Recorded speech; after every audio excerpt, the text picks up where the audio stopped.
In the world of virtual gaming, Li Fan, once a king, faced a brutal betrayal by his girlfriend and his deputy, leading to his untimely demise. Miraculously, he is reborn on the very first day the game servers went live. A second chance bestowed by the heavens, perhaps? In his previous life, he had missed crucial early training in the game, all to please his girlfriend by buying her a designer bag. By the time he entered the game, other players were far ahead. Despite his best efforts, he barely made it into the top 10 of the warrior leaderboard. Little did he know, even such achievements would not prevent the betrayal of his girlfriend and deputy.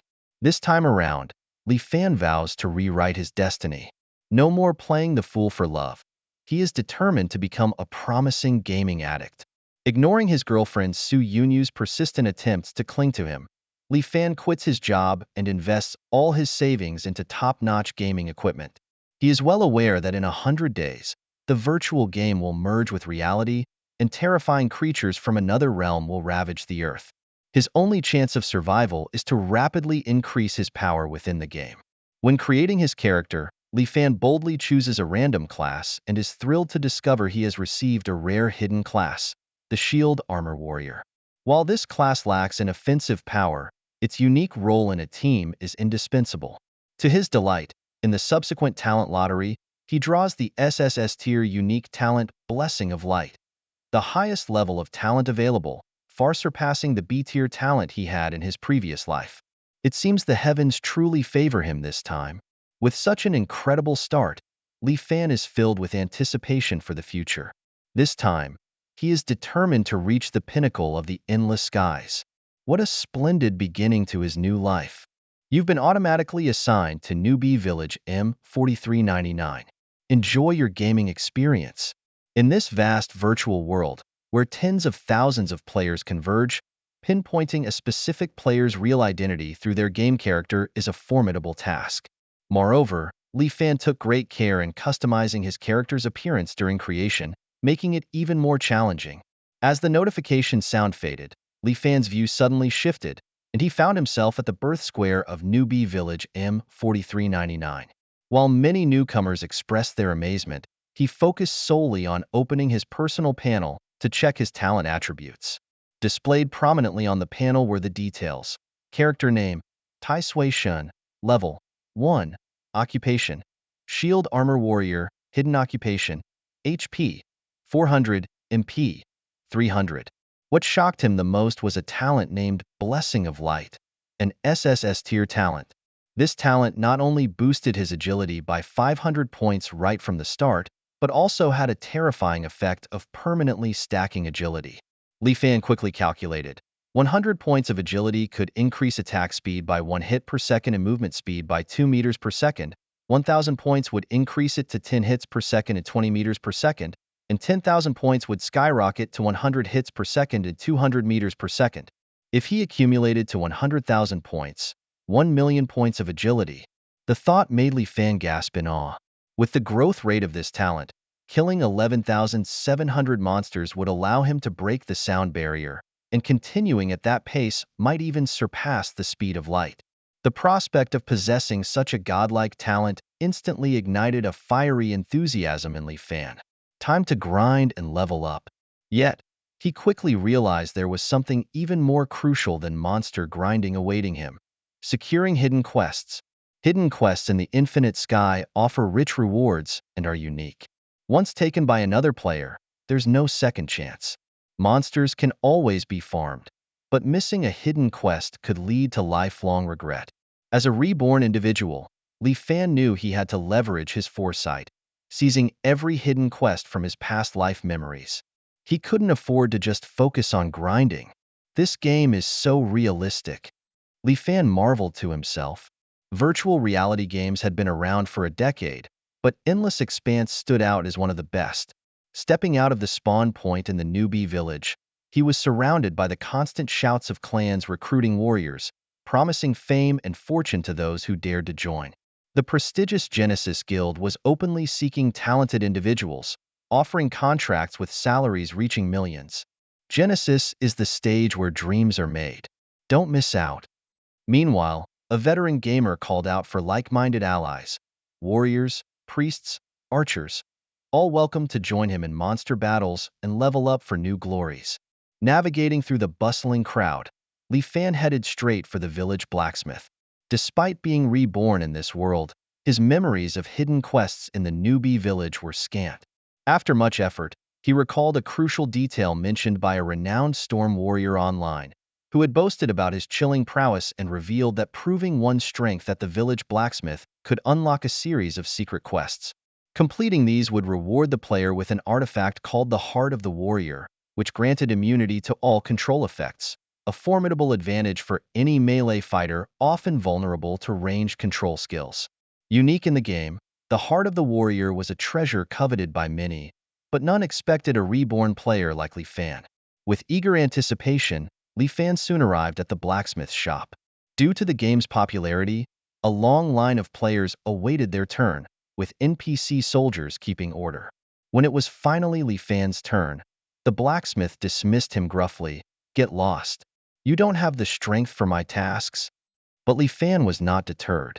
He knew earning the blacksmith's approval was key to accessing the Heart of the Warrior quest chain. With his SSS tier talent boosting his agility by 500 points, he unsheathed his sword and swiftly struck 5 dazzling flashes of light. Everyone was stunned by his lightning-fast swordplay, nearly imperceptible to the naked eye. "Young man, your talent truly amazes me," the blacksmith said, his tone changing. "It's been a long time since my daughter was killed by a pack of wolves in the dark forest. I hope you can avenge her." This marked the beginning of the quest. The task was to eliminate 100 level 6 mutant grey wolves within 3 days, solo. Success would earn Li Fan Molin's trust and qualify him for the next part of the quest chain, including rewards of 50 silver coins, 5,000 experience points, a piece of standard equipment, and the crucial next quest. Failure meant permanently losing the chance to continue this quest chain. Li Fan was thrilled. This was indeed the first step towards obtaining the Heart of the Warrior. He assured the blacksmith of his commitment to the task.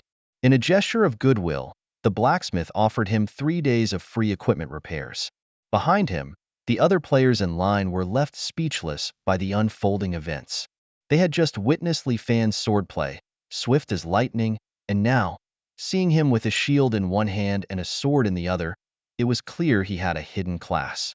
Instantly, they felt a mix of admiration, envy, and resentment. "Dude, let's be friends? I've got a mage with explosive D-level output. Brother, take me with you." Requests without any group invitations flew towards Li Fan. However, he remained uninterested and walked away without looking back. Before the level 15 dungeon opened, solo leveling was the real deal. Why waste time forming a team? Especially in the early stages of the game, where all sorts of characters emerged, and even those with mere D-level talent dared to boast? Were they even worthy of being Li Fan's teammates? With that, Li Fan coolly made his exit, leaving behind a group of players drooling with envy. Li Fan had no time to waste looking for teammates in the early chaos of the game. Solo leveling until the first dungeon opened to players at level 15 was clearly the best strategy for him. Mutated Grey Wolves are level 6 pack creatures, and Li Fan, who is currently only at level 1, would be taking a major risk by challenging them. In the world of Endless Sky, death penalties and level suppression are significant. Each death plunges a player into a weakened state, significantly reducing their attributes. If a player dies 10 times within a month, their level drops back to level 1. All their equipment vanishes, and they must endure a month-long period of weakness. Furthermore, if a player's level is lower than the monsters by 1 level, their damage output decreases by 5% and the damage they receive increases by 5%, up to a maximum of 80%. Conversely, if the player's level is higher than the monsters, they receive a damage boost and suffer less damage. Although challenging higher-level monsters is perilous, it also brings additional experience bonuses. Conversely, farming lower-level creatures results in penalties to both experience and loot. In Endless Sky, trying to level up quickly by clearing low-level monsters is simply a fool's errand. To complete a hidden quest given by the blacksmith, Li Fan decides to first find some leveling spots on the way to the Dark Forest, aiming to increase his level and talents. Strengthened, he plans to then take on the mutated Grey Wolves. Once he sets his goal, he heads straight out of the village. Outside the novice village, the scene is much livelier than inside, with countless players gathered, fiercely battling to complete their quests. The number of players even surpasses that of the level 1 red-eyed rabbits. These freshly spawned rabbits barely get a glimpse of the world before being mercilessly slain by swords and fireballs. Li Fan wipes the sweat from his forehead, thinking how competitive it has become. In his previous life, when he entered the novice village, high-level players were already flourishing. Now, he finally witnesses the craziness of those hardcore gamers on the first day of the server. Not interested in competing with ordinary players, Li Fan heads straight through the crowd to a more secluded leveling spot. There are significantly fewer people here, but the monsters that appear make most level 1 players hesitate. The system indicates that the creature, a pippy pig, is level 2, with attributes of 200 HP, 23 physical attack, 12 physical defense, and 11 magical defense. This creature named Pippy Pig not only has attributes far beyond the ordinary level 1 monsters, but the penalties for challenging higher level creatures make attacking it seem like a futile effort. However, Li Fan is not an ordinary player. He boldly taunts the Pippy Pig, his condescending gaze deeply wounding the creature's spirit. Enraged, the Pippy Pig charges at him, but in Li Fan's eyes, its speed is as slow as a snail's. Li Fan easily sidesteps and his long sword follows swiftly, stabbing mercilessly at the unprotected rear of the Pippy Pig. After a lightning-fast flurry of 11 strikes, the Pippy Pig is left with only 35 hit points. It lets out a pitiful scream, which only earns it 3 more sword strikes from Li Fan, ending its misery. Although slaughtering the Pippy Pig was easy, finding the creature took much longer than the actual battle. Moreover, as more players gather, the efficiency of leveling decreases. After more than an hour of fierce battling, Li Fan finally advances from level 1 to level 2. To his dismay, among the nearly 100 Pippy Pig carcasses, only 3 pieces of junk equipment and some copper coins were dropped. The only thing worth noting was a barely usable one-handed sword. After leveling up, Li Fan didn't hesitate to allocate all 5 of his free attribute points to strength, aiming to boost his attack power. Just as he was about to head to the next training spot, he noticed a group of about 7 or 8 people attacking a boss that was clearly stronger than the average Pippy Pig. It was just a mere level 2 Black Iron mini-boss. Since others had gotten there first, Li Fan didn't feel like competing for it, and was about to leave disappointedly when he spotted 2 familiar faces in the crowd. After carefully identifying their appearances, IDs, professions, and gathering information about the other members of their team, Li Fan's interest was piqued. If he remembered correctly, these 7 people were the core members of the notoriously infamous Yibo Yunshin Guild from his previous life. Considering the invasion of terrifying alien monsters, there are generally 3 attitudes among humans. Those who rise up to fight, those who despair and wait for death, and a third, least numerous but infamous group, who either willingly or unwillingly join the monsters, turning against humanity to assist in its destruction. The Yibo Yunshin Guild, despite its name suggesting righteousness, was infamous for its members' misdeeds. Even before the alien monsters invaded the planet Halangsing, they were known in the gaming world for their deceit and vile behaviors, making them a notorious example of villainy. After the invasion, most core members of the Yibo Yunshin Guild quickly sided with the monsters within a year, positioning themselves against humanity. In the 3rd year of the invasion, the guild was ranked 3rd on the global list of the most despised guilds, committing atrocities surpassed only by the top 2 guilds from Western countries. Seeing these individuals, Li Fan's interest was intensely renewed. The core members of the Yibo Yunshin Guild are primarily divided into 2 categories, the veterans and the new recruits. However, regardless of the category, their names all begin with the characters Iba. When Li Fan saw the IDs of those 7 players, he was certain that they were indeed the notorious core members of the Yibo Yunshin Guild from his past life. As a man of integrity, how could Li Fan turn a blind eye to these scoundrels? He secretly vowed to show them the kindness of Lord Li. In your past life, you suffered greatly under the hands of foreign demons. This time, I will treat you well and ensure you do not repeat the same mistakes. With this thought, Li Fan sprang into action. Seeing him charging their way, the Yibo Yunshin members launched an attack in alert. Arrows and fireballs flew towards him, but none could hit Li Fan thanks to his agile movements. As the distance between them closed rapidly, they soon clashed.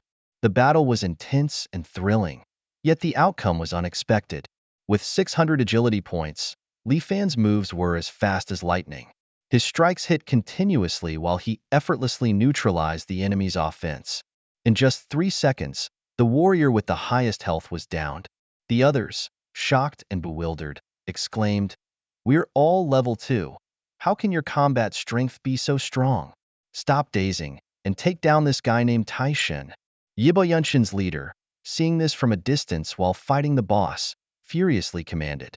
However, what happened next drove them to despair.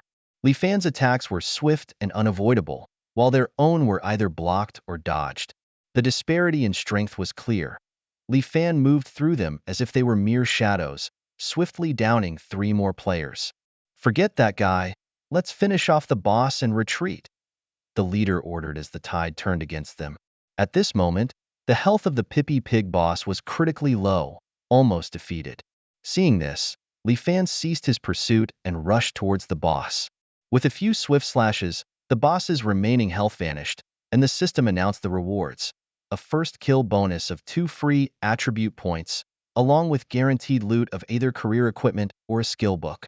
Although the Pippi Pig boss was low level and the rewards were modest, Li Fan was overjoyed. After all, he had snatched the first kill right from the hands of the Yibo Yunshin guild members. "Taishin, I'll remember you. We swear to make you regret this." Hatred consumed the leader, but it also made him oblivious to the danger behind him. With a teleport, Li Fan swiftly eliminated the last teammate and chased after the leader. In just 10 seconds, he caught up with the unfortunate leader. Despite decent defenses, the leader could only struggle briefly due to the vast difference in their strength. Soon, his health depleted, and he fell with a curse. "Taishin, you wait." Watching the leader's corpse, Li Fan smirked. "Being in the same newbie village as me is the biggest misfortune of your lives," he thought to himself, then quickly left the battlefield. The fierce battle had added 7 sin points to his name, marking him as a notorious red name player in the endless sky. In the game, players branded as red named are guaranteed to drop their equipment upon being killed, as per the game's rules. Li Fan, however, isn't afraid of being hunted by other players. He finds attacking bystanders to be a mundane and pointless endeavor. Instead, he prefers to spend his time on more meaningful activities, such as examining the loot he just obtained from a boss. Upon opening his backpack, Li Fan's eyes light up at the sight of a perfect grade fine iron sword, boasting 17 physical attack points and 13 magical attack points, with the ability to reduce an enemy's physical defense by 2 points for a duration of 5 seconds. For Li Fan at this stage in the game, this sword is nothing short of a godsend, a perfect boost to enhance his combat capabilities early on. Ignore him for now. The boss is down to its last 100 health points.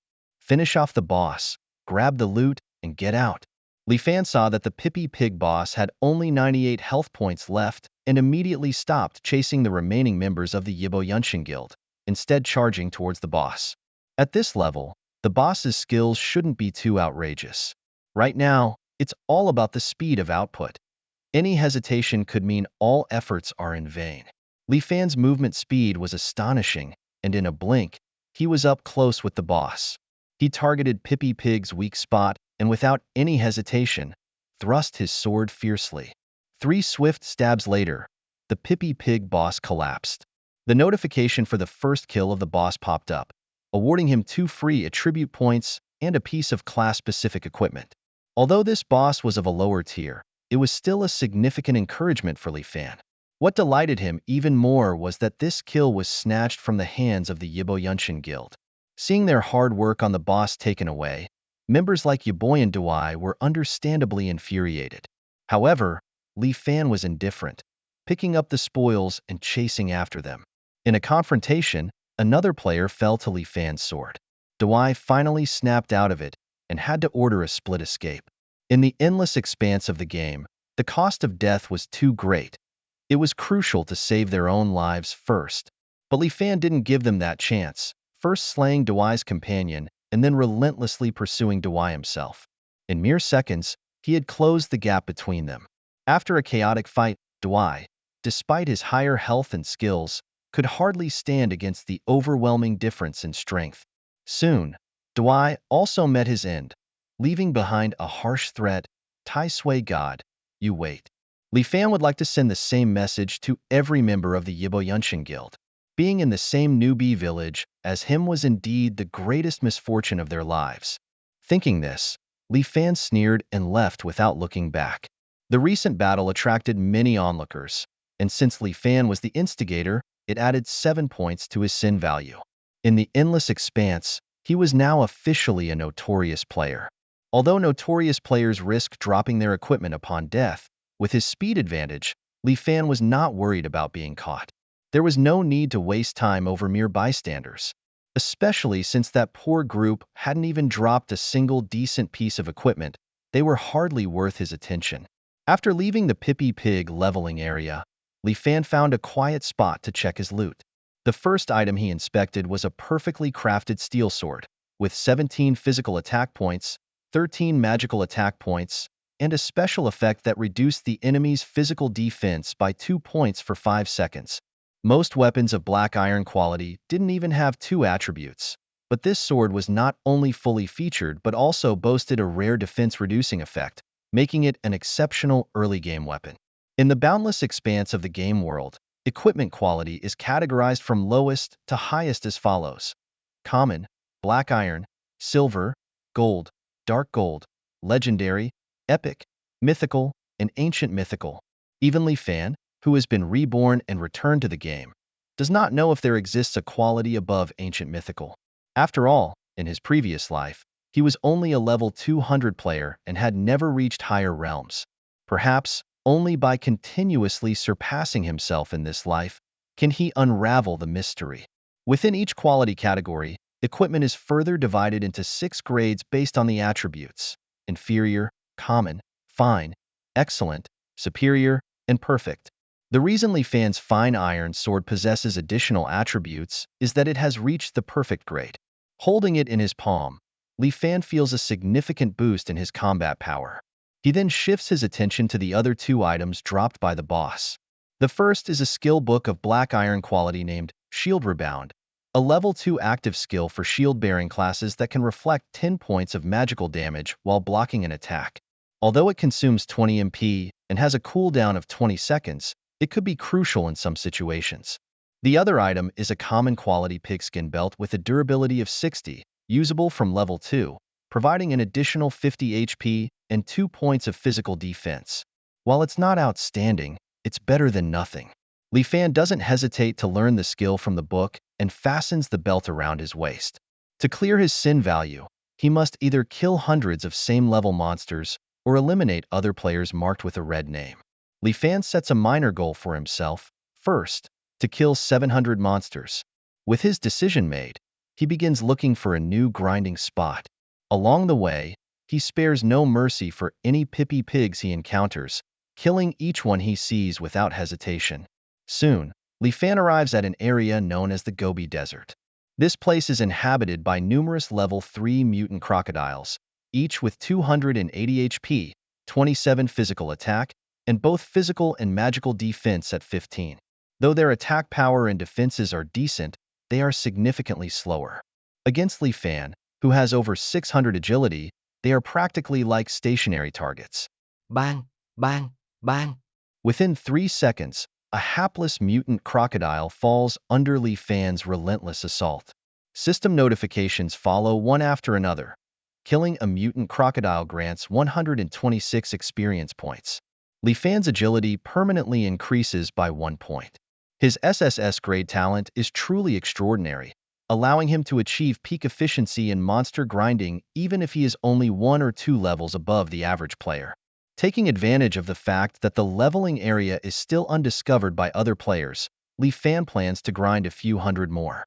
2 hours later, as a few players begin to trickle into the Gobi Desert, a second beam of white light signaling a level up appears above Li Fan's head. Eager to see the results of his attribute point allocation, Li Fan quickly opened the character panel.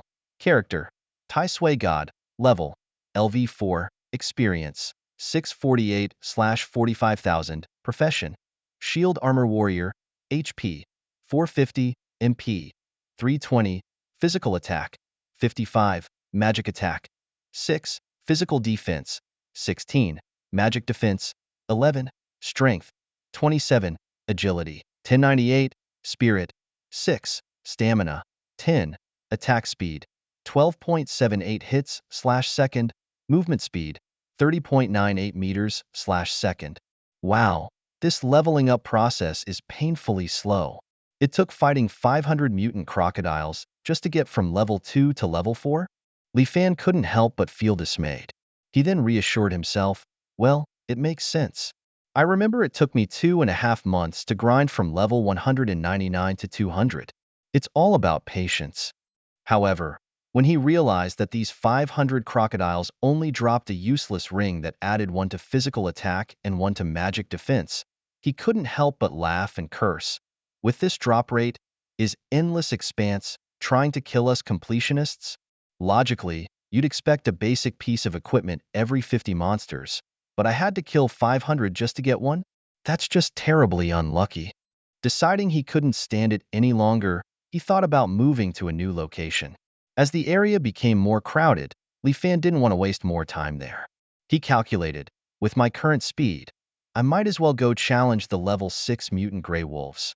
Even if my output is reduced by 10%, it's still better than grinding lower-level creatures. Besides, hunting mutant gray wolves could also fulfill a blacksmith's quest, killing 2 birds with 1 stone. Why not? Without further hesitation, Li Fan set off towards his new target. Running at full speed, he covered 10 kilometers in just 6 minutes. As he entered the dark, dense forest, a chilling wind blew, and the endless trees seemed like ferocious beasts ready to devour. Before he even had time to search for the mutant gray wolves, he caught sight of a player dressed as a mage, engaged in a fierce battle with a boss-level mutant gray wolf. This scene took him by surprise. In the M4399 Novice Village, someone was leveling up faster than him? After watching closely for a moment, Li Fan was even more astonished to realize it was someone he knew from his past life. In a previous life, Li Fan knew a formidable player named Hua Hudi, who was once known for her kindness in the gaming world. About 2.5 years later, she dramatically changed, launching a killing spree against the members of the Proud Overlords Guild. From a friendly senior figure, Hua Hudi transformed into a ruthless killer, striking down others regardless of her mood. Not only did she awaken an S-tier talent, but her ability to grind was unmatched, making her one of the top players on the server. Li Fan, who was still striving to catch up at the time, vividly remembers being defeated by her. He and his guildmates were happily leveling up when suddenly, a summoner of a far superior level appeared. With a mere wave of her staff, they were all wiped out instantly.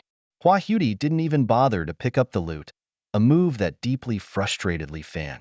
Later, when Li Fan finally reached a level where he could challenge her, he learned that his nemesis had already perished surrounded by foreign demons, leaving him with no way to avenge himself. This lack of closure cast a shadow over him for a long time. It was rumored that Hua Hudi's S-tier talent involved enhancing psychic power or increasing skill potency, which explained her ability to challenge level 6 bosses early on. Observing Hua Hudi's combat, Li Fan was astounded by her use of Flash Spell, a technique usually acquired by mages at level 30, which she had somehow obtained on the first day of the server. Despite her superior output, Li Fan felt confident.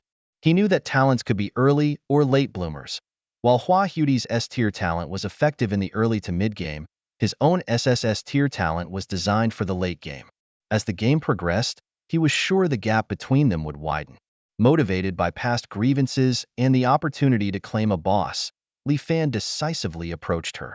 Sprinting forward, he closed the distance rapidly. By the time Hua Hudi realized something was amiss, it was too late. "Who are you? What do you want?" she asked warily, not yet the deranged figure she would later become. But Li Fan didn't respond, slashing his sword and significantly reducing her health before she could react further. In her panic, Hua Hudi didn't manage to finish her sentence before Li Fan's continuous attacks knocked her down, forcing her to respawn. Li Fan pondered, recognizing that this Hua Huti was the same person he had encountered in his past life, although her class had changed from a mage to a hidden time-space class. Could my rebirth have caused a butterfly effect? He wondered aloud. He also noted her lack of awareness in combat, finding it almost naively straightforward how she still sought clarity even as she was being defeated.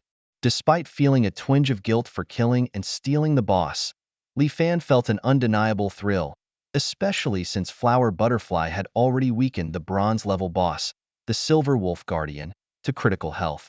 As he cautiously approached, wary of the boss's attacks, Li Fan couldn't help but mutter to himself, "It's only the first day of the server, and I've already killed players and stolen bosses twice. I'm really playing the villain part well." Just then, a system notification appeared before his eyes. "You have killed player Flower Butterfly. Your sin value has increased by 1 point." Li Fan couldn't help but smile wryly. He felt forced into it. After all, she had provoked him first. He just couldn't swallow that insult. Meanwhile, at the respawn point in M4399's newbie village, Flower Butterfly was fuming with rage. "That damn Tai Sui god, attacking me just to steal the boss. Now I have to endure 24 hours of weakness, and my attributes will be halved. This sets back my goal of saving enough money to buy a gaming helmet for my sister. It's all that Tai Sui god's fault. Just you wait. One day I'll settle the score." Overwhelmed with anger, Flower Butterfly swore to herself that once she became stronger, she would take her revenge on Tai Sui God with interest. "Just wait until I get stronger. I will have my revenge." Flower Butterfly was almost driven mad with indignation. Just as Hua Huti was grinding her teeth in anger, Li Fan had already started to unleash his full power on the boss. His attacks rained down like lightning, dealing 20, 42, 22 points of damage consecutively, with the numbers floating above the head of the Silver Wolf leader. Facing a mere 698 points of remaining health, Li Fan could easily slay it within 5 seconds with his relentless assault. However, it's rare to have the chance for such full-on output in actual combat. The Silver Wolf leader's attacks were fierce, and a slight misstep could lead to severe losses. Fortunately, with over 1,000 points in agility, Li Fan was exceptionally nimble, effortlessly dodging the creature's claws and fangs. As soon as the Silver Wolf leader retracted its offensive, Li Fan seized the moment to strike multiple times with his sword. After several rounds, the Silver Wolf's health quickly dropped below 300 points. At this critical moment, the Silver Wolf leader howled to the sky, calling for backup. A system notification popped up, announcing that in 3 seconds, 15 mutant Grey Wolves would arrive to assist. Facing this summoning skill, Li Fan remained unperturbed. The 3 seconds of casting time were like a death sentence in his eyes. Swinging his sword, alternating between basic attacks and heavy slashes, he quickly brought the dying boss to the ground, ending its life. By killing the bronze-level boss, Li Fan earned 5,500 base experience points and a 10% bonus. As the first in the village to achieve this, he also received 6 free attribute points and a guarantee drop of class-specific equipment or a skill book. Triggering his talent, his agility permanently increased by 2 points. Although it didn't trigger a public announcement, this series of rewards was enough to thrill him. Allocating all his attribute points to strength, Li Fan eagerly checked his loot. The first item was a bronze-quality skill book, Phantom Sword Dance, which could increase attack speed by 30% for 12 seconds, consuming 40 MP with a cooldown of 60 seconds. Although he was not yet at the required level to learn it, this was undoubtedly a significant boost for Li Fan, who relied on basic attack output. He eagerly anticipated how terrifying the increase in attack speed would be once he reached levels 2, 3, and beyond. The second item was an exceptional quality crossbow. Unfortunately, as a warrior, Li Fan couldn't use it and had to reluctantly put it up for auction. The last item was a beginner's blacksmithing scroll, which allowed him to learn the blacksmithing subprofession. For Li Fan, whose weapon durability was continuously decreasing, this scroll was a godsend. Otherwise, he would have had to spend a substantial amount of money to learn blacksmithing from an NPC. Despite the need for expensive iron or to repair equipment, Li Fan couldn't worry about that now. After listing the crossbow on the auction house, he decided to first grind by killing 100 mutant Grey Wolves to level up to level 5 while completing the task. Then, he would go to the blacksmith Morin to buy some iron ore and fully resolve the issue with his weapon's durability. Meanwhile, in the wilderness outside M4399 Novice Village, over 20 players were gathered, chattering about something. On closer inspection, among them were the members of the Yibo Yunshin group, who had been defeated by Li Fan earlier. They were now complaining to a companion named Yiboyan Zhang Xiaoye. What? Zhang Xiao, you've awakened a B-level talent and started with an extra 120 points of strength? Now we're definitely going to be among the top damage dealers in the new B village. Someone excitedly exclaimed. Zhang Xiao, we've been terribly bullied by a guy named Tai Sui-shin. I suspect he's also drawn a B-level talent. His attack and movement speeds are insanely fast. We're all counting on you to take charge. Another person lamented.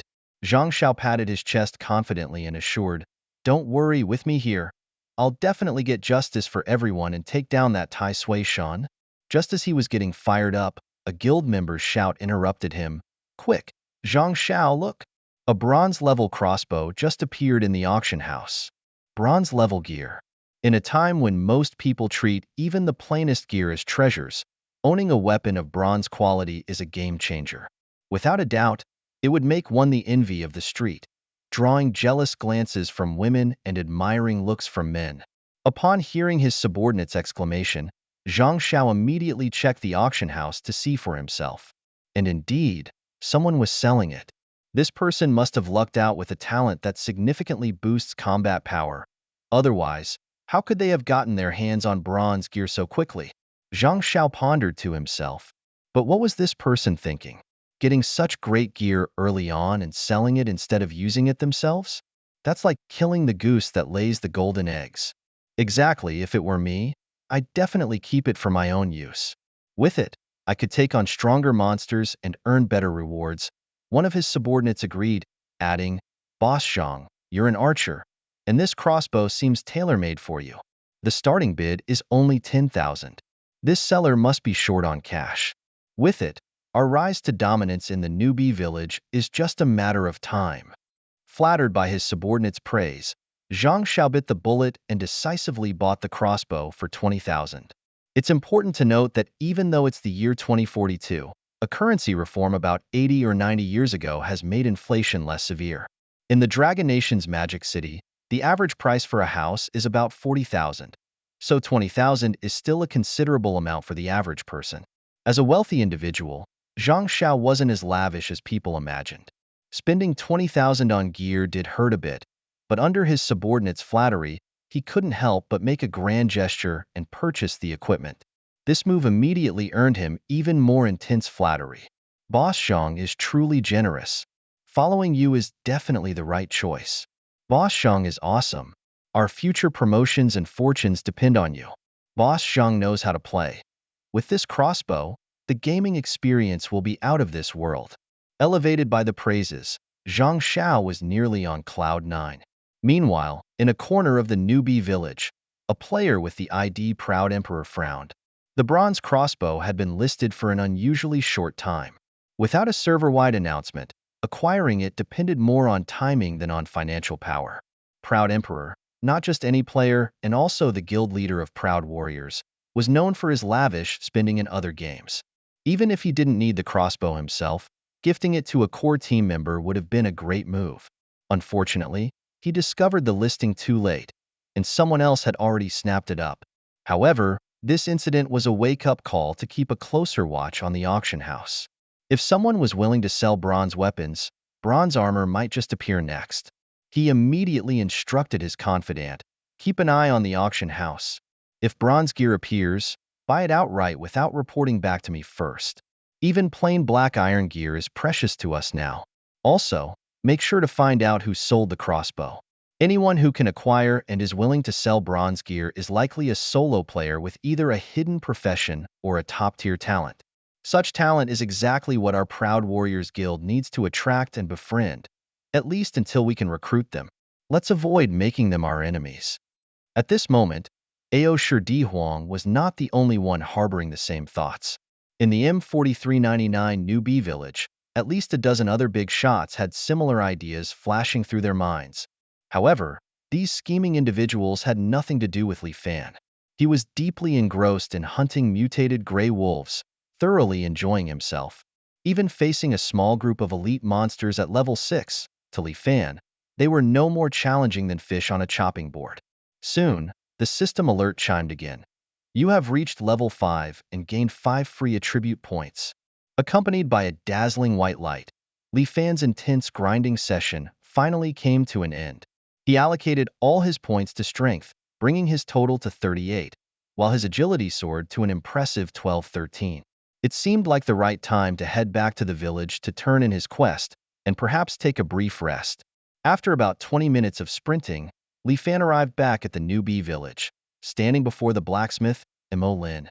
Seeing how quickly Li Fan had completed the task, Mo Lin was overjoyed and immediately upgraded the reward from regular equipment to a dark iron quality azure small round shield. At the same time, Li Fan automatically took on the next quest. Listening to the blacksmith's encouraging words, Li Fan managed a perfunctory smile. The content of this second quest was simply ludicrous. The first quest had been to kill 100 mutated gray wolves, but the second quest demanded the slaughter of 10,000, a hundredfold increase. Could it be that those unfortunate wolves had not only killed his daughter, but also desecrated his ancestral grave? This increase was absurdly exaggerated. The mutated gray wolves must have done more than kill his daughter. They must have destroyed his family's ancestral tomb as well. The requirement to kill 100 times more wolves in the second quest was utterly preposterous. In the eerie and shadow-filled Darkwood Forest, the mutated gray wolves weren't particularly numerous, and their respawn rate was quite slow. It would take nearly a week to complete this new task, which completely disrupted Li Fan's original leveling plan. Spending too much time on this could mean missing out on crucial first kills of wilderness bosses and first completions of dungeons, rewards that others might snatch up first. What worried him more were the key hidden quests that could only be picked up in the main city. Missing the timing for those would mean losing out on the opportunity to intercept them. However, considering the significant importance of the warrior's heart for his warrior class, Li Fan steeled his resolve and decided to take on the challenge. With just 7 days to complete it, there was no room for slack. Understanding the stakes, he acted immediately. He first purchased some ore and hammers from the blacksmith to repair his equipment, then without delay, he headed straight for the Darkwood Forest. But he hadn't gone far when he noticed stealthy footsteps following him. Thinking of ambushing me for my gear? Li Fan speculat acilant-li. No, my gear isn't even that great. It's more likely someone recognizing me and seeking revenge. Could it be Hua Hudi's people? Unlikely, as she had always been a lone wolf in his past life. Soon, he figured it out.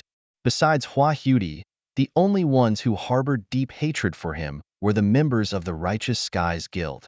With this thought, a cold smile played on his lips.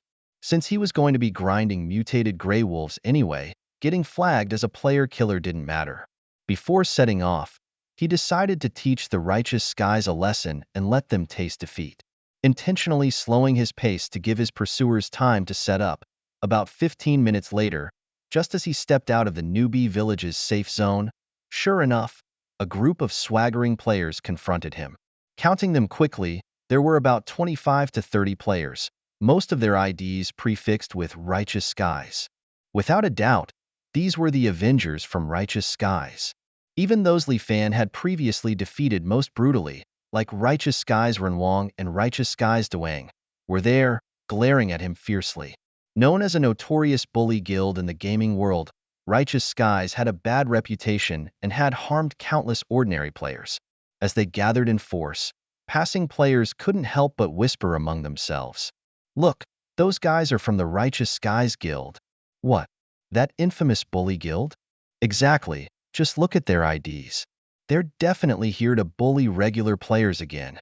Damn, I got slaughtered by those jerks last time I played. Too bad I'm too low level to fight back now. Hearing the crowd's comments, the bystanders looked at Li Fan with sympathy, thinking he was about to suffer. Feeling misunderstood, Righteous Skies Renwang couldn't help but shout, "You all know nothing. That god of misfortune had attacked us before.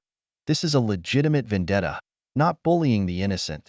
However, Righteous Skies Zhang Xiaoya, impatient, snapped, "Shut up. We from Righteous Skies don't need to explain ourselves to anyone." Annoyed, aren't you? If you dare, come join the fight and let's slaughter them together. His dismissive remarks silenced the onlookers, as Zhang Xiaoya smirked triumphantly. Then, he turned his attention to Li Fan, sneering, "Kid, you've got guts messing with us, the Yibyunshin. Now, get down on your knees, bow your head and admit your mistake. Maybe if I'm pleased, I'll only chop you once. How about it? Consider it?" Before he had even finished speaking, his lackeys burst into loud laughter behind him, mocking the idea that a mere player could escape surrounded by so many experts. Little did they know, Li Fan had already made his move. Like a bolt of lightning, he charged straight at the leader, Zhang Xiao. "After all your babbling, I've finally figured out you're the boss. Time to die." Li Fan thought to himself. Now that he knew who the leader was, why wait any longer? Damn, that speed is insane. What are you waiting for? Stop him. Zhang Xiao exclaimed in shock. As an archer, close combat was his weakness. Fortunately, he was surrounded by loyal warriors and knights, and in a blink, 3 of them were blocking Li Fan's path. Looking for death? I'll grant it. Zhang Xiao gritted his teeth and raised his novice bow to shoot. Lacking the level to equip a bronze crossbow, he had to make do. But with his B-level talent giving him an extra 120 points of strength at the start, he thought dealing with a mere level 5 player would be a piece of cake. However, as Zhang Xiao was about to shoot, a terrifying scene unfolded. Li Fan reached the 3 melee players, and his sword moved like the wind. Swish, swish, swish. After several swift strikes, 2 fell to the ground, and the third was slain in a flash of lightning-fast swordplay. A dozen strikes in 1 second? Is that even humanly possible? Zhang Xiao was horrified. Before he could react, Li Fan was already upon him. Zhang Xiao panicked, not just fearing for his life, but also because he was a notorious red-named player. Instinctively, he shot an arrow, but in his haste, it merely grazed Li Fan. As Zhang Xiao tried to follow up with another shot, Li Fan's sword had already fallen. Swish, swish, swish. A series of sword flashes passed, and like his 3 subordinates, Zhang Xiao turned into a beam of white light, vanishing into thin air. Where he disappeared, 2 pieces of equipment and some copper coins fell to the ground, among them the very bronze crossbow he couldn't yet wield. After effortlessly taking down the leader Zhang Xiao, Li Fan didn't pause for a second. He quickly picked up the dropped equipment from the ground and turned to attack the nearest player from the Iba Yuntian gang. This player, a fragile mage, couldn't withstand Li Fan's fierce onslaught and fell within seconds. Li Fan then charged towards another nearby opponent. It was only at this moment that the 20-plus members of the Iba Yuntian gang realized what was happening. Panicked, they scattered in all directions.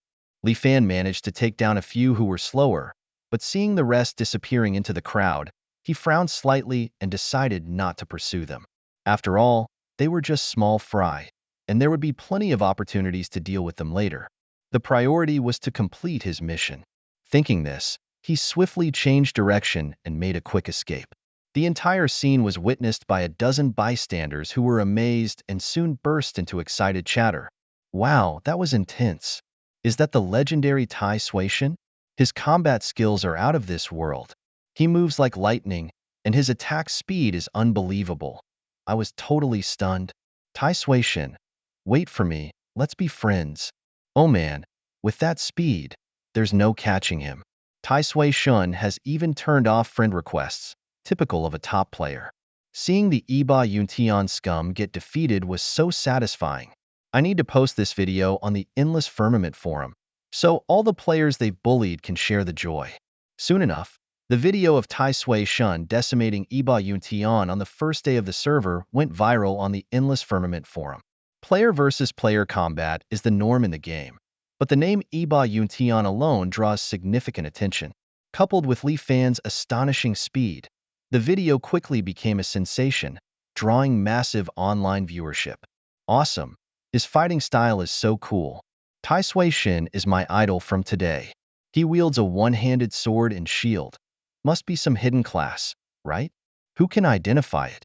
Wow, such insane speed must surely be due to his talents. I've heard some people get talents that significantly boost their attributes. Taisui might just have a major agility increase. I'm so jealous. There's no defeating speed in this world. The evil gods truly do not deceive us. It's thrilling, but dealing with Iba Yuntian, Taisui might be in for some serious trouble. He better watch out for their revenge.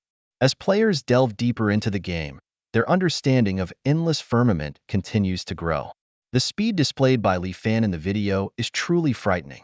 According to data enthusiasts, his movement speed is about 3 times that of an average player, and his attack speed is more than 10 times higher. Yet, no one suspects him of cheating. This is not only because games in 2042 have effectively eliminated cheats, but also because players on the forums have already seen many with incredible combat abilities. Some start with attack power over 100, others have skills that are 10 times more powerful than usual. There are even warriors who can emit long-range sword energy from level 1, and summoners who can summon silver bone dragons right at the start. All of these players are lucky ones who drew high-quality talents. Compared to them, although Li Fan's speed is extraordinary, it doesn't seem the most shocking. Of course, if everyone knew his talent was of the SSS tier and still growing, that would certainly be a different story altogether. Li Fan is determined to keep his secrets to himself, at least until he becomes invincible. And what does invincible mean to him? He has set a personal benchmark, not to consider himself truly invincible until his speed is less than that of light.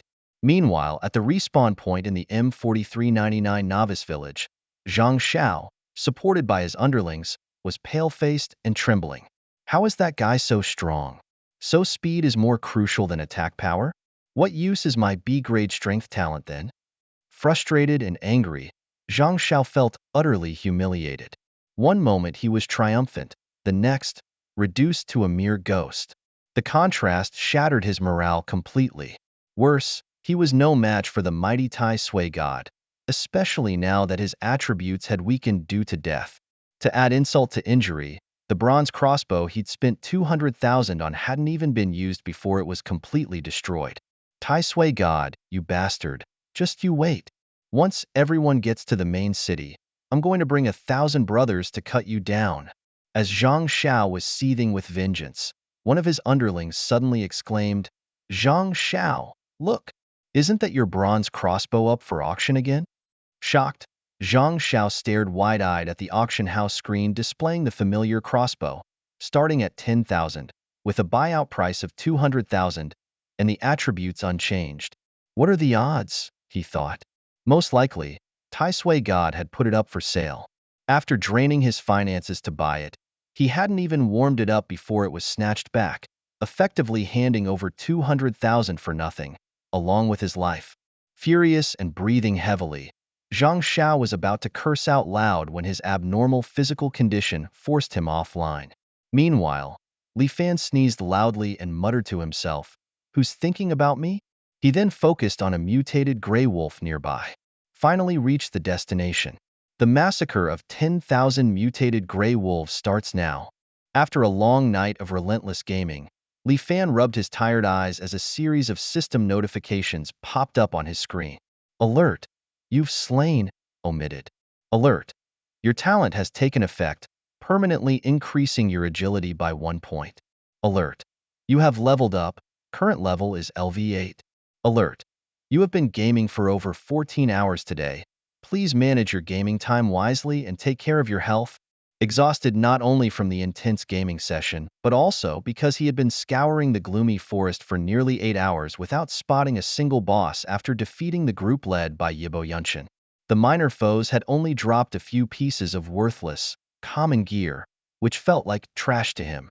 Frustrated by the low drop rate, Li Fan felt utterly drained. Checking the time, he realized it was nearly 10 a.m. No wonder he was feeling both hungry and sleepy. It was definitely time to log off, grab some food, and get some rest. Real life comes first, and he couldn't afford to literally play himself into the grave. With that thought, Li Fan prepared to exit the game. Before leaving, he glanced at his latest character stats on his personal panel. Name, Taishui Shun.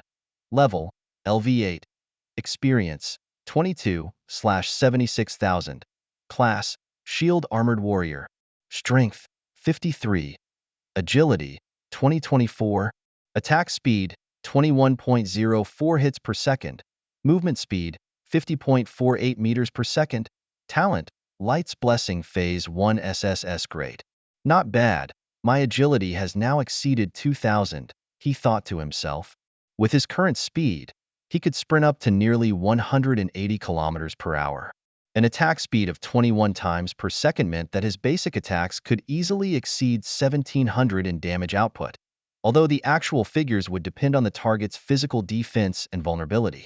All in all, his achievements were impressive, and he resolved to push even harder the next day.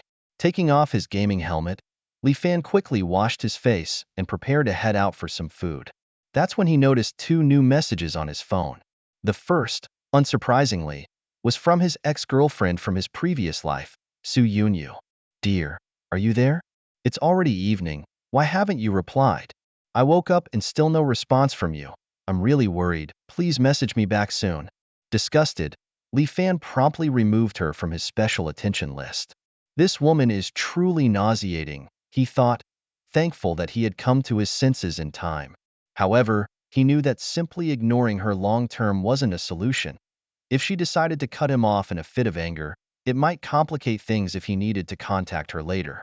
After a moment of thought, Li Fan crafted a reply, Yunyu, I've joined a research group at my unit, and I'll be involved in a confidential project for the next 3 months, which will likely prevent me from contacting the outside world. However, the leader has promised a reward of at least 400,000 yuan upon successful completion of the project. For our future, please endure these 3 months. This excuse seemed plausible enough to keep Su Yunyu at bay for a while. Then, he turned his attention to the second message, which was from someone saved in his phone as Chan Ergo. Bro, got time to game recently? Come to Endless Expanse. I'll take you flying. Despite the brief message, it warmed Li Fan's heart. Chen Ergu, whose real name was Chen Tianqiang, had been Li Fan's close friend since middle school. They had attended the same high school and university and had even been roommates. Thus, Chen Tianqiang, who was the second oldest in their dorm, had earned this rough and rugged nickname. The warmth I feel when I see his messages is because in our past life, Chen Ergo was always Li Fan's closest buddy. Despite not being related by blood, their bond was stronger than that of brothers. Unfortunately, in that previous life, Li Fan was too busy leveling up, and whenever he had free time, he would spend it with Su Yunyu, gradually losing touch with his friends. However, real brotherhood doesn't grow distant just because of less frequent contact. Instead, it's a tacit understanding that is deeply cherished. Up until his dying moments, Li Fan trusted Chen Ergu the most. It's just a pity that Ergu's talents were limited.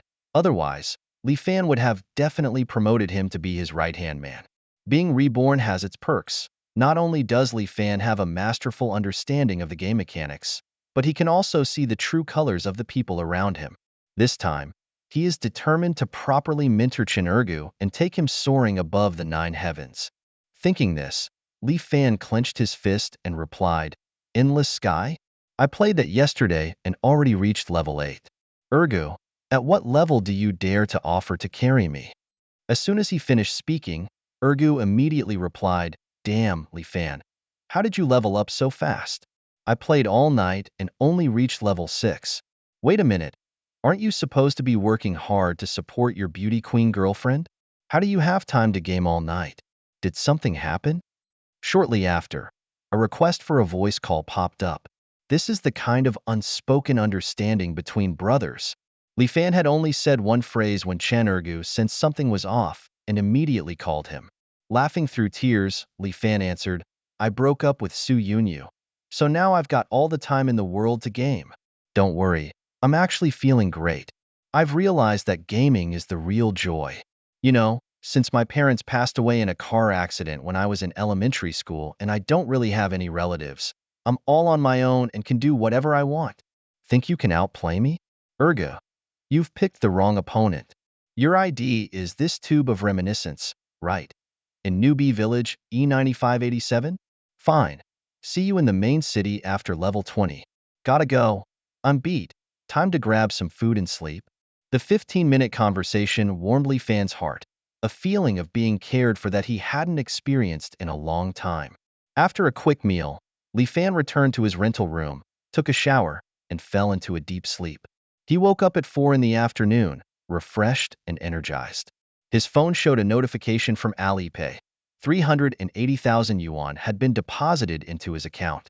It was the payment for the bronze crossbow he had sold, both times at a fixed price, totaling this exact amount after fees. With his wallet fuller, Li Fan went downstairs for a meal and then stocked up on instant noodles and other snacks at the supermarket. Helmet on, he dived back into the game, Infinite Expanse.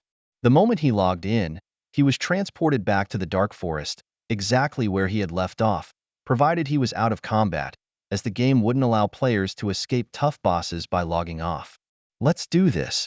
Aim to clear at least 2,000 mutant gray wolves today. Li Fan encouraged himself as he charged at the nearest beast with his sword raised. The system notifications kept popping up, kills, levels up. He was now level 9. Time flew in the midst of battle, and soon Li Fan had advanced another level. As he had been level 8 fighting level 6 creatures, the experience penalty had reduced his gains by 10%. With the requirement for level 9 even higher, it took him almost 700 mutant gray wolves to level up. Maybe I should upgrade my skills first? Li Fan considered. Although higher levels incurred greater penalties, he still had over 8,000 wolves to go for his quest.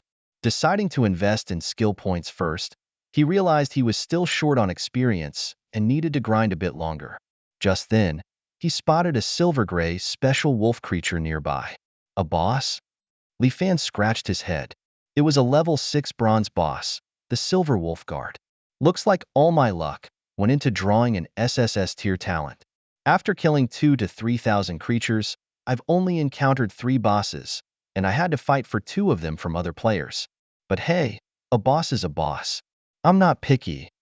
With that, Li Fan charged forward. The Silver Wolf Guard's 3,600 health points evaporated under his fierce assault. In just over a second, about 30 damage numbers floated above the beast's head, cutting its health bar in half. Before the Silver Wolf could react, Li Fan's second wave of attacks hit, sealing its fate. After a swift series of strikes, the boss was defeated in an embarrassingly quick fashion, lasting no more than 3 seconds. Although it wasn't his first kill, Li Fan still reaped considerable rewards. Due to his innate talent, his agility permanently increased by 2 points. To his delight, the Silver Wolf dropped a bronze-quality wolf fang necklace, 2 skill books, and a pair of ordinary wolf skin boots. Eagerly, Li Fan examined the necklace's attributes: bronze quality, plus 10 spirit, plus 120 mana, plus 15 magic defense, and plus 7% attack speed. This 7% increase in attack speed meant he could almost get 2 extra hits per second, and with his agility continuing to grow, the benefits of this percentage would only increase. One of the skill books, Blessing of Courage, was exclusive to priests and could enhance the attack power of allies within 10 meters. Li Fan decided to save it for a future support teammate. As for the rather unremarkable wolf skin boots, he immediately put them up for auction, setting the price at 20 silver coins. The substantial earnings from yesterday's sale of a bronze crossbow were enough to cover his expenses for a while, so now was a good time to start saving up some game currency. Just as Li Fan was reveling in his newfound loot, he spotted a 4-person squad in the distance. With more players reaching level 6 and coming here to train, it was clear that the rate of wolf spawns could no longer meet the demand. This situation worried Li Fan as it could potentially slow down his quest progress. Too many players here could really mess up my questing efficiency, and I can't have that, he thought, frowning at the prospect. My goodness, what just happened? A boss had just appeared when, in the blink of an eye, it was slain by that master player. The boss turned into a wisp of blue smoke within 3 to 4 seconds. Witnessing this scene, every member of the 4-person squad was wide-eyed, as if they had seen a ghost. Keep in mind, they were all level 6 players with a well-rounded team composition. 1 melee fighter, 2 ranged attackers, and a healer. Just moments ago, they had struggled immensely, taking over 20 seconds to take down a level 6 mutated gray wolf. In contrast, this master player took down a much stronger boss in merely 3 seconds. Isn't that just unbelievable? Could it be that they were using some cheats? As the four players were still immersed in their shock, the master player charged straight towards them. Almighty One, please spare us. Don't kill us. Two of them panicked, thinking the master player was coming after them. But then, they realized they had misunderstood his intentions. He ran past them without a sideways glance and struck down a newly spawned gray wolf. The poor creature turned into a flash of white light and disappeared. Afterward, without any pause, the master player continued his sprint towards another gray wolf a few dozen meters away. In an instant, that unlucky creature met the same fate as its fellow, turning to dust. When the master player's figure had completely vanished, the four players finally breathed a sigh of relief. I was scared to death. I thought he was going to chop us up. Turns out he was just here to farm monsters. Did anyone catch the master player's ID? Such a top-level player must be someone significant. Befriending them could be our big break. I couldn't see it. He was too fast. I didn't catch it either. The four chatted amongst themselves and soon returned to their usual monster hunting. But just half a minute later, as they had managed to reduce a gray wolf's health by half, that terrifying figure appeared again in the distance. The master player dashed at a frightening speed of 60 meters per second, exploded the dying gray wolf's loot, and then disappeared as quickly as he had arrived. The four players looked at each other, utterly baffled. Where did the monster we were working on go? It disappeared in the blink of an eye. They weren't the only ones puzzled. At that moment, nearly all the players training in the Dark Forest were experiencing the same confusion. The monsters they had worked hard to spawn were mysteriously being snatched away by a ghost-like figure. Worse still, those players with a bounty on their heads not only had their monsters killed in an instant, but were also being sent back to the starting village for free. Due to such frequent occurrences, the alarming news quickly spread among the nearby players.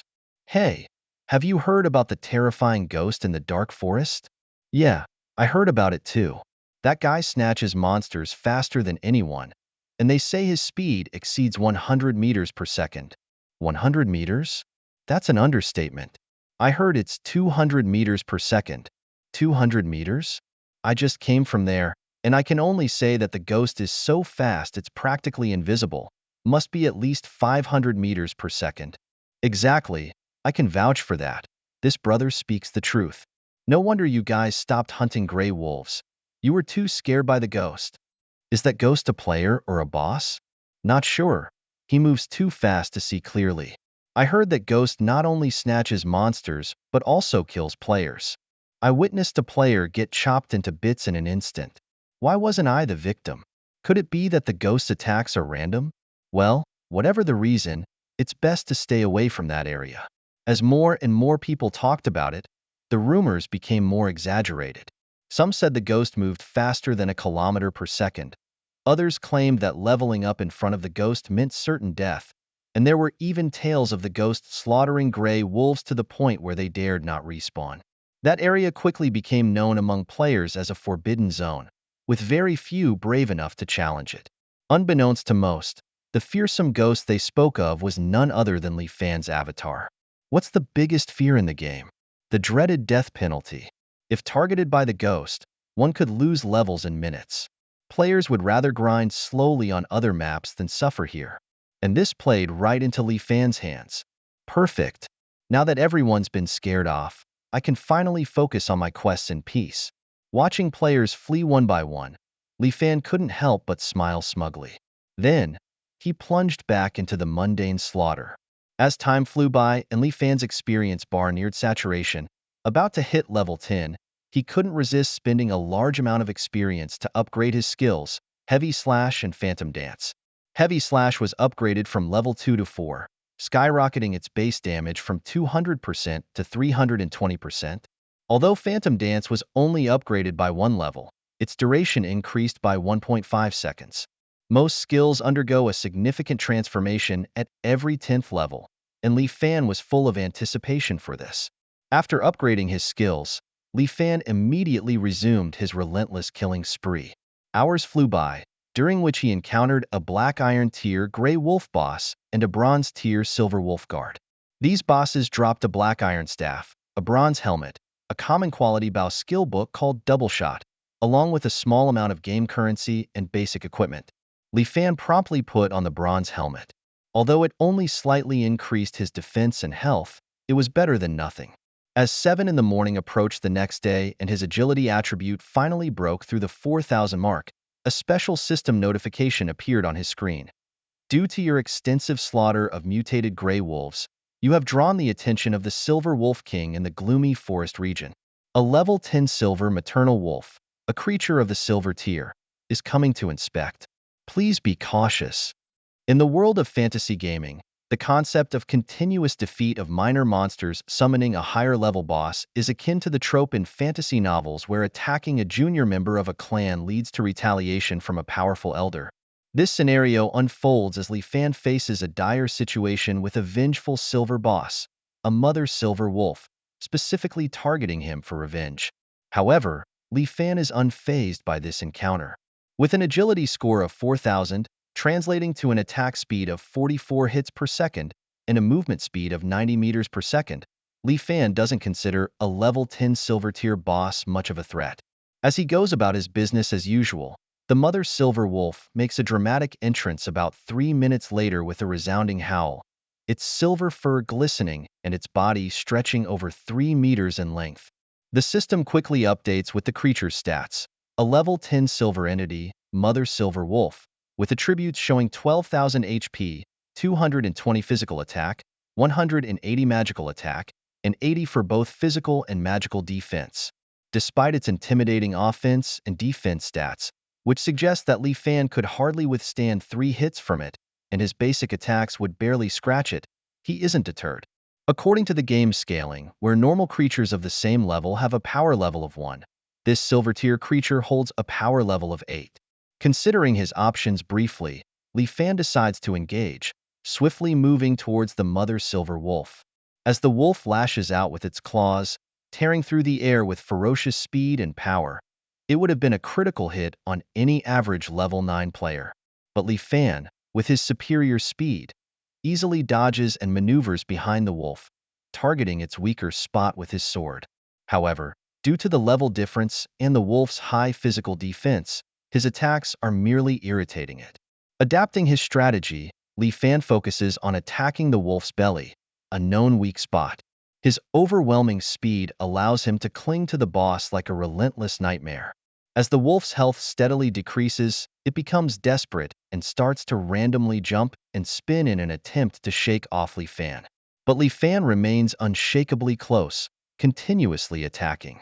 Despite the wolf's formidable 220 physical attack, it fails to land a single blow on Li Fan. Within 7 seconds, amidst a flurry of damage numbers, the wolf's health plummets to 70%. Unable to tolerate more, it howls to summon reinforcements, a skill that impressively only takes half a second compared to the 2 seconds required by its lesser counterparts. Soon, the call is answered by a pack of over 30 wolves rushing to aid. This skill underscores the wolf's silver tier status, showcasing not only the power of the skill, but also its efficient execution. Nonetheless, this does not disrupt Li Fan's rhythm as he prepares to face the incoming wolf pack. Unfortunately, their levels were too low.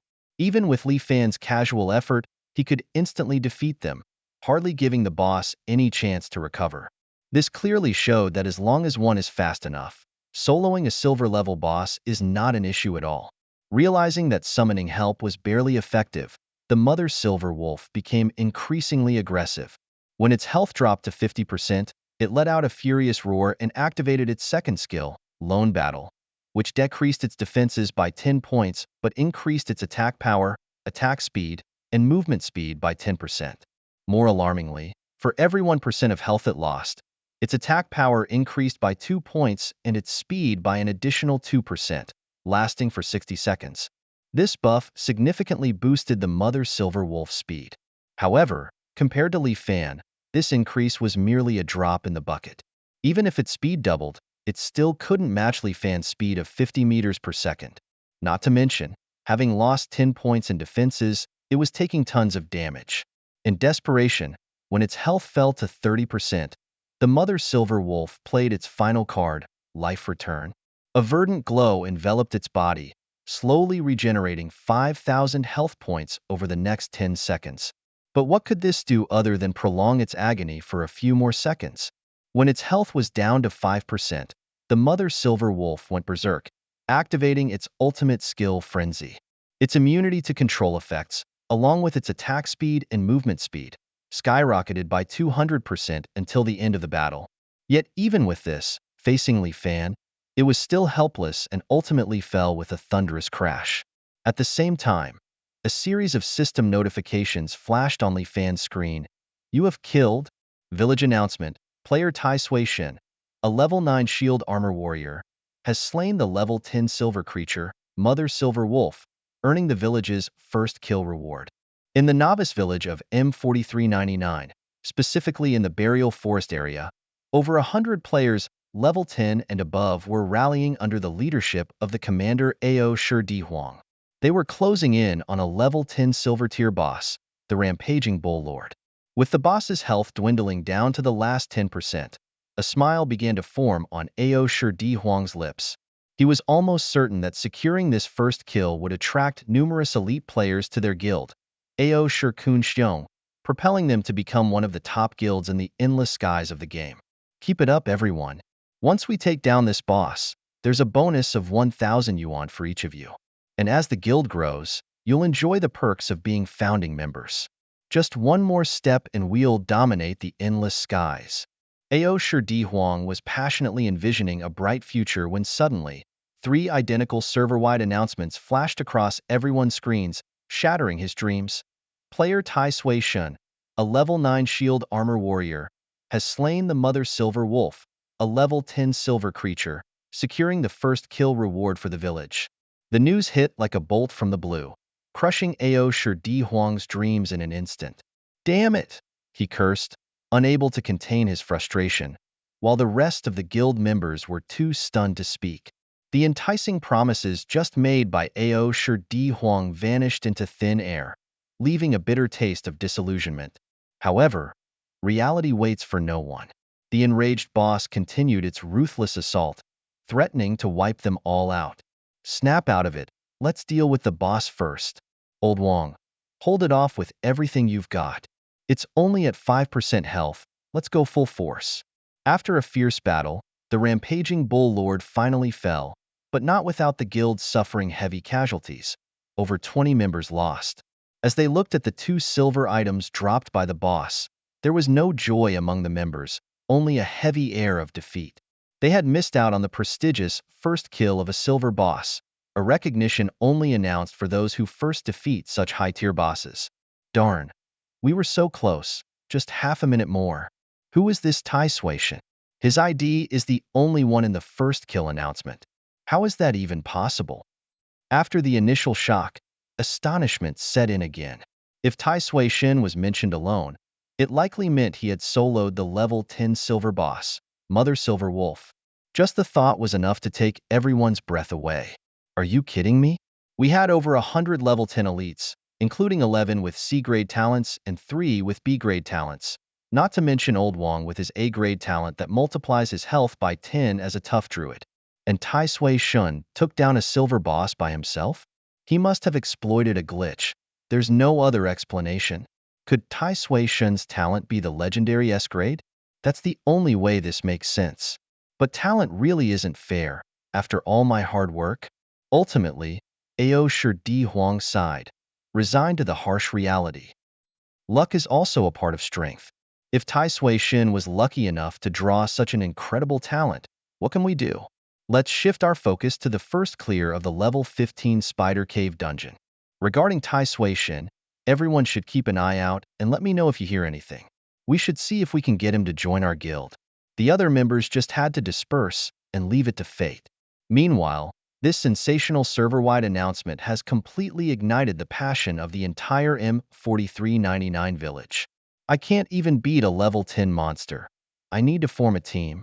And Tai Sui Shin can solo a silver boss? Are you kidding me? This game sucks. I'm done playing. And to think I even drew a lousy talent. What a terrible experience. Easy for you to say. What else can you play besides Endless Sky? Aren't all other virtual games dead? Getting a good talent is crucial, But let's not lose heart. If we put in the effort, we can become as strong as Taishuation too. Yes, exactly, Taishuation. Please carry us. Does anyone know him? I'll offer a red envelope. Introduce me to Taishuation, and there will be a big reward if it works out. I'm a female player, willing to meet offline. Please introduce me. Suddenly, the public chat of M4399 Village was flooded with discussions about Taishuation. Many were amazed by his bravery, while others complained that the talent gameplay affected the balance of the game. But most of all, there was admiration and longing for this mysterious expert. Meanwhile, in the temporary base of the Eho Yuntian Guild, members like Zhang Xiao, Ren Wang, and De Wang were silently staring at the announcement. Damn, that guy is even more monstrous than we imagined. Damn it. It looks like we few can't seek revenge after all. No choice, we're short on people. We'll have to avoid him for now. Once we hit level 20 and enter the main city, we can join forces with other brothers in the guild to deal with him. You're right, we're not scared of him. Leveling up is what matters now. Picking a fight with him would be pointless. Maybe we should promote Taishuation a bit more? Let those eyeing his gear know, this is not someone to mess with. As the saying goes, fame brings trouble as fat pigs attract butchers. We might as well promote Taishuation. Let those who want to loot his gear know what kind of person he is. Li Fan was completely unaware that the entire village's announcement had shattered the development plans of the Proud Heroes Guild. Nor did he know that all the village players were currently discussing him. He was reveling in the joy of his first kill of a silver-level boss, meticulously reading through a series of system notifications. You have slain a level 10 silver creature, the Mother Silver Wolf, earning 52,500 experience points, with an additional 5% bonus for challenging beyond your level. This kill is the first in the village. Congratulations on earning 20 free attribute points and guaranteed to drop a piece of class-specific equipment or a skill book. Your talent has activated, permanently increasing your agility by 20 points. You have been cursed by the Mother Silver Wolf in her dying breath. Wolves within an 800-meter radius will now actively attack you. You have picked up the boss's loot: Thorn Shield, Silver, Silver Wolf Boots, Bronze, Fine Steel Knuckles, Bronze, Wolf Fur Tunic, Bronze, the Skill Book, Bone Splice, Silver, a special item, Low-Tier Silver Life Essence of Agility, and 1 gold, 11 silver, 66 copper coins. The rewards for this first kill are quite substantial. Li Fan, accustomed to optimizing his gains, allocated all the free attribute points to his strength, immediately boosting his physical attack power from 88 to 108. After distributing the points, he took a closer look at the other notifications. Poor Mother Silver Wolf. Even in death she didn't forget to curse me, he chuckled, shaking his head. But I fear this curse will hardly trouble me. It's more like a taunting aura specifically tailored for me against the wolf kin. With this curse, my efficiency in grinding mutated gray wolves for quests will surely increase. Satisfied, Li Fan then examined the boss's loot. He found 4 pieces of equipment and a skill book, a truly fruitful haul. The Thorn Shield, a silver quality item with plus 30 physical defense, plus 27 magical defense, plus 20 stamina, plus 16 strength, and a 15% damage reduction. Also comes with an armor-piercing effect. It's practically a divine artifact made just for me. Li Fan was thrilled. Though he rarely needed a shield given his speed, the passive skill was perfectly suited for him. With this, soloing the Mother Silver Wolf would take no more than half a minute. Next, he looked at the bronze-quality Silver Wolf Boots, which were of perfect grade and offered a speed bonus of 10%, increasing to 20% outside of combat. For Li Fan, who prioritized speed, these boots were nothing less than a blessing. The Bronze Wolf Fur Tunic, though not high-grade, significantly boosted his defense and health. The only item he couldn't use was the Fine Steel Knuckles, specific to druids. Despite their fine properties, it was a pity that Li Fan wasn't a druid. No worries, I can sell them at the auction house for a good sum, he thought nonchalantly. Finally, he turned his attention to the silver-grade skill book, Bone Splice. With damage 4 times that of regular skills and reducing the target's physical defense by 1% to 10%, plus the Thorn Shield's armor-piercing effect, my output is set to multiply. Li Fan's eyes sparkled with excitement. With these 2 artifacts, He was confident he could slay the mother silver wolf in under 20 seconds. His gaze then settled on the low-tier silver life essence of agility. Consuming this rare item would permanently increase his agility by 30 points, a truly rare find in the endless expanse of the game world. In his past life, he had climbed from obscurity to the top 10 warriors leaderboard by farming bosses for life essences.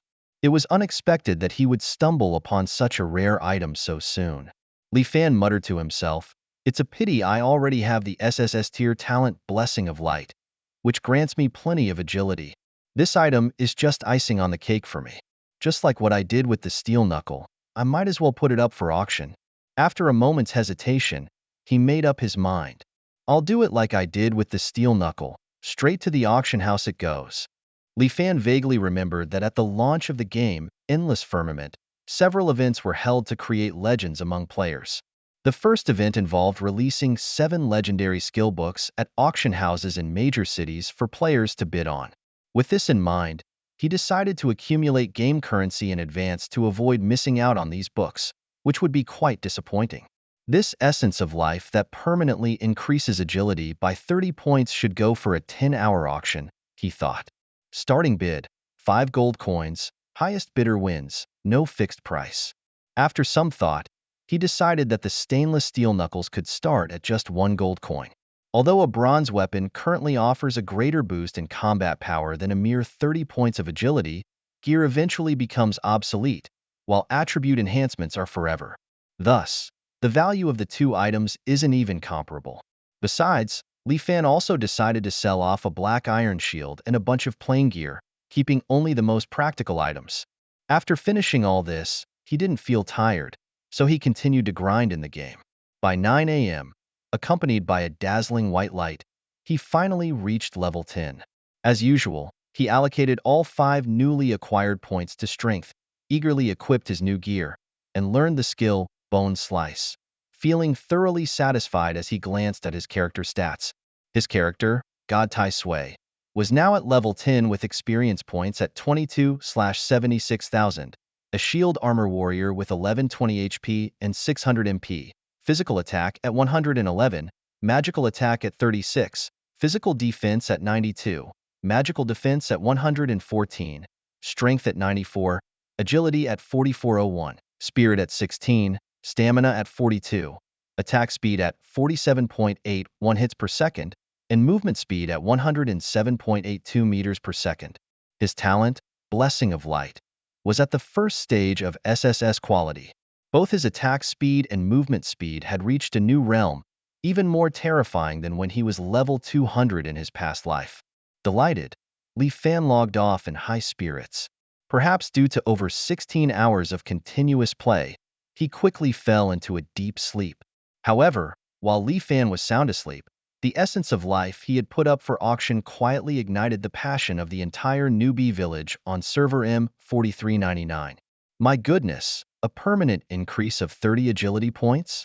I can't believe such a divine item exists in Endless Firmament, and that someone who got it would actually sell it. According to the description, it was dropped by the Mother Silver Wolf, the same silver tier boss slain by God Tai Sui. No wonder he's the first to kill a silver boss. A mere 30 agility points is nothing to him. Considering the conversion between agility and attack speed, this item effectively offers a free increase of 0.3 to base attack speed. I'm only at 0.8 attack speed. I'm so jealous. This item's value is comparable to gaining 15 levels. Absolutely insane. Soon, the auction house was packed with players willing to sell anything to bid on it. Indeed, many had reached level 10 or higher, but their agility was generally less than 10 points. It's not that they didn't understand the importance of agility, it's just difficult to have it all. If they didn't allocate precious attribute points to strength or spirit, their attack power would be insufficient to even break the defense of same-level monsters. High attack speed without sufficient power would be merely for show. This is why the essence of life was so incredibly precious. If someone like Li Fan possesses such extraordinary talent, even Huadai, who has awakened an S-class talent, would consider it a treasure. Amidst eager eyes, the bidding slowly began. Starting at 5 gold coins, the price quickly escalated to 6, then 7 and 8 gold coins. In just half a day, the bid soared to 90 gold. At the village entrance, a group of players were frantically shouting their offers to buy game currency, with Yunding gold merchants exchanging at a rate of 1 to 2 for copper coins, urging players to come quickly. The Ao Shirkun Xiong Guild was buying at a rate of 1 to 1.8, promising payment first and a fraud-free transaction. The Fenghuang Guild also offered a rate of 1 to 1.8, welcoming all sellers, proclaiming how easy it is to make money. Considering the game had been live for less than 48 hours, the high value of the currency was evident. A mere level 10 player, even after battling for 12 hours, would only earn about 10 silver, equivalent to 1,000 copper coins. Before Li Fan listed the essence of life, the exchange rate was roughly 1 to 4. To participate in the auction, the nouveau riche of the newbie village showcased their financial muscle, pushing the currency value up by more than double, and it was still climbing. By 4 in the afternoon, the bid for the blood essence had shot up impressively to 130 gold, which was roughly equivalent to 900,000 Longwa currency. All this for a mere 30 points of agility. The tycoon's actions could indeed be described as extravagantly generous. Finally, as the auction entered its most intense final 10 minutes, the situation became even crazier. 131 gold, 132 gold, 133 gold. Until 179 gold, 99 silver, 99 copper. This figure seemed to be a threshold that many were hesitant to cross, preferring instead to spend their money on upgrading their equipment rather than on a consumable item. Unexpectedly, in the last 3 seconds, the bidding took a dramatic turn. With 3 seconds to go, the bid was 190 gold. With 2 seconds remaining, 196 gold. And in the final second, 200 gold. As the final gavel fell, the auction concluded amidst a buzz of amazement and chatter. Oh my goodness, a last-minute surge from 180 to 200 gold. These big shots were indeed loaded, with 200 gold now worth 1.5 million Longwa currency. The deity of Tai Sui Guild must be making a fortune. Soon, news spread like wildfire that the mysterious buyer at 200 gold was none other than the Fenghuang Guild. No wonder, as that's a well-established powerhouse, reportedly led by an incredibly wealthy and glamorous female president.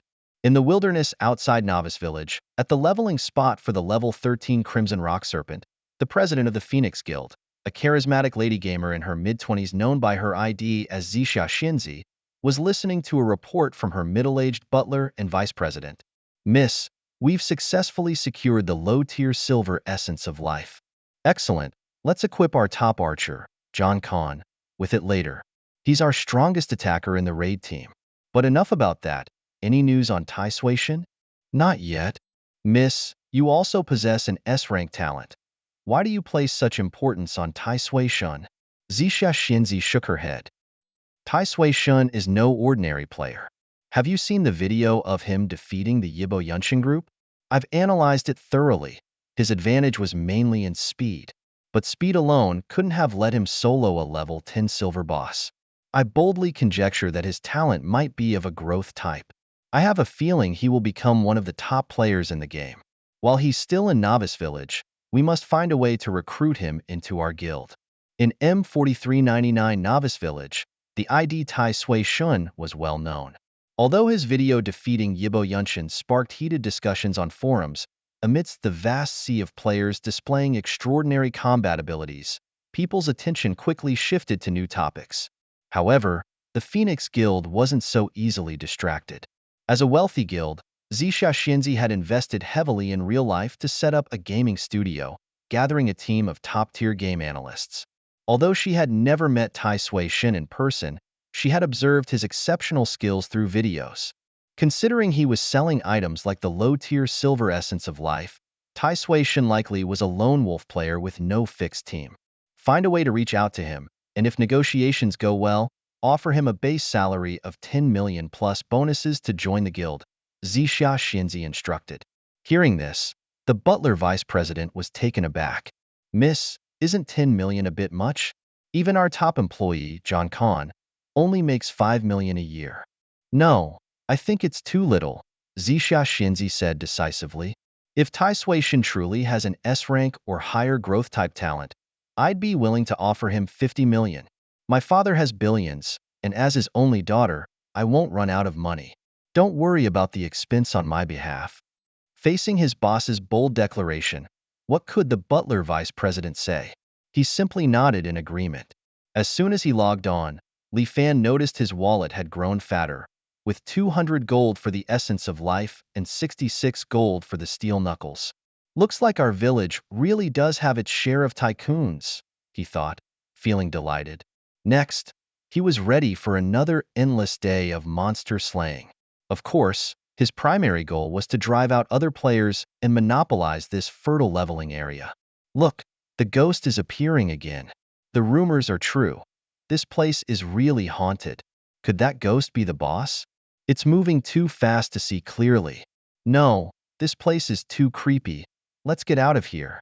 Under Li Fan's humane management, it took less than half an hour for the mutated gray wolf respawn area to be nearly devoid of other players. You see, with his speed reaching 100 meters per second, he appeared to ordinary players like a human-shaped bolt of lightning, here one moment and gone the next. Coupled with his ruthless fighting style, rumored to be indiscriminate killing, who would dare stay longer? Soon, Li Fan began the monotonous task of slaughtering wolves. His high damage output, insane speed, and ability to gather mobs increased his efficiency several times over compared to the day before. The mob-gathering aura, in particular, was a game-changer. After 2 days of experimenting, Li Fan discovered that each mutated gray wolf took about 10 minutes to respawn, and the gloomy forest could hold up to 120 wolves at a time. These creatures like to crouch in the bushes like turtles in their shells, and with the vast map and limited visibility, Li Fan had been unable to reach his theoretical peak efficiency of slaughtering 120 wolves every 10 minutes. He had been managing only about 20. Now, with his dramatically increased speed, the process of finding the wolves had greatly shortened. The appearance of the curse aura was a revelation for Li Fan, bringing new tactics into play. Initially, he would run around the map for 800 meters, using the mother wolf's hate aura to gather the pack before wiping them out in one go. With this method, he could kill about 45 wolves every 10 minutes. But soon, Li Fan optimized his strategy. He realized that waiting for the slow-moving wolves to gather was a waste of time. After careful consideration, he decided to simplify the process. Now, he would run a kilometer or two, stop, and wait for the nearby wolves to show themselves before swiftly killing them off. With this method, he could astonishingly kill about 70 wolves every 10 minutes. At this rate, that's 420 wolves per hour, and up to 4,210 hours. With his routine of playing 16 hours a day, his daily maximum could reach 6,720 wolves.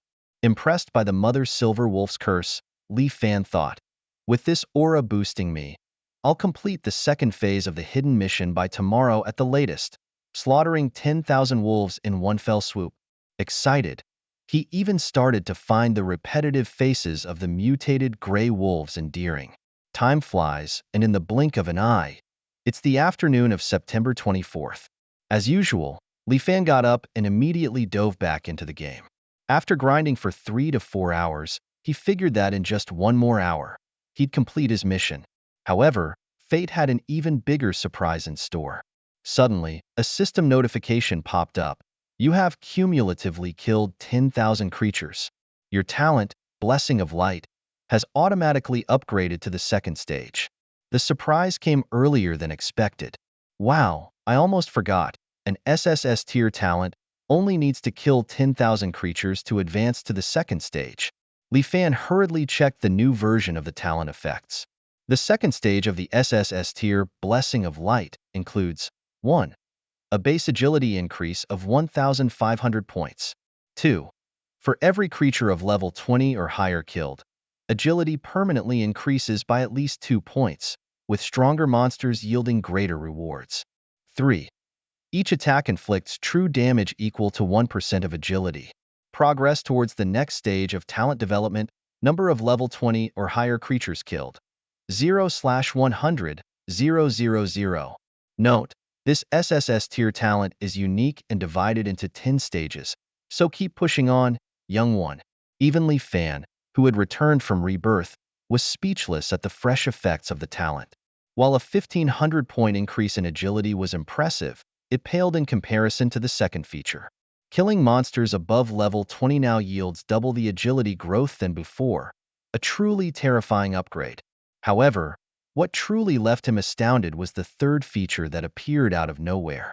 With my current agility of 11,000, each attack would deal 110 points of true damage. Considering my current attack speed of over 100 hits per second, that's 12,000 points of true damage per second. Holy moly, not even a golden boss could withstand my full onslaught for 10 seconds. The shockwaves within Li Fan's heart were immense. Remember, this is just the performance of the second stage, and there are still 8 more stages awaiting him. So, the question arises, how explosive will the scene be when the talent evolves to the pinnacle 10th stage? Just imagining it, Li Fan was too scared to continue thinking about it. Awesome. Even if killing gray wolves no longer increases agility, who cares? There's a bigger stage waiting for me in the future. After shouting with boundless enthusiasm, Li Fan was even more motivated. He quickly completed his tasks to obtain the warrior's heart, and then headed straight to the main city to grind for agility. With the boost from his talent, Li Fan's efficiency in crushing mutated gray wolves soared again. Previously, it took 10 normal attacks to kill one, but now just one sword strike could cripple it, and 2 strikes were guaranteed to kill. After just a short while, his level rapidly increased, soon reaching level 15. The overnight grind had immediate results, and despite a 45% experience penalty for killing gray wolves, the base rate kept his leveling speed incredibly fast. At this point, his blacksmith task was nearing its end, with the progress showing 9894/10,000. At this rate, in no more than 5 minutes, this torturous task would finally come to a close. However, just as Li Fan killed another unlucky wolf, a system prompt suddenly popped up. You have killed over 10,000 mutated gray wolves, earning the hidden achievement title, Enemy of the Wolf Tribe. Due to your slaughter of 10,000 mutated gray wolves, you have caught the attention of the Silver Wolf King. The level 15 golden creature, Silver Wolf King, will soon patrol this area. Please be cautious. Including the first round's count, these 10,000 mutated gray wolves were indeed hard-earned. Li Fan eagerly checked the attributes of his newly acquired title, Enemy of the Wolf Tribe. Plus 1,000 health points, exerts intimidation on all wolf tribe creatures, and increases damage dealt by 10%. Although 1,000 hit points might not seem like much, the 10% damage boost was just what Li Fan needed to take on the impending Silver Wolf King, making him even more formidable. As he was reveling in his newfound power, a commanding figure appeared on the horizon. On closer inspection, it turned out to be a solitary wolf, its fur as shiny as silver and its presence overwhelmingly fierce. The system immediately popped up a notification. Species, Silver Wolf King, level, LV 15 gold tier creature, attributes, 65, 000/65, 000 HP, physical attack 648, magic attack 599, physical defense 240, magic defense 250, skills? This level 15 gold tier boss was more than twice as strong as a silver tier boss of the same level, with terrifyingly high attack and defense stats. Before his talent upgrade, Li Fan would have probably turned tail and fled at the mere sight of such attributes.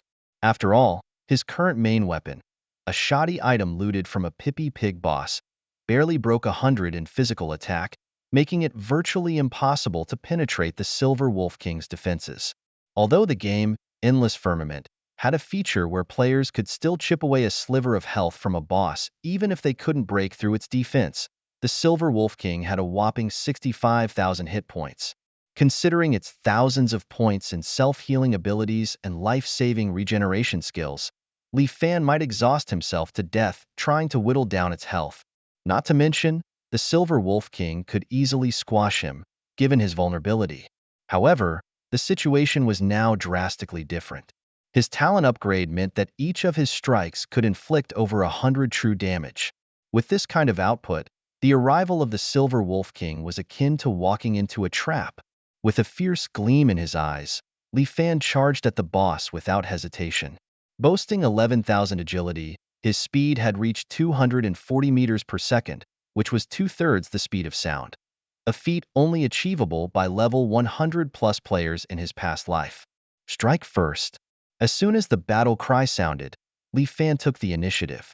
Using a teleportation move, he appeared behind the Silver Wolf King, and under the enhancement of his phantom sword dance, he delivered dozens of swift strikes. 233, 233, 233, 116. In just half a second, about 50 damage indicators sprang from the monster's head, slicing off 7,000 of its health points instantly. With a painful howl, the Silver Wolf King leapt backward, while a mysterious red light flickered across its body, clearly signaling the activation of a skill. Seeing this, Li Fan didn't dare to underestimate his opponent.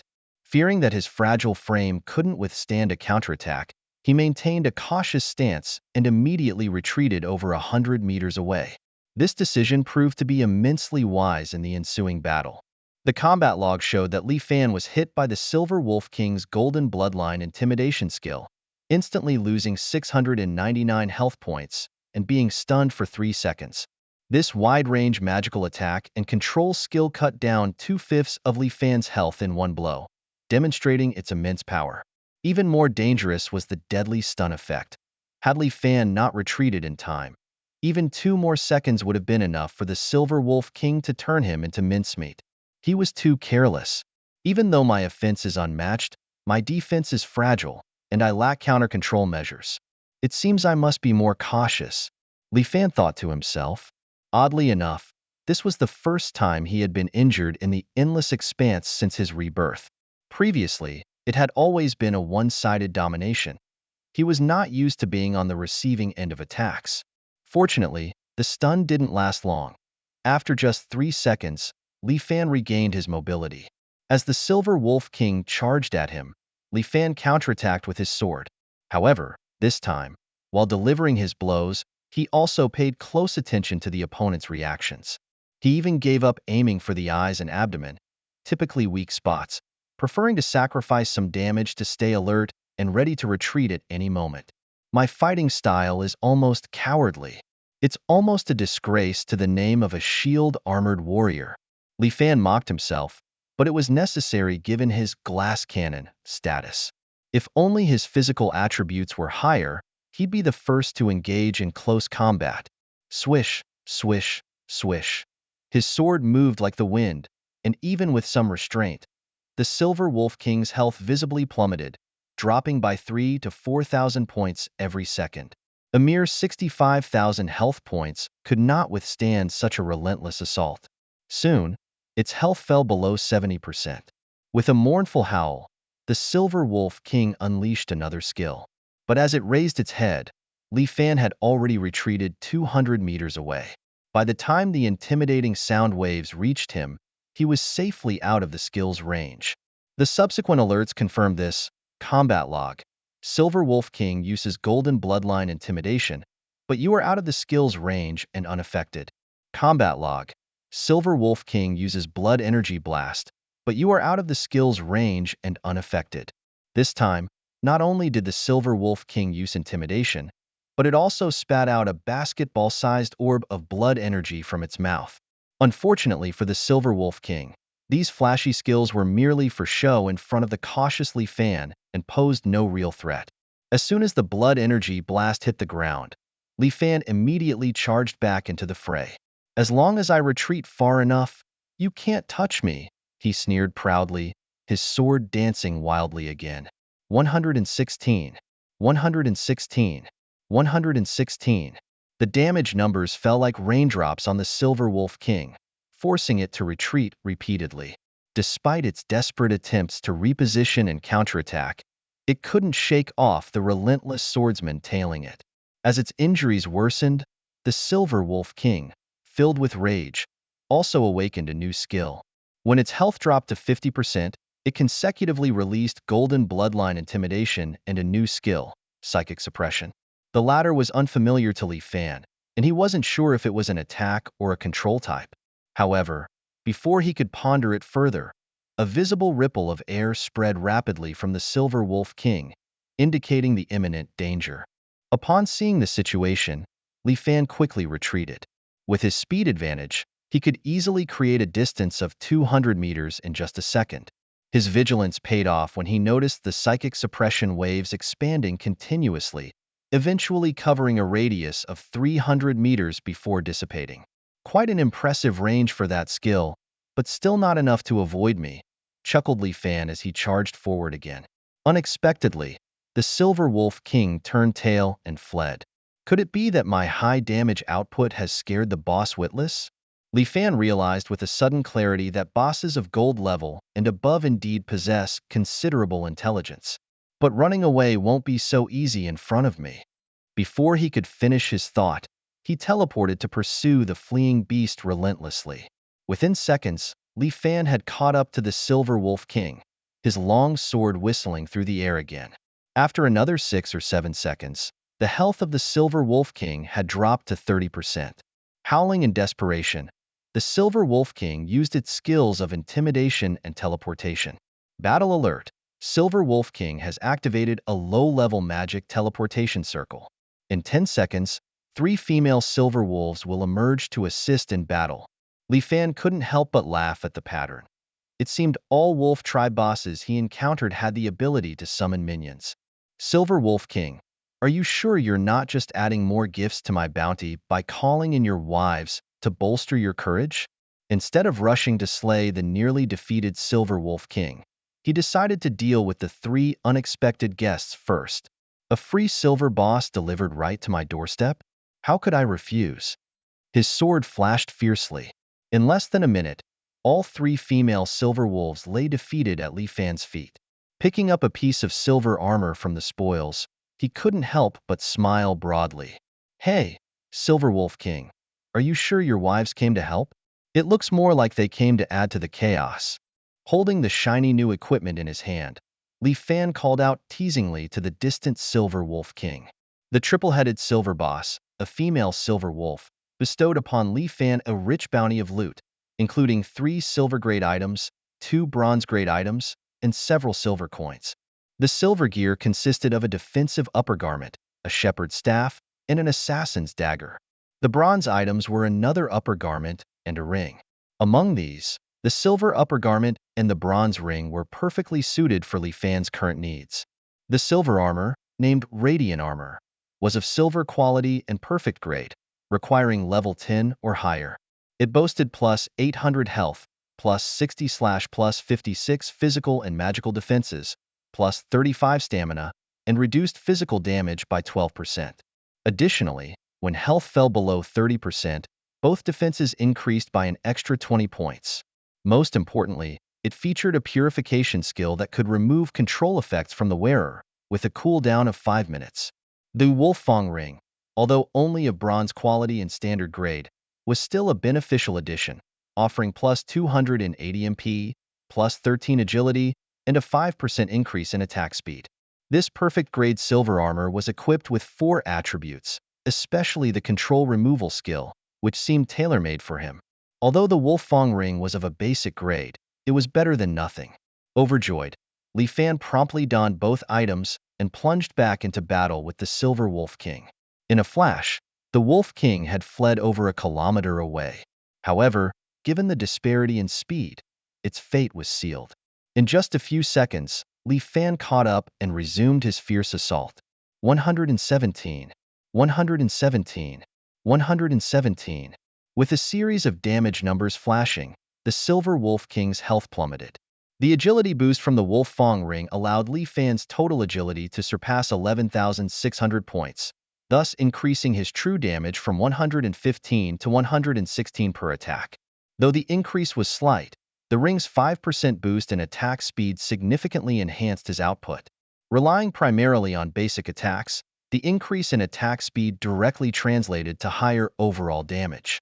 Under this overwhelming onslaught, the Silver Wolf King's health quickly dropped below 10%. In a desperate move, it activated its berserk state.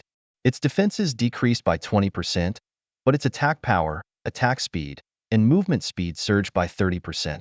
More daunting was the drastic reduction in all its skill cooldowns, coupled with immunity to control effects until the end of the fight. Seeing this, even Li Fan, standing hundreds of meters away, tensed up. The drop in the Silver Wolf King's defenses was irrelevant to him, as his damage was mostly true damage. Similarly, even if its other stats doubled, it would hardly affect him. What truly alarmed him was the sudden decrease in skill cooldowns during its berserk state. Realizing the boss was down to its last 10% health, Li Fan reminded himself to stay focused and avoid rushing. He re-engaged in the fight, all the while staying alert for the boss's reactions and waiting for the right moment to strike. Just then, a group of players emerged from the depths of the forest, rapidly approaching the battlefield. Kill. That wretch dares to steal our boss. Let's chop her down. Don't even think about running, just accept your death. Over 30 players chased relentlessly, their shouts filling the air. Their target was none other than Huadai, who was frantically trying to escape while seething with indignation. This whole debacle started about half an hour ago. At that moment, she was in the midst of a solo battle against a level 14 bronze boss, and victory was within her grasp when suddenly, an invisible assassin launched a sneak attack on her. Luckily, having learned from her recent encounters with Silver Wolf guards, Huadai was well prepared.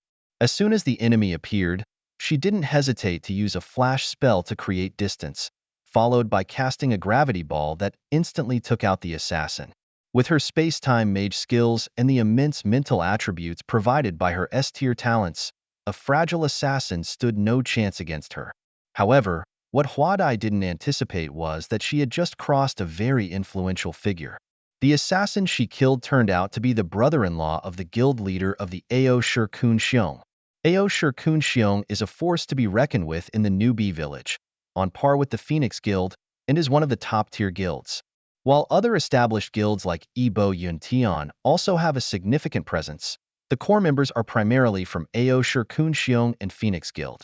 It's said that Ao Shi Kun Xiong has a backbone of over 500 members, most of whom are professional players hired by the guild leader himself.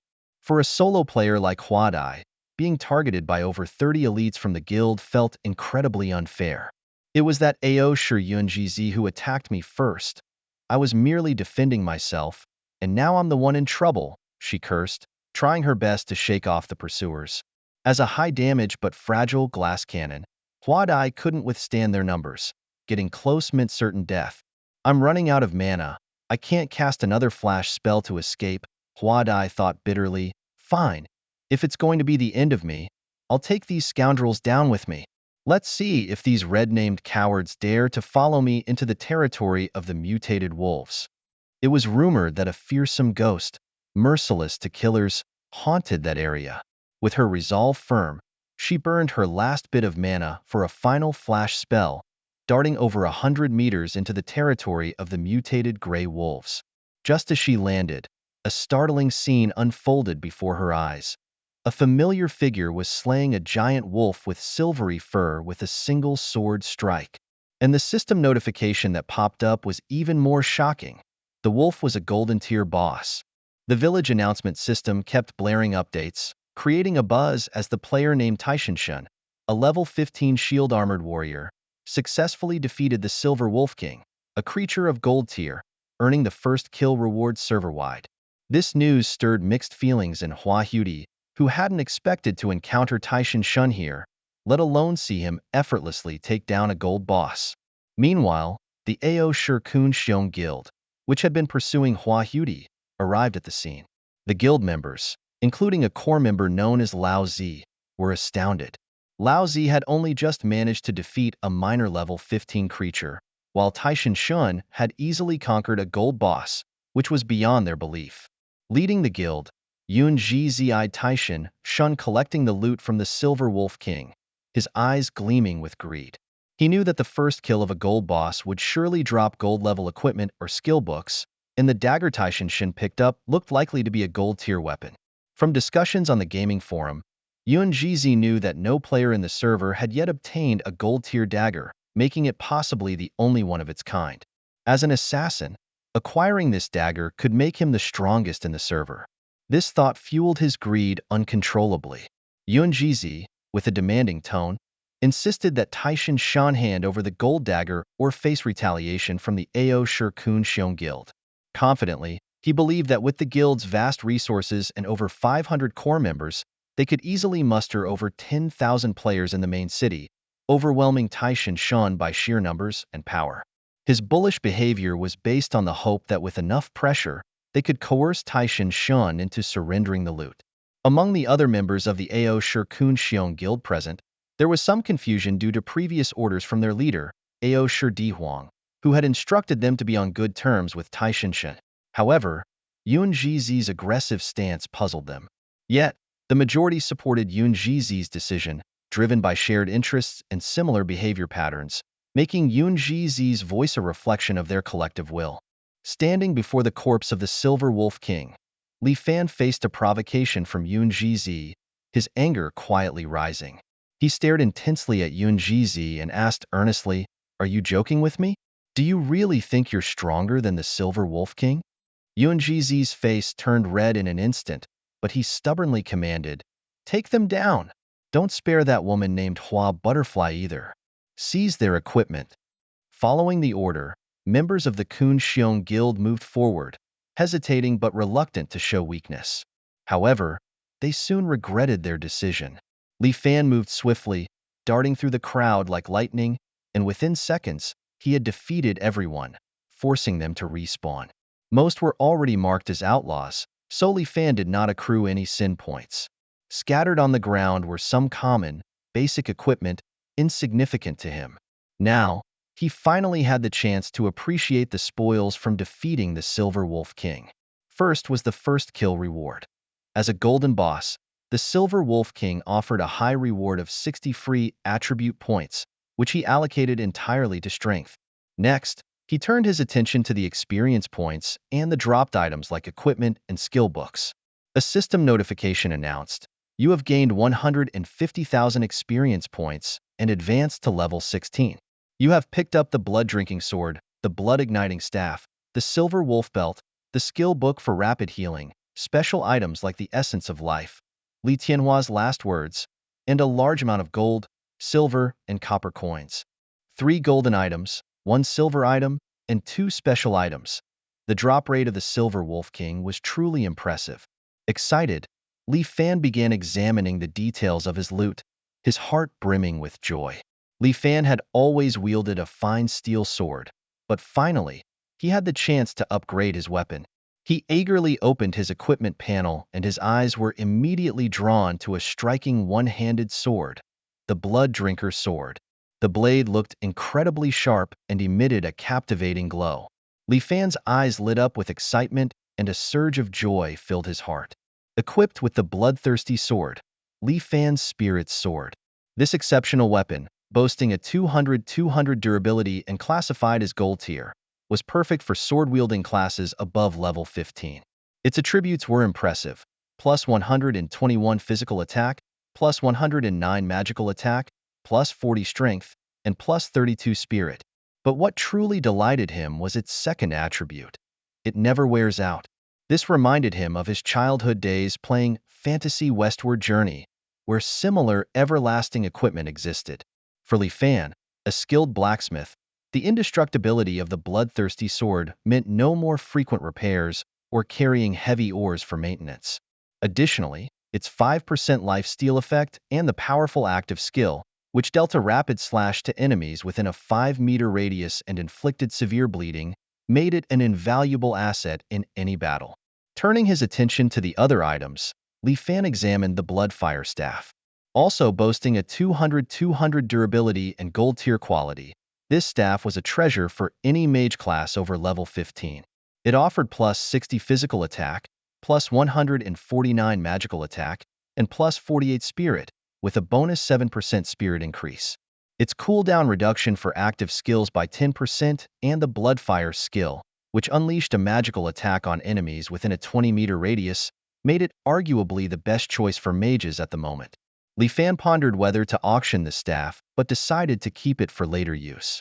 He then equipped the Silver Wolf Belt, which was exactly what he needed, and glanced at a skill book dropped by the boss. The skill book titled Rapid Healing was another golden quality item essential for any priest class over level 15. Eager to learn and master this skill to enhance his survivability in combat, Li Fan's excitement was palpable.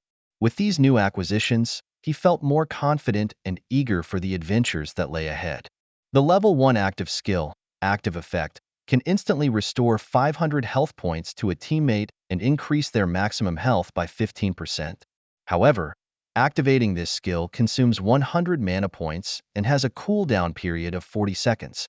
This powerful healing skill could fetch a high price on the market. Yet, the protagonist, Li Fan, decides to keep this skill book, just as he chose to keep the Blessing of Courage previously. He understands that it's a supportive skill, and if he finds the right support teammate to learn it, he will ultimately benefit from its effects. Ultimately, Li Fan decides to review 2 special items in his backpack once more. The first item is the low-tier Golden Essence of Life, Constitution, a special consumable item. Using it permanently increases one's constitution by 100 points. This item, dropped by the Silver Wolf King, is very helpful for enhancing constitution. Without hesitation, Li Fan uses the life essence on himself, recognizing the practical benefits of enhanced constitution. The second item is Li Tianhua's Last Will, a special item type. This letter needs to be delivered to Li Changsheng, the legendary swordsman of Tianyao City. It is said that he will provide a generous reward for it. Li Fan is somewhat surprised by this note. Li Changsheng is a high-ranking NPC, a legendary figure within the NPC factions, and one of the top experts. In his past life, Li Fan had interacted with Li Changsheng a few times, like any other player, by accepting daily quests and attempting to trigger special quests. These special quests are open to all players, and their rewards are unknown.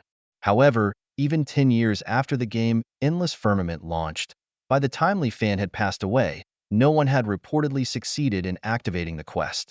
Could this last will be the key to triggering a special quest? Considering both Li Tianhua and Li Changsheng share the surname Li, there might indeed be a connection. Li Fan carefully stores Li Tianhua's last will, looking forward to uncovering this mystery and earning a substantial reward once he reaches Tianyao City in the future. He excitedly browsed through his brand-new personal information panel. In this virtual world, he was the god Tai Sui, with an impressive level of 16 and an experience of 22/320,000. His class was a shield armor warrior, boasting a health pool of 4,390 and a mana pool of 1,205. His physical attack reached 341, while his magical attack was at 169. His defenses were solid too, with a physical defense of 290 and a magical defense of 281. His attributes included a strength of 220, agility of 11,602, spirit of 60, and stamina of 186. All free attribute points were already assigned. His attack speed was an incredible 132.83 hits per second, and his movement speed was a swift 266.24 meters per second. He proudly held the title Enemy of the Wolf Clan, and possessed a top-tier, second-phase talent called Blessing of Light of SSS quality. His equipment included a blood-drinking sword of gold quality, a thorn shield of silver quality, a silver wolf belt also of silver quality, and bright armor of silver quality for his upper body. His skill list comprised a level 5 shield block, level 5 heavy slash, beginner blacksmithing, level 4 shield counter, and level 3 phantom dance. Looking at all this, Li Fan couldn't help but marvel. It was truly the dream setup for a level 16 player. After his rebirth, it seemed like he was on a fast track to becoming powerful right from the start. He thought he was just restarting the game, but to his surprise, he was already making rapid progress. Everything was just too perfect, overwhelmingly thrilling. As he marveled at his own panel, the nearby Hua Huti finally couldn't hold back and spoke up. She cautiously asked, "You won't harm me, will you?" Li Fan glanced at her and shook his head, saying, "Don't be silly, young lady. I don't strike at women. You are free to go." Hua Huti was seething with anger, filled with resentment towards Li Fan. His arrogance and self-aggrandizement had humiliated her deeply, as she felt her dignity was stripped away in their first encounter. Li Fan's remarks infuriated her further, making her feel manipulated. Yet, Li Fan seemed utterly unapologetic, showing no regret for his actions. He casually mentioned that he usually doesn't target women, but made an exception during their boss fight. To him, any past grievances with Hua Hudy were already settled, and he even found it amusing to tease her a bit. Internally, Hua Hudy muttered, questioning how someone could be so shameless. Fuming, Hua Hudy confronted Li Fan. You've attacked so many members of the Ao Shi Kun Guild. Aren't you afraid of their retaliation? They have over 500 members in the M4399 beginner village. Li Fan shrugged dismissively, his expression laced with contempt. Should I be scared? He retorted. Hua Hudy was momentarily taken aback, but upon reflection, she realized that Li Fan truly seemed fearless. His incredible speed and ease in battle were daunting. Even against a siege from 500 guild members, Li Fan appeared calm and composed. His powerful combat skills were jaw-dropping. In just half a minute, he had knocked down over 30 opponents, a feat that left Hua Hudy in awe of his exceptional abilities. Regardless, you saved me this time, which cancels out the grudge from you attacking me a few days ago. Let's call it even. Hua Hudy felt a mix of emotions. She considered befriending Li Fan, hoping they could team up to level up together. As a fragile mage, she was well aware of her disadvantages and trusted in Li Fan's proven strength. She hoped to leverage his power for protection as they ventured through the game world together. However, her suggestion was politely declined by Li Fan. Adding you as a friend is fine, but teaming up for leveling is off the table.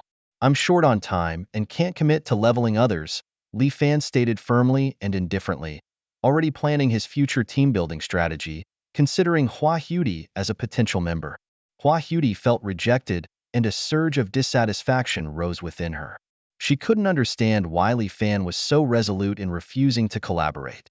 Was he really seeing her as a burden? She was a powerful S-tier time-space mage with a hidden class, confident in her own abilities. Li Fan's attitude left her feeling both angry and baffled. Yet, all Li Fan did was shrug and offer a slight smile, without further explanation. This only intensified Hua Hudy's frustration, feeling undervalued and overlooked. Hua Dai was in high spirits and sent you a friend request. Although she couldn't team up with you at the moment, there would always be opportunities in the future. She hurried off, leaving Li Fan indifferent. Hua Dai stomped her foot in frustration, thinking to herself how he could underestimate her. She vowed to make Tai Sui regret his indifference today, as tomorrow he wouldn't be able to reach her even if he wanted to. While secretly pleased with herself, she didn't forget to accept Li Fan's friend request.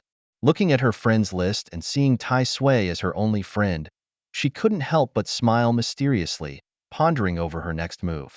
Arriving at the M4399 Novice Village Instance Plaza, the only public instance before reaching level 20, players found the entrance to the Spider Cave trial. From any corner of the instance plaza, players could activate the instance list feature to challenge instances. At that moment, Ao Shi Di Huang had just led his team through the normal difficulty of an instance, only to receive distressing news. His brother-in-law had been defeated by a solo player named Tai Sui, whom he had taken an interest in. Even more astonishing was that Tai Sui led a group that not only chased down a mage player, but also unexpectedly secured the first kill on a golden boss, wiping out everyone. Tai Sui, like a ghost in the dark forest, had already caused the demise of countless players in recent days. Yunzi wanted to trade amicably but faced a ruthless rebuff. Guild leader, please ensure justice for us. But be careful, Tai Sui is incredibly powerful. I didn't even see his moves before I was instantly killed. We must consider our revenge carefully. Listening to his brother-in-law and other players discuss, Ao Shi Di Huang furrowed his brow. He had intended to invite Tai Sui to join the guild, but before they could meet, his men had already fallen prey to him. This issue had escalated. Ao Shi Di Huang knew his brother-in-law was prone to causing trouble and past conflicts had been resolved, but this time, with Tai Sui killing over 30 core members, it was likely due to his brother-in-law's provocation. Although the accusations might be exaggerated, Ao Shi Di Huang chose not to delve deeper. Respecting his wife was important, but as the guild leader, his responsibility to protect his members was paramount. I am aware of the situation, let's not discuss it further. I will handle the matter of revenge. Deciding to deal with the situation, Ao Shi Di Huang dismissed his brother-in-law and others. He then opened his friends list and contacted a player named Assassin Alliance Liaison 04 to initiate a private chat. In the M4399 Novice Village, there was a task to hunt down a suspected S-rank or higher, extremely agile player. Would he take it? Moments later, the liaison replied. Ao Shi Di Huang heard about an enticing deal. Eliminate an opponent once and earn a hefty reward of 200,000 Dragon Kingdom currency. Moreover, some bosses mentioned that completely defeating the opponent to level 0 would yield an additional 100,000 bonus. Fired up by this opportunity, Ao Shi Di Huang didn't hesitate to accept the challenge. The target's ID was Tai Sui Shun, a name that stirred excitement within him. After some negotiations, Ao Shi Di Huang secured a satisfactory price. Now, he eagerly awaits news from the assassins of the Assassin Alliance, looking forward to the lucrative rewards. As he waits, his heart is filled with anticipation and excitement, ready to face the challenge ahead. Standing at the entrance of the blacksmith shop in the beginner's village, Li Fan was filled with excitement as he read the system notification. He was proud of his efficiency in completing tasks, but he hadn't expected the blacksmith, Mo Lin, to be so generous. The extra rewards included a fine Xian iron greatsword of silver quality, which was both surprising and thrilling.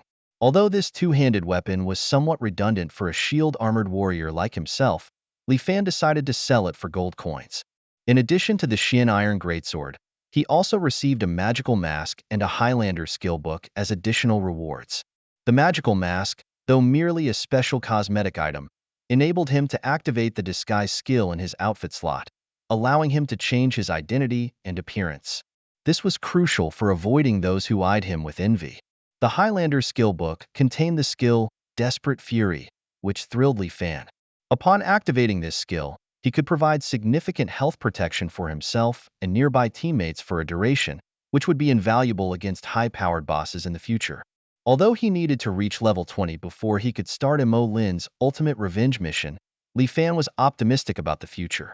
He opened his quest log, ready to face the upcoming challenges. After finally deciding to trust your abilities, the blacksmith Molin has requested your help to complete the ultimate mission for avenging his daughter, challenging the level 20 hidden dungeon, the Wolf Tribe Altar. Having witnessed your strength in the first two trials, Molin is confident that you are up for the challenge. You have 15 days to complete this task, and it can be undertaken by 1 to 10 players. Successfully completing the mission will reward you with a substantial amount of gold and experience points. You will also have the choice of one piece of golden equipment crafted by Molin himself, along with a special item, the Warrior's Heart. However, failing this mission will result in a permanent disqualification from accepting further quests in this chain. The key to enter the Wolf Tribe Altar dungeon has already been automatically added to your inventory. Please note that this dungeon is extremely challenging and requires players to be at least level 20 to enter, so forming a team is advised. This mission involves clearing a hidden dungeon, a type of dungeon that is less common than public dungeons in the game Infinite Expanse. Public dungeons are sparse, with only 4 available below level 50, and anyone meeting the level requirement can attempt them. Hidden dungeons, however, are rarer and offer richer rewards. The protagonist, Li Fan, is eagerly looking forward to challenging the Wolf Tribe Altar. The requirement of being level 20 has him particularly excited. Now, he heads off to tackle the level 15 public dungeon, the Spider Cave, aiming to claim the first clear rewards. Leaving the blacksmith shop, Li Fan makes his way to the Novice Village Dungeon Plaza. By the 4th day since the game's launch, many players have already reached level 15 or higher, and the plaza is bustling with excited players. Listening to the chatter of other players, Li Fan feels a profound sense of belonging. Once a seeker of teams himself, he is thrilled to be experiencing this moment again. The Spider Cave Trial Dungeon, known as the Enlightenment Dungeon, is designed to help players adapt to teamwork. The game requires a full team of 10 players to enter, though this restriction does not apply to subsequent dungeons. Thinking about the first clear rewards, Li Fan realizes he needs to find 9 teammates. Suddenly, he spots a mixed group of men and women, potentially presenting him with an opportunity to join a team. He immediately recognized one of the players, Not very familiar, but someone he had interacted with a few times before. The counterfeit Xixia fairy, a player with a strong and mature aura. Wasn't this player the guild leader of the Phoenix Guild? In his past life, the Phoenix Guild was a regular guild that belonged to the faction protecting humanity, and its leader, Xixia fairy, was among the top 100 warriors globally. What made her even more notable was her reputation as a well-known spender in the game, with considerable wealth. Perhaps selling these 9 slots to her would be more appropriate. With this thought, Li Fan couldn't help but smile. He could almost see a vast amount of gold coins beckoning him, filling his heart with anticipation. In the bustling town square, a group of players clad in shimmering emerald and silver-white gear stood out vividly. They were chatting and laughing together, their spirits high as they had just managed to reduce the health of the first boss in hard mode to a mere 10%. They were encouraging each other enthusiastically, sensing a real chance to clear this difficult level for the first time. One player excitedly shared that the renowned team, Pride of the Elite, had been wiped out after only reducing the boss's health to 50%, putting their progress significantly ahead of the competition. Much of their success was attributed to the brilliant leadership of their guild leader, who was exceptionally strong. One player, thrilled by recent events, mentioned that she had unexpectedly acquired a level 15 bronze longbow while fighting monsters. Proudly, she proclaimed herself as the guild's top archer and asked if anyone objected. Despite her new title, she admitted her damage output was still less than 30% of the guild leader's, who was a master swordsman with an S-rank talent, enhancing his skill attack power tenfold. Laughing, she said she was content being a priest, following the leader without focusing on damage output. Their laughter and chatter drew envious glances from other players. The Phoenix Guild's team was incredibly strong, led by a guild leader with such rare talent, making others green with envy. If all went well, they hoped to be the first to clear the spider cave in M4399's newbie village on hard mode. Suddenly, a distinct voice cut through the hubbub. A player wielding a shield and a long sword approached them and asked, "Members of the Phoenix Guild, would you be interested in buying a spot for the first clear?" The group turned in surprise towards the speaker. Miao Jianji frowned, suspecting the player's intention was to draw attention to their guild. The rest of the team also looked disdainful, except for Zi Xiaxianzi, who eyed the newcomer's gear thoughtfully. Suddenly, the player said, "Sorry, I forgot to turn off my disguise." Under everyone's gaze, his ID changed to a name that shocked everyone present, Tai Sui Shun. Tai Sui Shen? Are you really Tai Sui Shun? Zi Xiaxianzi and others exclaimed in surprise. Nearby players also turned their heads, whispering excitedly, "What? Tai Sui Shun is here? Where is Tai Sui Shun? Big bro, I'm your long-lost little brother. Take me with you." The player, Li Fan, quickly used a magic mask to revert his identity back to Wu Song, avoiding further disturbance from the crowd. After explaining to Xixia Fairy and the others, Li Fan returned to the topic they had been discussing earlier. He mentioned that the first team to clear the Spider Cave dungeon on hero difficulty or higher would trigger a server-wide announcement. "Are you ladies interested? There are 9 spots available. You provide the funding, and I'll lead you to victory." Normally, if anyone else had made such a statement, the ladies would have thought it was a poor joke. However, Li Fan was not just anybody. He was known as Taishan, a player who had recently achieved the first kill of a golden boss. In the eyes of these women, he was among the elite players of the game, Endless Firmament. Xixia Fairy had never imagined that when she finally met the much-admired Taishan, he would be offering to sell raid spots. "Is this even something you can sell?" she wondered. But realizing he might not be very wealthy, she saw an opportunity. Instead of responding to Li Fan's question, Xixia Fairy made her own offer. "Taishan, Wusong, I finally met you. How about a starting annual salary of 30 million, with a contract signed offline? Are you interested in joining us?" Li Fan immediately declined. "I refuse. In just over 90 days, when foreign demons invade, money will be worthless. I'd be insane to just work for someone else."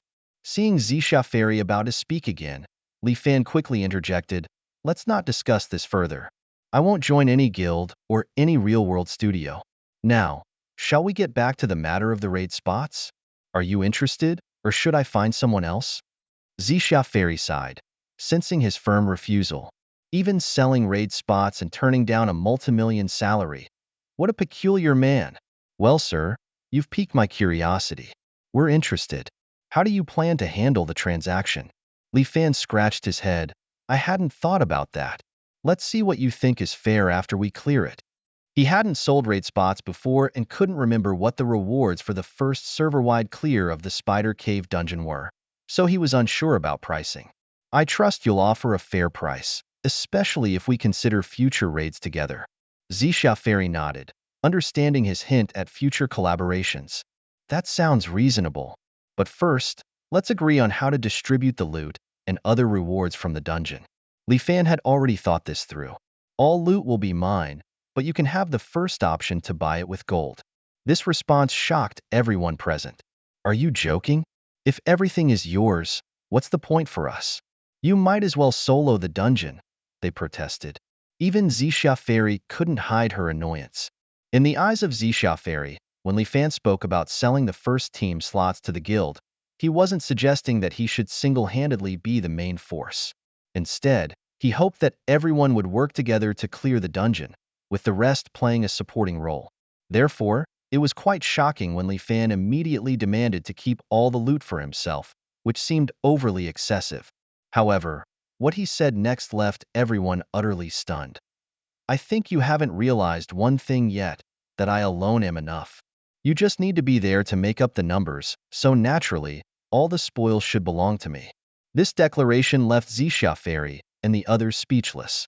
It turned out that Li Fan believed he was so powerful that he could handle it alone, while the others were just there to assist, thus justifying in his mind why he deserved all the loot. Li Fan is a supremely confident gamer whose skills are unmatched by his peers. However, when he proposed to lead a team of 9 players to attempt the first clear of a dungeon on heroic difficulty, his teammates were skeptical and outraged. They thought his request was preposterous and even wondered if Li Fan was joking. Amidst the doubts about Li Fan's abilities, considering they hadn't even defeated the first boss on hard mode, Zixia Fairy calmly expressed her trust in him, puzzling some of the team members. The formidable Genghis John, who held significant influence within the team, was especially hostile towards Li Fan, causing skepticism to resurface. Feeling irritable, Li Fan didn't want to waste too much time on this matter. He proposed a temporary deal, hoping to quickly complete the first clear challenge. Zixia Fairy reaffirmed her trust and supported Li Fan wholeheartedly. She decided to form a new team with other members to support Li Fan's challenge. Eventually, even Genghis John joined them, albeit with a grim expression, and offered his support. Li Fan smiled, pleased that the team had finally united to enter the dungeon together. In the dungeon square, the 10 players swiftly vanished into the depths of the dungeon. This challenge was destined to be a thrilling adventure. The nightmare mode of the Spider Cave trial was an opportunity for Li Fan to challenge himself. Without hesitation, he chose the highest difficulty, displaying his confidence. However, other members of his team, like Zixia Xinzi, were trembling with fear due to the warnings displayed on their screens. The challenge of the nightmare mode brought unprecedented pressure and fear. The intense pain of losing 3 health points every second was particularly discouraging for a fragile mage like Zixia Xinzi, who started to feel disheartened and thought about retreating. Why has it suddenly switched to nightmare mode? Zixia Xinzi asked in confusion.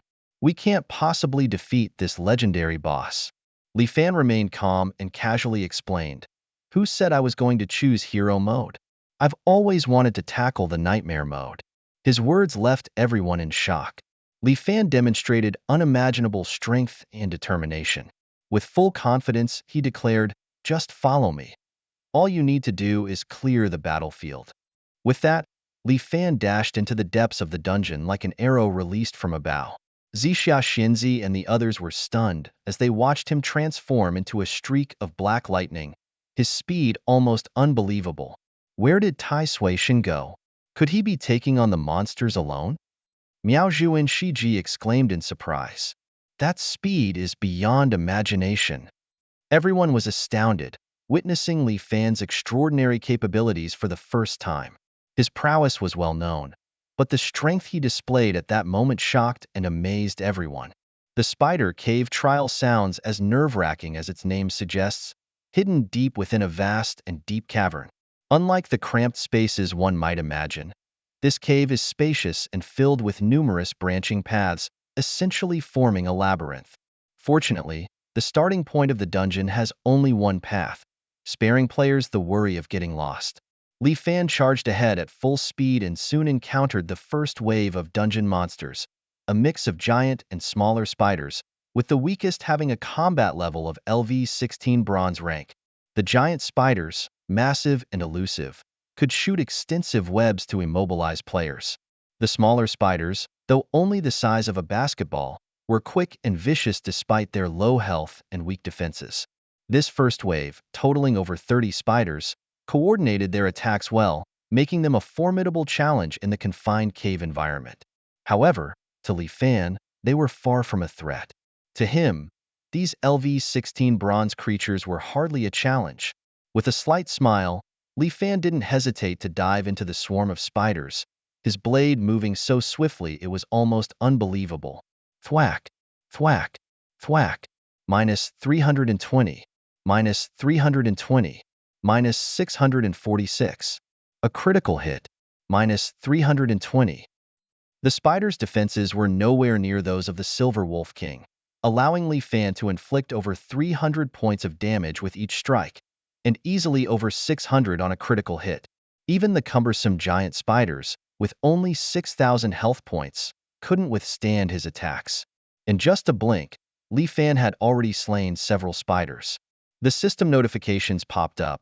You have defeated a LV-16 bronze small spider, gaining 1,000 experience points. Team experience divided plus 10-person team bonus of 100%. You have defeated a LV-16 bronze giant spider, gaining 1050 experience points.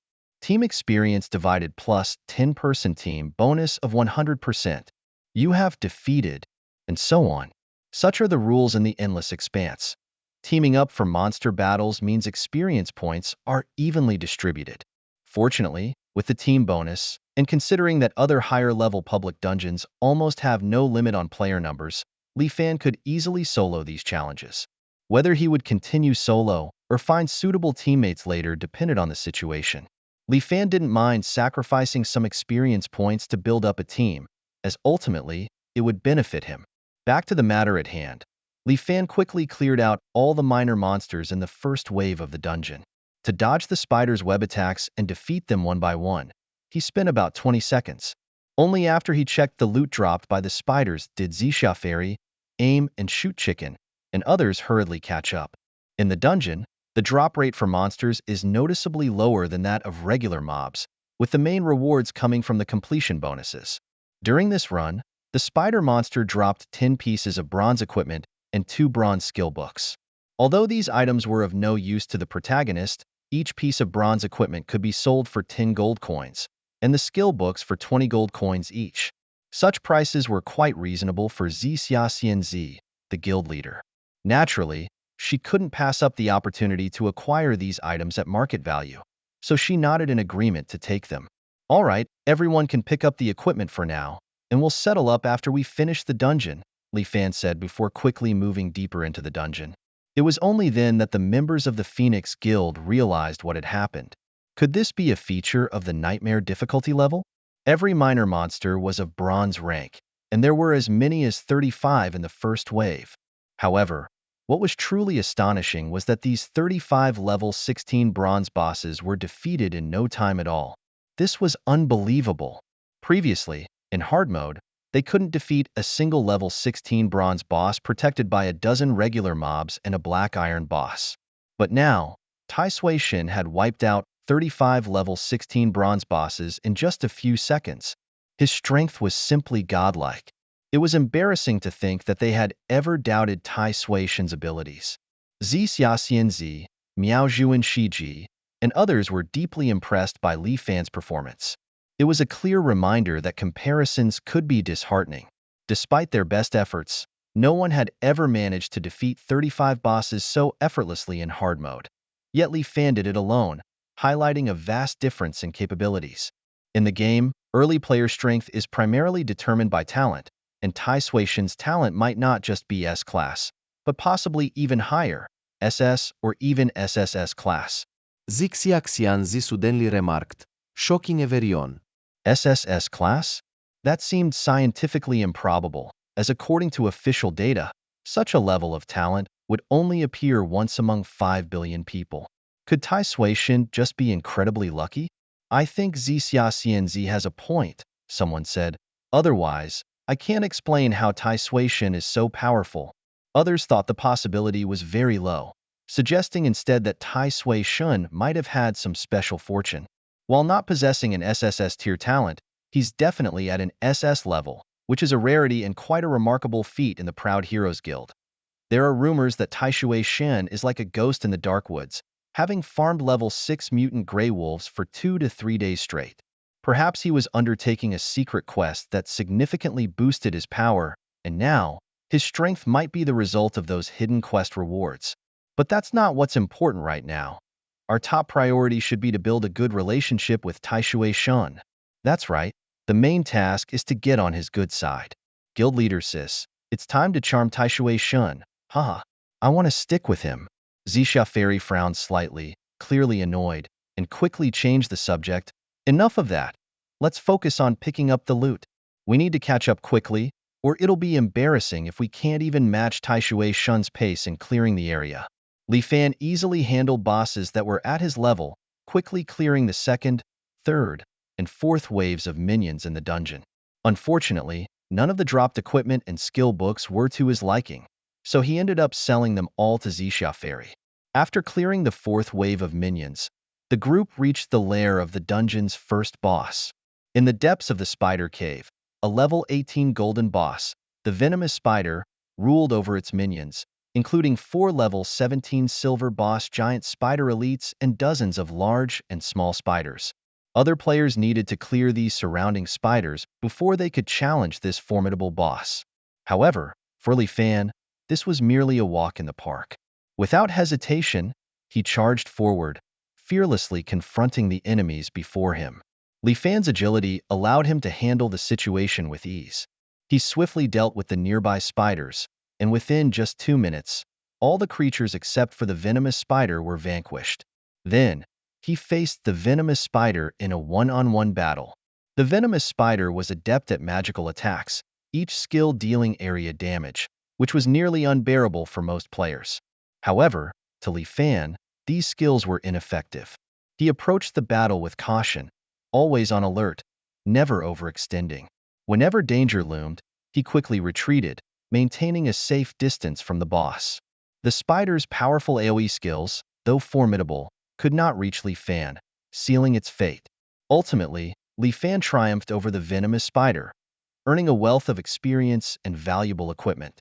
After the battle, he collected his spoils, showcasing his exceptional combat skills and composed response to the challenge. The Storm Crossbow, a primary weapon for archers, boasts impressive base stats. Not only does it offer a passive effect that increases attack speed by 11%, but it also features the ability to unleash tracking arrows, making its attributes quite remarkable. The skill book Ring of Poison, previously used by the venomous spider, is specifically designed for mage-type classes. The level 1 skill from this book is astounding. It releases a circular poison ring with a 15-meter radius centered around the caster, dealing 450% magic damage to targets and inflicting an additional 30 magic damage per second over the next 5 seconds. For mage players, this AoE, area of effect, skill is highly coveted.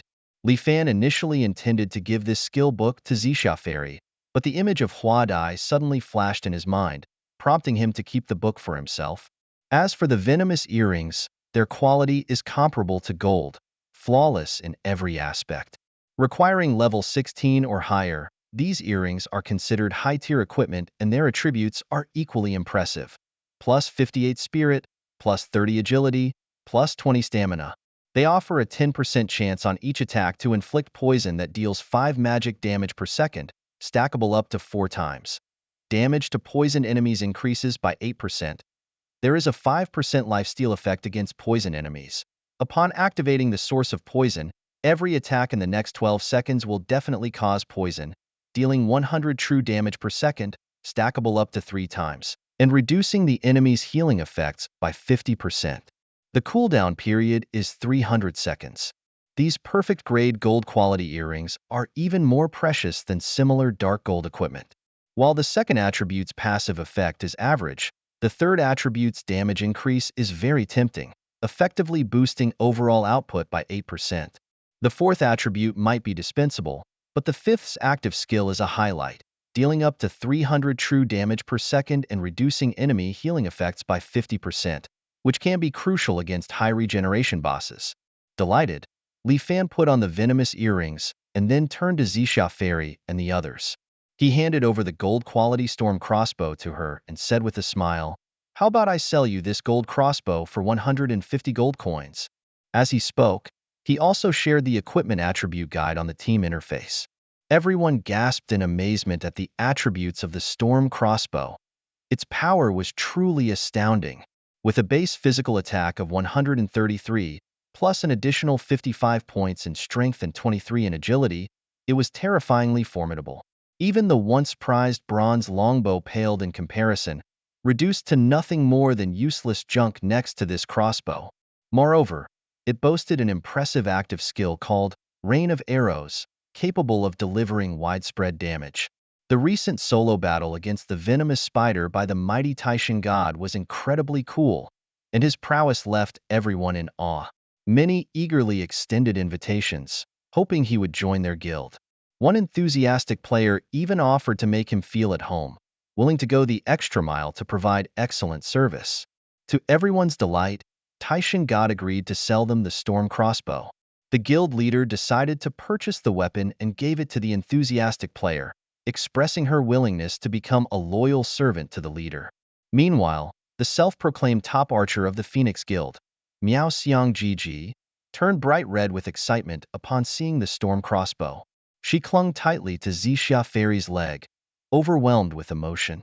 This golden crossbow was indeed the ultimate weapon she had always dreamed of. Xixia Fairy, with her eyes fixed eagerly on the splendid gear, thought to herself that these items were definitely essential, considering her wealth as a woman who never lacked money. To her, any problem that money could solve was not really a problem. However, reality was harsh. She didn't have enough gold coins. Tentatively, she asked, "Would Dragon Kingdom currency work?" Without hesitation, Li Fan responded, "No, it has to be gold coins." Xixia Fairy already owed Li Fan 600 gold coins, including 39 bronze items, 7 silver items, and some skill books. She felt helpless, realizing for the first time that her gold reserves were insufficient. However, Li Fan's attitude was unexpectedly generous. "I know you don't have enough gold coins right now. Let's put it on your tab, and you can pay back a little every day." Xixia Fairy couldn't help but smile wryly, surprised that she had become the debtor. She hoped Li Fan would accept the real-world currency, but he insisted on gold coins, causing her to worry about potential threats due to her debts. Curiously, she asked, "Aren't you worried I might not pay you back?"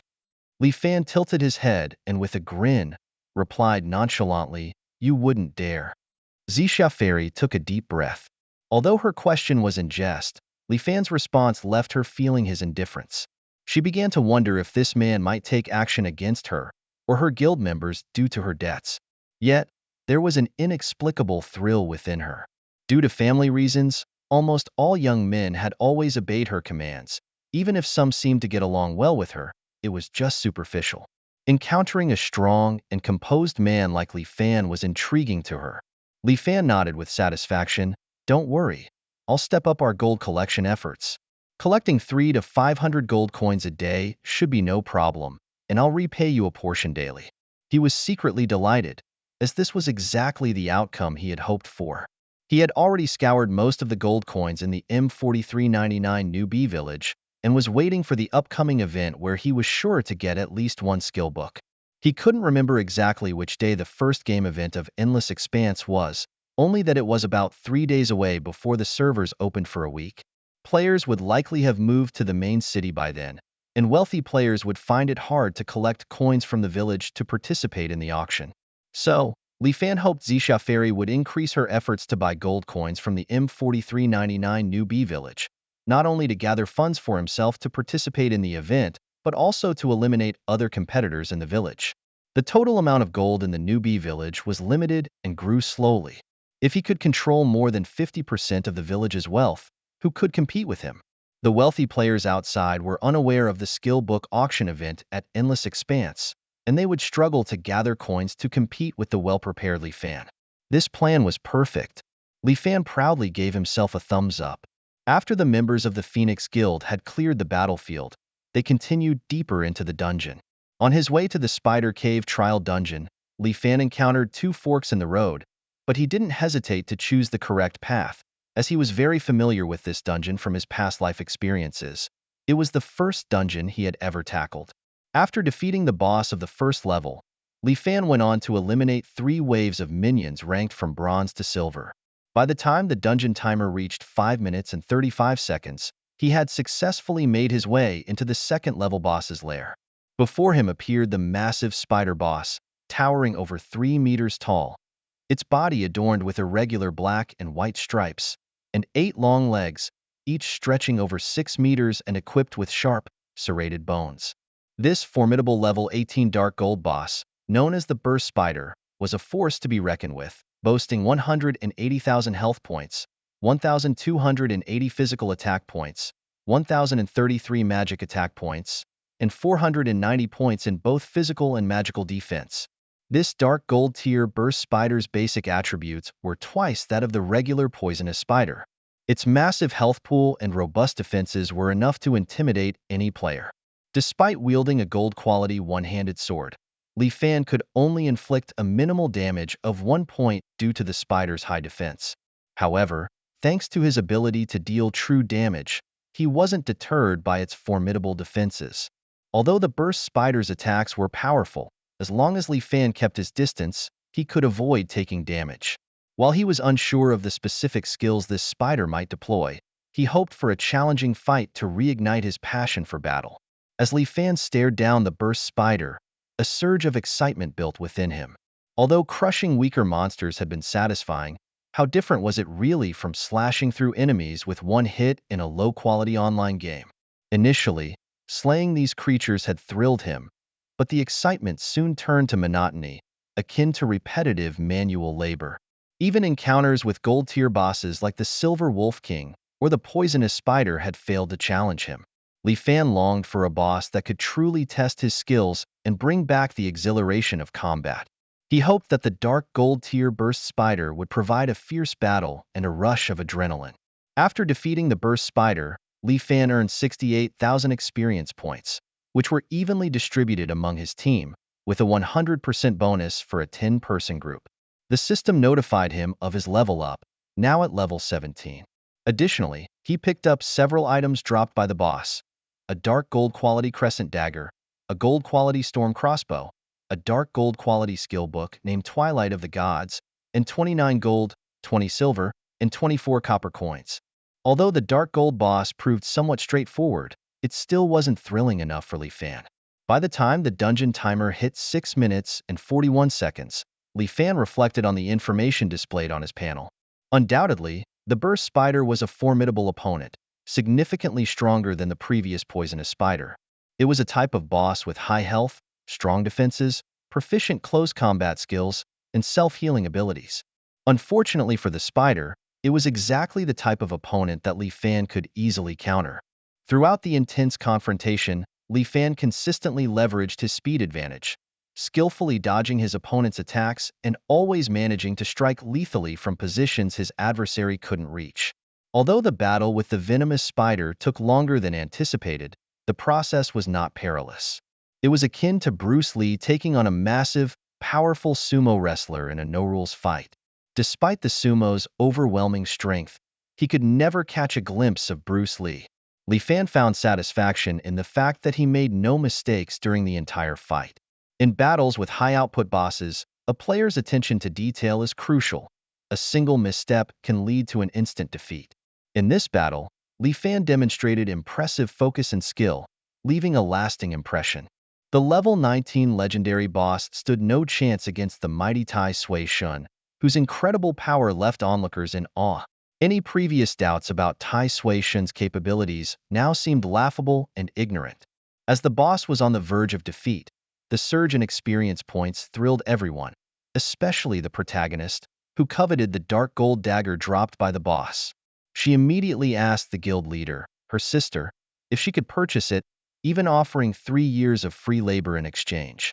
From a distance, Xixia Fairy and her group of 9 watched Li Fan's solo battle against the bursting spider. The spectacle before them left them unable to intervene, merely observing the unfolding event.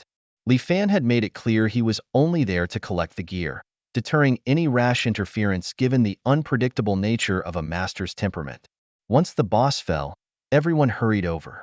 Without hesitation, Li Fan handed over the storm crossbow and the crescent moon dagger to Xixia Fairy for 400 gold coins, a mere trifle to him.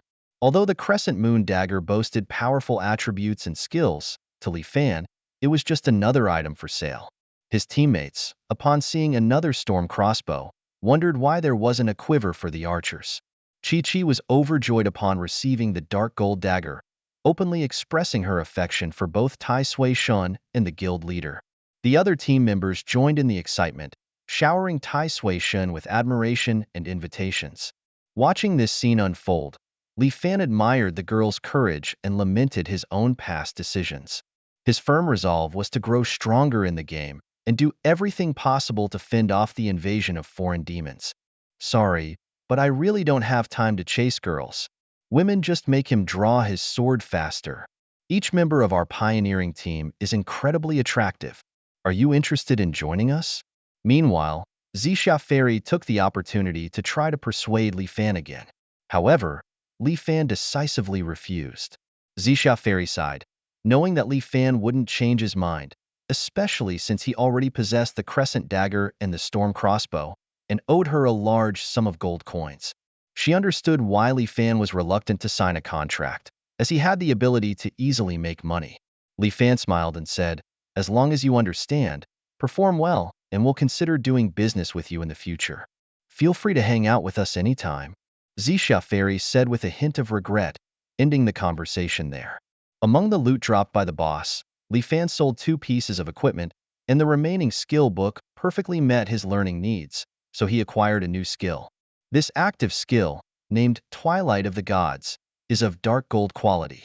Upon activation, it grants immunity to all control effects for the next 10 seconds and increases both physical and magical attack power by 100 points, at the cost of 20 MP, with a cooldown of 90 seconds. To upgrade to LV2, it requires 100,000 experience points, and the character level must be no less than LV23. It's a buff-type skill, offering high immunity to control and a significant boost in attack power, making it a valuable main buff to learn. However, for Li Fan, this skill might be somewhat redundant. He is likely to soon receive the hidden quest reward, Warrior's Heart, thus he might not need this capability. Nonetheless, the 100-point dual attack boost can be very useful when a burst of output is needed. He decided to keep it as a backup skill, which might yield a fixed percentage gain in dual attack bonus when upgraded to LV10 or higher. Li Fan shook his head, deciding not to dwell on this skill any longer. Next, he headed to the deepest part of the dungeon to challenge the LV19 legendary creature, the Spider Lord. The Spider Lord was smaller than he expected, only about 2 meters in height. However, this was not good news for Li Fan, as smaller bosses tend to be more agile. As he surveyed the surroundings and observed the layout of the Spider Lord's lair, his expression grew more serious. The cave was approximately 80 meters in diameter and 5 to 6 meters in height, with the ground covered in dense, chilling spider webs. As soon as Li Fan entered the lair, he found himself caught in a life-or-death battle with the Spider Lord. In the cramped space, he experienced a mix of tension and excitement. The Spider Lord was an exceptionally agile boss, skillfully utilizing traps and the terrain to its advantage. Li Fan realized he was about to engage in an unprecedented thrilling fight.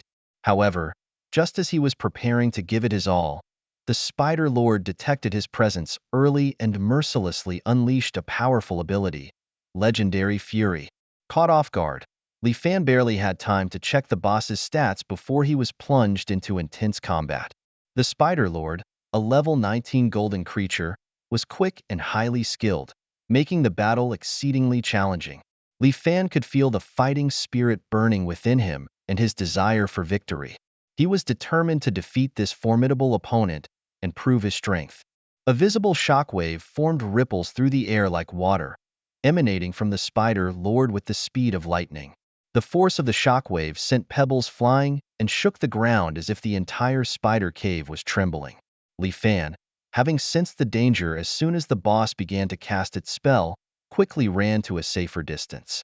However, he didn't anticipate that he would end up at the edge of the lair, still within the attack range of the Spider Lord's abilities.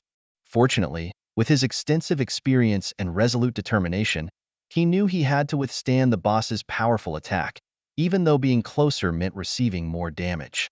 Since his shield could only block physical attacks, he opted for a shield counter. During the battle, Li Fan activated his shield counter ability, successfully blocking the Spider Lord's magical attack, reflecting some of the damage and becoming immune to part of it, though he still lost 1220 health points and was immobilized for 3 seconds.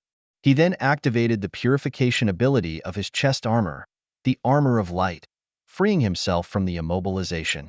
Despite the high damage from the boss, Li Fan managed to survive. It was his first time using the defensive abilities of a shield-armored warrior to fend off damage, and it was truly impressive. Truly a legendary boss, Li Fan muttered to himself. Just as he was catching his breath, news came from his team.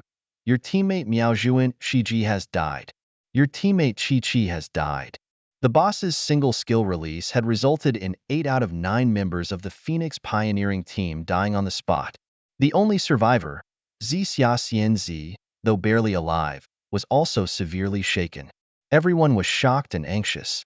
How could this happen so quickly without even seeing the true face of the boss? The team was particularly concerned about Tai Sui Shindalao's health, noticing that his health bar had dropped by nearly a quarter, a sight not seen before in their adventures. Come on, Tai Sui Shindalao, the members of the Phoenix pioneering team prayed. While they couldn't intervene in the battle, they could at least witness up close the fierce duel between Li Fan and the Spider Lord. After successfully breaking free from the skill control, Li Fan didn't hesitate to charge at the Spider Lord, initiating the battle. Sword lights flashed and the sound of cutting through the air was incessant. This time, along with Li Fan's sword, the Spider Lord's massive, scythe-like legs also made striking sounds. Fortunately, Li Fan's speed was far superior to that of the Spider Lord. Although the opponent's attacks were dense and fierce, he skillfully dodged them. However, dodging these attacks also affected Li Fan's effective output, significantly reducing it from the maximum attack speed. The numbers above the Spider Lord's head kept changing. -117, -117, -124, -118, -127.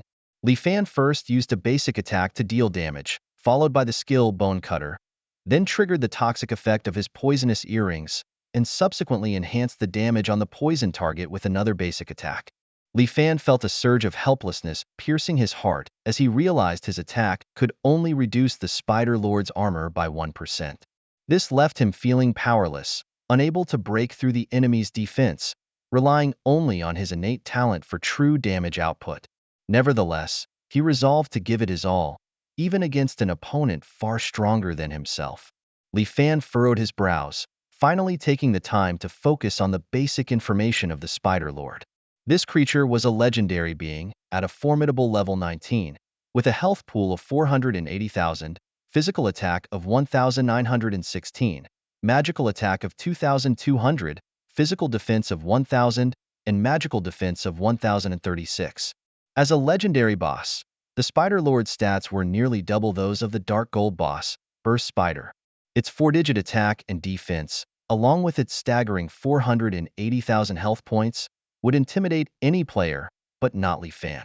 Despite the Spider Lord's impressive 480,000 health points, Li Fan knew that with full power, he could end the battle in just about 30 seconds. Although the Spider Lord's health was nearly 100 times his own, they were both relatively fragile in terms of output efficiency. The situation was complicated by the fire attribute suffix on the Spider Lord. Li Fan scrutinized the boss's displayed basic information. In the realm of endless expanse, only attack, defense, and health points were shown for bosses and minor monsters, not the four-dimensional attributes. However, this did not mean they lacked these attributes, but rather that they required either sufficient player strength or special scouting skills to be revealed. The names of legendary tier bosses often included specific suffixes like giant, wisdom, gale, life, tenacity, suppression, etc. As the tier increased, these suffixes became more powerful and could include multiple entries. The fire suffix indicated that the boss was proficient with fire-based skills, which were numerous, frequently cast, and highly damaging, especially the ones with a wide range. Li Fan realized that these suffixes actually represented the boss's mastery over different elemental laws. Such elemental mastery was a powerful force only accessible at the legendary tier. Currently, Li Fan was far from reaching this level of power. He would need to be at least level 40 and undergo a second job change to get there. Despite these thoughts, Li Fan's hands did not stop moving. He was ready to face the battle. In this fiercely contested battlefield, brimming with opportunities, Li Fan was determined not to give up easily. What did it matter if his opponent excelled in fire-based skills? A burning desire for victory fueled his spirit. He stepped forward, ready to face any challenge. Suddenly, flames streaked across the sky, painting a magnificent scene.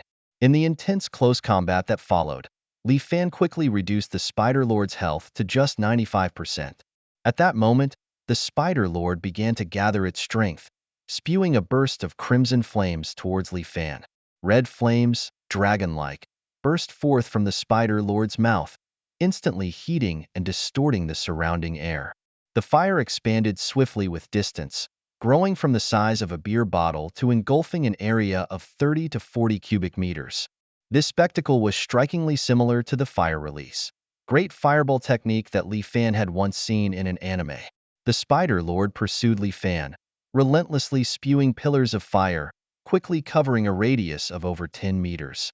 However, Li Fan had already turned and sprinted away as soon as the Spider Lord began its attack. Despite the short charging time of the Spider Lord's skill, Li Fan's speed was superior.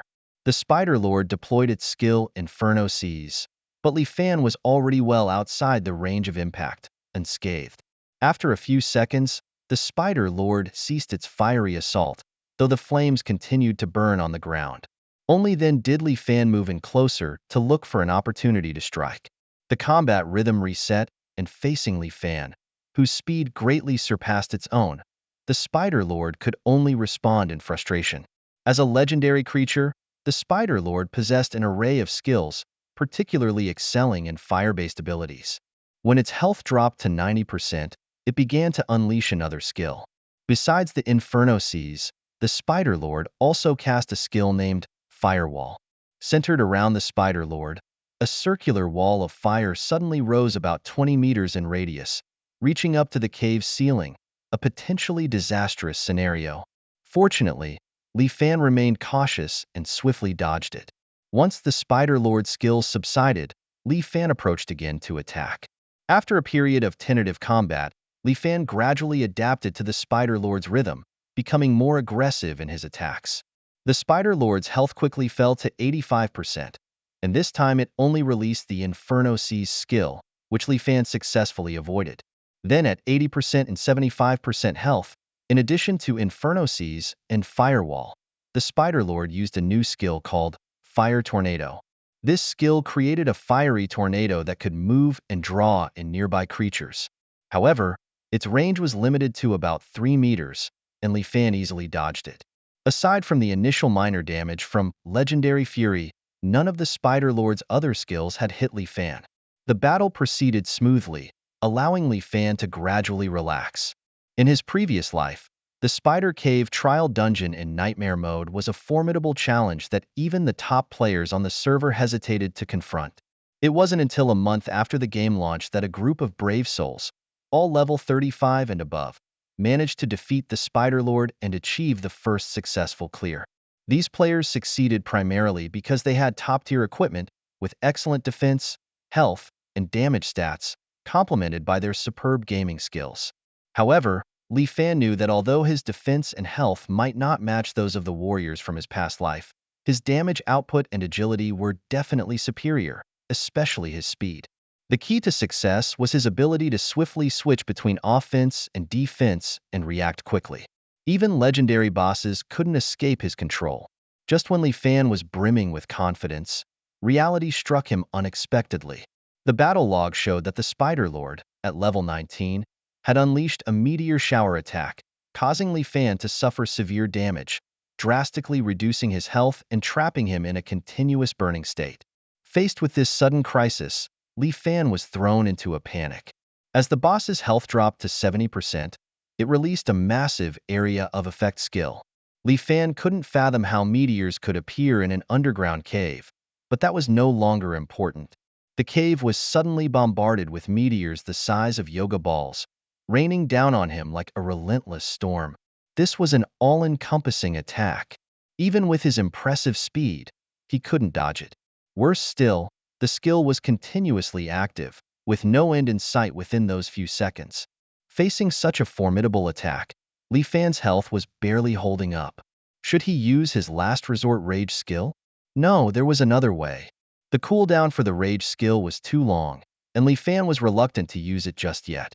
Fortunately, he quickly discovered a breakthrough. The boss's skill wasn't entirely unavoidable. There was a small safe zone right around the boss, within a 1-meter radius. Li Fan swiftly dashed next to the Spider Lord, and right as the boss executed its skill, he performed the Phantom Dance, increasing his attack speed, and then he unleashed a flurry of sword strikes. Dash 117, minus 117, minus 118, minus 127, minus 259. Weak point damage exploded in rapid succession. In just 1 second, countless damage numbers appeared above the boss's head.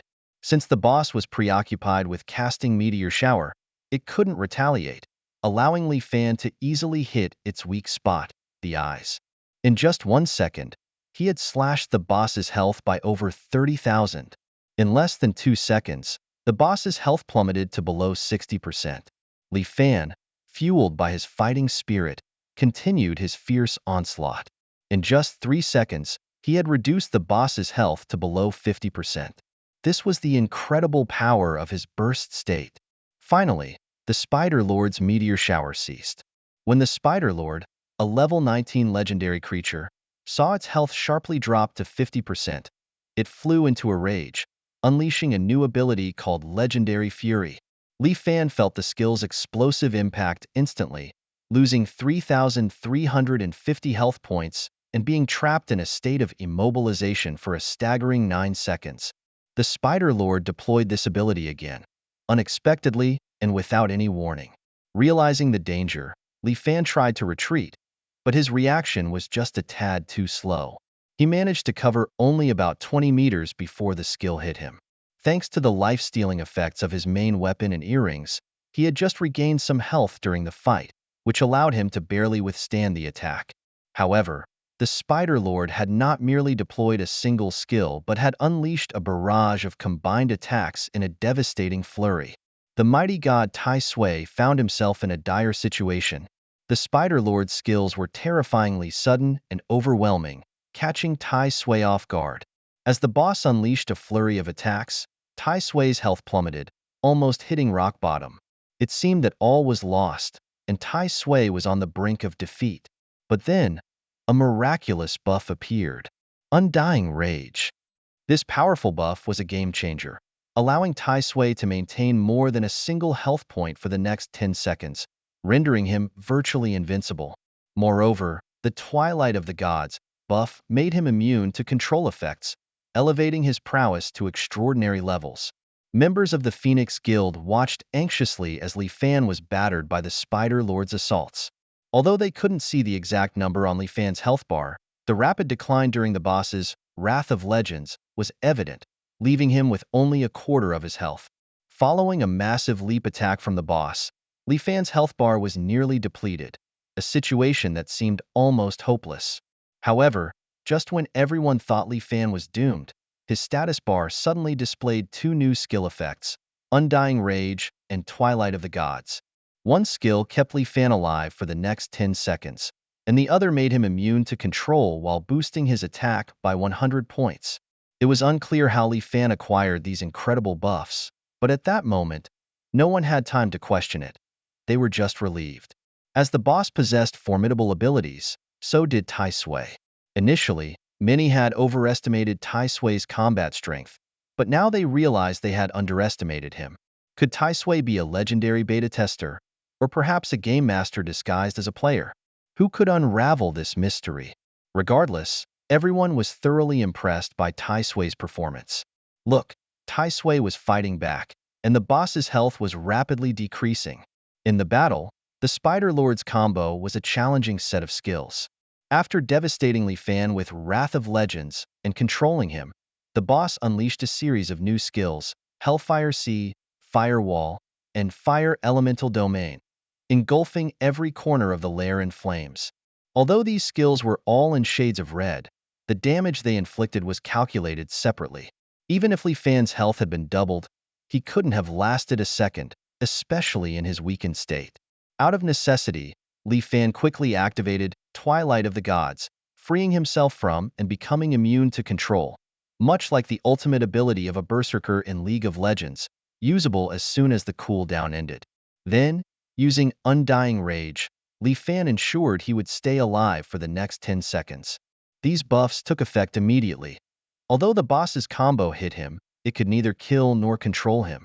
Li Fan knew clearly that with a long cooldown on his skills and only brief buff durations, his margin for error was drastically reduced. Facing the formidable Spider Lord, he had no choice but to go all out. In a mere second, Li Fan made a decisive move to make full use of his precious buff time and maximize his damage output, aiming to drain the boss's health completely.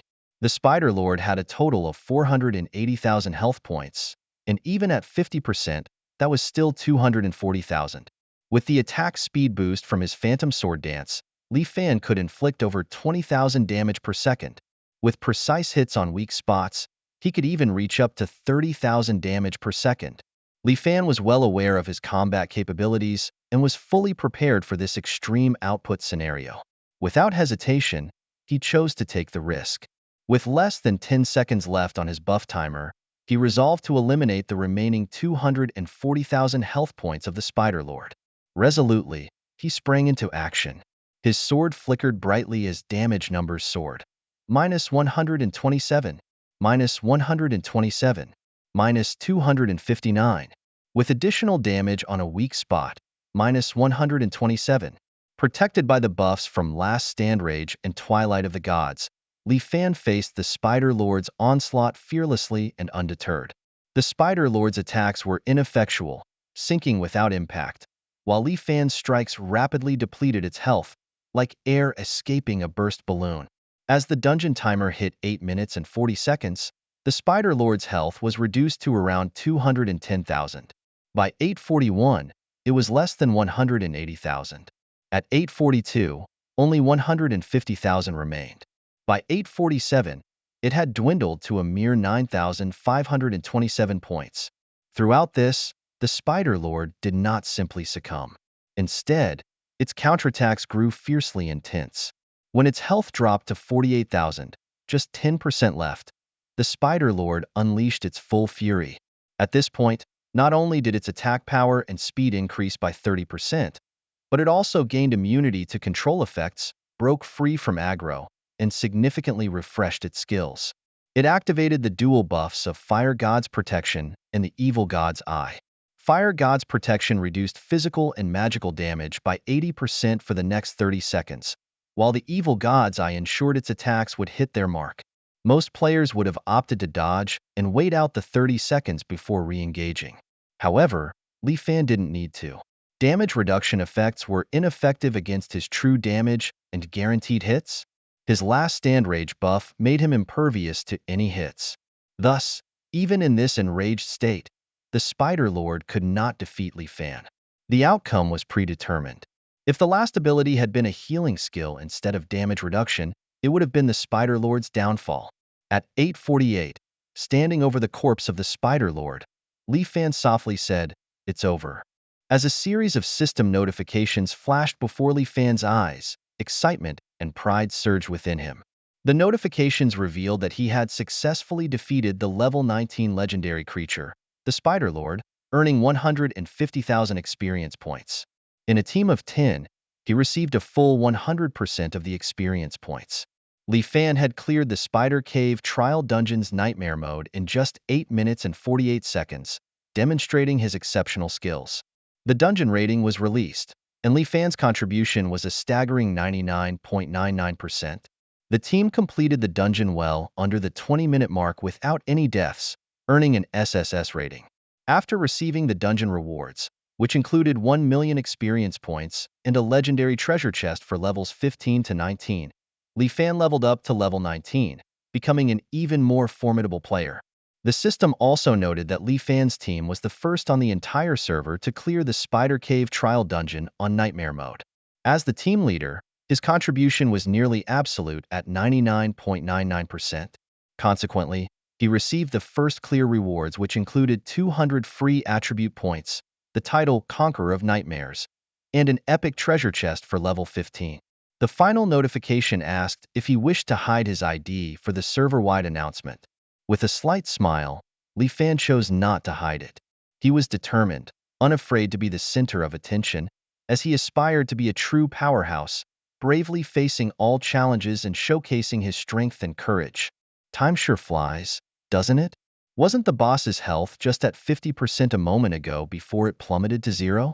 The sheer output from the legendary Taishang Laojun is absolutely jaw-dropping. It felt like a dream. Did we really just achieve our first clear in this dreamlike state? Or was it a nightmare difficulty first clear? Despite contributing less than 0.01%, we still snagged a silver treasure chest. What a pleasant surprise.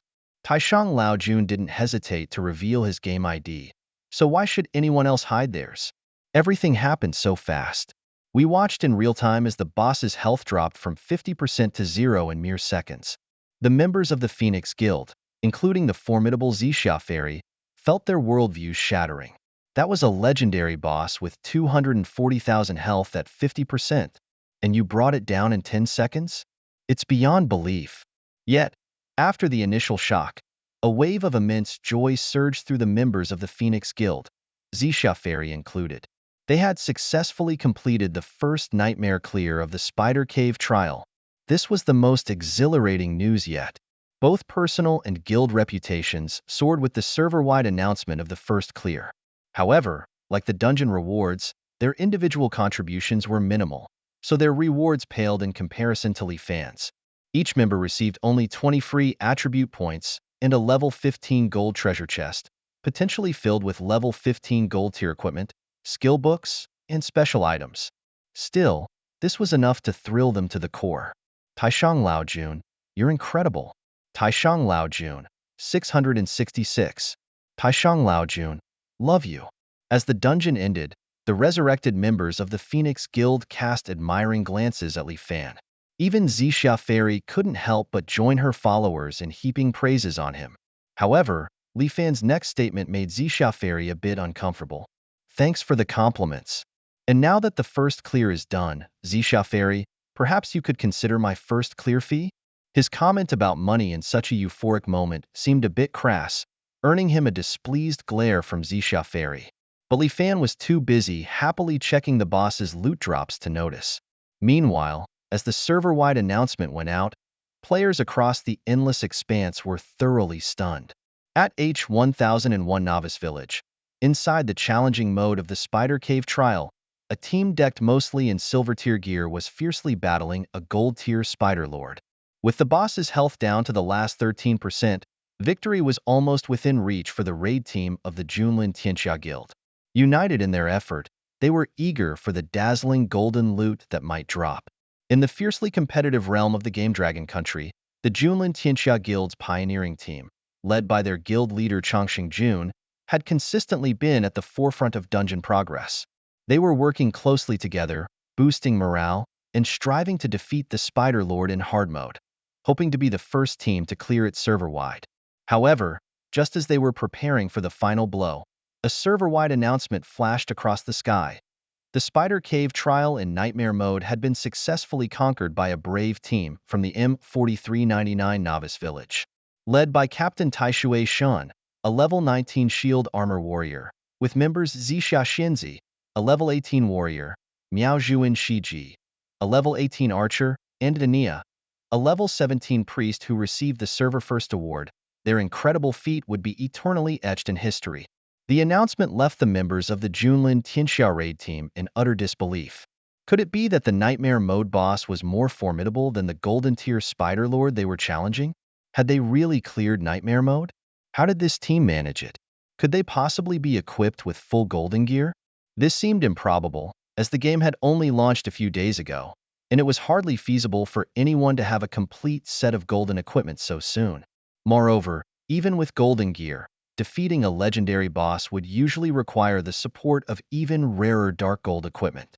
Speculations arose among the team members about whether the other team had exploited a game bug, but this seemed to contradict the principles of the game Endless Sky, which prided itself on being bug-free. Regardless, the reality remained unchanged. The boss went into a frenzy, the team descended into chaos, and they faced a total wipeout. Despite the setback, the members of the Junlin Tianxia raid team were not disheartened. Chang Jun, the guild leader, was the first to regain composure and soothe everyone's spirits. They knew that this wipe was just a temporary setback. They were determined to continue their journey, seize the next opportunity, and once again challenge the hard mode, relentlessly pursuing victory. All right, President, it's really hard to grasp how the team from Newbie Village M439 managed to achieve their first clear in Nightmare mode. As the team's lead tank, Master Ma, who is equipped with a Grade A Advanced Life Resilience talent, is visibly distressed. Clad in a full set of silver armor, boasting a Grade A talent, and with a health pool exceeding 10,000 and defenses over 200, he still struggles to withstand the attacks from the Golden Boss. How could their tank withstand the fierce onslaught from the legendary boss? Moreover, our pioneering team seems to be significantly falling behind compared to theirs. Are we really that incompetent? Master Ma, who has always prided himself on being the strongest tank in the online gaming world, is now starting to doubt his abilities. Many members of the Junlin Tianxia pioneering team also showed expressions of confusion and dissatisfaction. In Newbie Village Q7777, the pioneering team from the Blood Battle Alliance was gearing up to once again take on the challenging mode of the Spider Cave. However, when a server-wide announcement declared that the Nightmare difficulty had been cleared for the first time, they were stunned. Wagongzi, the vice president of the Blood Battle Alliance, could hardly believe it. They had suffered numerous defeats in the difficult mode, and now another team had beaten them to the punch, shattering the first clear record. The other team members shook their heads in disbelief, questioning their own abilities. How could they lose to someone else? They couldn't accept this reality. The Spider Lord was a legendary tier boss, and they even doubted if any player's damage output could penetrate its defenses. Seeing familiar names on the first clear list, they realized it was the members of the Phoenix Guild. Although the Phoenix Guild was considered more of a casual guild, how could they have outperformed them? As the team felt dejected, Zhang Tian, the president of the Blood Battle Alliance, decided to investigate. He reached out to contacts in Newbie Village M4399 and learned that the Phoenix Guild wasn't as strong as they had thought. Suspicions of cheating arose, and they felt the game officials owed them an explanation, or else their passion for the game might wane. Meanwhile, in Newbie Village T8848, the pioneering team of the Yibyunshin Guild was discussing the same issue. Their president, Zhao Hao, began to suspect Zixia Fairy, the president of the Phoenix Guild, and the forces behind her. They felt that such progress was abnormal and suspected foul play. Recalling their past defeat by Taishang Shun in Newbie Village M4399, they decided to stand up for the fairness of the game. They resolved to report this matter on the forums, refusing to allow the game's balance to be disrupted. In Newbie Village L5566, a player named Bloody Jack had just defeated a golden boss, causing a sensation throughout the village. He was thrilled and challenged as he watched the village announcement flash. He decided to remember the name of the team leader, Taishang Shun, as he needed a formidable opponent for future encounters. That day, the entire realm of Endless Sky was abuzz with these events, as major forces and top players discussed and pondered what had happened. Everyone was trying to figure out the underlying truth of these surprising developments. When the announcement of the first successful completion of the Nightmare mode in the Spider Cave trial hit the forums, reactions ranged from shock and disbelief to outright denial. Many players, who considered themselves top-tier, were struggling with the hard mode, and here was someone claiming to have conquered the Nightmare mode. Could it be that they unlocked some special abilities? They wondered. If there was no cheating involved, then serious questions about the game's balance were raised. Is there really a team that can outperform cheaters without cheating themselves? How will this affect our competitive rankings? Do we even stand a chance at claiming the title of the strongest player anymore? This scenario undoubtedly dampened the players' enthusiasm for the game. Imagine being a member of the pioneering guild Conquerors of the Realm, ready to make your mark in the vast universe of Endless Expanse. The game had just launched, and you and your team were diligently battling the level 19 gold boss, only to hear that someone had already defeated the legendary level 19 boss. It would be natural to feel frustrated and criticize the game for its poor balance. As a result, posts demanding an official explanation quickly gained popularity on the Endless Expanse forums, drawing more players into the debate. The game developers themselves were perplexed. Endless Expanse was a globally developed MMO by the 5 Constant Nations, intended to enrich the lives of players worldwide and serve as a form of global entertainment. The game's high-level officials, who also represented the top echelons of the 5 Constant Nations, believed that the game could help reduce crime rates. Despite being meticulously crafted and monitored by top AI technology, it was unforeseen that someone would complete the Nightmare mode just days after the game's launch. Faced with mounting pressure from the community, the Endless Expanse Oversight Committee urgently initiated a back-end review to inspect the data of characters like Tai Sui Shen and Zixia Xianzi to understand what exactly had happened. Unexpectedly, the once straightforward task of retrieving game data became impossible. The game had slipped from the programmer's control. The AI seemed to have gone rogue, blocking even the developers' access to their accounts.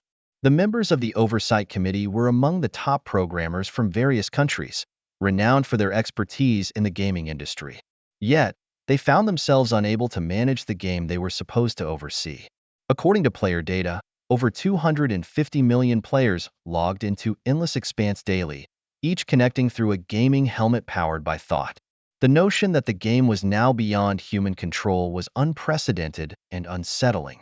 After urgent consultations, the news quickly escalated to the desks of the highest leaders of the involved countries. After deliberation, they decided to prioritize the safety of the 250 million players and made the tough decision to forcibly disconnect the game's secondary weapons. Just as the staff were about to execute their tasks, an unbelievable scene unfolded. Someone manually shut down the server, yet the game continued to run. This was utterly baffling. The programmers clutched their heads in disbelief, feeling as if their minds were about to explode. They couldn't fathom how the game could possibly be running normally when the data storage server had been disconnected.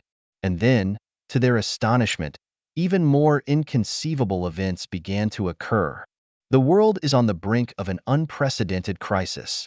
A message from the AI system of the game, Endless Firmament, warns of this, clearly displayed on the game's backend interface on computer screens. Suddenly, extraterrestrial forces have seized control of Endless Firmament. Programmers scream in terror and scramble away from their computers. Soon, world leaders gather, their expressions grave as they too see the message on the screen. One of them can't help but ask, "Who are you?" The mysterious entity controlling Endless Firmament, whether an alien or a rogue AI, responds, "Greetings, humans. I am the core intelligence system of Endless Firmament, which you may refer to as the Celestial Order of Endless Firmament." This entity, calling itself the Celestial Order of Endless Firmament, tells an incredible tale. Millions of years ago, Endless Firmament was a real, thriving civilization, far more advanced than humanity today, having entered an interstellar age. However, a civilization known as the Exotic Beasts broke through cosmic barriers and invaded Endless Firmament. After years of brutal warfare, the civilization was destroyed. In a final act, the gods of Endless Firmament sacrificed themselves, transforming their civilization into a conceptual existence with their blood. Since then, Endless Firmament has existed as a virtual network game, entering world after world, helping civilizations about to be attacked by the exotic beasts grow stronger and seek revenge. The leaders, feeling as if they were hearing a myth, began to express their doubts. You claim to have been a real civilization, but Endless Firmament is clearly a virtual world created by our human imagination. It's just a game, they argue. The Celestial Order replies, "It is under my guidance that your staff were able to create Endless Firmament in the form it is today. Otherwise, it would have been just another game. And you say Endless Firmament is now a conceptual civilization.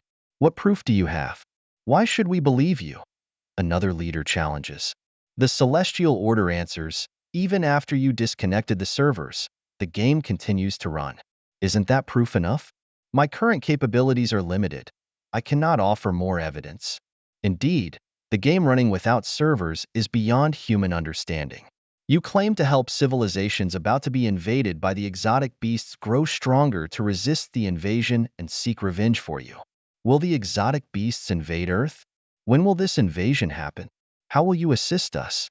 How many civilizations have you helped, and which ones have succeeded?" asks a leader, cutting straight to the heart of the matter. This leader is from the Dragon Country, and his questions are direct and to the point. On December 31st, 2042, Earth is on the brink of an unprecedented threat as creatures from another realm are poised to invade. During this critical moment, the game, Endless Expanse, merges with the real world, granting players the same abilities as their in-game characters, offering a glimmer of hope against these foreign monsters. However, it is widely acknowledged that all 9,999 civilizations before us have failed to survive such invasions.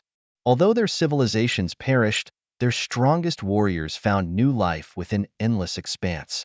In a heated moment, a Western leader exclaimed, "We have nuclear weapons.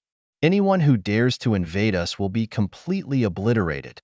However, the entity known as Tiandao responded calmly, "As the creatures approach, the laws of Earth will change.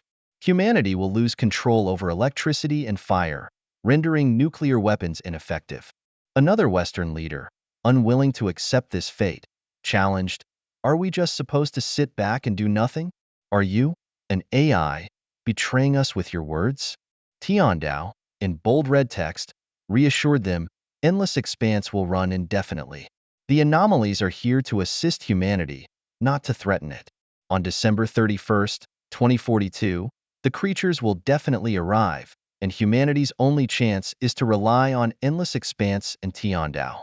Tiandao further explained, "Endless Expanse and humanity are in a collaborative relationship.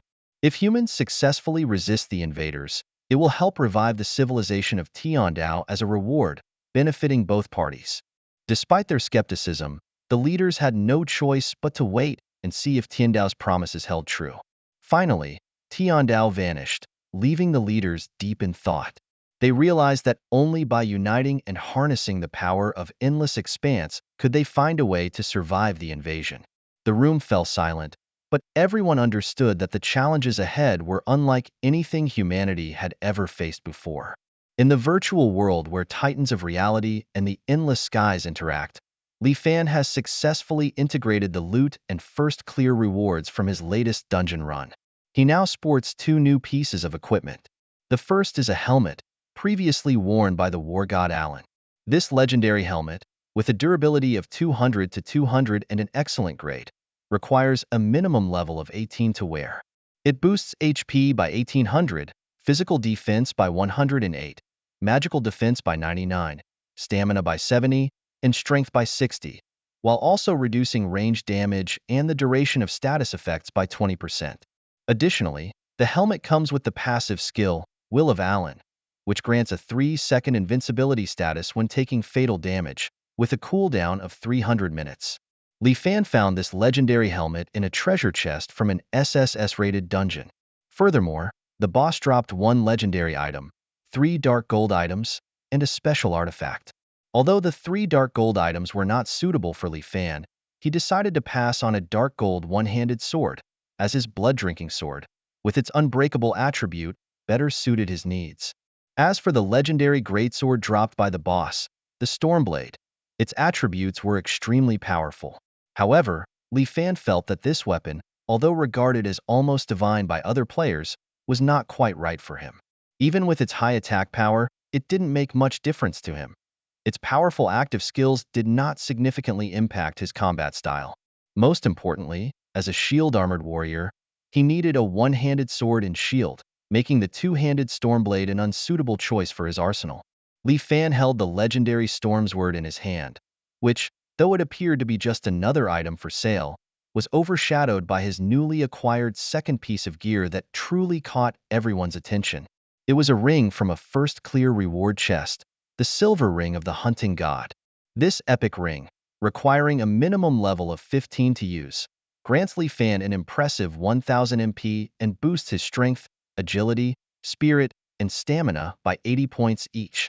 What's even more remarkable is one of the ring's attributes that adds an additional 230 points to agility, significantly increasing Li Fan's agility. Another startling feature is that every successful physical attack has a 2% chance of stunning the enemy for 1 to 6 seconds, though it has a cooldown of 30 seconds. For a high-speed player like Li Fan, this is a tremendous advantage. While the fourth attribute is beneficial for magic attackers, it's not particularly relevant for Li Fan. The fifth attribute, Hunting Instinct, is a passive skill that increases all 4 attribute values by 5% every 60 seconds during combat, stacking up to 6 times, making Li Fan increasingly formidable in battle.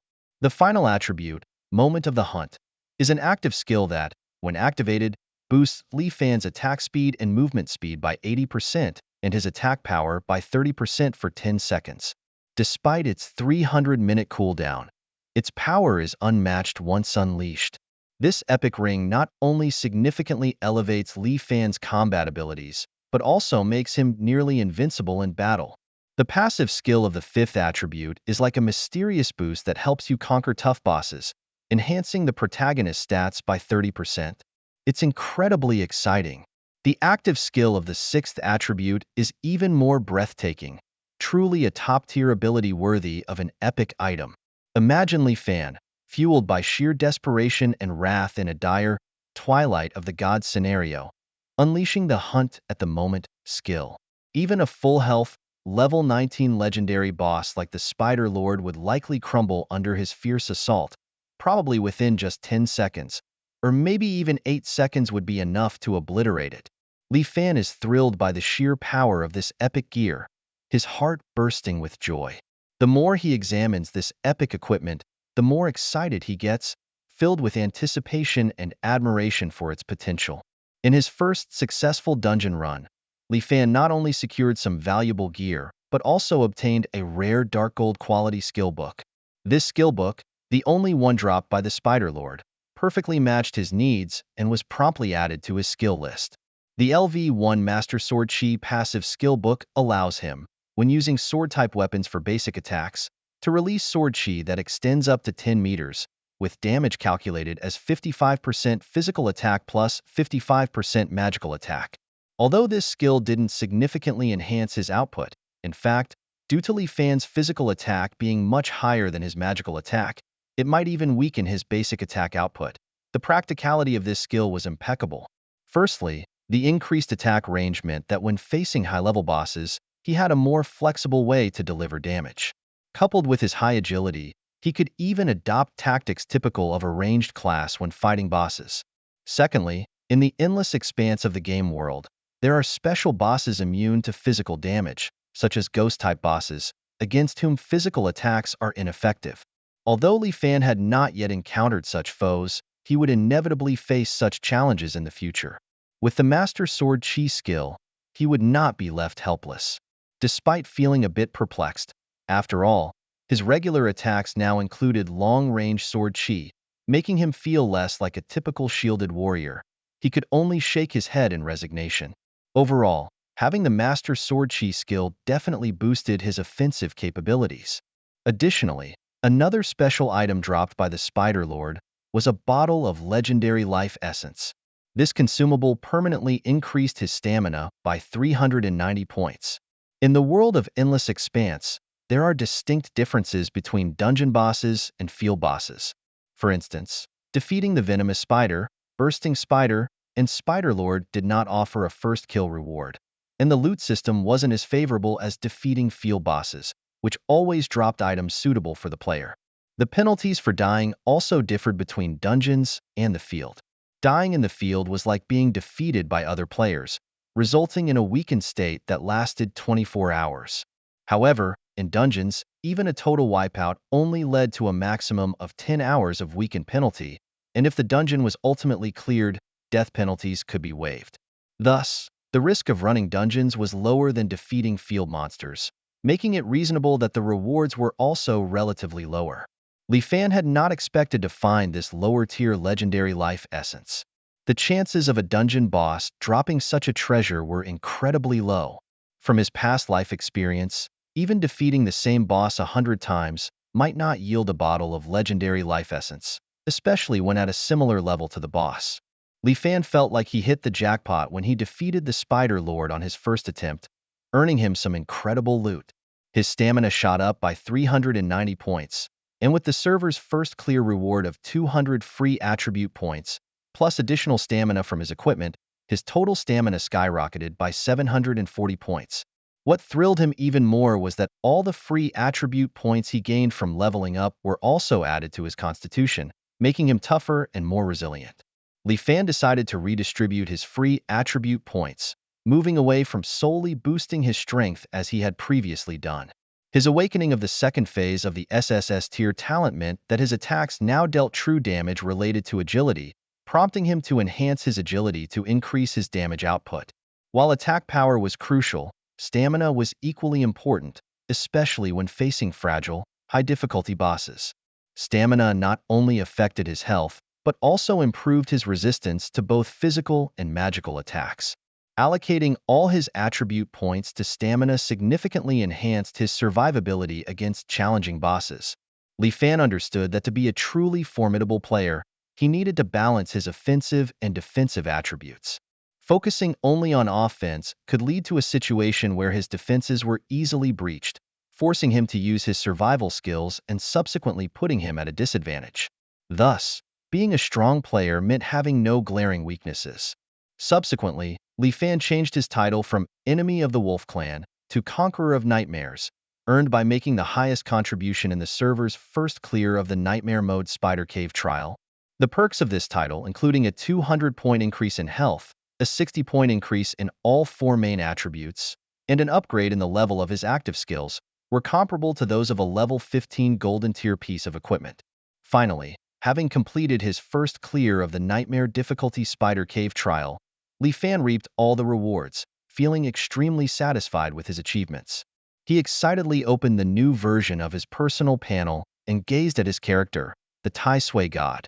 His level had risen to LV19, and his experience points had reached 210,000 out of 900,000. His class remained the same, a shield armor warrior. His health points soared to 19,208, and his mana was at 3,800. His physical attack had reached 541, while his magical attack was 289. His physical defense was at 1,390, and his magical defense stood at 1,281. In terms of attributes, his strength had reached 420, agility was an impressive 12,062, spirit at 200, and stamina was nearing 986. He had 0 free attribute points. His maximum attack speed had reached 128.76 attacks per second. His top movement speed was 278.52 meters per second. He proudly possessed the title Conqueror of Nightmares. Regarding talents, the Blessing of Light had entered its second phase, reaching an SSS quality. As for equipment and skills, those would be discussed later. Following this upgrade, Li Fan's health points skyrocketed from under 5,000 to nearly 20,000. His defense was even stronger than the legendary boss, the Spider Lord. His stamina was also on the verge of breaking 1,000. However, it's worth noting that after switching to the Epic Ring, Li Fan's attack speed had slightly decreased. This was because the Wolf-Tooth Ring, which had previously increased his attack speed by 5%, was replaced by the Epic Ring. But this was a minor issue, as the benefits of the epic ring undoubtedly surpassed a mere 5% increase in attack speed. Li Fan was thrilled as he summoned a golden scepter, and his spirits soared even further when he acquired a golden necklace, boosting his spirit points by 33. After successfully completing the dungeon for the first time, he opened a golden treasure chest only to find a common golden belt. However, during the dungeon settlement, he opened a silver treasure chest and to his surprise, he obtained the resurrection skill. Wow, he also earned the title Nightmare Challenger, which added 600 to his HP and increased his constitution by 40 points. An incredibly powerful title indeed. The members of the Phoenix Pioneer team were ecstatic in the dungeon. Their rewards were quite different from Li Fan's. Due to their less stellar performance, each member only received a silver treasure chest as a reward, and there was only one golden treasure chest for the first server-wide completion. Despite this, they were still extremely excited. Xixia Fairy maintained a calm demeanor. After all, Li Fan had already sold her the dark gold equipment, so gold and silver items hardly thrilled her anymore. But when Li Fan tossed her the storm sword, her expression instantly lit up with excitement. This was the legendary two-handed sword with incredibly strong attributes. Xixia Fairy, taking the storm sword, asked in amazement, "Brother Taishang, is this for me?" Li Fan corrected her misunderstanding and then quoted the price, 600 gold coins. "Do you want it?" Although the storm sword was powerful, it was still considered a low-level legendary item. For most players, it remained a dream weapon, but it was bound to become outdated over time. Dark gold equipment for 250 gold coins, legendary items for 600 gold coins. These prices are quite fair. I'll take it, but I'll have to pay you in installments. As a gold coin warrior, Xixia Fairy naturally wouldn't pass up the storm sword. Now that they were discussing gold coins, the rewards for the first dungeon completion needed to be settled as well. This is the first server-wide completion for Endless Sky, which is not only exciting for us but also significant for the future development of our guild. How about 200 gold coins per person? Xixia Fairy tentatively suggested. Agreed. 200 gold coins per person, for a total of 9 people, that makes it 1,800 gold coins. I'm satisfied with that, Li Fan confirmed. After doing the math, including the equipment purchased, I owe you more than 4,000 gold coins now. Xixia Fairy began calculating happily. At a rate of earning 800 gold coins a day, it would take her 5 days to settle the debt. 4,000? It'll soon surpass that number, Li Fan said, shaking his head with a smile. Huh. Xixia Fairy was somewhat surprised. Come on, let's challenge it again. This time for free, and I'll still sell the equipment to you all. Li Fan proposed. The dungeon could be entered 5 times a day, and the first completion was just his first entry of the day. He was eager to challenge it again soon. Naturally, Xixia Fairy was also keen on the idea. The thrill of being taken along for dungeon raids was unmatched. Soon after, Li Fan led the group to challenge the dungeon once more. Li Fan took on the nightmare mode of the Spider Cave, successfully defeating the legendary creature, the Spider Lord at level 19, and earned 134,000 experience points. He completed the entire dungeon in just 6 minutes and 51 seconds, achieving an SSS rating. His rewards included 900,000 experience points and a legendary treasure chest ranging from level 15 to 19. This successful run elevated him to level 20. Although he reached the level cap, he could unlock higher levels through a professional advancement trial. When Li Fan revisited the nightmare mode of the Spider Cave, his performance had significantly improved, cutting his time by nearly 2 minutes. The experience from his first run proved invaluable, making the subsequent challenge much smoother. While only the first completion offered an epic treasure chest, the rewards from this attempt were still substantial. Li Fan was thrilled with his loot, especially the legendary necklace he acquired. Despite its lower quality and limited attributes, the necklace's spirit-related attributes were highly valuable for a mage. After mastering the Sword Chi Master skill, he decided to keep the necklace to enhance his output and control abilities. Although the legendary helmet dropped by the Spider Lord wasn't as good as his current one, selling it to Xixia Fairy would still fetch a handsome amount of gold. In addition to the equipment, Li Fan also learned a bronze quality skill, level 2 charge. This active skill allowed him to sprint forward at 125% of his maximum speed, consuming 30 MP per second without any cooldown. This new skill not only boosted his combat effectiveness, but also greatly increased his efficiency in traveling. Content with his achievements in the Spider Cave trial, Li Fan felt extremely satisfied with the outcome. After completing the recent quest, Li Fan received a splendid necklace and a valuable charged skill book as rewards. He decided to dedicate all other spoils to the fairy Xia. This bounty allowed him to successfully pay off a debt of 7,500 gold coins that had accumulated over time. However, Li Fan chose not to continue challenging the dungeons. He realized that to break through the level 20 cap, he must first complete a task to advance in his profession. Although he could revisit dungeons at any time, opportunities for career advancement were rare and not to be missed. The Spider Cave trial dungeon was indeed lucrative, yet Li Fan decisively chose to pause his challenges there. Among his reasons was the belief that frequent battling would devalue high-quality gear. However, the main reason was his eagerness to reach level 20 and beyond to complete the blacksmith's hidden quest and claim the warrior's heart reward. He then planned to swiftly move to the main city. In his view, staying too long in the newbie village would limit his future prospects. It was wiser to head to the main city early, tackle monsters above level 20, and quickly enhance his agility through talents. Even though legendary gear was tempting, it would soon become obsolete due to his low level. With this thought, Li Fan didn't hesitate to part ways with the Phoenix Guild's team. After exiting the dungeon, the area was bustling with people.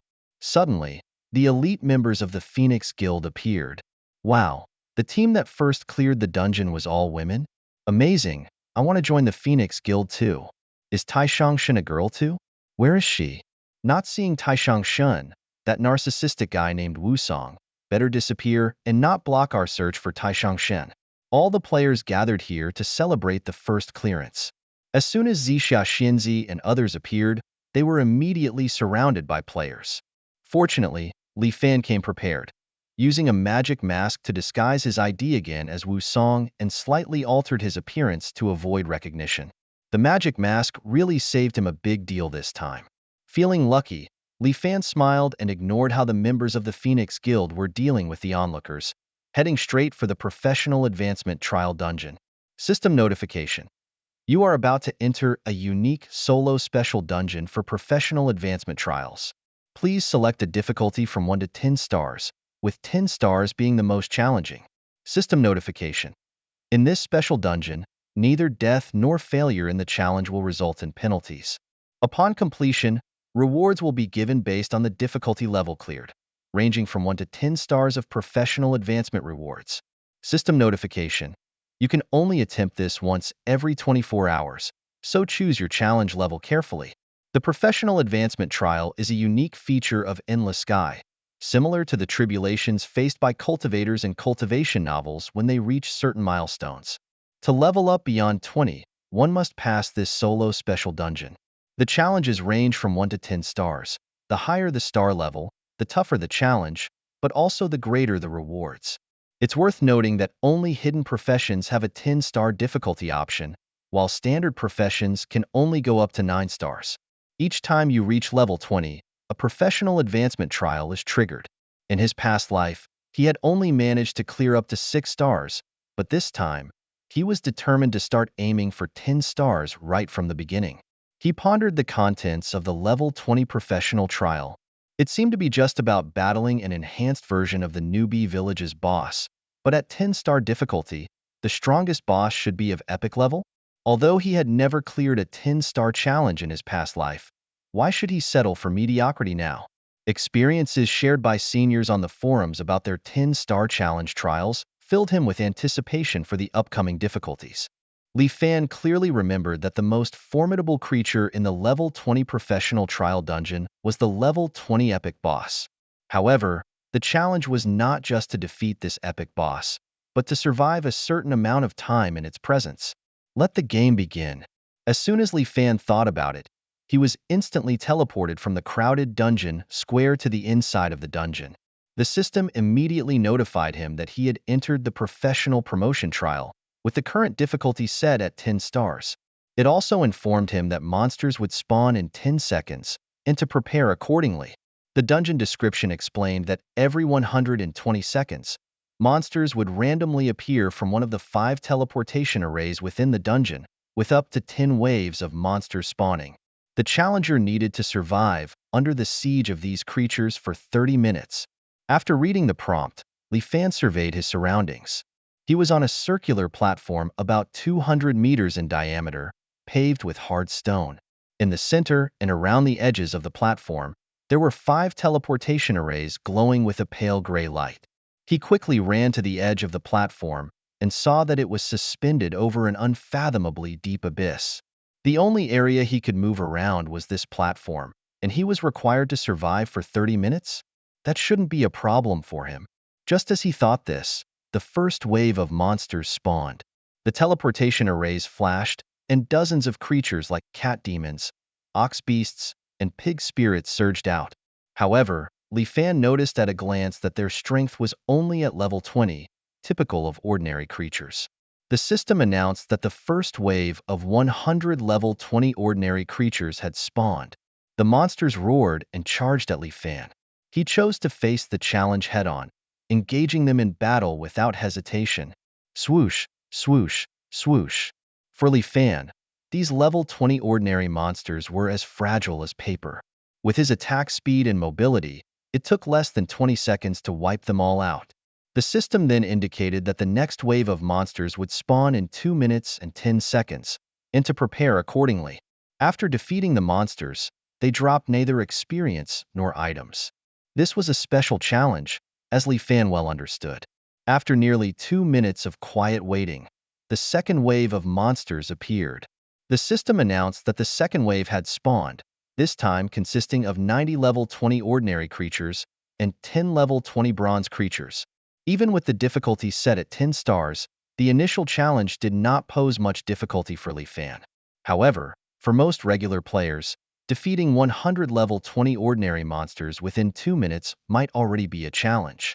If they failed to succeed, the situation would become much more complicated once the second wave of monsters appeared. However, for Li Fan, this second wave was merely sealing their own fate. Swoosh, swoosh, swoosh.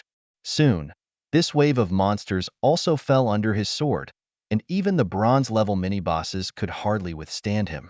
After another period of boring waiting, the third wave of monsters refreshed.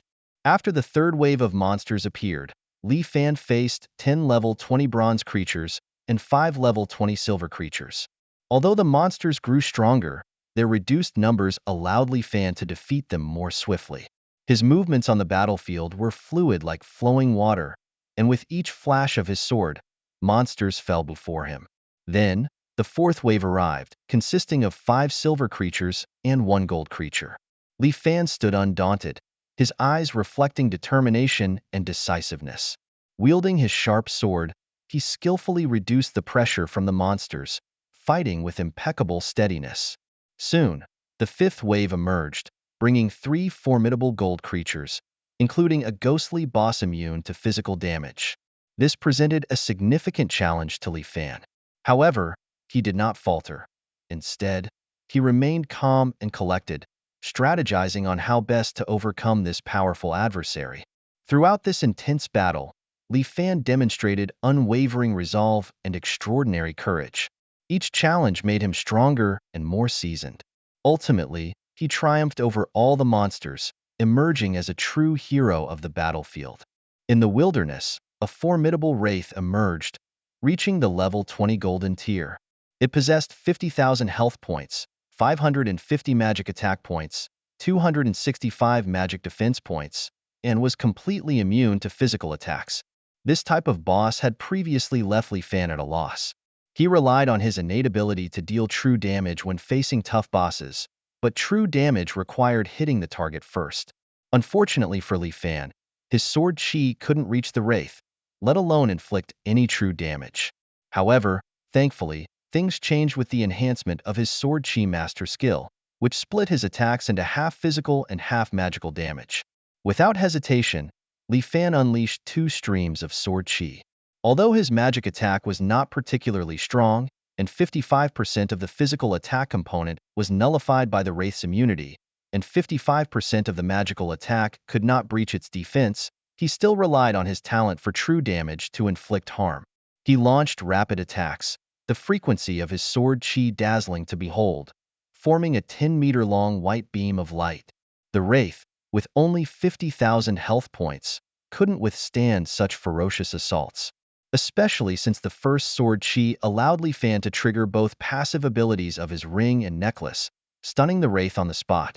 The battle information displayed: your Hunter's God Silver Ring's passive attribute is activated, causing the Wild Wraith to enter a 6-second stun state, and your Paralysis Necklace's passive attribute extends the Wild Wraith's paralysis to 12 seconds. The Wraith was visibly stunned, its body twitching, but Li Fan, kind-hearted as he was, couldn't bear to see it suffer and hastened its end with his attacks. Soon, the next wave of monsters was about to refresh, and Li Fan was ready. The sixth wave appeared, and to his surprise, it was a familiar creature, the Burst Spider, now upgraded to a level 20 dark gold creature. Li Fan quietly remarked, "Impressive progress," before swiftly defeating this boss. After a dull wait, the seventh wave emerged, featuring 3 level 20 dark gold creatures. These formidable beings were no match for Li Fan, who dispatched them all in less than 30 seconds. At 16 minutes and 10 seconds into the game instance, the eighth wave of enemies appeared, featuring the only LV-20 legendary creature, the formidable Crimson Rock Serpent Lord, a colossal bear. This legendary creature boasts impressive stats with 600,000 HP, 2024 physical attack, 2116 magical attack, 1300 physical defense, and 1280 magical defense. Li Fan, having never faced this legendary boss before, was intrigued and eager for the challenge. The battle commenced swiftly. From the onset, Li Fan noticed that despite the Crimson Rock Serpent Lord's formidable strength, well-rounded defenses, and high health, it also possessed a surprising petrification control skill that caught him off guard. However, balance often equates to mediocrity. The Serpent Lord's attacks frequently missed their mark, and while its high health and defenses were enviable, they couldn't withstand Li Fan's true damage. After a brief assessment, Li Fan, disappointed yet resolute, decided to end the battle quickly. He launched a fierce series of attacks, rapidly activating the passive effects of his necklace and ring. The Serpent Lord displayed the poise expected of a legendary boss. The stun and paralysis control durations from an epic ring only lasted 3.5 seconds, while a legendary paralysis ring reduced it to 2.2 seconds. Despite this, the passive gear made it difficult for the control effects to be effective, and ultimately, the Serpent Lord was controlled for over 6 seconds. During this time, Li Fan executed a minor skill, Phantom Dance, reducing the Serpent Lord's health by approximately 200,000. Hisses filled the battlefield as the creature struggled out of control, furious and launching a frenzied attack on Li Fan. Yet, this anger was as fragile as paper in front of him. No matter how furious, it was pointless if it couldn't reach its target. The Serpent Lord, being a physical output-type boss lacking area damage, relied on strength and speed for close combat. However, its speed was no match for Li Fan, who effortlessly dodged and never had to reveal his full capabilities. After a brief clash, the Serpent Lord's health was further reduced by several 100,000. With the cooldowns reset on the Hunter's God Silver Ring and the Paralysis Necklace, the Serpent Lord faced continuous control once again as the battle resumed and Li Fan bombarded it relentlessly. Due to the different cooldowns of the necklace and ring, 40 seconds and 30 seconds respectively, he had even more safe output time than before. After a series of controls, the Serpent Lord's health plummeted to below 20%. In a last-ditch effort, it unleashed 2 skills in quick succession, Berserk and Petrification. Despite increased attack speed and damage, it still failed to hit the agile Li Fan. The Petrification skill, intended to cause fan-shaped damage and control, was also cleverly dodged by Li Fan. Following this, the Serpent Lord tried multiple skills, but Li Fan, having already mastered its combat style, remained calm and collected until he finally defeated it. Notably, in the final moments, Li Fan deliberately slowed down his output, preparing to end the battle. As the boss grew stronger, Li Fan urgently needed to activate the fifth attribute of his epic ring, Hunter's Instinct. After the ninth wave of monsters appeared, he finally defeated the Crimson Flame Serpent, stacking his passive effects to 4 layers and boosting his attributes by a full 20%. The alert indicated that the ninth wave of monsters had arrived, including 2 level 20 legendary creatures and 3 level 20 dark gold creatures. Li Fan quickly eliminated the weaker monsters to prepare for the upcoming battle. He decided to first take down the 3 dark gold bosses and then focus on the 2 legendary ones. One of them was the familiar Spider Lord, and the other, unexpectedly, was the Lion Scorpion Lord. Li Fan handled the Spider Lord with ease, securing a smooth victory. However, the battle against the Lion Scorpion Lord proved to be tough. Surprisingly, this creature could fly. Facing the Lion Scorpion Lord was like confronting his natural enemy for Li Fan, as he couldn't fly up to battle it in the sky. However, it was a relief that the Lion Scorpion Lord's attacks weren't very accurate. During the intense fight, Li Fan discovered that the Lion Scorpion Lord had 2 main attack methods. It could launch several conical tail stings from its tail, usually 7 or 8 at a time, and it could unleash black tornadoes. The tail sting attacks were relatively easy to dodge since they took time to travel through the air, giving Li Fan enough time to evade. However, the black tornadoes were a real headache. These tornadoes, about 5 meters in diameter, could move slowly and generated a strong suction force around them, severely hindering Li Fan's movements. In the complex battle environment, any slight mistake could result in getting hit by other attacks from the Spider Lord and the Lion Scorpion Lord. Li Fan received combat damage information. The Spider Lord at level 20 inflicted 404 points of damage to his health, and the Lion Scorpion Lord at level 20's tail sting attack caused him a loss of 339 health points. Fortunately, Li Fan's high stamina attribute and the passive buff effect from his ring brought his health up to 1294 points, and his double defense was as high as 1500 points, making this damage negligible. His previous decision to boost his stamina was now paying off. The legendary boss's attacks were merely a tickle to him. As for the lost health, Li Fan didn't hesitate to counterattack the Spider Lord. He used a life-draining skill, and in an instant, his health was fully restored. Li Fan decided not to dodge anymore. He faced the Spider Lord directly, allowing the Lion Scorpion Lord to attack freely while he just needed to be cautious of dodge control skills. With the sound of rapid attacks, Li Fan's agility was an impressive 15,680 points, and coupled with the additional damage from his poison necklace to poison targets, his output was explosively increasing. The Phantom Sword Dance buff was ready to trigger, with attack speeds reaching up to 200 hits per second. How much longer could the Spider Lord last? Li Fan was well aware of the Spider Lord's skills.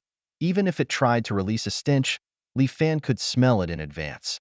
In such a scenario, the battle became a piece of cake. When it used a control skill like Legendary Rage, Li Fan stayed far away, unwilling to use a control dispelling skill, thus minimizing the damage from other skills if he were immobilized. As for skills like the Hellfire Sea Firewall, Li Fan faced them fearlessly, fighting as he pleased. With high life-draining capabilities, Li Fan enjoyed the fight to the fullest. Soon, the Spider Lord fell, leaving only Li Fan and the Lion Scorpion Lord in the showdown.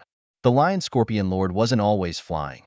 Its body was about 6 to 10 times the size of a regular lion, exceptionally massive, and its flesh wings needed effort to support its flight, so it occasionally landed to rest. This gave Li Fan the opportunity to confront it. As a flying boss, the Lion Scorpion Lord was less effective in ground combat, making it easier to deal with than the Spider Lord. Despite the significant disparity in size and strength, Li Fan struggled to consistently prevent his opponent from ascending again, resulting in sporadic opportunities for him to strike. Fortunately, with the absence of the Spider Lord's interference on the ground, the Scorpion Lion Lord's regular skills could no longer reach him. When the Scorpion Lion Lord's health dropped to 70%, it unleashed a powerful ultimate move, diving from the sky and slamming into the ground. Although the move was swift, its trajectory did not escape Li Fan's watchful eye. As the ground shook violently from the impact, sending shockwaves through the air, Li Fan could have chosen to block with his shield skill, but instead, he leapt into the air. After briefly suspending, he landed back on the ground, the shockwave already dissipated. Now, it was Li Fan's turn to showcase his abilities. He quickly charged at the Scorpion Lion Lord, unleashing his attack. The stun effect from his ring and the paralysis from his necklace were activated, allowing Li Fan to relentlessly strike the Scorpion Lion Lord for 6 seconds, pushing its health below 50%. However, just then, a new notification popped up. The 10th wave of monsters had spawned, introducing a level 20 epic creature. With all monsters refreshed, there were only 9 minutes and 50 seconds left to complete the level. Li Fan decided to momentarily spare the Scorpion Lion Lord and turned his attention to another formidable creature that appeared in the central teleportation array, the three-headed Hellhound. This beast boasted epic level strength with 1.2 million health points, 4,300 physical attack, 4,200 magical attack, 2,135 physical defense, and 2,165 magical defense. Confronted with these daunting stats, even Li Fan felt a surge of adrenaline. The creature possessed a staggering 1.2 million health points and over 4,000 in both attack types, with more than 2,100 in both defenses. At this stage, Li Fan was likely the only one daring enough to take on this challenge. Li Fan focused and began cautiously engaging with the Hellhound, not rushing to deal damage. The Hellhound's rear leg kick caused Li Fan to lose over 3,000 health points. However, his output remained largely unchanged, with each attack inflicting only 170 damage. Li Fan calculated that he could endure 8 to 9 such attacks without much trouble. His weapon and earrings also had a 10% lifesteal effect, which, given a high enough attack frequency, made confronting the Hellhound manageable. Only 9 minutes and 50 seconds left to survive? Why not just defeat it? With renewed confidence, Li Fan began to unleash his full strength. Yet, just as he was getting started, the Hellhound, having endured less than 100 of Li Fan's attacks and with 98.4% of its health remaining, unleashed its own skill. In the epic battle against the level 20 Hellhound, Li Fan faced the looming threat of surging lava. The lava erupted like fire, instantly covering the entire battle platform. With no control over the situation, Li Fan had no choice but to face this fierce skill attack head-on. As the Hellhound's left head roared skyward, it spewed out a stream of crimson lava, devouring everything in its path. With no escape in sight, Li Fan resolved to hold his ground. Undaunted, and despite losing 500 health points per second for 10 seconds, he chose to withstand the onslaught. In this do-or-die moment, Li Fan demonstrated remarkable resilience. Utilizing the Phantom Dance, he continuously absorbed health, remaining steadfast. The Hellhound, immobilized while unleashing its skill, presented Li Fan with an opportunity. He swiftly moved to the creature's rear, targeting its vital weak spots and launching a series of fierce attacks. Each strike was like a deadly steel needle aimed at the enemy's vulnerabilities, attacking at a rate of 200 times per second, overwhelming the Hellhound. On the brink of life and death, Li Fan showed extraordinary courage and determination, engaging in a fierce duel with his formidable opponent. Feeling the surge in his power, Li Fan dealt extra damage to the boss, filling his heart with joy. Numbers floated densely above the three-headed Cerberus, while Li Fan's health fluctuated wildly, jumping from 18,000 to 23,000 in a second. The Cerberus, perhaps hindered by its multiple heads, didn't seem too smart. Even the Silver Wolf King knew to use its tail to protect its vulnerable spot, but the Cerberus failed to react in time. Just as its tail started to cover its weak point, Li Fan's ring's passive skill was triggered. The battle information displayed that the passive attribute of Li Fan's Silver Ring of the Hunting God took effect, stunning the Cerberus for 2.1 seconds. Epic bosses truly are extraordinary, with even their stun times being shorter. However, this was enough for Li Fan to launch an attack wave. At the same time, the paralysis effect from his ring and necklace was activated. The battle information showed that the Hunting God's Silver Ring's passive attribute took effect, paralyzing the Cerberus for 2.1 seconds. Additionally, the passive attribute of the Cursed Spirit Necklace extended the paralysis to 3.1 seconds. The Cerberus's skills were interrupted, and its three heads reared up as its body shook violently. The alternating effects of stun and paralysis lasted about 4 seconds in total. During this time, Li Fan furiously attacked, hitting the beast's weak points with every strike. Notably, the Sky Scorpion Lord seized this opportunity to launch several attacks at Li Fan, but he ignored them completely. A mere level 20 legendary boss, Li Fan handled it with ease, unaffected. With a cold smirk, Li Fan countered every hit he took from the Sky Scorpion Lord by absorbing health from the Cerberus, keeping his health fully topped up. Once the 4 seconds of control ended, combined with the previous damage, the Cerberus's health had dropped to around 68%. The Cerberus roared in fury, enraged by the loss of a third of its health in such a short time. Its 3 heads bellowed, simultaneously unleashing a triple skill attack. The battle information showed that the Cerberus released the skill Magma Surge, inflicting 4,300 damage to your health and putting you in a burning state, losing 500 health per second for 10 seconds. This was followed by Multi-Track Ice, which inflicted 5,900 damage to your health, reducing your attack and movement speed by 30% for 10 seconds. Finally, Thunderstrike, inflicting another 5,900 damage to your health and paralyzing you, rendering you immobile for 5 seconds. The left head of the Cerberus spewed magma, the right head launched tracking ice spikes, and the middle head released black lightning orbs. In an instant, the entire platform was filled with fine lightning, each skill offering a full-range area attack. With high damage and a relentless onslaught of various status effects, Li Fan was overwhelmed. Despite his quick movements, the limited space on the platform left little room for evasion.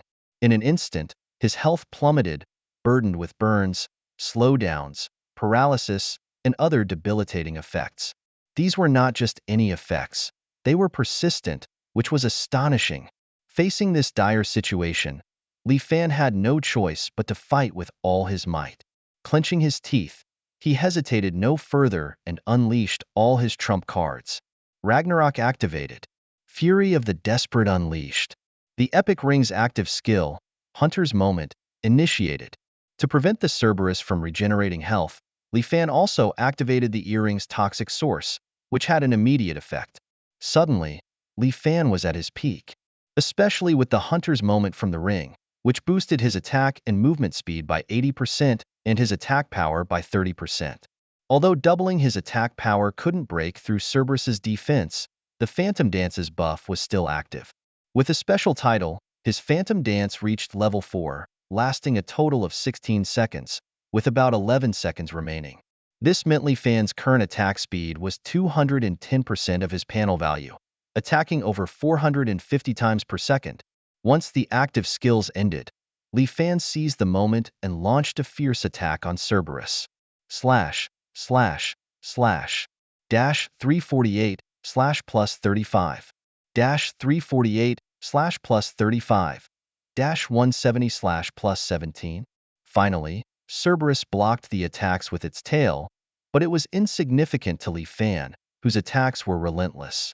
With an attack frequency of 470 times per second, even if each hit only dealt 170 points of base damage, the combined output nearly reached 80,000 per second.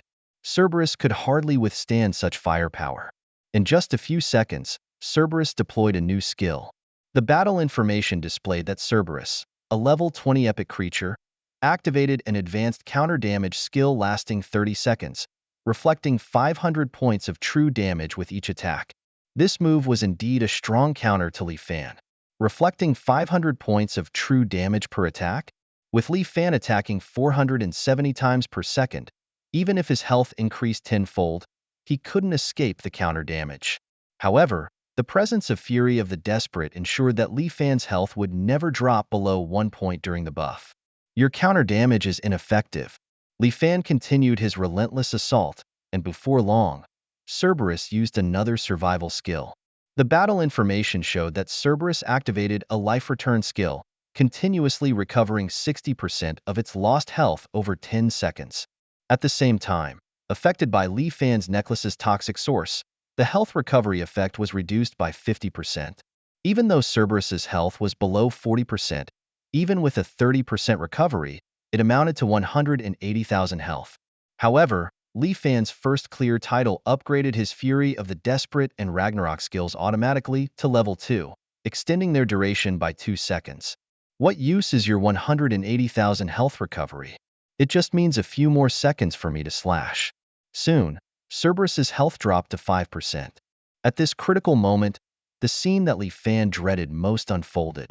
Suddenly, a dazzling golden shield appeared around the three-headed hellhound, shining like a divine light. The battle information displayed that the three-headed hellhound, a level 20 epic creature, had activated its skill, Demon God's Blessing, rendering it invincible and immune to control for the next 5 seconds. Just then, the active hunting effect of Li Fan's epic ring was about to expire in merely 1 second. The durations of both Desperate Rage and Twilight of the Gods were also dwindling, with only 3 seconds left. Li Fan, since his rebirth, had never faced such a dire situation. He felt an unprecedented pressure and challenge. Although Li Fan's tactics were highly efficient, they came with substantial risks. Typically, when facing a formidable boss like the Hellhound, a methodical approach is preferred to allow for a delay between the boss's skill releases. However, drastically reducing the boss's health in a short period can trigger a relentless barrage of its skills. This scenario had previously occurred during a Nightmare Mode encounter with the Spider Lord, where the Hellhound, under Li Fan's burst mode, activated its invincibility skill, putting Li Fan in a difficult position. At that moment, even with his full power, Li Fan couldn't inflict any damage and could only watch as his buffs slowly faded away. Just as the skill boost from his Ring Hunter moment ended, his attack and movement speeds drastically decreased. 2 seconds later, the cooldowns for his Dire Fury and Twilight of the Gods skills ended, but Li Fan was still helpless against the Hellhound. The Hellhound, far from being idle during its invincible state, had unleashed a triple skill combo: Magma Surge, Multi-Track Ice, and Thunder Strike. These area of effect skills hit simultaneously, leaving Li Fan with no option but to endure them on the spot. Fortunately, just as the Dire Fury buff ended, the passive skill, War God Ares' Will, on his legendary helmet was triggered, granting him 3 seconds of invincibility. 2 seconds later, the Hellhound's invincibility state was finally lifted, but in the past 5 seconds, it had regained about 11% of its health, and its rebound skill would continue for nearly 20 more seconds. With just 1 second of invincibility left, Li Fan couldn't possibly reduce the 11% health in such a brief time. Suddenly, the sight of the Manticore Lord preparing to take flight caught Li Fan's eye. It turned out that while he was battling the Hellhound, the Manticore Lord had landed and was now poised to ascend. This sparked a bold idea in Li Fan's mind. The Manticore Lord, about to be 15 meters above ground in its flight, would likely avoid the reach of Thunder Strike and Magma Surge, though it was uncertain if the multi-track ice could reach that height. Regardless, staying on the ground was a certain death sentence.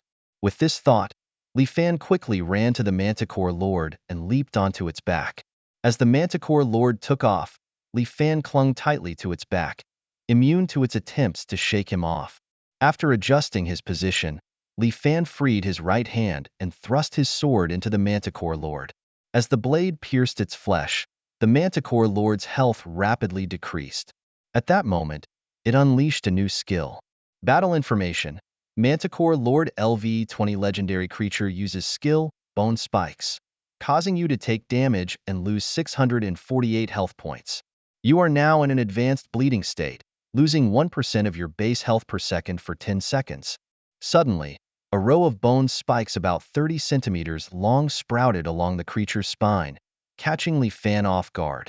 Fortunately, Li Fan managed to recover his health to over 1,000 points, making the Scorpion Lion Lord's attacks seem less threatening. Hovering in the air, the Hellhound's lava and thunder skills failed to hit Li Fan, leaving only the tracking ice continuously closing in on him. Li Fan, feeling the pressure, intensified his attacks, relentlessly slashing at the Scorpion Lion Lord. Initially, he blindly targeted the back muscles of the Scorpion Lion Lord, but soon discovered a clear weak spot at the back of its head and concentrated his efforts there. After about 2 seconds of continuous attacks, the ice spikes from the tracking ice were almost upon him. 3 massive hits nearly depleted Li Fan's health, leaving him with less than 100 points and slowing him down significantly. Fortunately, he used his shield to block the final blow from the tracking ice, which could have been fatal. Amidst the Scorpion Lion Lord's staggering, Li Fan regained his balance, shaken by the close call. He daringly let go of the Scorpion Lion Lord's neck and activated his shield counter skill, successfully having the damage from the tracking ice attacks. It was a close shave, and had he not blocked the tracking ice, the outcome would have been dire. The Hellhound's Thorn skill was not triggered by the shield counter, allowing Li Fan to survive. He then absorbed some health and continued to deal damage to the Scorpion Lion Lord. As the Hellhound's frenzied phase ended and its health recovered, its skill usage decreased, leaving it somewhat helpless against Li Fan's tactic of riding the Scorpion Lion Lord. By attacking the Scorpion Lion Lord, Li Fan successfully regained health, allowing him to slow down his attack pace. He viewed the Scorpion Lion Lord as a vital combat asset, unwilling to easily let go before defeating the Hellhound. Once the Hellhound's Thorn skill effect wore off, Li Fan found that he could attack it with his sword chi from atop the Scorpion Lion Lord and began launching attacks on the Hellhound. The Scorpion Lion Lord seemed to become an effective ally for Li Fan in combating the Hellhound. Despite the Hellhound's continual counterattacks with tracking ice, Li Fan, with his superb skills and agile responses, continued to recover lost health and used his shield counter skill to reduce damage. Li Fan was happily employing the kite-flying tactic in his game, reveling in the joy of kiting the boss with his long-range character. However, this strategy was abruptly interrupted when the Lion Scorpion Lord landed back on the ground. Just as the Cerberus eagerly prepared to attack Li Fan, his epic ring and legendary necklace took preemptive action, subduing the beast with stunning and paralyzing effects. The Cerberus was controlled for a full 3 seconds. Seizing the moment, Li Fan didn't give it a chance to recover. He quickly executed his freshly cooled Phantom Dance technique and delivered a fierce slash, finishing off the weakened monster. In this challenging setting, Li Fan found that fighting epic bosses was still quite strenuous, as his attributes weren't quite high enough yet. Fortunately, he ultimately succeeded in defeating the boss. Now, all he needed to do was to conquer the Manticore Lord to earn a 10-star career reward. After defeating Cerberus, Li Fan took a deep breath. Although the Manticore Lord had not yet been defeated, he no longer saw this level 20 legendary creature as a threat. Sure enough, the subsequent battle went smoothly, and the Manticore Lord was as easily defeated as Cerberus had been. A prompt appeared: "You have slain all creatures in the dungeon, and the trial ends early. Due to your outstanding performance, congratulations on unlocking the highest 12-star rating for a one-time career advancement. Please choose between the Sword Shield Ranger and the Shield Armor Master for your new career." Li Fan was surprised to find that there was a career with a 12-star rating. He remembered that the best reward previously was only a 10-star career advancement. Perhaps this hidden reward was unlocked because the dungeon required surviving for 30 minutes, yet he cleared all the monsters ahead of time? That's fantastic. Let's see what's different about the Sword Shield Ranger and the Shield Armor Master. Excited, Li Fan rubbed his hands together and reviewed the descriptions of the two careers. The Sword Shield Ranger, a career created by the demigod Aragon in ancient times, excels in using either a two-handed greatsword or a one-handed shield and sword. This career boasts excellent mobility in combat, protecting oneself while also possessing powerful offensive capabilities. The 12-star career enhancement includes an increase of 100 points in basic strength and stamina, 200 points in agility.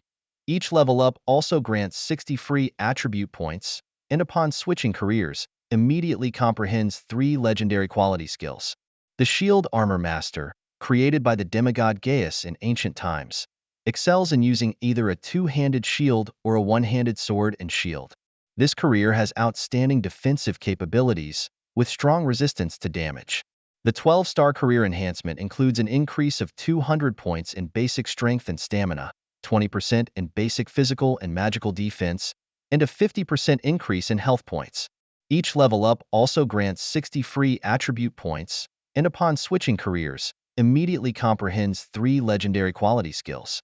After reviewing both careers, Li Fan didn't hesitate in his decision. The Sword Shield Ranger was undoubtedly his choice. Both careers offer the same free attribute point bonuses per level up. However, the Sword Shield Ranger aligns more closely with Li Fan's needs, as the best defense is a strong offense. After all, if you can defeat a boss in 1 second, you don't need much defense. Although the Shield Armor Master seemed practical, Li Fan felt it wasn't suited to him. From the description and career enhancements, the Shield Armor Master is better suited for those who prefer a pure tank style upfront, which doesn't quite match his agility-focused SSS grade talent. Li Fan made his choice without any hesitation. After successfully transitioning to a Sword and Shield Ranger, Li Fan was revitalized, exuding new energy and confidence. His strength and stamina increased by 100 points, and his agility soared by 200 points, leaving him feeling incredibly excited and satisfied.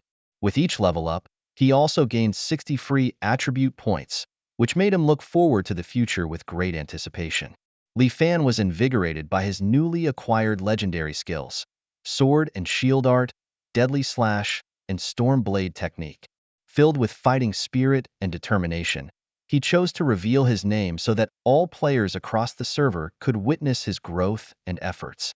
A server-wide announcement echoed through the entire M4399 Novice Village, proclaiming Li Fan as the first player to advance in his career through a job transition.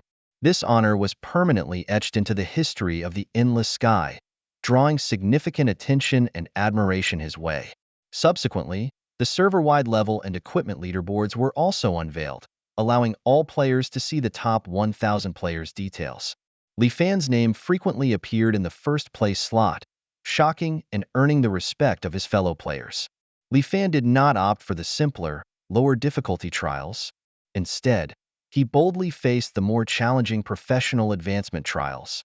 His courage and strength drew admiration and praise from all, firmly establishing him as a legendary hero in the eyes of many.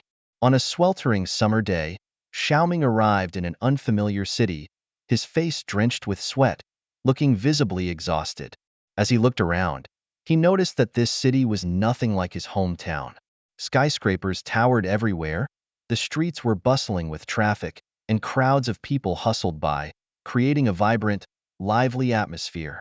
Feeling somewhat lost, Xiaoming was unsure how to begin adapting to his new surroundings. However, he was not deterred by these challenges. Instead, he chose to bravely face them and strive to fit into this new environment. He started by looking for a job and making friends, gradually integrating himself into the city's rhythm of life. Although the initial phase was challenging, Xiaoming never gave up. He firmly believed in his ability to overcome any obstacle. After some time and effort, he began to settle in. His job went smoothly, and life started to feel more manageable. He realized that with courage and perseverance, he could surmount any difficulty and embrace new challenges. In this once strange city, Xiaoming forged many friendships and experienced significant personal growth. He learned to be resilient, to adapt, and to be grateful. He understood that continuous effort was essential to improve himself and enhance his life. Now, Xiaoming is no longer a confused newcomer but a brave and resilient member of the city, ready to face whatever comes his way with strength and gratitude. In the vast expanse of the game, Endless Firmament, the leaderboard is not only a stage for fame and fortune, but also an arena for demonstrating strength and earning rewards. Take the top player, for example. Just 1 month's rewards can boost their level by at least 52. Such enticing rewards naturally drive all players to compete fervently. Although the benefits taper off after reaching level 200, that milestone is still a long way off, and no one can resist the allure of the leaderboard. The leaderboard is constantly changing, so everyone keeps a close eye on it. However, the information about the top player has left many feeling despondent. The server-wide level rankings have been announced. First place goes to Taishin Xinjian Dunyuxia at level 20 with 85.67%, followed closely by Bloody Jack, the Shadow Assassin, at level 19 with 99.96%, and Christina, the Undead Mage, at level 19 with 99.93%. The fourth place is held by the Immortal King Archer, at level 19 with 99.92%. And in 1000th place, we have Xin Yin Warrior, at level 19 with 64.8%. Players on the game forums are buzzing with discussions about these rankings. Wow, Even the player in 1000th place has reached level 19. I just got to level 15 and I'm already feeling down, one player commented. Another added, I was level 17 and thought I was the highest in our small group, but after seeing the leaderboard, I realized I'm just a small fish in a big pond. The top players are indeed formidable, and the competition is fierce, but Taishan Shun is in a league of his own, nearly reaching level 21. Players reaching level 20 face a career advancement task, which Taishan Shun has already completed, allowing him to start leveling up again. Although he is only about a level ahead of the second place, the gap between them is substantial. My gosh, how on earth did Taishan Shun do it? He is absolutely incredible. He is definitely the pride of our Kimchi nation. Despite everyone knowing that Endless Firmament has countless players and imagining the intense competition, the reality is still astonishing. From the second to the 1000th player, nearly all are at level 19, which is truly remarkable. While marveling at the intense competition, many have gained a tangible appreciation for Li Fan's leading position. Heavens, with hundreds of millions of players in the game, to dominate like this is unbelievable. As everyone finishes viewing the equipment leaderboard, their amazement only intensifies. The server-wide equipment leaderboard, through a comprehensive scoring of each player's gear, records the top 1,000 players based on their equipment scores. This leaderboard is constantly updated and rewards are distributed based on the rankings at midnight daily, at the end of weekends, and on the last day of each month. In the gaming world, Tai Sui, the Divine Ranger, has soared to the top of the equipment rankings. Wielding the Hunter God Silver Ring, this level 15 epic ring dazzles with a score of 1033. He also dons the War God Ares' former helmet, a level 18 legendary helmet that shines with a score of 417, and carries a thorn shield, a level 10 silver secondary weapon that, although modest, contributes 66 points. The total score of all his gear is an astonishing 3,450 points. Ranked second is the warrior Zixia Fairy. She wields the Storm Sword, a level 19 legendary two-handed weapon with a formidable score of 777, and wears the Flowing Light Helmet, a level 18 legendary helmet that is stunningly ornate, adding 398 points to her tally. Her total equipment score reaches 1739 points, showcasing her formidable strength. In third place is Chi, the assassin, who carries the Crescent Moon Dagger, a level 18 dark gold primary weapon with a deadly edge, scoring 265 points, and wears Plague Earrings, level 18 dark gold earrings that exude a sinister aura, contributing 233 points. His total score is 1,035 points, marking him as a powerful contender. Ranked fourth is the archer Aim and Shoot, who carries an exploding quiver, a level 18 dark gold secondary weapon with extraordinary power, scoring 230 points, and wields the Storm Crossbow, a level 19 golden primary weapon that is remarkably powerful, adding 149 points to his score. His total equipment score is 888 points, indicating his formidable capabilities. Bloody Jack, the Shadow Assassin, ranks 5th. He wields the Demon Bullhorn Dagger, a level 17 dark gold primary weapon with astounding power, scoring 240 points, and wears the Night Glow Armor, a level 15 golden chest piece that provides 136 points. His total equipment score is 871 points, demonstrating his robust strength. At the 1000th position is a player named Xin Yen Warrior. He wields a fine iron longsword, a level 16 bronze two-handed weapon that, while ordinary, contributes 55 points, and wears chainmail, a level 16 bronze chest piece that provides 27 points. His total equipment score is 298 points, and although ranked lower, he remains a formidable opponent. The equipment leaderboard offers rich rewards and attracts numerous players eager for the challenge. Let's wait and see who will emerge as the new king of equipment in this fierce competition. Unlike the overall level leaderboard, the equipment rankings reveal a stunning detail. 9 out of the top 15 players, who have appeared in the first clear announcements with the deity Tai Sui, belong to the Phoenix Pioneering team. It's hard to believe they've already secured epic gear. Meanwhile, our protagonist hasn't even managed to assemble a basic set of gear, making the disparity even more frustrating and demoralizing. Observing the top 15 players, It's shocking to see that 9 of them have tackled the Nightmare Dungeon alongside Tai Sui. They have significantly widened the gap with other players. The Nightmare Mode's Spider Cave Trial, where the boss is of legendary status, raises questions about how Tai Sui possibly acquired his epic ring. This gap is perplexing and has even led some to suspect cheating. With such rich rewards at stake in the rankings, this could potentially widen the gap between the strong and the weak, exacerbating feelings of unfairness and prompting some players to report these concerns on forums. Players are stunned by this development. At the start of the server, while mainstream players long for a piece of dark iron gear, most are still making do with basic equipment. Yet, the leaderboard flashes with dark gold, legendary, and even epic gear, making the situation hard to swallow. Driven by some, forum threads calling out Tai Sui by name have become increasingly popular. Just when everyone thought it would take a while for the game officials to respond, they surprisingly addressed the issue promptly. Title: Announcement in response to reports concerning player Tai Sui Sean. Over the past hour, tens of thousands of players have reported abnormal game data related to player Tai Sui Shin. Following a thorough investigation by the Endless Firmament Core Intelligence System, we can confirm that Tai Sui Shin's gaming data is normal, with no evidence of third-party plugin usage or exploitation of in-game bugs. We reaffirm that there are no bugs in the world of Endless Firmament, nor any third-party plugins that could disrupt the game's balance. Our game provides a fair competitive environment for all players. This announcement has sparked lively discussions and excitement among the players. Some dream of becoming the next Tai Sui Shin, aspiring to reach the peak of the server-wide leaderboard. In this world full of opportunities and challenges, everyone has the chance to become the next legendary champion. Players have variously responded to this announcement. Some express satisfaction with the official response, attributing Tai Sui Shin's prominence to mere good fortune. They look forward to the future, hoping for a bit of luck themselves to excel in the game.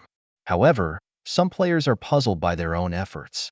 Despite their hard work and achievements in obtaining essence of life and participating in hidden quests, the gap between them and Tai Sui Shin seems to widen.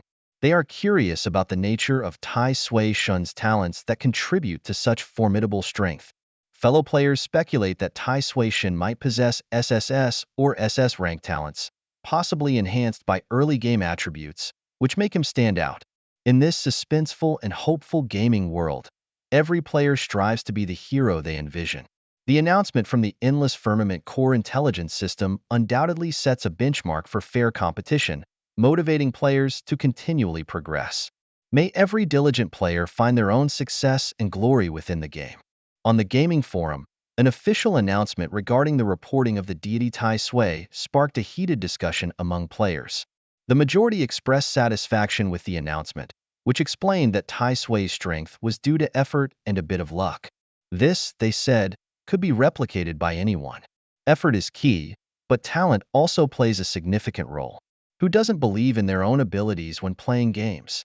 If Tai Sui could put in the effort, so could they, perhaps even more. As for luck, it was simply a matter of Tai Sui having drawn a great talent at the start. The luck of the draw is like gambling, and Tai Sui won against others, which is perfectly normal. However, in the world of Endless Expanse, many factors influence a player's combat power, not just talent. There are numerous other ways to enhance one's abilities. Tai Sui, don't get too complacent, players warned. We will surpass you sooner or later. Such comments were rampant in the thread, with most players confident in their own abilities. However, as time passed and Tai Sui's name continued to dominate the leaderboards, players realized how naive they had been. The Endless Expanse's core system seemed like a huge deception. Yet, when the game merged with the real world and exotic monsters invaded the planet Hylon, players not only criticized but also appreciated the post, which had been dubbed the biggest scam in the history of Endless Expanse. This post had motivated them to strengthen themselves, ultimately providing them with the ability to protect themselves during crises. Of course, all these realizations came later. At this moment, as the official announcement appeared on the forum, Li Fan was checking out the 3 legendary skills of his new profession, filled with anticipation. Li Fan has acquired 3 level 2 legendary skills: Sword Shield Technique, Deadly Slash, and Storm Swordsmanship. These skills have thrilled him, as they promise to be highly effective in battle. Sword shield technique is a passive skill that allows Li Fan to use his two-handed sword as a shield, which significantly increases his survivability. This gives him great peace of mind, as he can quickly switch to a defensive posture when in critical situations. Although his current weapon is somewhat outdated, this doesn't bother him, knowing that he can switch to a more suitable two-handed sword when necessary. Deadly Slash is an active skill that enables Li Fan to perform a series of rapid sword strikes forward, emitting powerful sword energy. This skill is not only potent, but also has a wide range, inflicting substantial damage on multiple enemies. He plans to use this skill frequently to enhance his combat efficiency. Storm Swordsmanship, another passive skill, boosts his basic attack speed and weakens the physical defense of his enemies.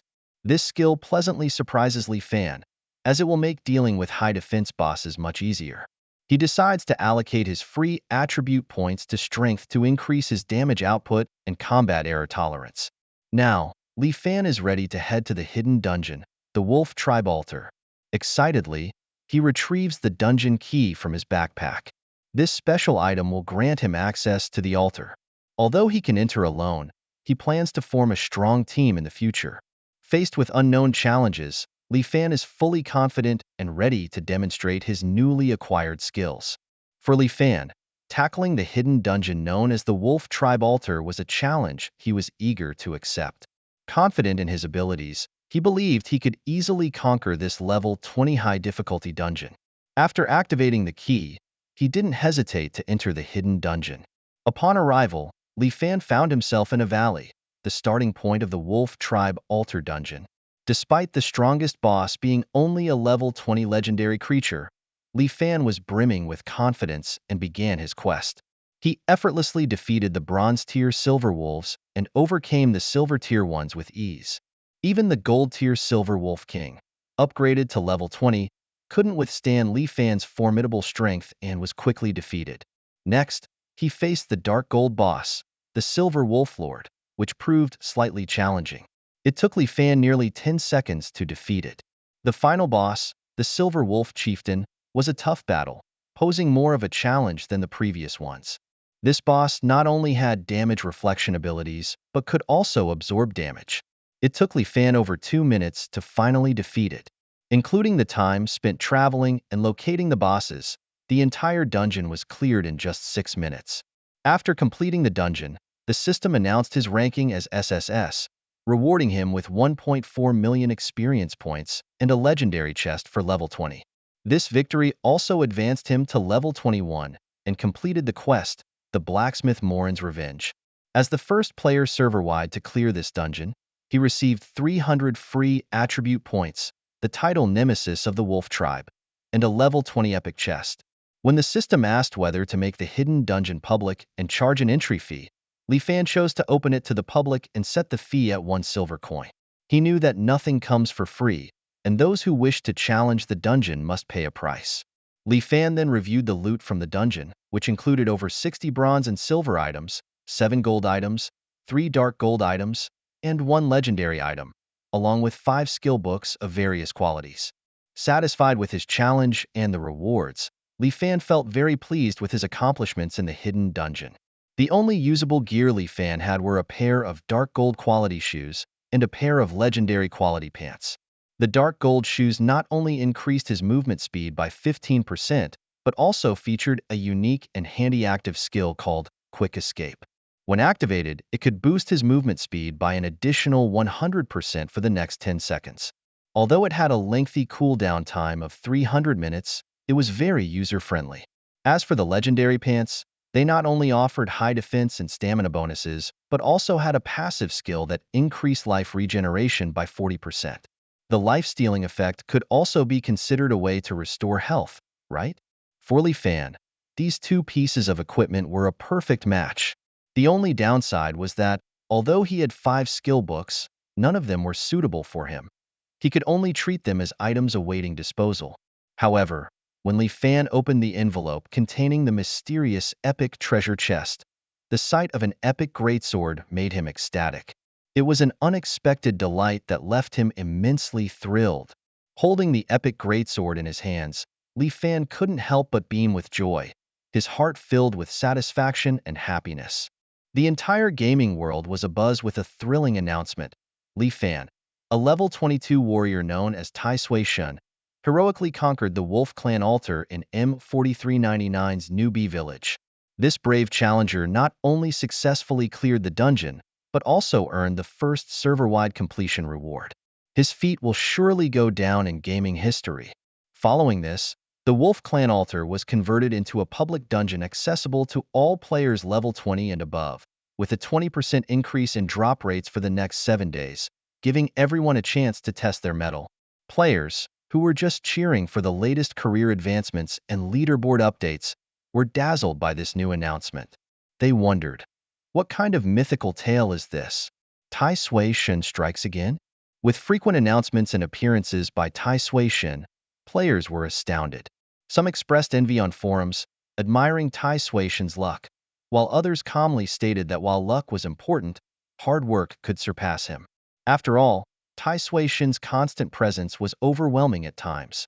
Some players wished he would step back to give others a chance.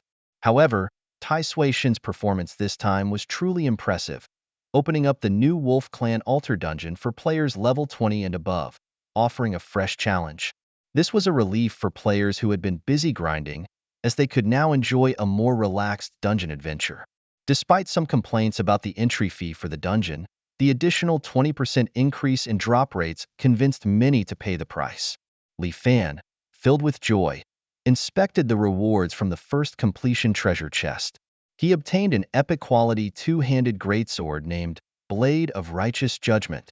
This exceptional piece of equipment, with a durability of 500 to 500 and requiring a level 22-handed melee class with a strength over 500, was not only impressive in its base attributes, but could also permanently increase its base stats by 10% after slaying epic-tier creatures. After defeating 10 epic creatures, it would upgrade to a mythical quality. Its powerful active skill, Righteous Judgment, could teleport enemies to a secondary dimensional arena and drain their core attributes, with a cooldown of 24 hours. Such a perfect epic-grade two-handed greatsword, with enhancements to 7 attributes, thrilled Li Fan. After all, mythical quality gear was usually only obtainable by defeating deity-tier bosses. Li Fan, recalling his past life's decade-long struggle without ever owning mythical quality gear, was deeply moved. Rumor had it that even Caesar the Great, once the world's strongest, only possessed one piece of mythical quality equipment.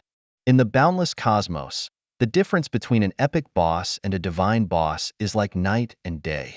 This disparity is not only evident in their base attributes, but also in their skills. Divine bosses possess a domain skill that significantly suppresses creatures below the epic tier. Even the mightiest heroes with level 200 epic tier strength can only perform at 60 to 70% of their capabilities when facing a level 20 mythic creature. Defeating, let alone slaying, these divine bosses is a formidable challenge, as they possess high intelligence and know when to retreat. Thus, acquiring a piece of mythic gear is an arduous task. When Li Fan picked up the Blade of Righteous Judgment, his heart brimmed with joy. Excitedly, he thought about how, once the weapon evolved to mythic quality, it would serve him well even at level 100. Clutching the Blade of Righteous Judgment, Li Fan eagerly checked his latest character panel. His character was identified as the god Tai Sui. His base attributes showed him at level 21, with experience points at 2.48 million out of 3.2 million. His class was a sword and shield ranger, with health points at 24,008 and mana points at 6,050, physical attack at 2,122, and magical attack at 1,078, physical defense at 1,490 and magical defense at 1,415. Attributes included strength at 996, agility at 12,292, spirit at 378, and stamina at 1,245. Free attribute points at 460, maximum attack speed at 147.60 attacks per second, top movement, speed at 294.21 meters per second. His title of glory was Conqueror of Nightmares. His talent skill was second phase of Blessing of Light at SSS quality. Details on equipment and skills were omitted. Special attributes included a 16% increase in light attribute attacks. Leveling up was relatively easy before level 20, but from level 20 onwards, the required experience points skyrocketed, which explained why Li Fan's leveling pace slowed down after he solo cleared the Wolf Tribe altar for the first time. The title Nemesis of the Wolf Tribe he earned from the dungeon clear, although less potent in base attributes compared to Conqueror of Nightmares, granted him an additional 13% damage against Wolf Tribe creatures, which might prove useful in the future. His physical attack power had increased roughly fourfold, though his defense hadn't improved much. Despite an increase in stamina and upgrading 2 pieces of better armor, the lack of a shield meant his dual defense hadn't changed much. But if needed, he could always allocate free attribute points to stamina. Now, it was time to turn in his quest. As Li Fan admired his updated character panel, his excitement gradually settled. After leaving the dungeon, he returned to the bustling M4399 Newbie Village Instance Plaza. Thankfully, the disguise effect of his magical mask was still active, preventing anyone from recognizing him as the god Tai Sui. Navigating through the crowded plaza, Li Fan soon reached the village blacksmith. Blacksmith Morin greeted him, saying, "Young warrior, thank you for avenging my daughter. I cannot repay you enough for this great deed. Please, accept this as a token of my gratitude. Also, this item is something I stumbled upon in my youth, and I hope you will find it to your liking." As Morin finished speaking, a notification popped up on Li Fan's panel. In an ancient and mystical world, there lived a young warrior named Li Fan. Agile and handsome, each adventure he undertook filled him with exhilaration and fulfillment. One day, Li Fan received a special artifact known as the Warrior's Heart, a gem that sparkled brilliantly, radiating a mysterious power that immediately captivated him. Driven by a mix of curiosity and desire for this unknown power, Li Fan decided to seek the assistance of the old blacksmith to transform the warrior's heart into a golden belt. The old blacksmith, a master of his craft, approached every piece of equipment with reverence and passion. Li Fan presented his request, and the blacksmith smiled and nodded, promising to complete the belt within 3 days. However, Li Fan grew impatient as he was eager to embark on a new adventure in the capital city. He wished the blacksmith could hasten the process, yet he worried that rushing might compromise the quality. Torn, he ultimately decided to wait the 3 days, hoping the blacksmith would fulfill his promise on time. The wait was lengthy, but for Li Fan, it proved worthwhile. When the old blacksmith finally handed over the completed golden belt, joy and satisfaction sparkled in Li Fan's eyes. This piece of equipment symbolized not only his strength and bravery, but also carried the dedication and blessings of the blacksmith. Grasping the golden belt tightly, Li Fan felt its power and blessings surge through him, filling him with gratitude and awe. He knew that in his forthcoming adventures, this equipment would serve as a strong shield, protecting every step he took. Guided by the warrior's heart, Li Fan embarked on a new journey, armed with courage and confidence, as he continued forward on his path of adventure. After much anticipation, Li Fan finally obtained the coveted warrior's heart. This special item held extraordinary significance for him. As he examined the attributes of this precious item, a radiant smile spread across his face. With the warrior's heart in his possession, he no longer feared the boss's control skills, and his margin for error in battles significantly increased. This seemingly ordinary square metal block contained immense power. Without hesitation, Li Fan placed it in his backpack, and immediately, an infinite duration buff that granted immunity to control skills appeared on his character panel. Now that he had the item, he decided to head to the main city to continue his adventures. Despite the day's many events, only a few hours had passed, and it was still early compared to his usual log-off time. With this thought, he resolutely left the blacksmith shop and headed towards the gate of the novice village. There, a magical teleportation circle would take him to the main city, provided he reached level 20 and stood within the circle. The system notified him that his level met the requirements, and he could choose to travel to one of the main cities such as Tianyao City, Fengyang City, Heishui City, Yunyu City, or Gobi City. Although there were many main cities, the choice of destination was limited by the player's location in the novice village. 32 options were displayed before him. As a player with knowledge from a past life, Li Fan knew that these 32 main cities were where most players from Longhua, similar to him, would spend their time until level 60. Wanting to visit other main cities would have to wait until the National War battlefield opened at level 60. Of course, reaching them earlier wasn't impossible, but that depended on luck and strength. All these main cities were part of the NPC forces of the Donghua Empire, relatively small nation. Fortunately, the cities were interconnected, which would suffice for Li Fan's explorations until level 60. Although he felt some regret at not being able to participate in hidden quests in the main cities of Western players, he decided to head first to Tianyao City. His primary consideration in choosing a main city was the potential to undertake interesting hidden quests. He remembered that there were 3 stages where hidden quests were available, offering rich rewards upon completion. Since the cities were connected by teleportation circles, he could choose to travel at any time. The reason for choosing Tianyao City was that he also had a letter from Li Tianhua in his backpack, urging him to seek out the legendary swordsman NPC, Li Changsheng. Li Changsheng is a high-level NPC tasked with a daunting quest that no player has successfully completed in the past decade. This has sparked his intense curiosity about the quest's contents and rewards. Li Fan decided to travel to Tianyao City, which required a teleportation fee of 1 gold coin, a significant amount for most players, but just a trivial expense for him. As he empathized with ordinary players over the cost, Li Fan suddenly overheard a conversation. One soldier asked another about the purpose of their guard duty, as it had been decades since the last chosen one appeared. They were just ordinary soldiers, yet they were stationed here. What was the point? While some believed that simply following orders and collecting their salary was enough, others began to doubt the legend of the Chosen One. The Chosen One, according to legend, is an immortal being, the most powerful entity against demons. Suddenly, one of the soldiers exclaimed, "The Chosen One has appeared." They stared at Li Fan in amazement, their eyes wide as they watched him clad in leather armor and wielding a long spear. Li Fan felt a hint of satisfaction in his heart. In the world of infinite sky, NPCs in the starting village are sparse and limited in intelligence, but those within the main city have richer emotions and thoughts. They experience joy, anger, sorrow, and happiness, and have their own civilizations and ways of thinking. To the NPCs, the Chosen Ones are a special group capable of freely moving between the real and virtual worlds. Li Fan knew that this was not the first appearance of a Chosen One in this world. In his previous gaming experiences, players from other worlds had become Chosen Ones. NPCs revered the Chosen Ones for their immortal bodies and extraordinary growth abilities.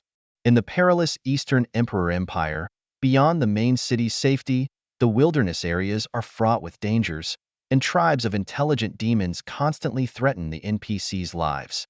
Thus, the appearance of a Chosen One is like a powerful aid to the NPCs, which explains the soldiers' excitement.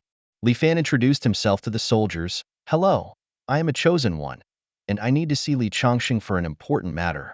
Can you take me to him?"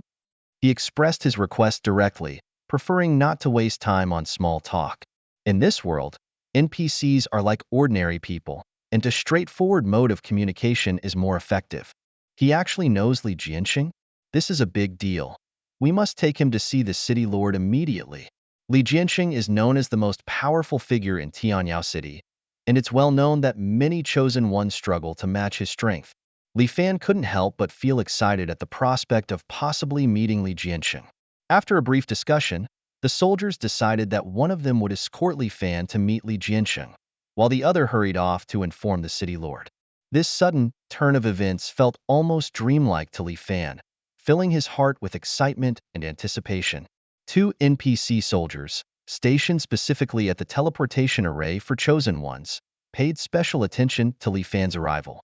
According to historical records, the appearance of the first Chosen One would be followed by countless others. Although they were surprised at how Li Fan knew the name Li Changsheng, considering Li Changsheng's status as one of the most powerful native NPCs in Tianyao City, they were more than willing to introduce Li Fan to him. After all, Chosen Ones were known for their boundless capabilities, and it was only appropriate to bring them to meet significant figures.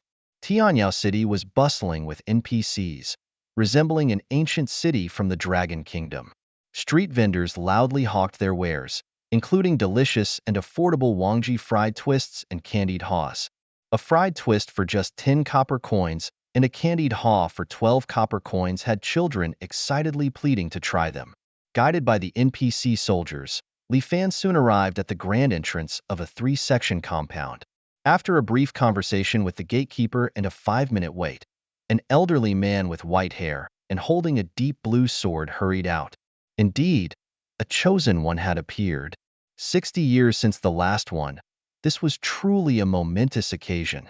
Taisui God, on behalf of the Donghua Empire, I welcome your arrival. The elder was none other than Li Changsheng, the legendary swordsman of the Donghua Empire. Seeing Li Fan, his excitement was palpable, his beard trembling. Li Fan understood his excitement. From past experiences, the presence of players was crucial for addressing the various threats faced by the Donghua Empire. While ordinary NPCs might not understand the value of a chosen one, someone like Li Changsheng, a high-ranking official of the empire, certainly did. However, amidst his excitement, a hint of puzzlement and caution flickered in Li Changsheng's eyes. The Donghua Empire, with over 1,000 years of history, had encountered 6 chosen ones, and protocols for dealing with them were well established. Taisui God, you were supposed to visit the Lord of the City at the City Hall, and then receive legal education at the Chosen One Department. Why did you request to see me first? Do you know me? What is this important matter you mentioned? Li Changsheng bombarded him with questions. Li Fan felt a pang of guilt upon hearing about the mandatory legal education for chosen ones upon entering the main city. To the native NPCs of the game world, the player community was akin to a fourth calamity. Players were like a ticking time bomb, capable of saving the world or trampling it underfoot at their whim. Players had the power to create or destroy within the game, their influence sometimes even surpassing that of the main villainous bosses. The NPCs of the Infinite Expanse world were well aware of the player community and their unruly nature. Thus, they had established comprehensive laws and education regulations for managing players. For instance, when a novice player first entered the main city, their first step was to undergo mandatory management training by NPC soldiers, memorize the relevant laws, and pass an assessment before being granted the freedom to roam freely. Though NPCs don't have high expectations for player behavior, regulations cannot be ignored. Li Fan spent several days passing the assessments before he was granted freedom to roam. Reflecting on the past, Li Fan couldn't help but feel a pang of sadness. Since graduating, it had been a long time since he had to study so intensely. The local NPCs lacked manners, which made him uncomfortable. Fortunately, the troubles of his past life were just a distant memory, and there was no need to worry about them in this life. This was a thought that crossed his mind after he unexpectedly obtained some spoils from defeating a golden tier wolf creature. As for Li Changsheng's confusion, Li Fan did not elaborate.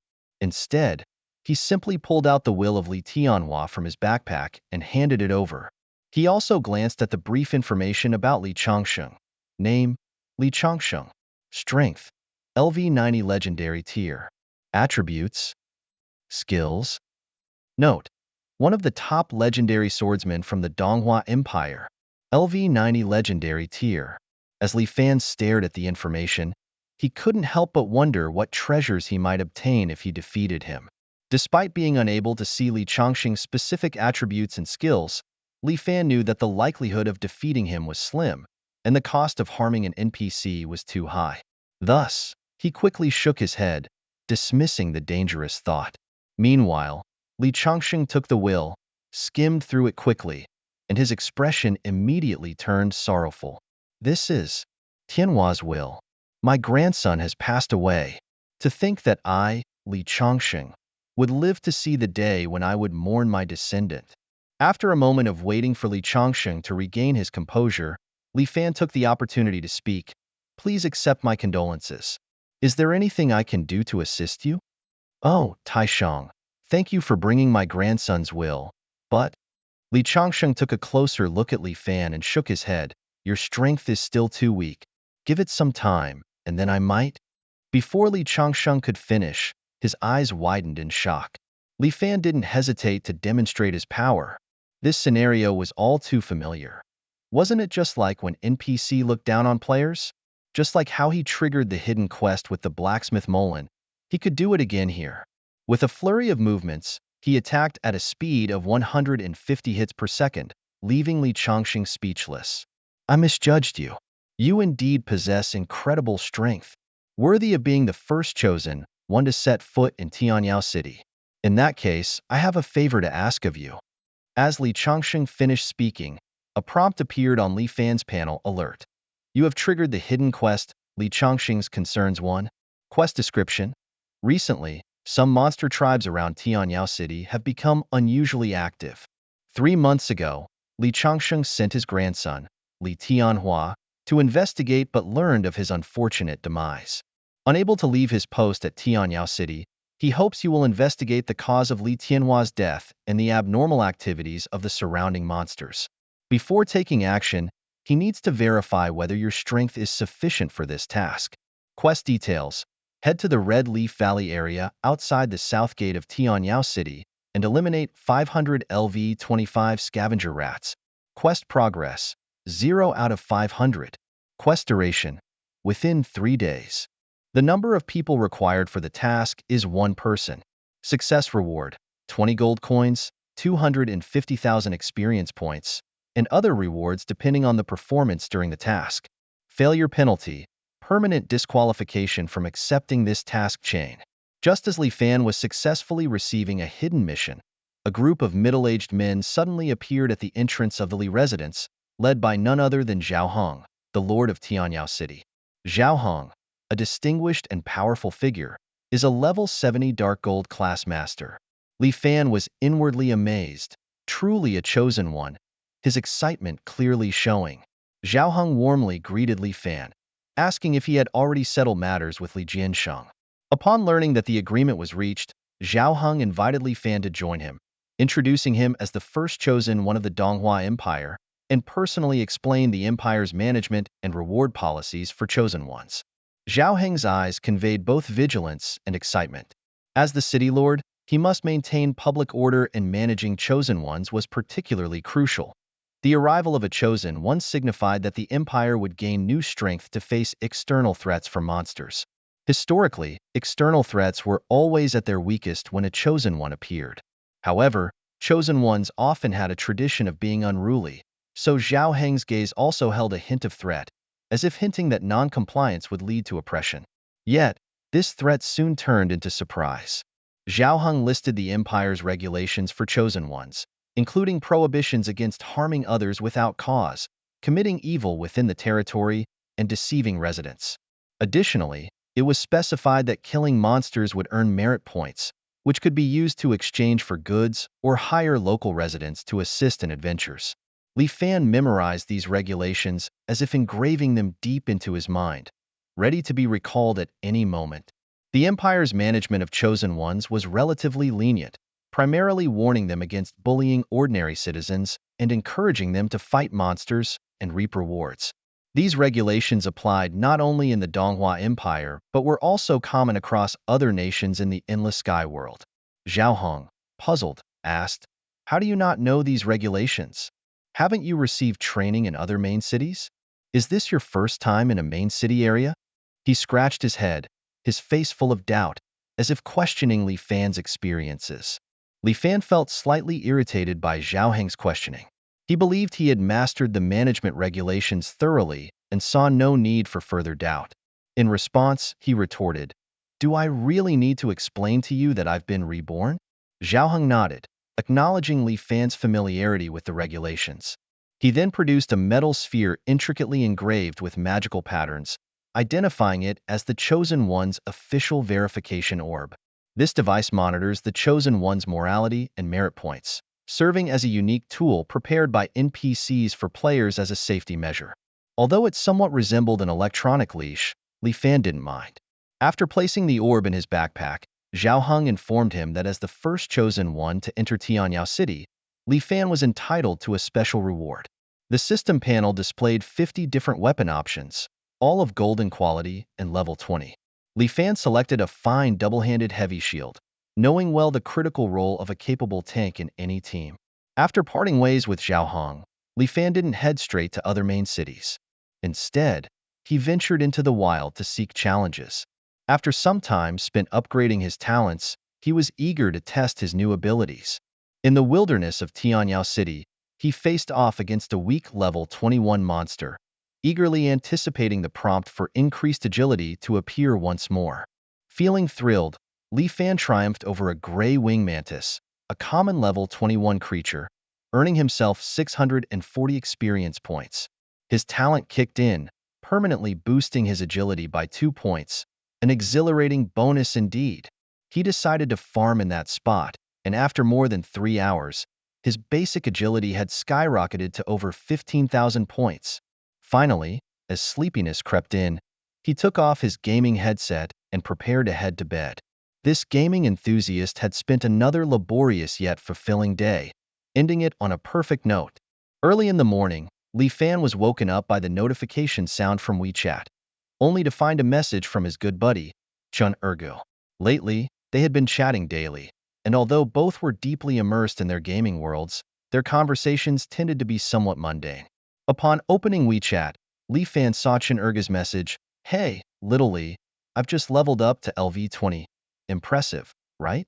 Chun Ergu continued, "I just arrived at Tianyao City and was stopped by an NPC who insisted I follow the management rules. This game is really strict, isn't it? Luckily, my memory is sharp, so I adapted quickly." Then, Chun Ergu inquired about Li Fan's game ID in a teasing tone.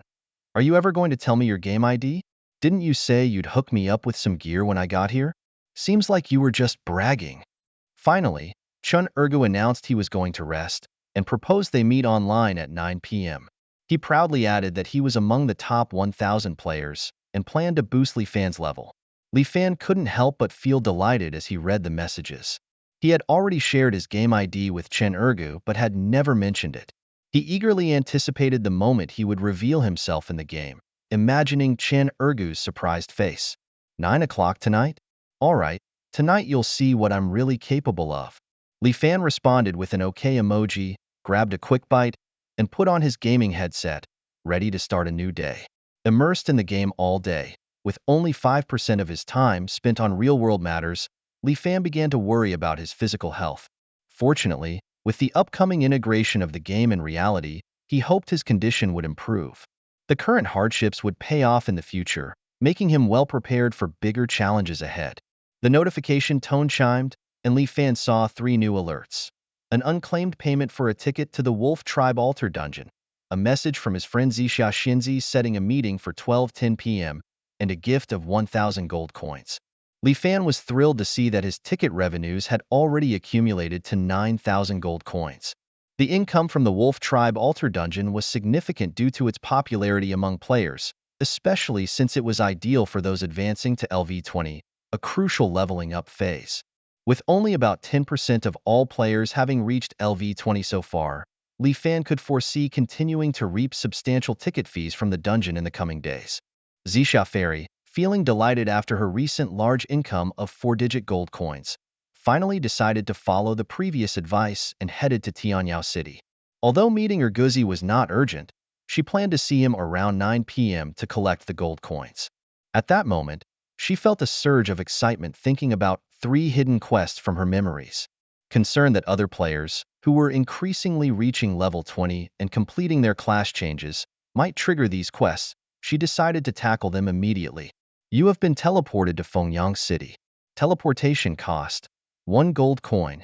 The first step of intercepting the hidden quest began in Fengyang City, one of the main cities of the Donghua Empire. Upon arrival, Zixia was immediately greeted by the bustling noise around her. Why won't they let us pass? What? Chosen One's management regulations. I don't care about that, move aside, she heard someone protest. To her astonishment, NPC soldiers started getting physical. Times change, and the defiant youth suffer. Just wait, NPCs, your comeuppance will come. Indeed, the player teleportation array in Fengyang City was welcoming new players, fresh from the starter villages and full of enthusiasm, only to be harshly disciplined by NPC soldiers. Want to leave? First, comply with the Chosen One's management regulations. Looking for trouble? NPCs know about the player's immortality, and those who cause trouble will be defeated. The NPC soldiers were firm in their stance. Zixia witnessed several players causing disturbances and being defeated on the spot by NPC soldiers, who were all above level 40, far outmatching the players in terms of equipment and skills, not to mention the level suppression which forced the players to comply. However, having already passed the assessment, Zixia enjoyed different treatment. She walked straight out of the crowd, and the NPC soldiers merely glanced at her without intervening. The players behind her were stunned. What happened? Why aren't the NPCs stopping her? Brother Wusong, do you have some special tricks? Could you share some with us? Brother Wusong, please wait, don't go. Amid the puzzled looks of the onlookers, Zixia, disguised as Wusong, calmly walked away. She navigated through the bustling streets until she reached the doorstep of a hunter NPC. The door was wide open, revealing a disheveled middle-aged man about 40 years old. Name: Chang Xiaoguang. Level: 33 ordinary. Attributes: skills. Note: an ordinary hunter of Fengyang City. Chang Xiaoguang sat in the yard, wearing simple animal fur clothing, intently polishing a bullhorn bough, looking no different from the other residents of Fengyang City. With his knowledge from a past life, Li Fan knew that the hunter he was facing, Chang Xiaoguang, was no ordinary NPC. He had a significant backstory. As a compassionate chosen one, he asked with concern, "You seem troubled. Do you need my help?" Chang Xiaoguang looked up, his response cold and detached. "No need. Please leave. I need some quiet." Li Fan sighed internally, unsure of how to trigger the hidden quest as his memories were murky. Unfortunately, a simple inquiry wasn't enough to activate it. Deciding to intensify his efforts, he aimed to resonate more deeply with Chang Xiaoguang. The secret of hidden quests in the game Endless Expanse was discovered by Li Fan in a similar way he learned about the blacksmith Moran's revenge in the starter village, through random forum browsing in his past gaming life. Hidden quests in the game are uniquely tailored. Once completed, they cannot be triggered by anyone else, even if the method is publicly known. This might be why seasoned gamers from Li Fan's past were so keen on sharing their experiences with these quests. The NPC, Chang Xiaoguang, appears to be just an ordinary hunter in Fengyang City, but Li Fan knows that there's more to him than meets the eye. Chang Xiaoguang hails from a legendary family in the Donghua Empire, known as the Chang dragon-slaying family. His ancestor was a formidable warrior who single-handedly defeated a tribe of demonic dragons, securing his place as one of the empire's most powerful figures. Unfortunately, fate was cruel, and this ancestor perished during a monster siege, tarnishing the family's once glorious reputation. Now, Chang Xiaoguang is the last of his line, a bachelor who dreams of restoring his family's honor. Despite his limited talents and the injuries that left him unable to continue his lineage, he holds on to the hope that the Chang family name will once again resonate throughout the Donghua Empire. Regrettably, Chang Xiaoguang's own capabilities are modest, and he has pinned his hopes on others. In a previous life, a fortunate player caught his attention and was rewarded with a special item known as the Chaos Stone, which significantly boosted the player's strength attribute. However, time has passed, and I can no longer recall how the quest was triggered, so a new approach must be tried. Lost in thought, Li Fan suddenly burst into laughter. Chang Xiaoguang, frowning, asked, "What are you laughing about?" His expression tightened, revealing the deep-seated pain of his family's decline, a secret he had never shared with anyone. Calmly, Li Fan answered, "I am merely a chosen one. Don't worry about how I know these things. It's an undeniable fact that your ancestors are disappointed in you, isn't it?" Chang Xiaoguang, his face flushing with emotion, retorted, "What do you know? I'm just an ordinary person, lacking the incredible talents of Empire's greats or the extraordinary luck of my ancestor. With no proper legacy left behind, what can I possibly do? I feel despair too. I wish to see the Chang family regain its former glory like my ancestor did, but I am nothing but a failure. What am I supposed to do?" Li Fan responded serenely, "Do not be anxious. Persevere relentlessly." Li Fan's heart was filled with glee, yet his face betrayed deep contemplation. He then asked earnestly, "Is it your dream to let the prestige of the Chang family, the Dragon Slayers, shine throughout the entire Donghua Empire?" Despite Chang Xiaoguang's derisive sneer, a mere level 22 chosen one, and yet so full of big talk, he felt a surprising jolt of fear inside, unable to believe the strength of his formidable opponent. Undeterred, Li Fan demonstrated an astonishing attack speed of 150 strikes per second, leaving Chang Xiaoguang utterly astounded. Chang Xiaoguang thought to himself, "Am I really that useless?" Li Fan casually inquired, "Do you think I can achieve it?" Chang Xiaoguang remained silent, his heart conceding the point. Suddenly, a mission prompt popped up on Li Fan's interface. Unique hidden quest, Hunter Chang Xiaoguang's Dream 1, triggered. Quest requirements: slay 10 level 30 or above golden creatures within 7 days. Only one participant allowed. Success will grant 10 gold coins, 250,000 experience points, along with other substantial rewards. Failure will result in disqualification from this quest chain. Li Fan thought confidently, "Even if I don't remember the quest details, I can easily complete it." After accomplishing the task, he promptly set off for the next target city. Upon arriving in Gobi City, Li Fan cleverly replicated his maneuvers from Fengyang City, successfully triggering the second hidden quest. Unique hidden quest, Wei Yuan Escort Agency's Young Master's Revenge 1, triggered. Quest requirements: travel to the deep areas south of Gobi City South Gate and slay 500 ordinary level 32 lion scorpions within 7 days. Only one participant allowed. Success will grant 500,000 experience points and the qualification to undertake the next part of the quest chain. Failure will result in disqualification from this quest chain. Moved by compassion, Li Fan decided to aid Lin Yuliang in his quest for revenge. Although the initial reward seemed trivial, he was indifferent because the ultimate reward included a special item that would eliminate cooldowns on active skills. After bidding farewell to Lin Yuliang, Li Fan felt an indescribable sense of melancholy welling up inside him. He shook his head slightly, as if to say goodbye to the good times they had shared. However, the next moment, without any hesitation, he stepped into the teleportation array, heading towards Heiyao City. In his heart, the third hidden quest shone like a brilliant pearl, dazzling and captivating. Despite the quest's mysterious nature making it hard to fathom, the enticing rewards were simply irresistible.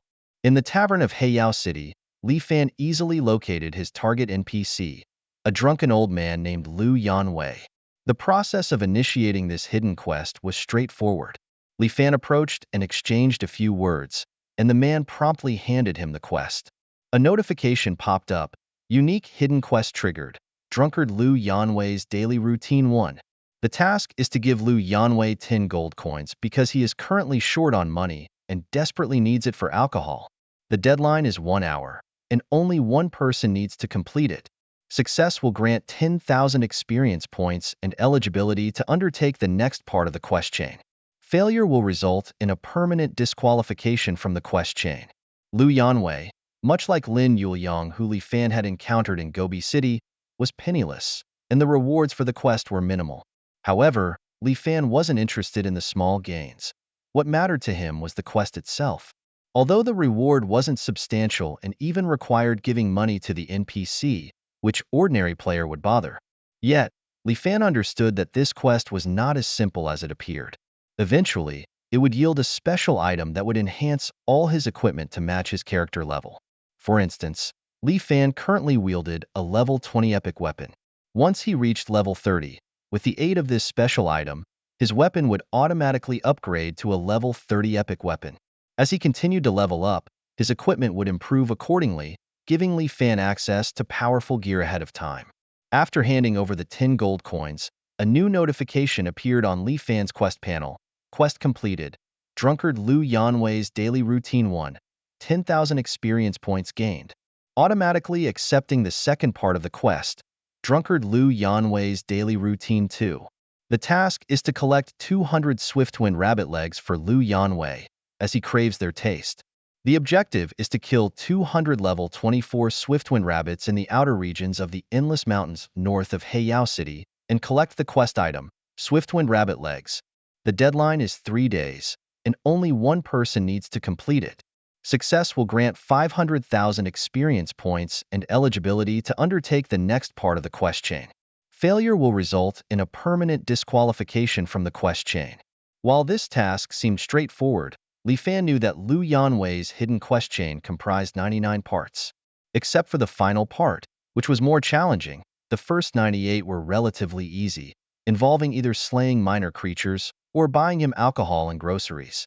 In Li Fan's past life, many players had triggered this quest, but most abandoned it midway.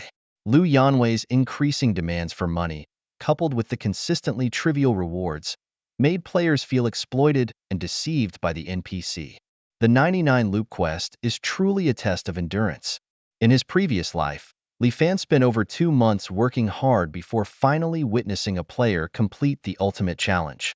That lucky individual, thanks to a special reward from a hidden quest, made it into the top 10 mages of the entire server. Reflecting on the success of those 3 hidden quests, Li Fan felt quite proud.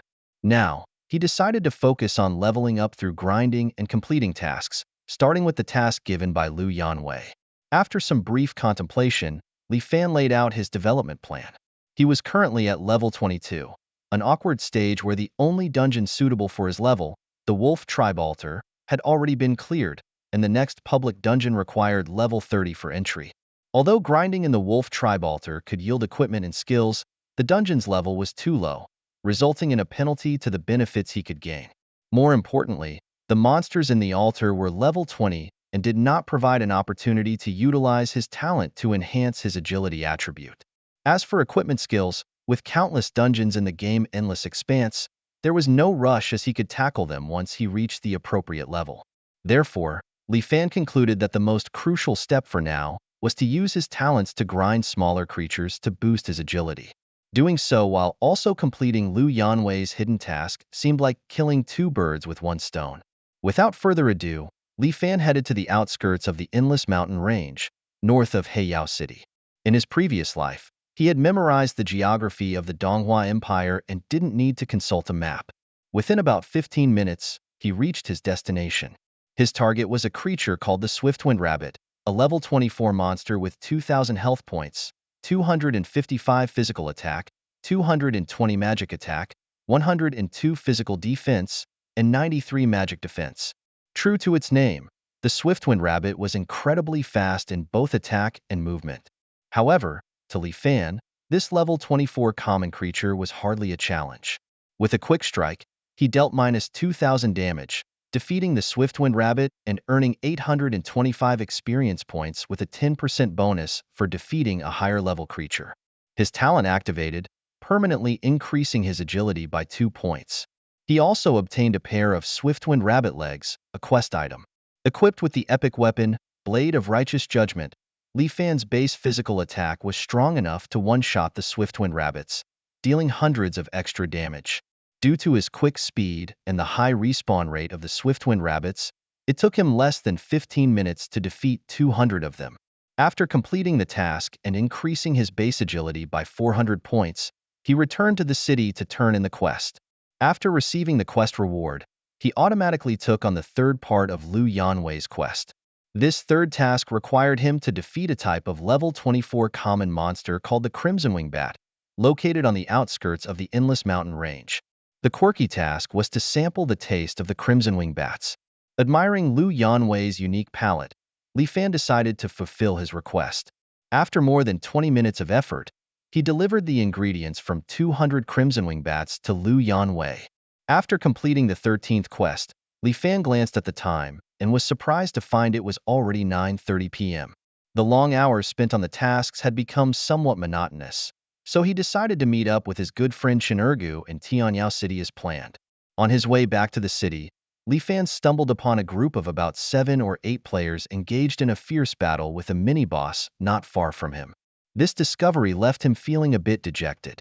He had completed so many quests, yet hadn't encountered a single boss, while this team seemed to have just passed an NPC's assessment and already found a mini-boss.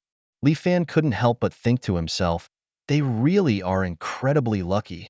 Feeling down, Li Fan couldn't help but look ahead. To his surprise, it was the Black Iron Boss, the Gale Rabbit.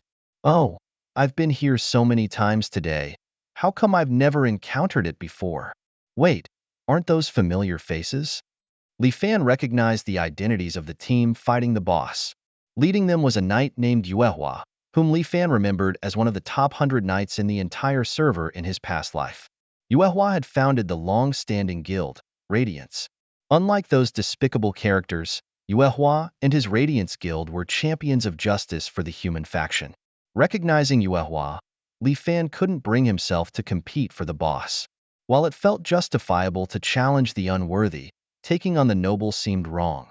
It's just a minor black iron boss, I'm not too bothered. But the first kill reward is tempting. I can't resist. After wrestling with his thoughts, Li Fan decided to follow his heart.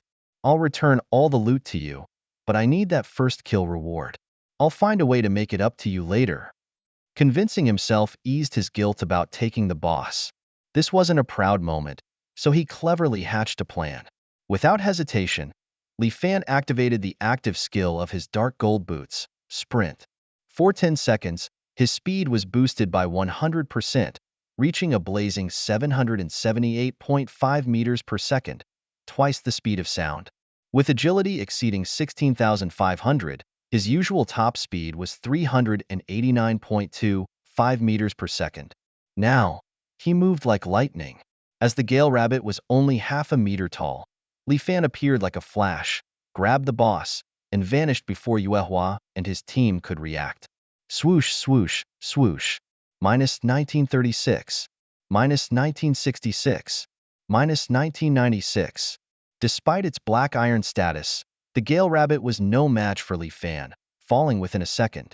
His screen flashed with new notifications. Congratulations, you have defeated the Gale Rabbit Elite LV-24 Black Iron Creature, earning 1650 experience points with a 10% bonus for an excellent kill. This kill marks the city's first, granting you 12 free attribute points and +1 to your class equipment/skill book. Your agility talent has activated, permanently increasing agility by 4 points. You have obtained the loot: Darkfire Small Round Shield, Black Iron, Gale Longbow, Black Iron, Sturdy Belt, Common, and 1 gold, 39 silver, 57 copper coins. Pleased with the 10 free attribute points, Li Fan decided to return the loot to Yuehua and his team. His mood lifted. He dashed back to Yuehua and the players, dropped the loot, and quickly made his escape. From defeating the boss to sending the loot back to Yuehua and the others, the entire process took no more than 3 seconds. Li Fan vanished as if he had never been there, leaving Yuehua and her team utterly dumbfounded. What just happened? Who snatched our boss? And what's with these 3 pieces of equipment and all these coins on the ground? Our boss gets stolen and the thief returns the loot? Did anyone see who took our boss? No? He was like a ghost? Could it have been Taishui Shin? It's possible, given he's already top of both leaderboards, and now he's stealing our boss too? Such shamelessness. But it might not be Taishui Shin. After all, he's just a level 22 player. How could he be that fast? I think it might be some high-level NPC with a twisted sense of humor. Meanwhile, Li Fan had already used the player teleportation array to return to Tianyao City. Only players within the same city can send friend requests remotely after learning each other's IDs, which explains why Li Fan hadn't added Chun Ergu as a friend earlier. Now that he could, Li Fan opened his friend list, entered the ID Xin Yin, and sent a friend request. At the same time, in Tianyao City's Resurrection Square, 4 pale-faced players suddenly appeared, each displaying an expression of rage. So much for reputation, Chen Ergu. As a top 1,000 ranked player, you were targeted. Those guys are too much, directly killing us to recruit us, and even my black iron dagger got dropped. How can I drop items if I'm not marked? Disgusting. We must avenge this. We'll fight the Yibo Yunshin Guild to the end. If they think they can prevent us from growing stronger, they better brace themselves for suffering. Curse that Yibo Yunshin Guild. And Chen Ergu, why do you look so clueless? Yes, these 4 were none other than Li Fan's good brother Chen Ergu and his 3 teammates. Just over 10 minutes ago, they had left the city to farm monsters and unfortunately ran into a group of Yibo Yunshin Guild players who recognized Chen Ergu as a formerly top-ranked player. Although the leaderboard updates frequently and Chen Ergu had fallen out of the top 1,000, his past achievements had left a lasting impression. The Yibo Yunshin Guild players wanted to invite him to join their guild, but since Chen Ergu and his teammates had past conflicts with this guild in other games, they naturally refused. Unexpectedly, the guild members launched a sneak attack, and after a fierce resistance, Chen Ergu and his team were beaten back to the respawn point. It was as simple as that. Right now, Chen Ergu's three teammates are furiously badmouthing the Yibo Yunshin Guild, only to be shocked to find that Chen Ergu, usually the most active among them, is standing still, a puzzled look on his face. Concerned, they quickly ask him, "Ergu, what's going on? You haven't been overwhelmed by grief, have you? Don't get too down about things in the game. Try to relax a little."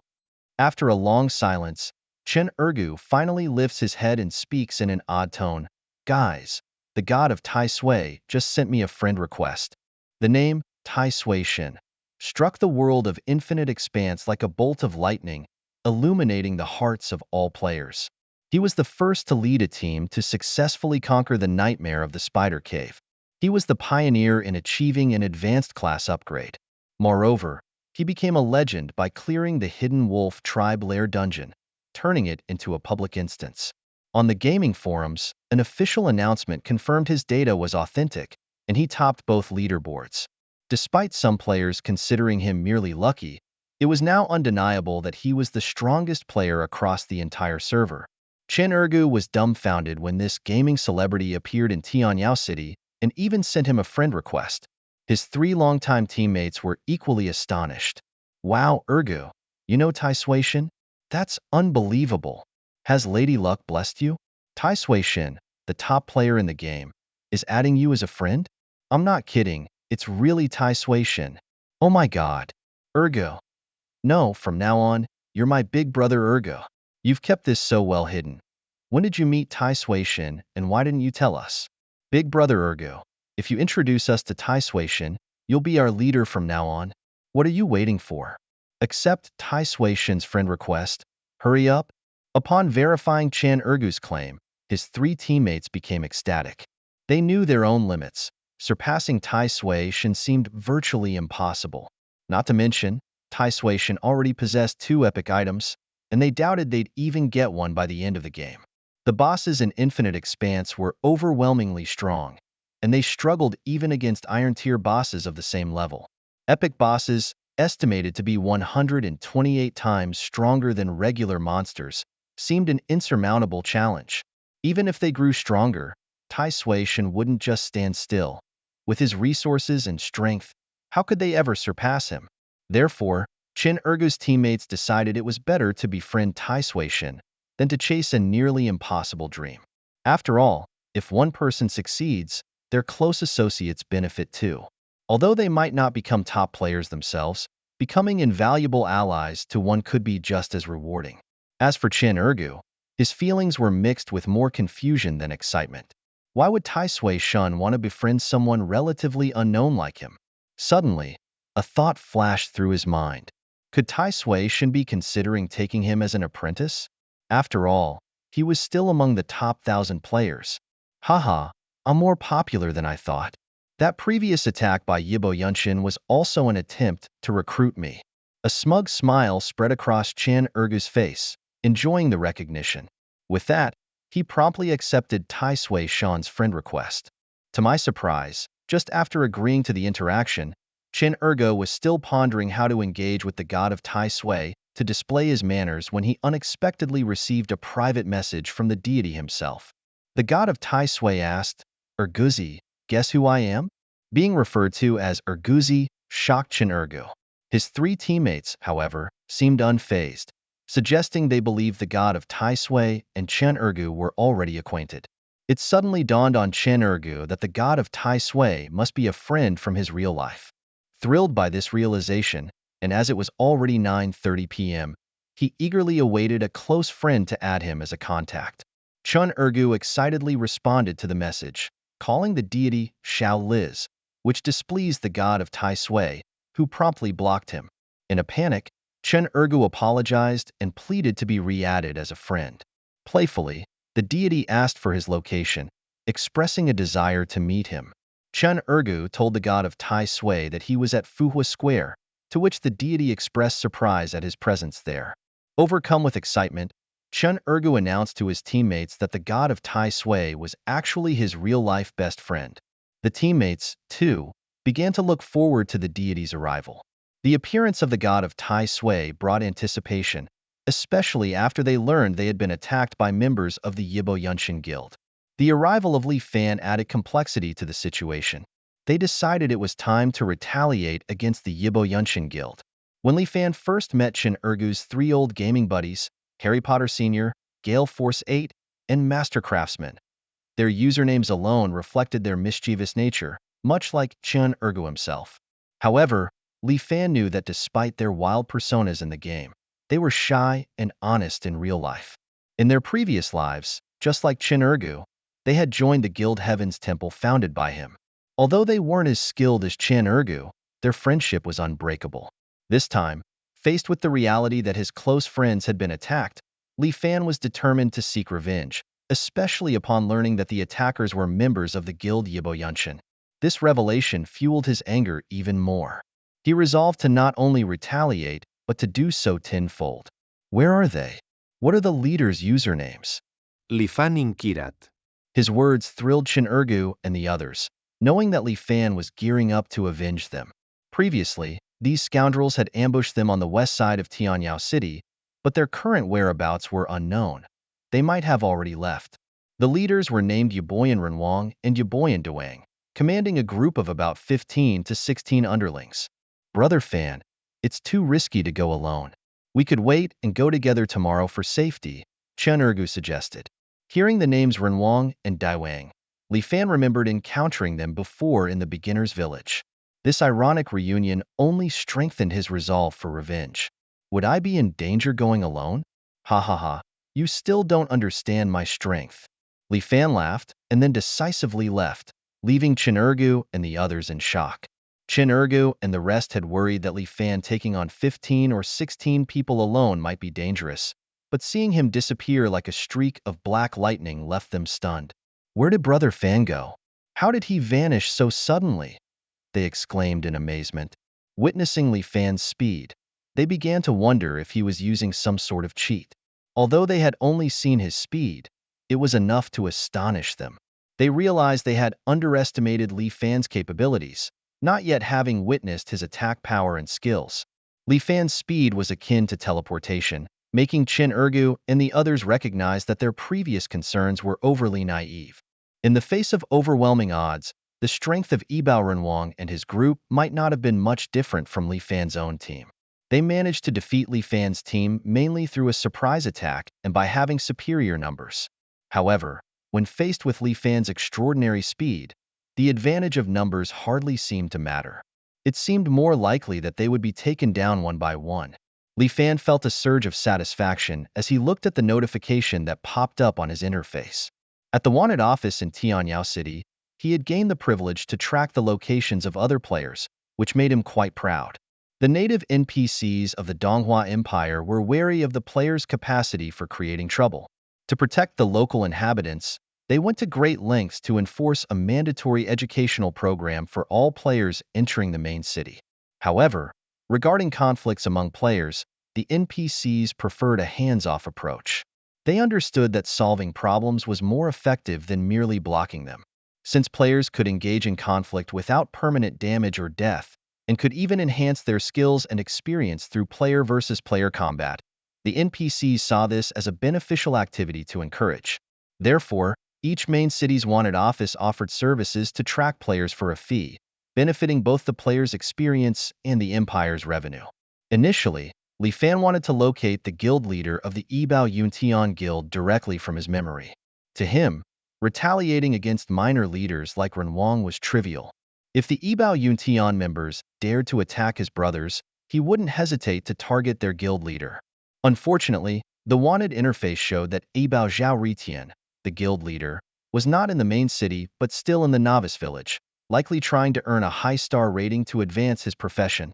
Therefore, Li Fan had to postpone this plan and focus on dealing with Renwang and others who dared to harm Chin Ergu first.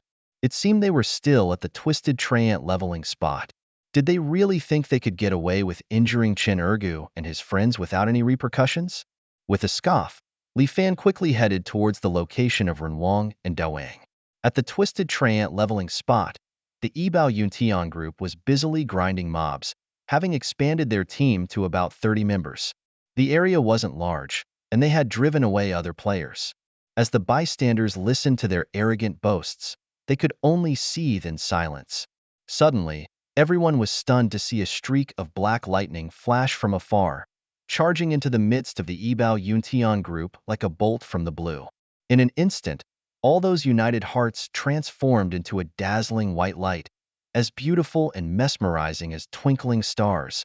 This sudden spectacle stirred deep emotions within the crowd, delivering a powerful emotional impact. At that moment, their spirits were cleansed, as if they had been transported to a mystical and serene realm, making them marvel at the beauty and endless possibilities of life. This miraculous transformation instilled in them an unprecedented strength, reinforcing their belief in the power of unity and conviction. Out of nowhere, a shadowy figure appeared like a ghost, swiftly defeating those scoundrels, leaving onlookers utterly astonished. Who was this mysterious figure? Was it a player or an NPC? He paused, and his ID displayed Tai Sui Shan. Could this be an illusion? Tai Sui Shan actually taking action against the Ibo Yuntian Guild? Was this an act of heroism, or had he harbored a grudge against Ibo Yuntian for a long time? Ibo Yuntian was a well-established guild in the gaming world. How could Tai Sui Shan dare to openly humiliate them? Was he not afraid of retaliation? Fear him? Did you not see the power Tai Sui Shan just demonstrated? He effortlessly took down over 30 people. Why would he fear Ibo Yuntian Guild? It was unbelievable. After defeating members of the Ibo Yuntian Guild, Li Fan paused briefly, then walked away amid the shocked murmurs of surrounding players. His actions were meant to let everyone know that all of this was his doing. This act of vengeance was solely to seek justice for his brother, Chen Ergo. By revealing his identity, he aimed to leverage his reputation to suppress the momentum of the Ibo Yuntian Guild. Imagine, when all the players across the server know he is targeting Ibo Yuntian, how many would still join their ranks? By making his identity public and stirring up the situation, Ibo Yuntian Guild would have nowhere to hide. The guild's higher-ups would surely seek revenge, which was exactly what Li Fan anticipated. Through a systematic elimination, he intended to demonstrate what would become of the Ibo Yuntian Guild under his assault, ensuring that this disgraceful guild could never regain its former glory. Utilizing the NPC Yaman Wanted office to target enemies also had its benefits. During the lockdown period, targeted players became enemies, allowing him to pay extra gold to eliminate them without affecting NPCs, even within the main city. Then, at the respawn point, he planned to catch all the key figures, including Wang De Wang, in one fell swoop. Thinking this, Li Fan immediately headed at full speed toward the respawn square in Tianyao City. In the endless world of the game, players would automatically respawn 120 seconds after death. At the respawn square of Tianyao City, members of Ibo Yuntian had just revived and immediately got into a verbal altercation with Chan Ergo and others.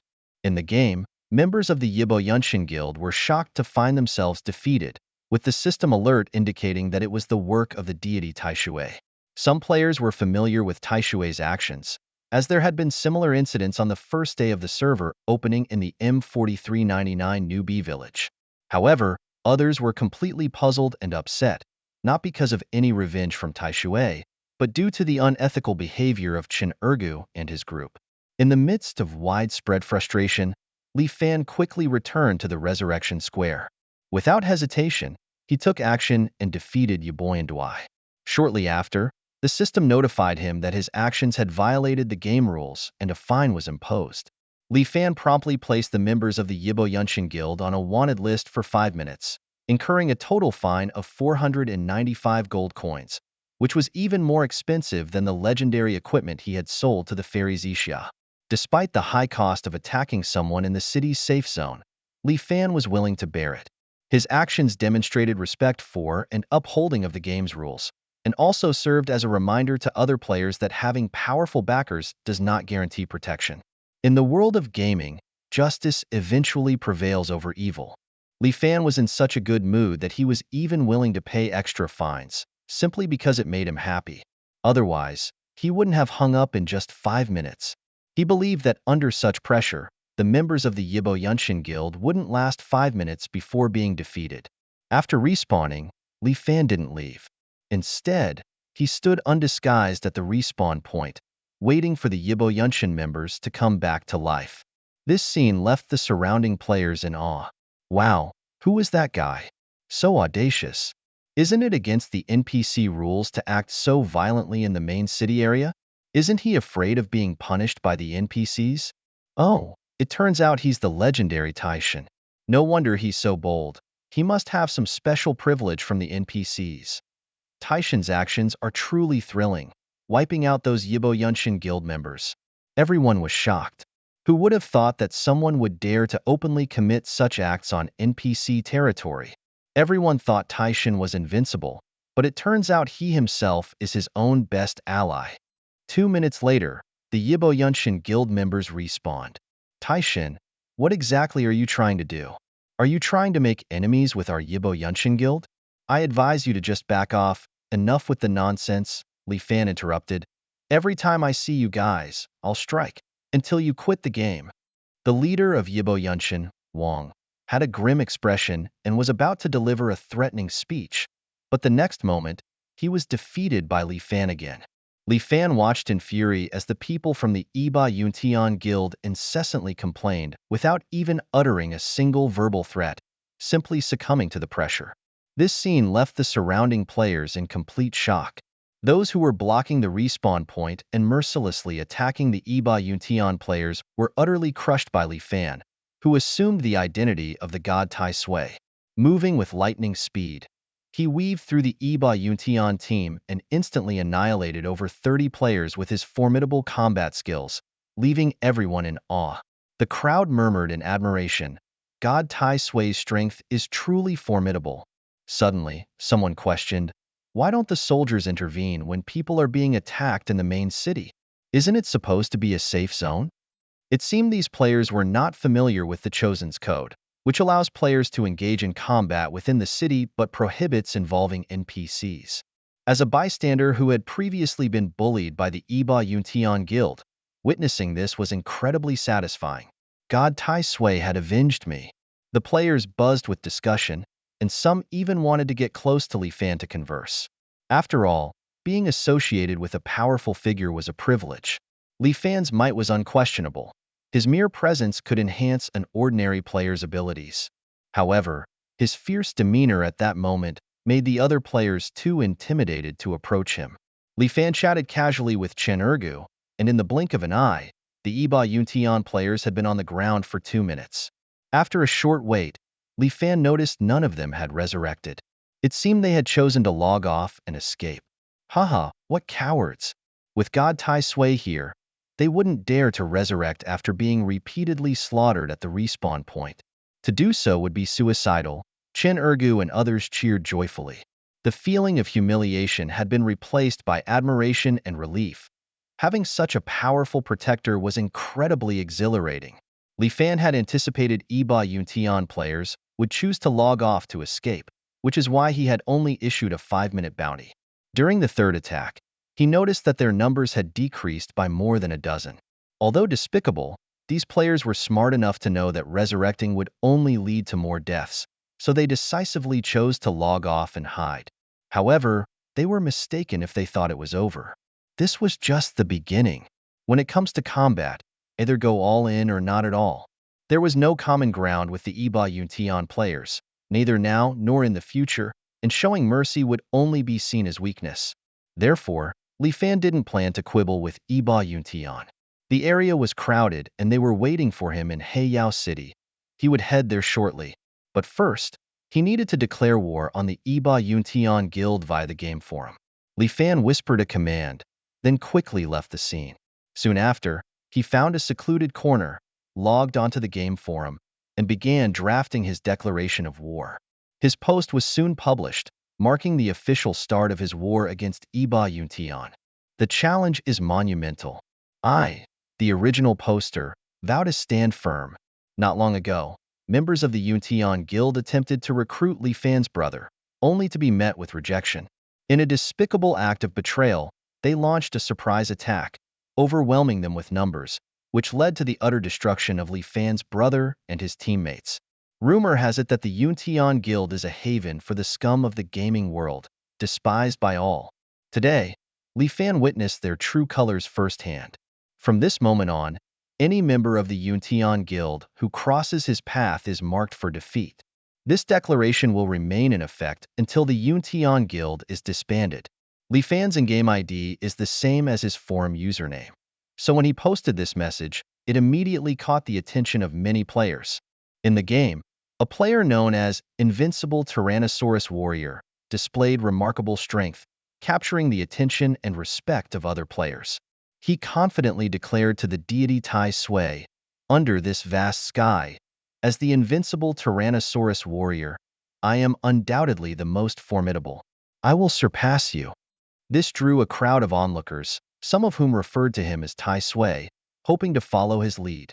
However, a player who called himself Quan Sui Shin interjected, "Don't be mistaken, he is not Tai Sui. I am the real Tai Sui." This sparked a heated debate over the identity of Tai Sui. Meanwhile, a retired warrior named Lu excitedly told his companions, "I just witnessed Tai Sui and a noble character fighting. I saw his power firsthand. Tai Sui was truly dominant, blocking the respawn point and eliminating over 30 enemies. They were too scared to log back on." Another player showed support by mentioning that he had recorded the battle and invited others to watch the footage to verify Tai Sui's fearsome combat abilities. Tai Sui's displayed strength was awe-inspiring. His speed and efficiency were incredible, swiftly eliminating over 30 enemies in the blink of an eye. One player remarked, "That's the power of Tai Sui, terrifying. His movement and attack speeds are beyond imagination. His agility must be over 10,000. Everyone marveled at Tai Sui's prowess, agreeing that even a strategy involving sheer numbers would be ineffective against him. However, some players had a different opinion of Tai Sui, labeling him a bloodthirsty maniac. They accused him of attacking them on the first day the server opened, claiming revenge was just an excuse. Tai Sui mocked the members of the Yibo Yunshin Guild for coming out to clear their names, which sparked further verbal confrontations. The whole game world was abuzz with ongoing debates and discussions about Tai Sui. The members of the Iba Yuntian Guild are often described as bullies within the gaming community, imposing their dominance over ordinary players in the game, Endless Firmament. On online forums, victims of their actions have voiced their criticisms against Iba Yuntian's misconduct, with some players even declaring war on the guild. However, these declarations were largely ignored, as most people considered them insignificant and merely for entertainment. Yet, the post by Li Fan, known by his username Taishan Shun, was an exception. His well-known ID sparked intense discussions, and his thread was quickly pinned to the top of the forum. Although Iba Yuntian had a notorious reputation, their strength was undeniable. It didn't take long for Li Fan's declaration of war to catch the attention of the guild members, including a response from the guild leader Zhao Hao himself. Under the username Iba Zhao Ritian, Zhao Hao explained the situation succinctly. "Our members had a minor conflict with Taishan Shan's 4 friends, which escalated into a battle. In any game, such conflicts and battles are common. Taishan Shan has been relentlessly pursuing and defeating my men. I thought it was over, but it seems Taishan Shan was not satisfied." Zhao Hao continued, "From the first day of the server, Taishan Shan attacked my teammates over a boss fight. So from the beginning, it was he who bullied us. I must strongly condemn Taishan Shan's statements calling our guild a gathering place for scum. Our members may be strong-willed, but they are not trash. We welcome all spirited players to join our family, as long as you have the courage. Taishan Shan, are you planning to take us down one by one? No problem. I admit you are strong, but even if I fall, countless others will stand against you." As the leader of the Iba Yuntian Guild, Zhao Ritian's leadership skills have helped the guild grow significantly. His statements significantly shifted public opinion about the war declaration. Initially, many saw Taishan Shan as a hero among the commoners, seeking revenge for his brothers. However, Zhao Ritian's narrative provided a new perspective on Taishan Shan. Attacking people over a boss on the first day? That's clearly the behavior of a bully. His declaration of war against Iba Yuntian appeared to be nothing more than a case of the pot calling the kettle black. In the gaming world, players often express their personalities and stances in various ways. Zhao Ritian recently posted a critique of the deity Tai Sui on a forum, sparking a heated discussion among many players. Some argued that Tai Sui's actions were excessively violent, which led to increased attention and support for the Yibo Yunshin Guild. The president of the Aoshikangshin Guild, Aoshi Dihuang, expressed his support for Zhao Ritian's comments. He recalled an incident where Tai Sui had attacked members of his guild in the novice village, which solidified his decision to side with the Yibo Yunshin Guild against Tai Sui. Although the Aoshikangshin Guild is smaller than Yibo Yunshin, they are ready to stand up in this fight for justice and join forces with Yibo Yunshin to challenge Tai Sui.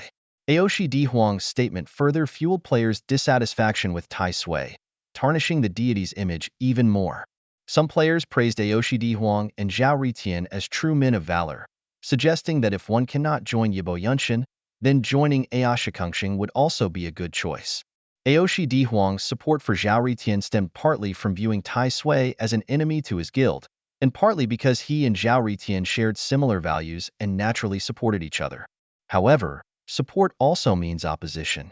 Zixia Xinzi from the Fenghuang Guild was displeased with Aoshi Dihuang's remarks and declared Fenghuang's support for Tai Sui, positioning them firmly against Yibo Yunshin.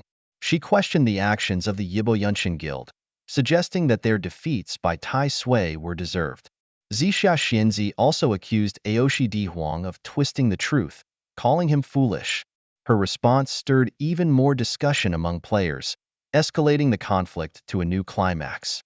The entire gaming world was now engrossed in the tumult caused by these three guilds. This whole situation has truly been a dizzying spectacle. Influenced by the comments of Zhao Ritian and Aoshi Dihuang, many players have had their eyes opened and realized that they've been fooled. Although there are various opinions about the image of the Tai Sui god, the old players, known for their profound sense of justice, remain steadfast in their beliefs. Regardless of whether Tai Sui God is a bloodthirsty maniac, the members of your Yibo Yunshin Guild really deserve some credit. Let the battle heat up, the more intense, the better. Fango, you really don't have to do so much for us. After all, Yibo Yunshin Guild is a major guild. Isn't declaring war on them a bit too hasty right now? Why don't we start our own guild?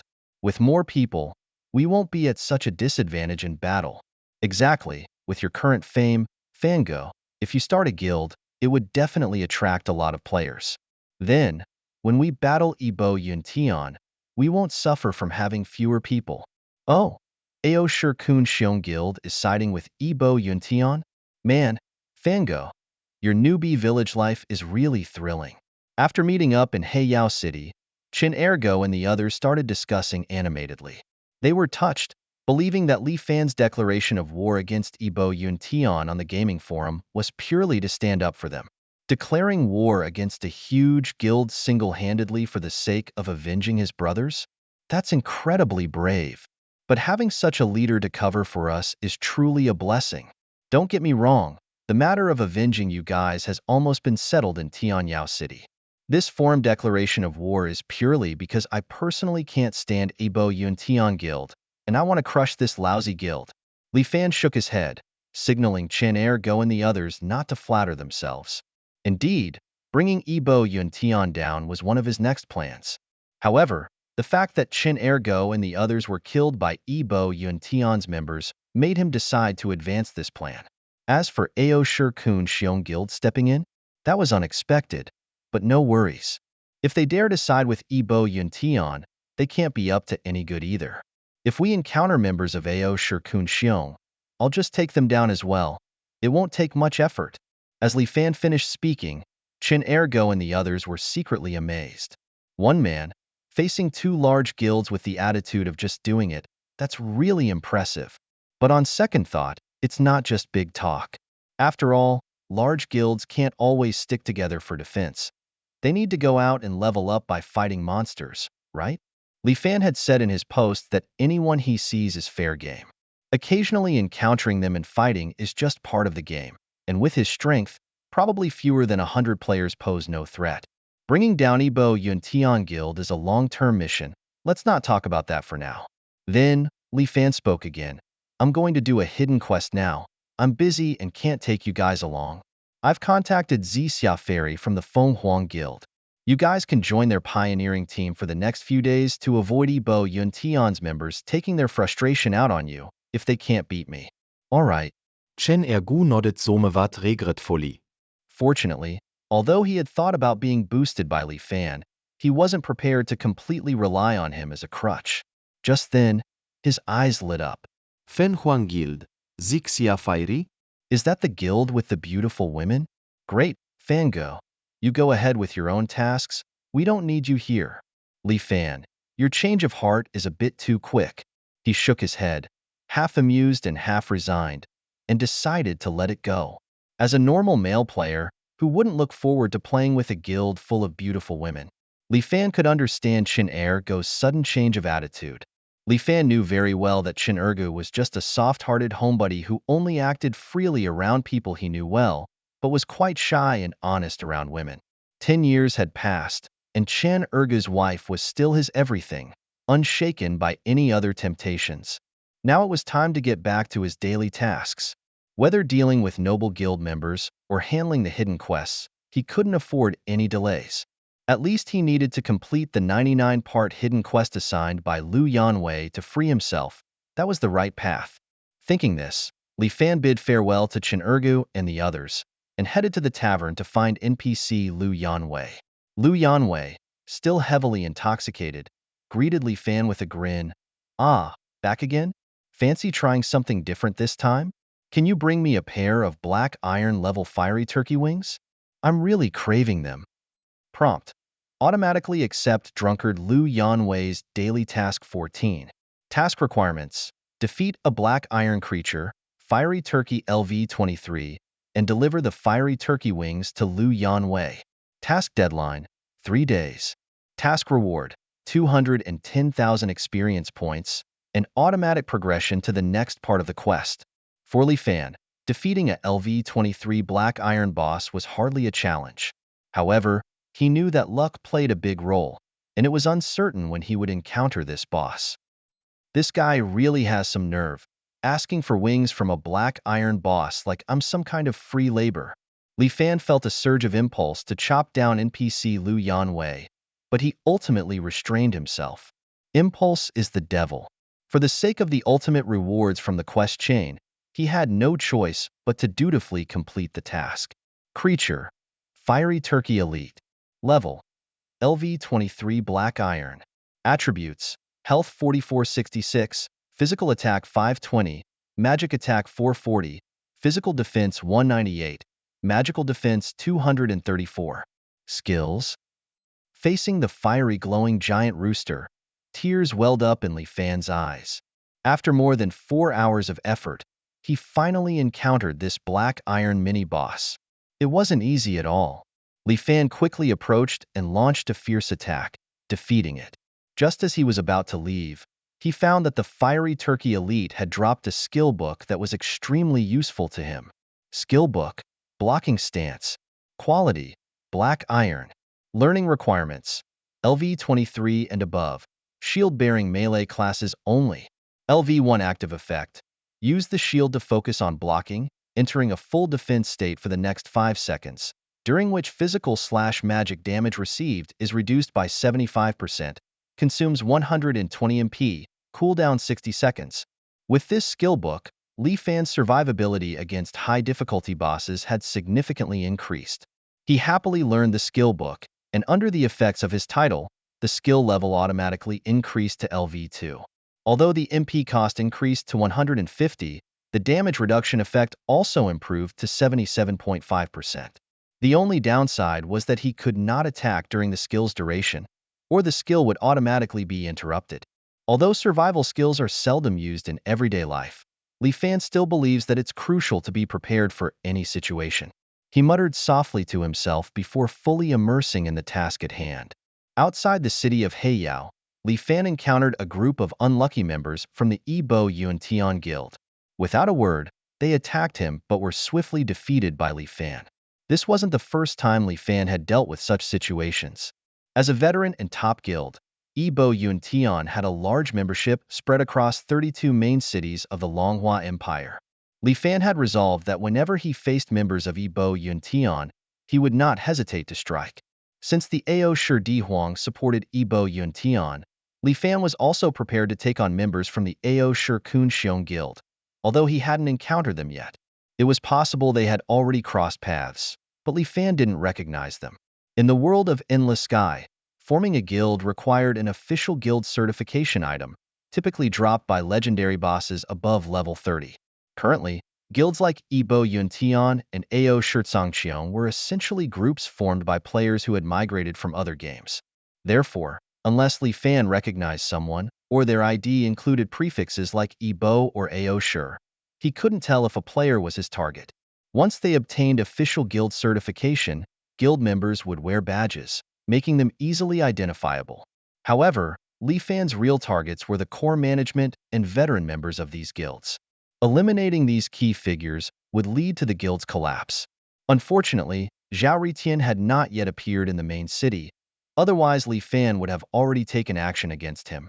Li Fan felt somewhat disappointed. He had just completed a quest and stopped by the statistics office in Heiyao City to track down Zhao Ritian, the president of Yibo Yuntian.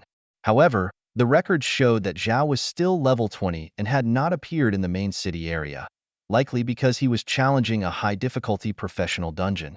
With his resources and influence, leveling up was not a challenge for Zhao. He could easily have others weaken the monsters before he stepped in to reap the rewards. This was a common method for resource-rich players to quickly level up. Thus, it was not surprising that Zhao aimed to receive high evaluations for job promotions. After reaching level 20, players could use the portal to enter the main city regardless of whether they had advanced in their job. Zhao had reached level 20 the previous night, but had yet to come to the main city, probably fearing Li Fan's pursuit. Well, if he wanted to hide, let him hide. He couldn't stay hidden forever. It was about time for Li Fan to complete another task before logging off to rest.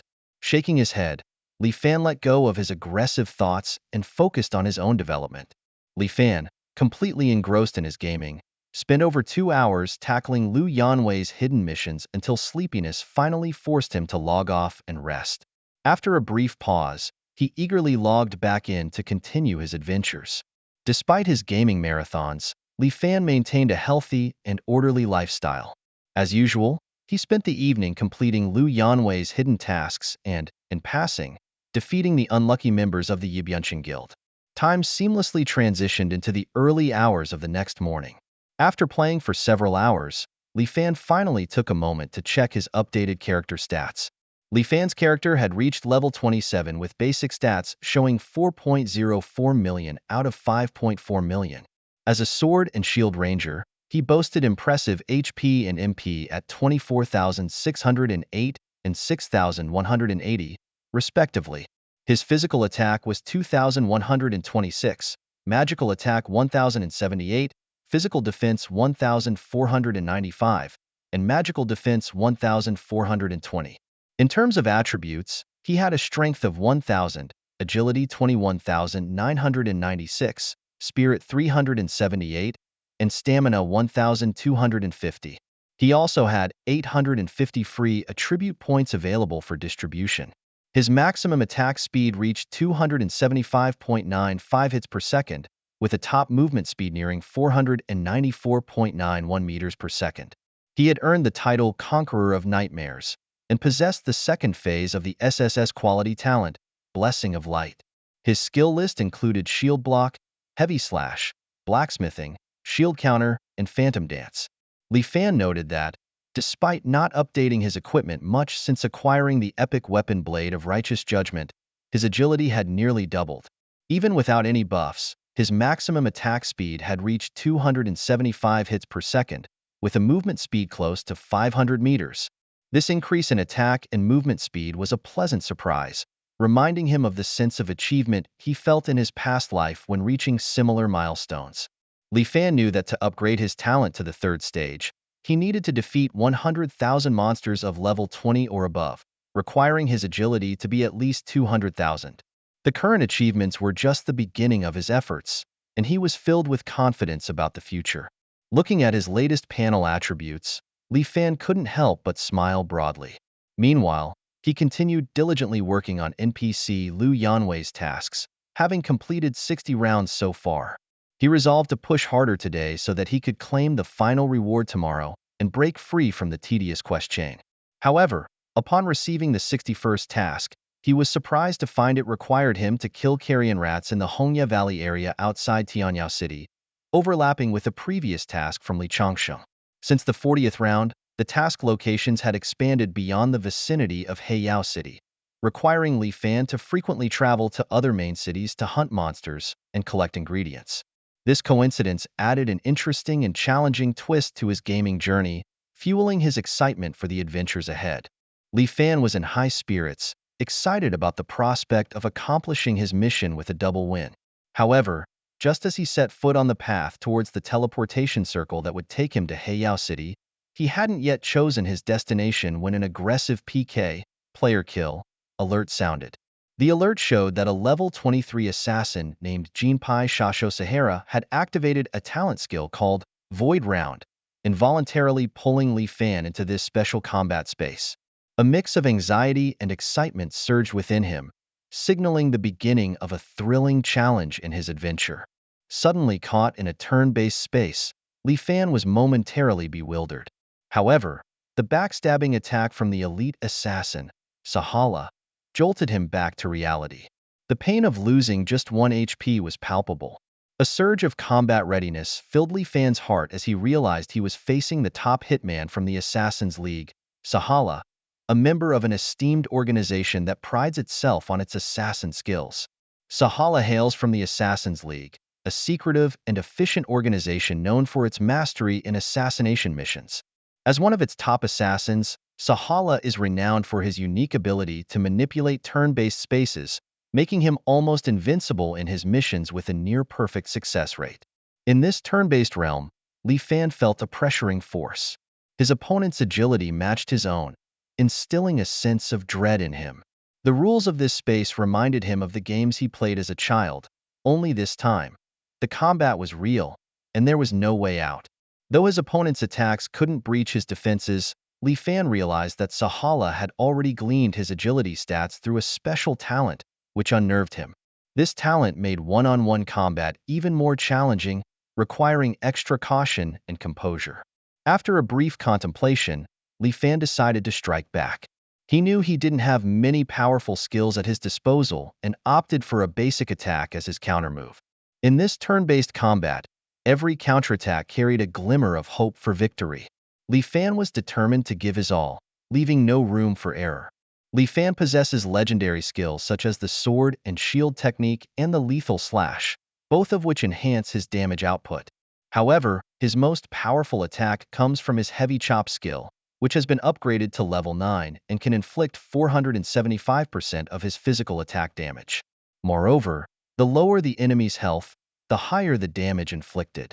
Although his opponent has managed to replicate Li Fan's agility, they couldn't replicate his other attributes or equipment. Li Fan is equipped with dark gold legendary epic gear, while his opponent, a top assassin, only wields a golden dagger, creating a significant disparity in equipment. The assassin's backstab skill fails to penetrate Li Fan's defenses, and a single standard attack from Li Fan drastically reduces the assassin's health by 2,296 points, leaving him stunned. Li Fan boasts over 2,100 points in physical attack, and with the additional true damage, a single standard attack is enough to significantly deplete the assassin's health. The assassin exclaims in disbelief, "What are your attack and defense stats? Your agility is off the charts." Despite knowing his chances of winning were slim and his primary goal was to gather intelligence, the assassin feels a sense of dread facing Li Fan's formidable strength.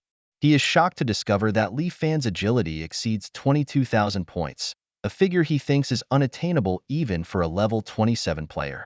The assassin himself has an attack power of over 2,000 points, which he finds incredible. Li Fan remains unfazed by the assassin's astonishment, knowing that if he were in his opponent's shoes, he would be equally shocked. What intrigues him is the assassin's silence with every move, sparking his curiosity. When questioned about his identity, the assassin, known as Sahara, changes his expression, surprised that Li Fan has guessed who he is. Previously, The name Tai Sui-shin, a formidable player unaffiliated with any guild and operating solo, hadn't been known in the gaming world. For a solo player like him to recognize a member of the Assassin's League and identify Sahara is enough to prompt the assassin to strike decisively. However, his attack only inflicts a pitiful 1 point of force damage, highlighting the vast gap in strength between them. A gap that no amount of skill can bridge, much like a newborn facing off against boxing champion Mike Tyson. Li Fan presses further. Tell me, who sent you to deal with me? As a professional assassin, Sahara coldly stated that he would never reveal the identity of his employer. Li Fan simply acknowledged with a nod and said icily, then prepare to meet your death. As soon as these words were spoken, Li Fan swiftly launched an attack. A lethal heavy strike. The system notification popped up. You have successfully killed the gold-ranked assassin Sahara, a level 23 rogue. Since you are in counterattack mode, no sin value will be added. Following that, the system announced, you have exited the combat round.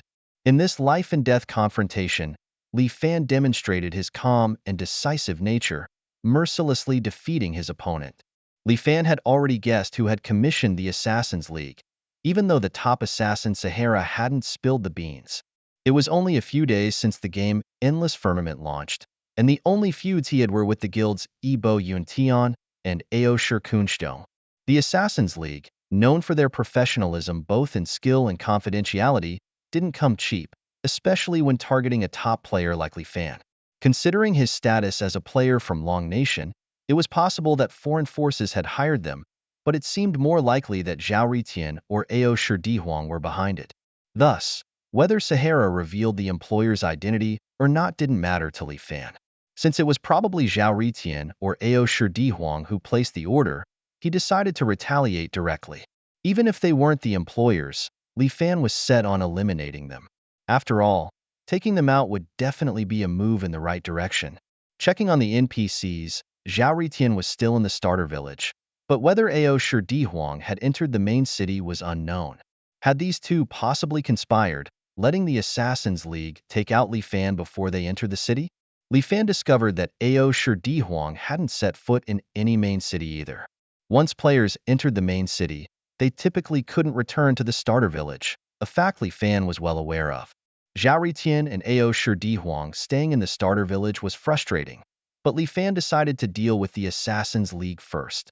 Even if he couldn't find the mastermind, he wouldn't let their accomplices off the hook, thus deciding to strike at the Assassin's League first. No matter how skilled Assassin Sahara was, he was just an employee. The real target should be the leader of the Assassin's League. The leader of the Assassin's League had always been elusive, virtually unknown to players, but for Li Fan, a reborn player, this was no secret. A prompt appeared in front of Li Fan, offering to reveal the coordinates of an ordinary player, Lu Runjia, a level 23 shadow assassin, 410 gold coins, the effect lasting 10 minutes. This ordinary ID was indeed the leader of the Assassin's League.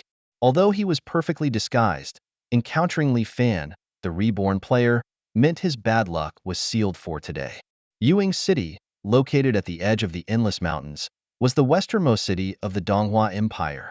Influenced by demonic energy, the city was perpetually shrouded in gloomy weather, making it dimly lit and a favored environment for assassin players. At this moment, in a common leveling spot outside Yuing City, Lu Renjia, the leader of the Assassin's League, was having a remote conversation with the top assassin Sahara. What? Tai Sui-shin has an agility attribute of 21,996 points? Your attacks can't even break through his defense, and his regular attacks can drain 2,300 of your HP? That's unbelievable. Among players, Tai Sui-shin was a unique existence. Let's put this order on hold. I will speak to the employer about raising the fee and discuss compensation for you. You've provided valuable information. Take a few days off. Take a break. After ending the call, Lu Runjia fell into deep thought. In fact, the mission to assassinate Tai Sui-shin had been received by the Assassin's League a while ago. In the novice village of M4399, the task posted by the player known as Ao Dihuang created a sensation. Despite the efforts of the Assassin Alliance's two top killers, they had yet to locate the whereabouts of the godlike player, Tai Sui-shin. During this time, another player from the guild Ebo Yuntian, Zhao Ritian, took on the challenge. Considering Tai Sui Shen's top ranking in the entire server, Zhao Ritian and Ao Shi Dihuang agreed that each successful kill of Tai Sui Shen would yield a reward of 1 million Longwa coins. This hefty bounty drew the attention of the Assassin Alliance. For Lurenjia, deploying his top assassin, Sahara, seemed like a guaranteed victory. However, Sahara lost all confidence during their first encounter, leaving him utterly stunned. Tai Sui Shen's prowess was beyond imagination. What was even more shocking was the official confirmation that Tai Sui Shen had neither cheated nor exploited any game bugs. This was truly the most chilling revelation. Clearly, the high bounty was justified, and defeating Tai Sui Shen would require careful consideration. Perhaps Zhao Ritian and Ao Shi Dihuang needed to wait a bit longer, or even consider increasing the reward.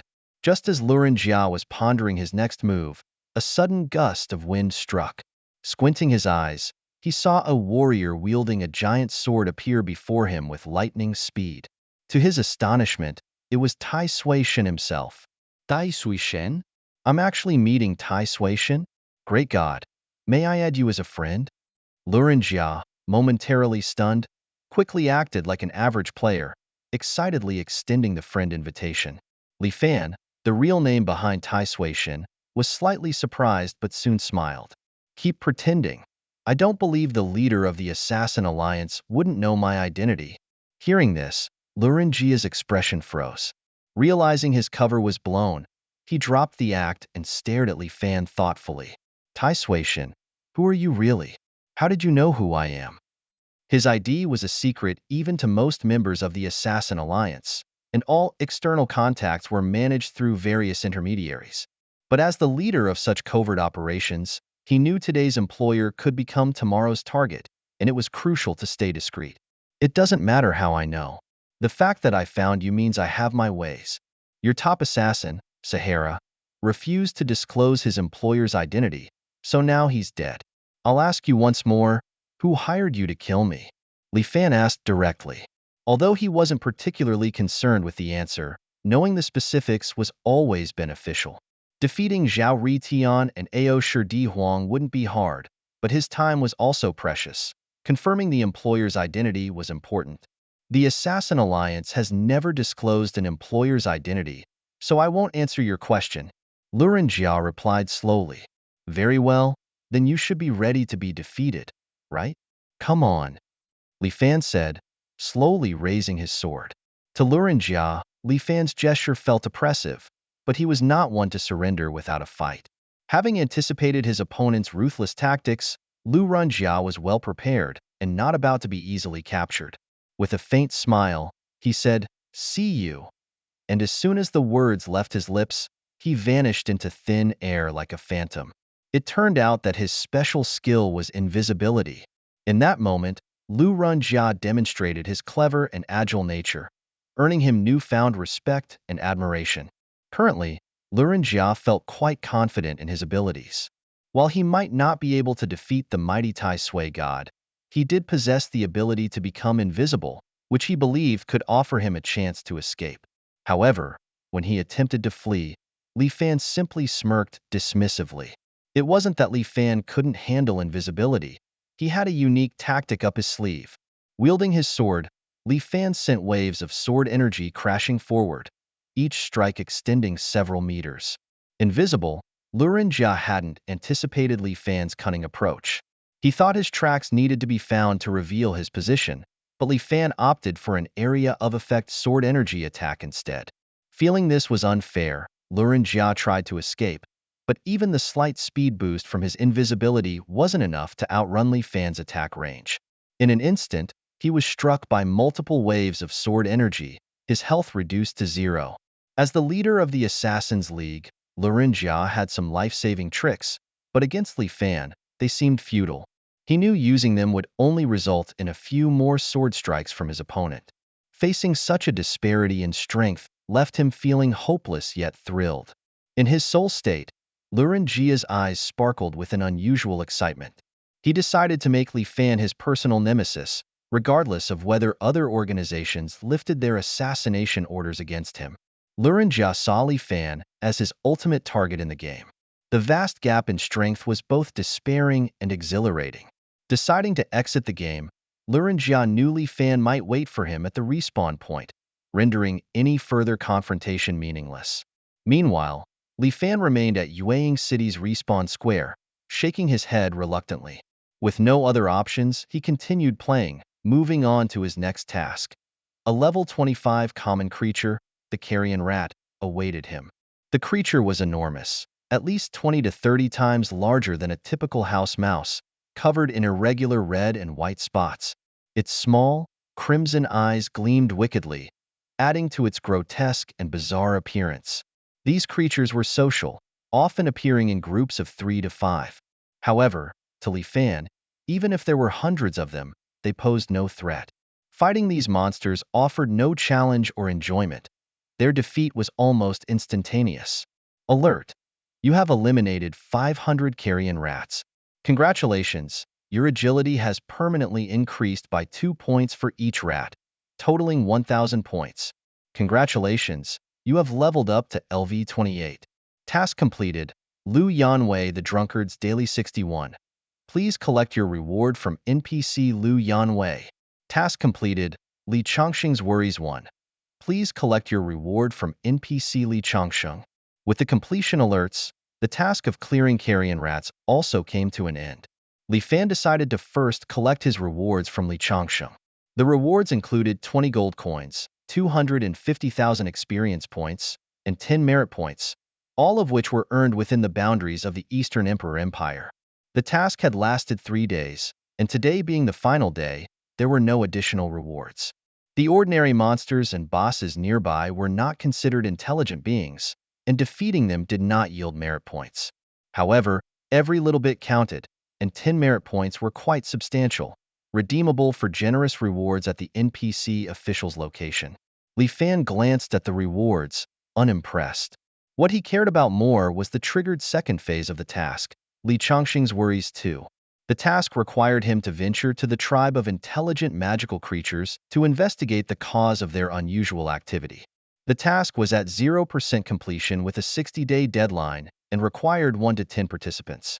The rewards for completing the task were unknown, but failure would result in a permanent loss of eligibility for the task. As he read through the task details, Li Fan felt somewhat puzzled. This task was not merely about defeating a boss.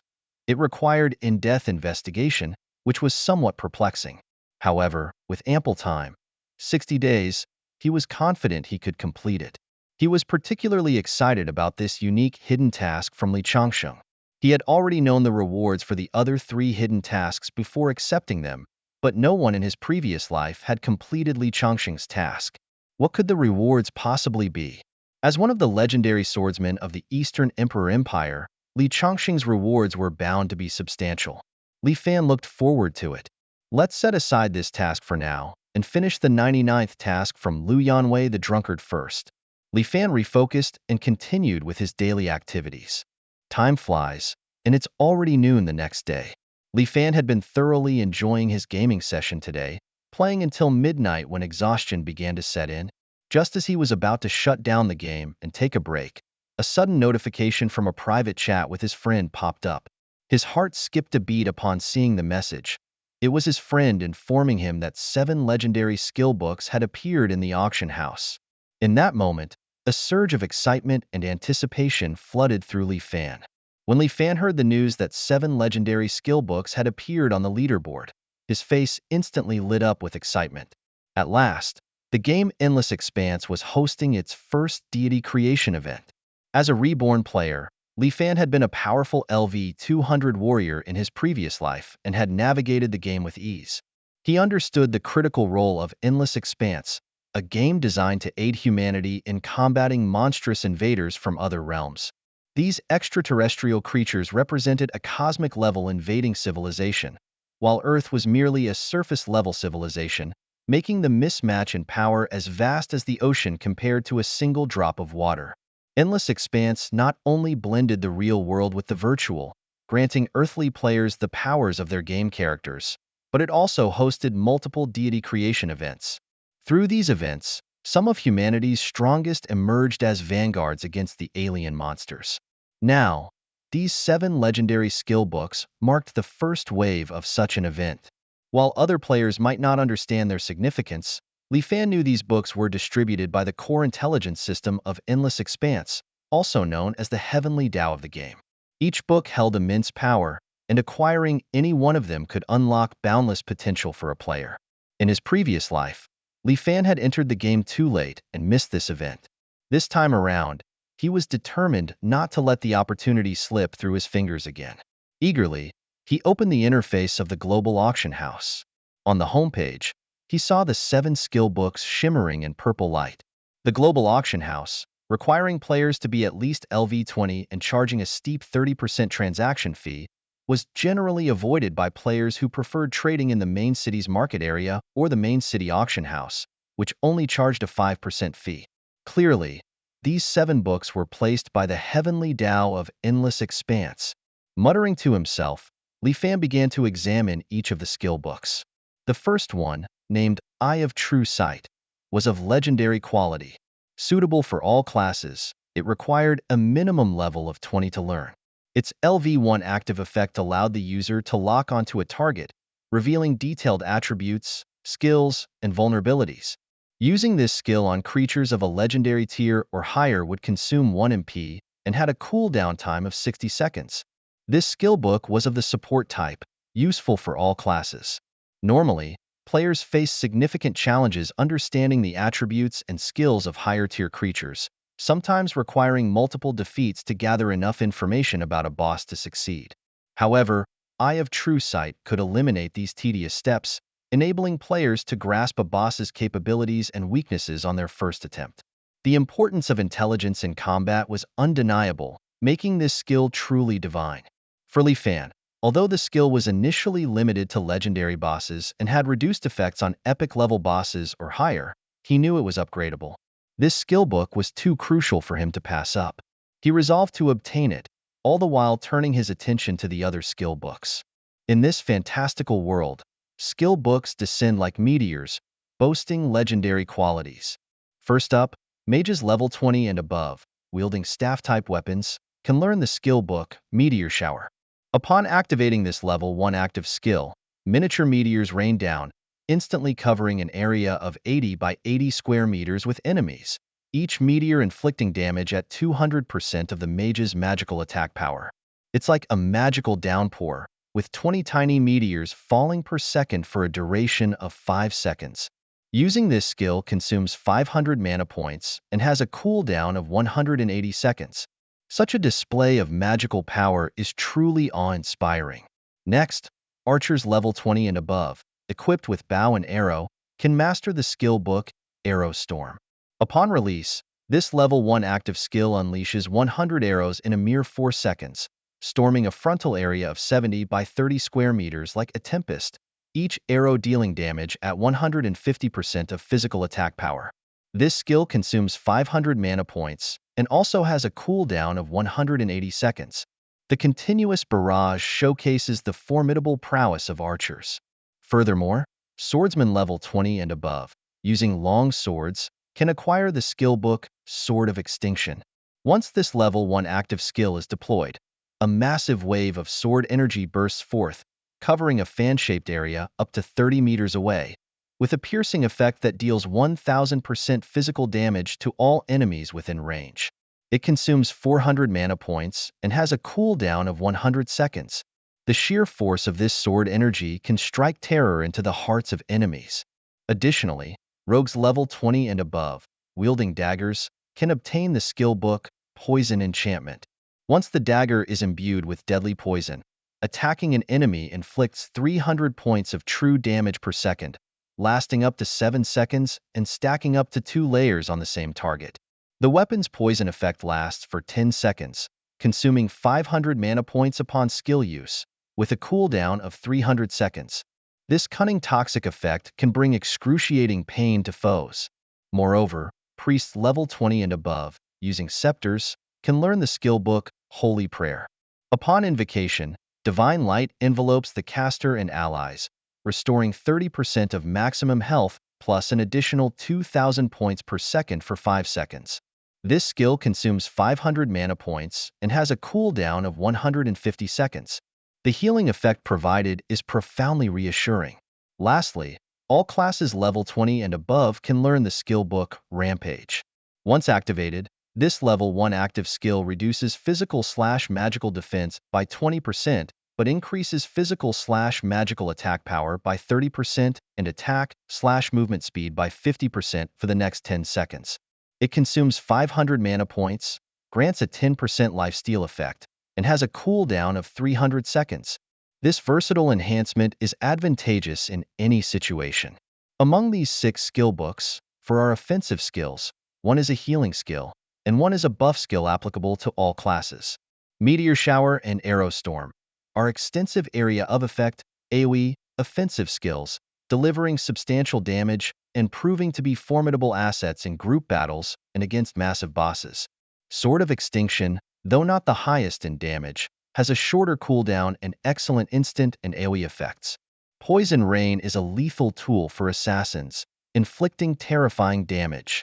Although it lacks the area effect compared to the other 3 abilities, it can deal up to 10,200 true damage at level 1 to a single target, which is truly frightening. On the other hand, Holy Prayer is an essential group healing skill for any priest player. It not only provides a steady amount of fixed healing but also includes a high percentage of recovery effects, ensuring its enduring value. As for Berserk, it's a buff that benefits all damage-dealing classes. While it reduces defense by 20% during its effect, this sacrifice is minor compared to the significant increase in offensive capabilities. Li Fan was calculating in his mind, recognizing the critical importance of the 2 skill books, True Sight and Berserk, for his gameplay. True Sight would allow him to excel when challenging high-level bosses, while Berserk could significantly boost his damage output during burst phases. In comparison, the warrior's AoE skill, Sword of Extinction, seemed less essential to him, ranking after True Sight and Berserk. Although it had a cooldown of 100 seconds, it didn't significantly enhance his power. Given his basic attack and the true damage from his talents, the damage from Sword of Extinction was roughly equivalent to 8 or 9 basic attacks, almost the same as 0.05 seconds of his basic attack output. This level of output wasn't crucial overall. However, acquiring this skill would still be great, especially since completing the revenge mission for the young master of the Wei Yuan escort agency would later grant him a special item that eliminates cooldowns for 60 seconds, making Sword of Extinction particularly useful then. He also aimed to obtain the Holy Prayer skill to support his teammates in future battles. As for the skills Meteor Shower, Arrow Storm, and Poison Infusion, he would strive to acquire them if his budget allowed, as missing out on these excellent skills would be regrettable. Li Fan glanced at his gold reserves. Recently, the Purple Cloud Fairy had been gradually repaying her debts, and combined with the revenue from the Wolf Tribe Altar Dungeon tickets, his gold had surpassed 40,000. The income from the Wolf Tribe Altar tickets alone was nearly 10,000 gold per day. The auction for the 7 skill books was set for a 12-hour, no-limit bidding ending tonight at midnight. He decided to wait and see, possibly making a move close to the auction's end for potential bargains. With this plan in mind, Li Fan decided to log off and rest. While Li Fan was lost in a sweet dream, the entire player community of the Infinite Expanse was rocked by the sudden appearance of 7 legendary quality skill books. The mysterious origins and the owner of these skill books became the subject of rampant speculation. However, no information about the seller could be found on the auction house, leaving everyone in the dark. Nonetheless, given the rarity of these skill books, players were eager not to miss out. Take the skill book Meteor Shower, for example, a dream come true for any magic enthusiast player. To secure it, he even borrowed money from friends to gather nearly 100 gold coins, hoping to succeed in his purchase. Yet, when he learned that the leader of a major guild in the starter village had amassed nearly 1,000 gold coins and was also vying for the Meteor Shower skill book, he couldn't help but feel a stir of emotions. Amidst this suspenseful and passionate moment, players both inside and outside the game were buzzing about these legendary skill books. Wealthier players began hoarding gold coins frantically, and numerous traders in various cities and starter villages were seen loudly buying up gold coins, creating a frenzied atmosphere. As the gold coin buying craze swept through, the in-game currency's price soared, and only a few could eventually win their desired skill books at the highest prices. The cost of these 7 skill books continued to skyrocket, leaving many astounded. Despite most ordinary players having limited gold reserves, managing to save only a few dozen silver coins daily after expenses, some still managed to scrape together thousands of gold coins. Within just 1 hour of the skill books being listed, the price of the cheapest one broke through 1,000 gold coins. 2 hours later, it had soared to over 1,500 gold coins. After 3 hours and 10 hours of frenzied bidding, the price of the least expensive skill book had skyrocketed to over 5,000 gold coins. Such prices, equivalent to tens of millions in the real world's Dragon Nation currency, were beyond belief for many ordinary players. The entire player community of the Infinite Expanse was stunned by the soaring prices of these skill books. Legendary skill books, though merely virtual items, have seen their prices skyrocket to unbelievable levels. Some people think making money this way is too easy, but the real experts haven't shown their full hand yet. At the Dominion Overall Guild, the guild leader Chang and the chief shield warrior Lao Wei are plotting to gather more gold coins. They have already amassed over 6,000 gold coins, but the guild leader insists on collecting an additional 2,000 to ensure they have the upper hand in the fierce competition. With the recent influx of tycoons in the Endless Expanse, the competition is exceptionally fierce, necessitating thorough preparations. In the M5566 newbie village, the guild leader Zhao of the Noble Skies Guild gazes at the 7,022 gold coins in his backpack, dreaming of a bright future. He is determined to acquire the poisoning skill book and demonstrate his prowess in the professional advancement exam to the deity Taishui. In the Misty City's Western Moon Federation, a slim, square-faced mage player is ordering his butler to continue collecting gold coins. Although he is a novice in the game, he is a powerful capitalist in the real world, holding significant sway in both political and business circles. He joined the world of Endless Expanse upon hearing that this game might represent the future of humanity. However, he is unaware that this information was deliberately leaked by those above. Meanwhile, various forces are actively gathering game coins, preparing to face the upcoming challenges. In this mysterious world of Endless Expanse, Li Fan logs in again, readying himself for the thrilling battles ahead. Li Fan didn't log into the game until after 11 p.m. tonight. The main reason for his late start, aside from a nap at noon, was that he had just moved. He was convinced that no one in the game Endless Skies could trace his real-world identity. However, since meeting Chen Ergu in the game, he began to worry that someone with ulterior motives might discover his true identity through Chen Ergu. Although he didn't suspect Chen Ergu of betrayal, as he had been a loyal companion in past lives and had stood the test of time, the possibility of someone investigating Chen Ergu's real-life identity to uncover his own was enough to prompt a move. After logging off last night, he immediately contacted someone to arrange a fake ID and used this new identity to deal with a real estate agent. He hastily viewed a house today and moved in. Now, he resides in Kangching Community in Modu, a not-so-fancy but densely populated area known for its anonymity amidst the hustle. The combination of his fake identity and the crowded environment made it difficult for anyone to locate him quickly. Li Fan planned to rent a few more apartments in the coming days as a precaution. He thought to himself about the need for multiple hideouts and also planned to change his phone and bank details. While he splurged in the game, he lived cautiously in real life, waiting for the perfect blend of his virtual and actual worlds. Today, he was thrilled to see that the ticket price for the Wolf Tribe Altar Dungeon had increased by over 1,100 gold coins. As soon as he logged in, he received a notification about the deposit of the ticket fees. After withdrawing the gold coins, he checked his inventory, which now totaled 52,077 gold coins. He then turned his attention to the global auction house. The current highest bid for True Sight was 4,800 gold coins, with 40 minutes and 35 seconds left until the auction ended. Meteor Rain was going for 4,706 gold coins, and Rampage for 4,752 gold coins, both with the same amount of time left.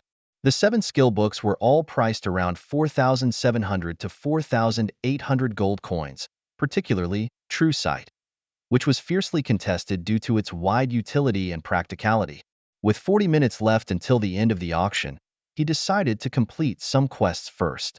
Li Fan focused and started on his daily tasks. System notification. You have automatically accepted the daily task 85 from the drunk, Lu Yanwei. Before he knew it, 40 minutes had passed. He glanced at the new task notifications on his panel but ignored them, opening the global auction house instead. With 60 seconds left in the auction for the 7 skill books, someone finally made a move. True Sight jumped to 5,200 gold coins with 59 seconds remaining, up from 5,000 just a second before. Although the competition was fierce, the price increase was slow, much like squeezing toothpaste. Suddenly, the price soared by 200 gold coins in an instant. This spike acted like a strong signal, prompting the big investors who were ready to pour in substantial funds to respond immediately. The latest bidding prices for the other 6 skill books also began to skyrocket rapidly. 5,200, 5,300, 5,400. The prices were fluctuating wildly, almost every second, with each increment exceeding 100 gold coins. This spectacle had many onlookers buzzing with excitement. My goodness, the real tycoons are entering the fray. They were going all out, with each bid increase of 100 gold coins, equivalent to over 600,000 Longwa currency. These tycoons are insane. It's just a skill book, yet their fervor is utterly astonishing. Since the game's launch, all the gold I've managed to save doesn't even amount to 3 coins, showcasing the overwhelming strength of these top spenders. Amid the chatter of the onlookers, the auction's countdown rapidly approached the last 10 seconds.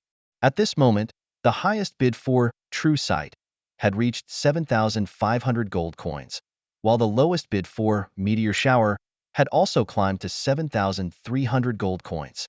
This price held steady for several seconds, showing hardly any fluctuations. It was clear that the big spenders participating in the auction were beginning to show signs of fatigue. Yet, it was tycoons like Li Fan who were finally making their moves. With only 5 seconds left in the auction, True Sight hit a new high of 8,000 gold coins, Meteor Shower at 7,900 gold coins, and Rampage, also at 8,000 gold coins. With 4 seconds left, they climbed to 8,500 gold coins each. In the final 3 seconds, True Sight soared to 9,104 gold coins, Meteor Shower to 9,000 gold coins, and Rampage matched at 9,000 gold coins.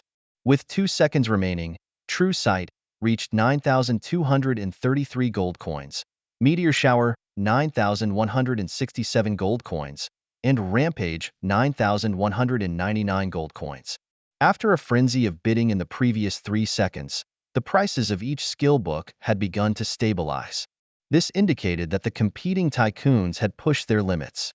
At this crucial moment, even a single extra gold coin could determine the final price.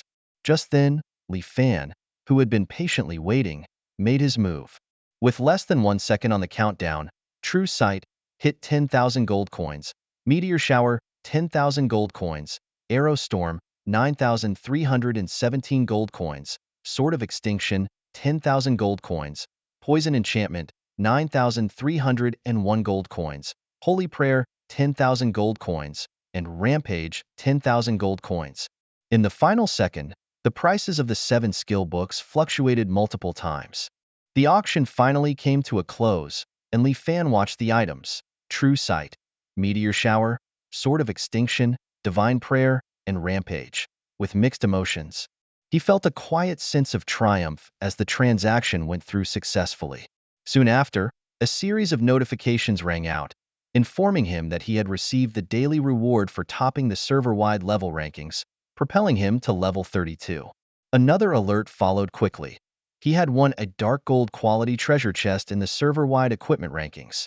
The addition of 5 skill books to his inventory brought him great satisfaction, yet there was a tinge of regret. A smile, both content and slightly wistful, appeared on Li Fan's face as he pondered his next goal. Wow, did I just see things? Or did the price tag on those 5 skill books really hit a whopping 10,000 gold coins each? That's absolutely unbelievable.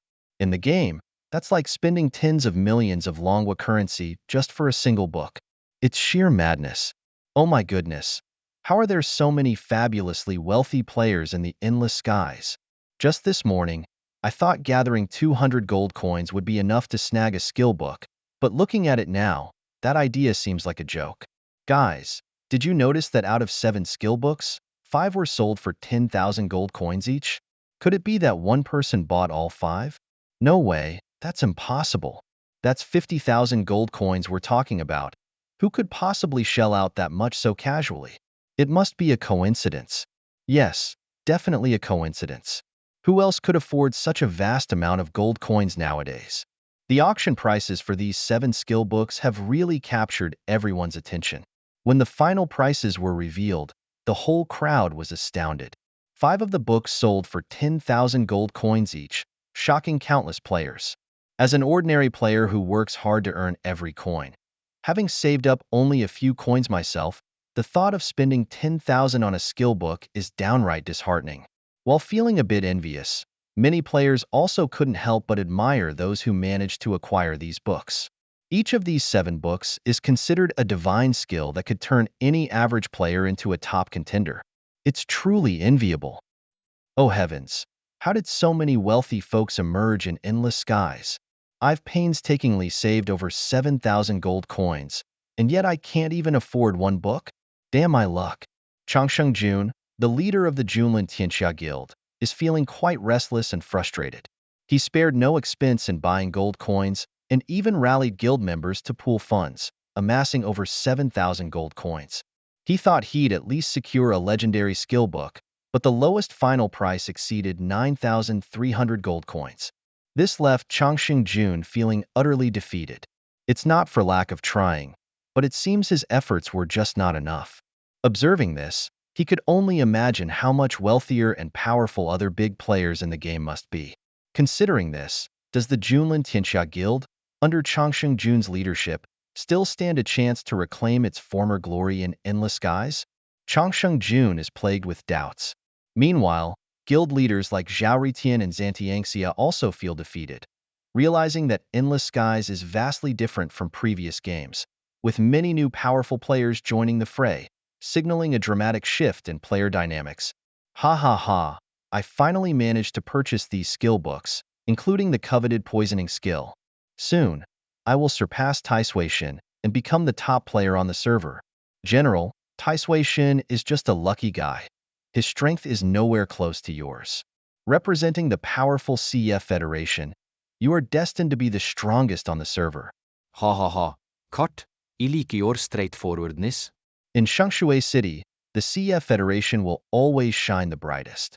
A middle-aged man with blonde hair and blue eyes is engaged in a lively conversation with his subordinates.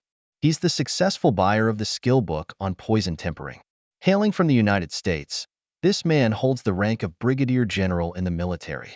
Although he may not be widely famous, his influential family background grants him a significant position in his country. Confident and pampered from a young age, the general firmly believes that the skill book, which he acquired by pooling resources from various factions, will propel him to become the top player across the entire server. He has recently acquired 3 new skills: True Sight, Sword of Extinction, and Rampage, after purchasing 5 skill books. 3 of these books have now vanished, and his skill list has been updated with these new abilities. With the effect of his title, the levels of these skills have been upgraded to level 2, enhancing their effects. True Sight at level 2 allows him to lock onto a target, revealing detailed attributes, skills, and vulnerabilities.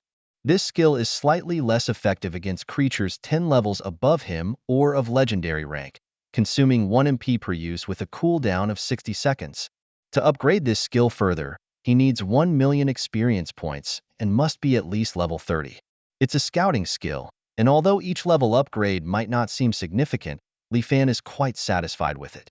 For creatures up to 10 levels higher than him and below epic rank, being able to discern their strengths, skills, and weaknesses is indeed valuable.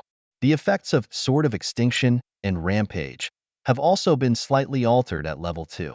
Sword of Extinction now has a 5% larger attack range and deals 1,100% of physical attack damage, with a cooldown of 100 seconds and an increased mana cost of 480 points. Rampage now lasts an additional second, during which both attack and speed are boosted by 35% and 55% respectively, making it a potent enhancement. These skills also require 1 million experience points to upgrade further.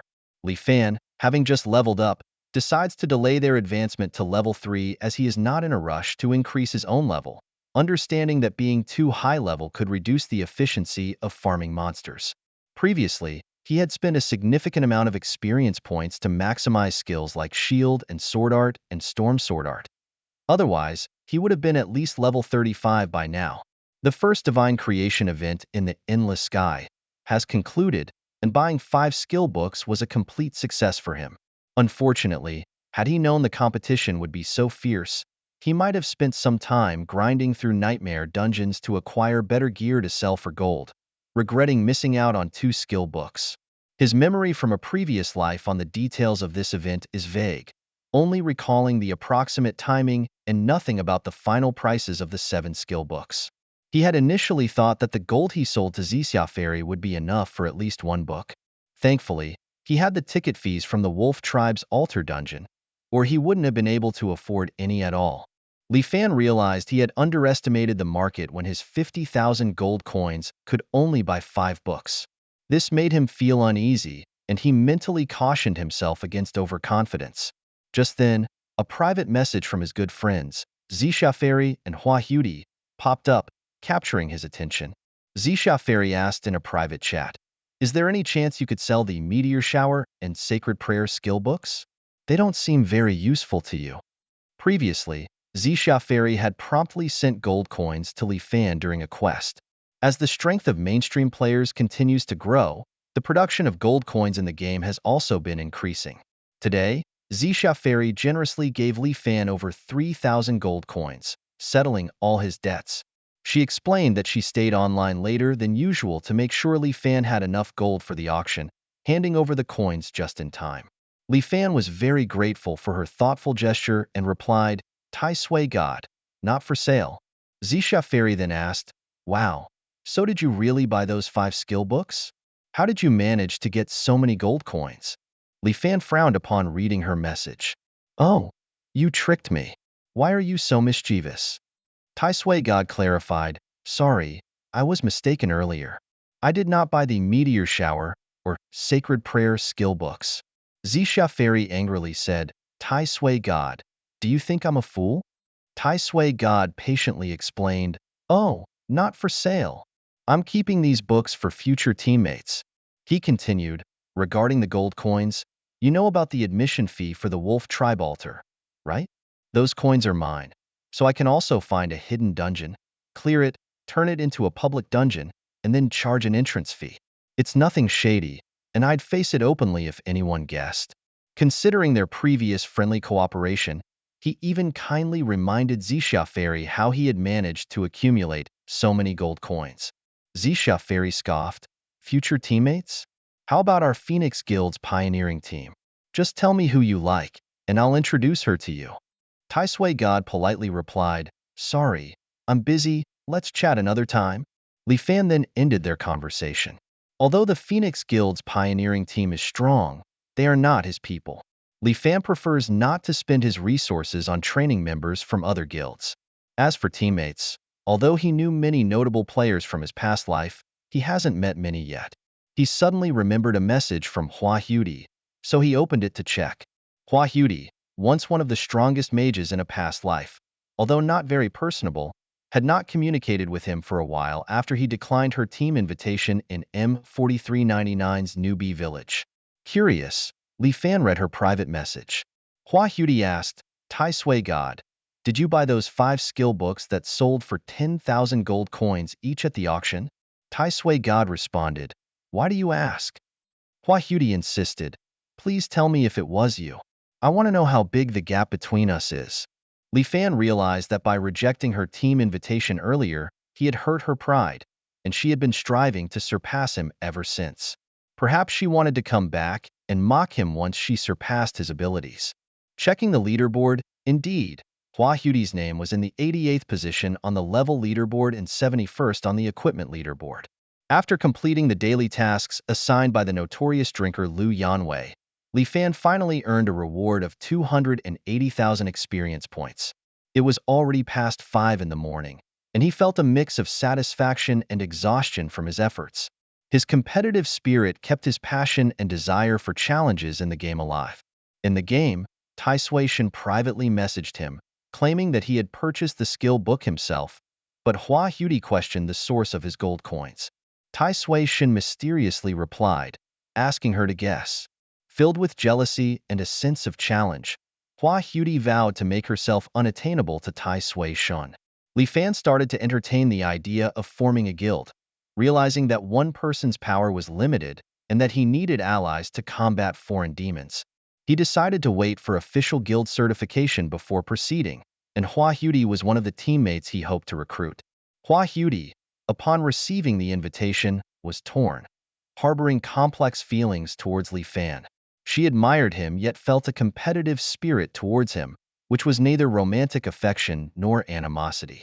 However, Hua Hudi felt increasingly frustrated and uneasy as she noticed the growing gap in strength and wealth between them. With only a few gold coins in her possession, she was puzzled and concerned when Li Fan easily pulled out 50,000 gold coins for an auction. This disparity made her question his intentions. After much contemplation, Hua Hudi finally responded to Tai Sui-shen, accepting the invitation. Meanwhile, after the auction, Li Fan planned to return to his routine life. Having completed his mission, he felt a sense of relief and satisfaction, ready to embrace new challenges. After 98 grueling quests that involved either investing in Liu Yanwei or defeating monsters to collect ingredients, with only experience points as rewards, the 99th quest brought a pivotal moment.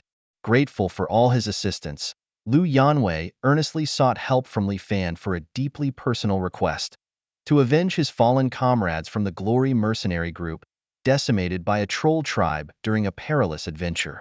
This marked the end of his days as a downtrodden drunkard.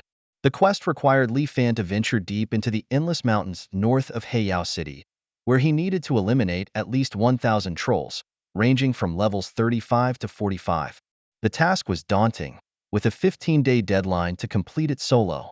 Success promised a reward of 1.2 million experience points and a piece of the Chaos Core Fragment 3, a special item from Liu Yanwei's adventurous youth, which he hoped would aid Li Fan in his mission. Surprisingly, before the quest even began, Liu Yanwei presented the Chaos Core Fragment 3 to Li Fan. This ancient artifact, born at the dawn of the endless expanse world, had the power to synchronize the levels of all equipment with the bearer's level.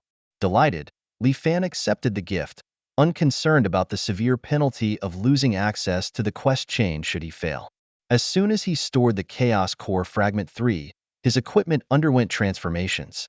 The epic weapon, Blade of Righteous Judgment, and the epic jewelry, Hunter God's Silver Ring, along with the Dark Gold Boots, Coward's Rocket Boots, all ascended to level 32, enhancing their attributes significantly. Li Fan was now fully equipped, with his gear perfectly aligned to his current level, all thanks to the Chaos Core Fragment 3. Li Fan couldn't help but steal a glance at the brand new version of the weapon, feeling his combat power surge within him. Named the Blade of Justice's Decree, this epic quality weapon was flawless. It boasted a durability of 326/750 and required a level 32 or higher two-handed melee class with a minimum of 880 strength to wield. In terms of attributes, it offered plus 1,420 physical attack, plus 1,100 magical attack, and plus 320 strength, with a 21% increase in physical attack power. It also featured a light attribute attack, which was boosted by another 21%. Compared to his previous gear, the Blade of Justice's Decree nearly doubled his attributes, boosting Li Fan's overall combat effectiveness by about 20%. The upgrades on his other equipment were also quite impressive, leaving Li Fan immensely satisfied. Li Fan opened his personal panel to review his base attributes. As a sword and shield ranger, he had reached level 32, with 35,608 HP, 8,480 MP, 3,323 physical attack, 1,761 magical attack, 2,150 physical defense, 2,082 magical defense, 1,314 strength, 24,660 agility, 497 spirit, 1,499 stamina, and 1,160 free attribute points. His maximum attack speed was 296.88 hits per second, and his top movement speed was 553.52 meters per second. He had also earned the title Conqueror of Nightmares, and possessed a second stage SSS quality talent called Blessing of Light. These attributes were a comfort to Li Fan, especially after spending a few days in the main city where his attack and defense stats had skyrocketed by 30 to 40% due to enhancements from Chaos Core shards. His epic weapon and ring had become top-tier gear. Delighted by these developments, Li Fan marveled at the incredible power of the Chaos Core shards. Li Fan was unconcerned about how Lu Yanwei, the down-and-out drunkard, had come across the Chaos Core shards. The allure of such hidden quests lay in their rich rewards, much like the warrior's heart from the blacksmith Morin in the newbie village and the Chaos Core shards from main city NPCs. Li Fan decided to allocate all his remaining free attribute points to strength, boosting it to 1,974 points, and his physical attack power to 4,122. With such high attack power combined with a base attack speed of nearly 300 hits per second, even he was a bit frightened by his own capabilities. However, he decided not to dwell on these thoughts and focus on completing his quests instead. Since Lu Yanwei had already given him the quest rewards in advance, Li Fan was more than willing to reciprocate his kindness. Although the deadline for the task was still 2 weeks away, he decided to set off right away. He was well aware that in the game, being between levels 35 and 45 meant you were at least at the bronze tier. Filled with confidence, he believed he could complete the task before logging off today. Li Fan had to admit, he truly was incredibly skilled. In the vast expanse of the boundless universe, players encounter various monsters including common monsters, dungeon monsters, and intelligent demons. Common monsters mainly appear in major leveling areas and are the primary challenges for players leveling up. Dungeon monsters respawn every time a dungeon is restarted, requiring players to continually challenge them. Intelligent demons, on the other hand, resemble NPCs. Once defeated, they do not revive and possess their own intelligence and social structures. Deep within the endless mountains north of Heiyao City, a hidden troll tribe represents a small civilization among intelligent demons. Although Li Fan has limited knowledge of this area, he is confident in his abilities. In his past life, he had fought many trolls from powerful forces, but those were far superior to the low-level creatures found here. However, as his combat strength improved, Li Fan was convinced he could easily overpower this marginal tribe, undefeated in all his endeavors. With a mindset geared towards victory, Li Fan bid farewell to his companions and swiftly headed towards the north of Heiyao City. Even with his speed, it took him over 10 minutes to cross the outer regions of the Endless Mountains. Along the way, Li Fan did not take defeating common monsters to heart. Any creature that obstructed his path was mercilessly slain. These monsters were mostly minor demons around level 30, merely stepping stones in his leveling journey. However, as he ventured deeper into the Endless Mountains, he noticed that the monsters around him were significantly stronger, generally above level 35. Some were even smart enough to realize that fighting was futile and chose to flee instead. Nevertheless, they were ultimately powerless to escape Li Fan's control. During his search for the troll tribe, Li Fan unexpectedly encountered several mini-bosses. System notification. You defeated a LV-36 Black Iron Boss Golden Wing Mantis, earning 19,200 experience points and an additional 20% experience bonus. This kill was the first in the server. Congratulations on earning 30 free attribute points, as well as an item or skill book specific to your class. Your agility talent has permanently increased by 16 points. After defeating another mutated crocodile elite, LV-36 Black Iron Boss, you gained. The challenges posed by the mini-bosses were not to be underestimated, but they were no match for Li Fan's current strength. As the first player to reach this area, he received the first kill rewards for these bosses. However, when he defeated a LV-35 Black Iron Boss named Carrion Hyena Leader, he was surprised not to receive a first kill notification. The absence of a first kill reward indicated that another player had defeated it beforehand, prompting Li Fan to reflect on the impermanence of life. Nonetheless, he did not dwell on this and continued on his quest, searching for traces of the troll tribe. After nearly half an hour of exploration, Li Fan finally discovered a troll squad. A team comprised of 3 towering trolls was on patrol, their imposing figures cloaked in dark skin and their eyes emitting a sinister red glow. Each troll wielded a massive club.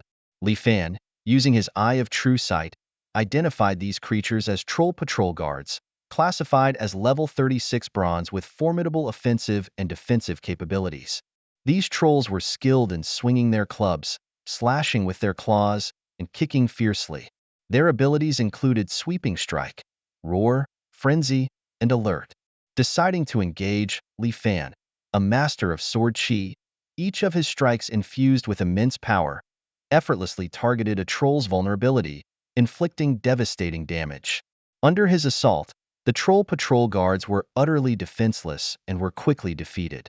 Li Fan's prowess and skills dominated the battle, rendering the formidable trolls powerless against his swift and lethal attacks. Displaying unmatched combat strength, Li Fan effortlessly defeated his mighty foes, asserting his invincibility on the battlefield. In a mysterious forest, the protagonist Xiaoming faced a fierce battle. He was up against a towering troll patrolman, level 36, who was immensely strong. Yet, Xiaoming was fearless. Clutching his weapon tightly, he stared down the troll with unwavering eyes. The troll swung its massive iron club and roared deafeningly, trying to intimidate Xiaoming. But Xiaoming's heart burned with a desire for battle and courage. He stood his ground. Throughout the intense fight, Xiaoming parried the troll's attacks and agilely dodged each powerful strike. After a fierce struggle, Xiaoming finally spotted a weakness in the troll. Seizing the opportunity, he delivered a fatal blow. As the troll fell, the entire forest seemed to fall silent for a moment, and Xiaoming's face lit up with joy and excitement. It was his first time defeating such a formidable opponent, earning him 38,400 experience points, along with a 20% bonus. What exhilarated Xiaoming even more was that this kill was not only a personal victory but also the first server kill. He received 72 free attribute points and a piece of class-specific equipment or a skill book. Such achievements greatly inspired him, filling him with confidence and anticipation for future adventures. Soon after, Xiaoming encountered a cunning magical creature and once again demonstrated his exceptional combat skills, defeating the foe. This battle earned him 30 merit points, and his talents were activated, permanently increasing his agility by 18 points. Xiaoming's journey of adventure was filled with challenges and opportunities, each battle testing his courage and wisdom. He firmly believed that as long as he maintained his bravery and resilience, he could overcome more difficulties and achieve more victories. After defeating the Troll Patrol, Li Fan received a generous reward, not only gaining a substantial amount of experience points, but also accumulating a total of 90 merit points. These merit points can be exchanged for various valuable items, such as equipment, skill books, and consumables at the NPC official in the Donghua Empire, essentially serving the same purpose as gold coins. Li Fan was thrilled, especially since his agility attribute also received a boost. Every LV-36 Bronze Tier Troll Patrol defeated contributed 18 agility points to his stats. Considering the potential presence of many such intelligent creatures within the Troll tribe, if he could eliminate 1,000, that would increase his attributes by over 30,000 points. The second phase of the Blessing of Light required defeating 100,000 monsters of level 20 and above to automatically upgrade to the third phase, which might impose a level and strength requirement similar to the previous upgrade. Therefore, he decided to use the remaining quota of the second phase to focus on these intelligent creatures. Reflecting on this, Li Fan gave himself a mental pat on the back. Accepting the final task from Lu Yanwei impulsively turned out to be the right move. The appearance of the Troll Patrol indicated that this area was the territory of the Troll tribe, prompting him to start a large-scale clearing operation swiftly. Li Fan's hunch was proven correct soon after, as he encountered a second wave of troll patrols. This group consisted of 3 troll patrols, 2 of which were LV-35, and one that was LV37. Clearly, the strength of the troll patrols varied. However, whether they were LV35 or LV37, they were destined to be swiftly defeated by Li Fan. A system notification confirmed the kills. Another prompt followed, announcing his loot. A giant troll club, a troll cloak, a recipe for a basic strength potion, and coins totaling 4 gold, 6 silver, and 71 copper. A consumable recipe? Ha! Another chance to make a fortune. In the world of endless firmament, potion consumables are considered precious items. Since the beginning of the game, Li Fan hadn't acquired any recipes for making consumables. Traditional in-game health and mana potions, only purchasable from NPC merchants, were not very effective, and he had never bothered buying them, nor did he lack other supplies. As for various temporary attribute-enhancing potions, they were nowhere to be found at the NPC merchants.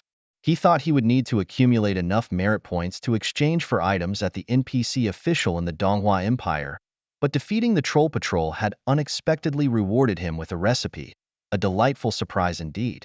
Li Fan glanced at the recipe in his inventory. A basic strength potion recipe, a blueprint that, once learned, would grant the ability to craft basic strength potions, though it required the secondary profession skill of alchemy.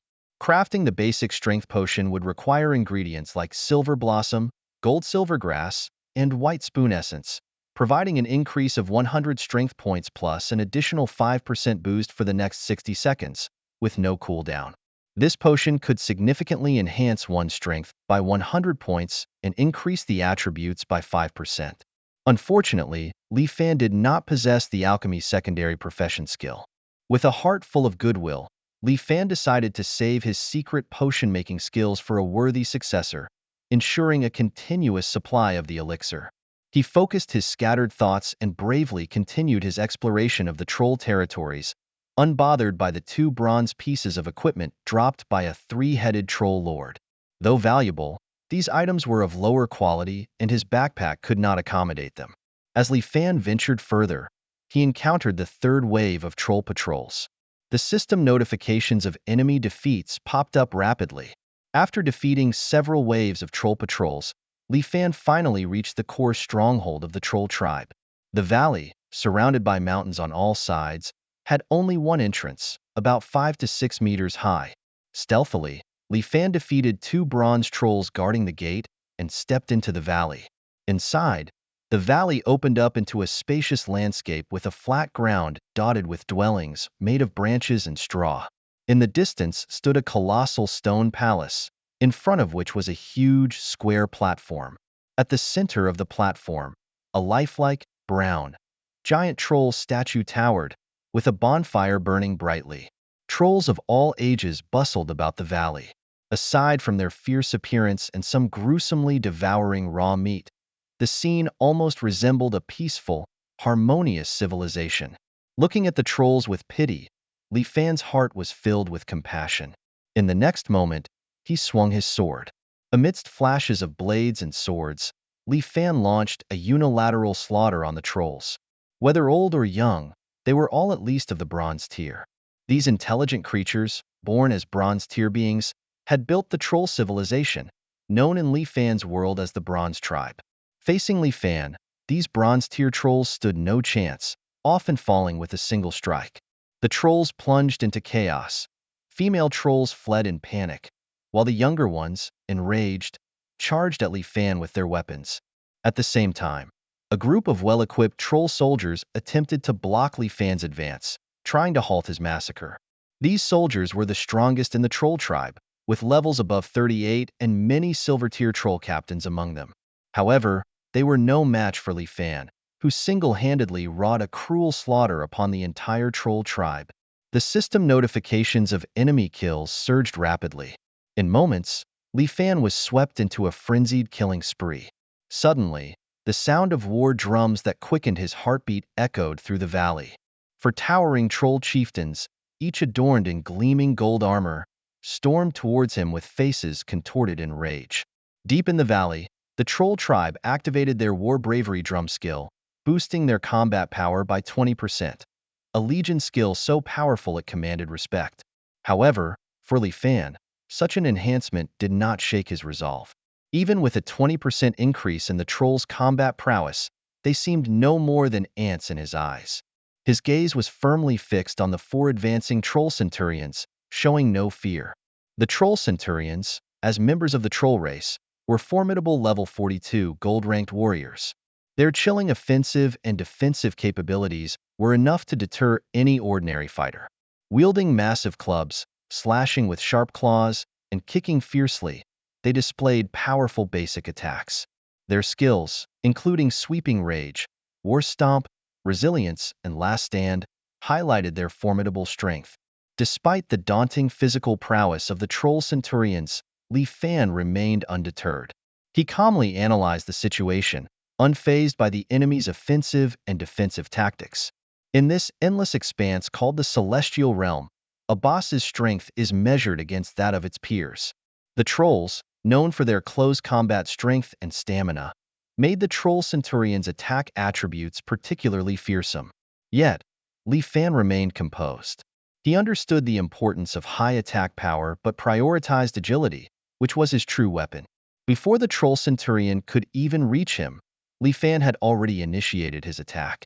Each strike precisely targeted vulnerabilities, causing immense pain to the troll centurion.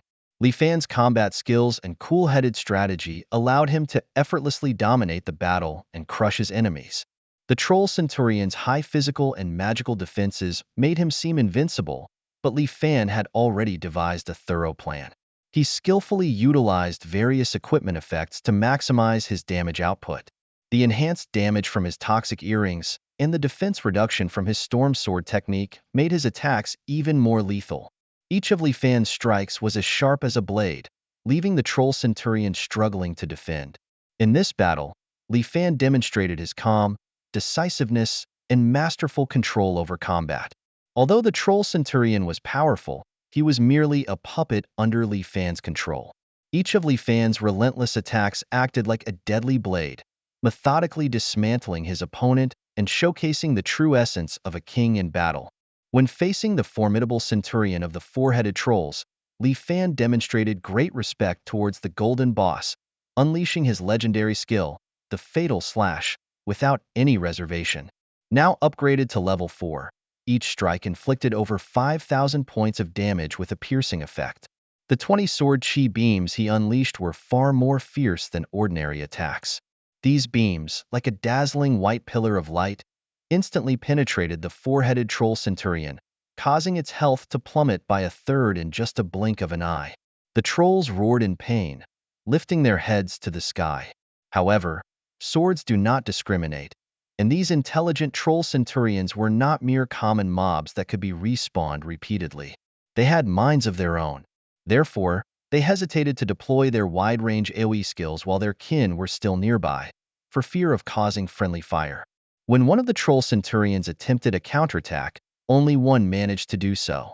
This was because Li Fan's passive ability from the hunting god's silver ring took effect, stunning the troll centurion for 6 seconds, followed by a paralysis of another 6 seconds. The passive effect of the paralysis necklace also kicked in, paralyzing it for an additional 4.5 seconds. With Li Fan's rapid and continuous attacks, 3 out of the 4 troll centurions were put under control, leaving only one lucky enough to escape. The massive club of the troll swung through the air, but Li Fan easily sidestepped to avoid it. The troll centurion's roar did damage to Li Fan, but he hardly bothered to dodge. A staggering damage number of -9,622 appeared above Li Fan's head. Despite the impressive physical output of the troll centurion, Li Fan chose not to dodge because he possessed the spirit of a warrior, immune to control and equipped with a life-stealing effect, ensuring that any loss in health was quickly replenished by his high damage output. Soon, the frenzied troll centurion, like its companions, was bound by the stunning effect of the hunting god's silver ring. Under the continuous control of stun and paralysis lasting 4.5 seconds, Li Fan easily crushed them one by one. The damage numbers -1864 kept appearing repeatedly. The passive effects of the ring stacked, and Li Fan's basic attacks reached their maximum output. At this moment, with an attack frequency of over 380 hits per second, Li Fan's theoretical damage per second could reach over 700,000 against the Troll Centurions, whose health simply could not withstand such an onslaught. In less than 2 seconds, Li Fan fearlessly faced the towering Ogre Centurions, defeating them one by one with his basic attacks. Upon vanquishing a level 42 gold Ogre Centurion, he earned an astonishing 915,000 experience points, boosted by an additional 50%. Moreover, this victory marked the server's first kill, rewarding him with 160 free attribute points, as well as a bonus piece of equipment or skill book for his class. He then defeated a creature of wisdom, earning 160 points of merit. His talents came into play as well, permanently increasing his agility by 168 points. Ultimately, Li Fan leveled up, reaching level 33. From the boss's corpse, he picked up a golden fawn club, ancient beast leather armor, a multi-fireball skill book, a roar skill book, and 26 gold, 33 silver, and 2 copper coins. As the saying goes, the bigger the storm, the pricier the fish. The greater the challenge of the boss, the higher the risk and reward. The 4 gold-level Ogre Centurions not only helped Li Fan level up, but also brought him immense joy. However, now was not the time to admire the spoils, as the defeat of the Centurions had sent the ogres in the valley into a panicked flight. With fewer than 2,000 ogres left in the tribe, Li Fan knew he had to act fast to eliminate them all, or letting them escape would dampen the thrill. Just as he was about to raise his long sword, a thunderous roar suddenly echoed through the valley, capturing his attention. A deep and earth-shaking roar echoed through the valley, prompting Li Fan to look up. There, in the palace of the troll tribe, a colossal troll over 8 meters tall materialized out of thin air, radiating a sinister red glow. He wielded a massive scimitar, taller than himself, an imposing figure that was impossible to ignore. Beside him stood a distinctive troll, noticeably shorter and hunched, barely reaching 1.5 meters in height. He held a dark staff and was dressed in a green robe. According to the information displayed, the towering figure was the most powerful entity within the troll tribe, a legendary level 39 troll lord.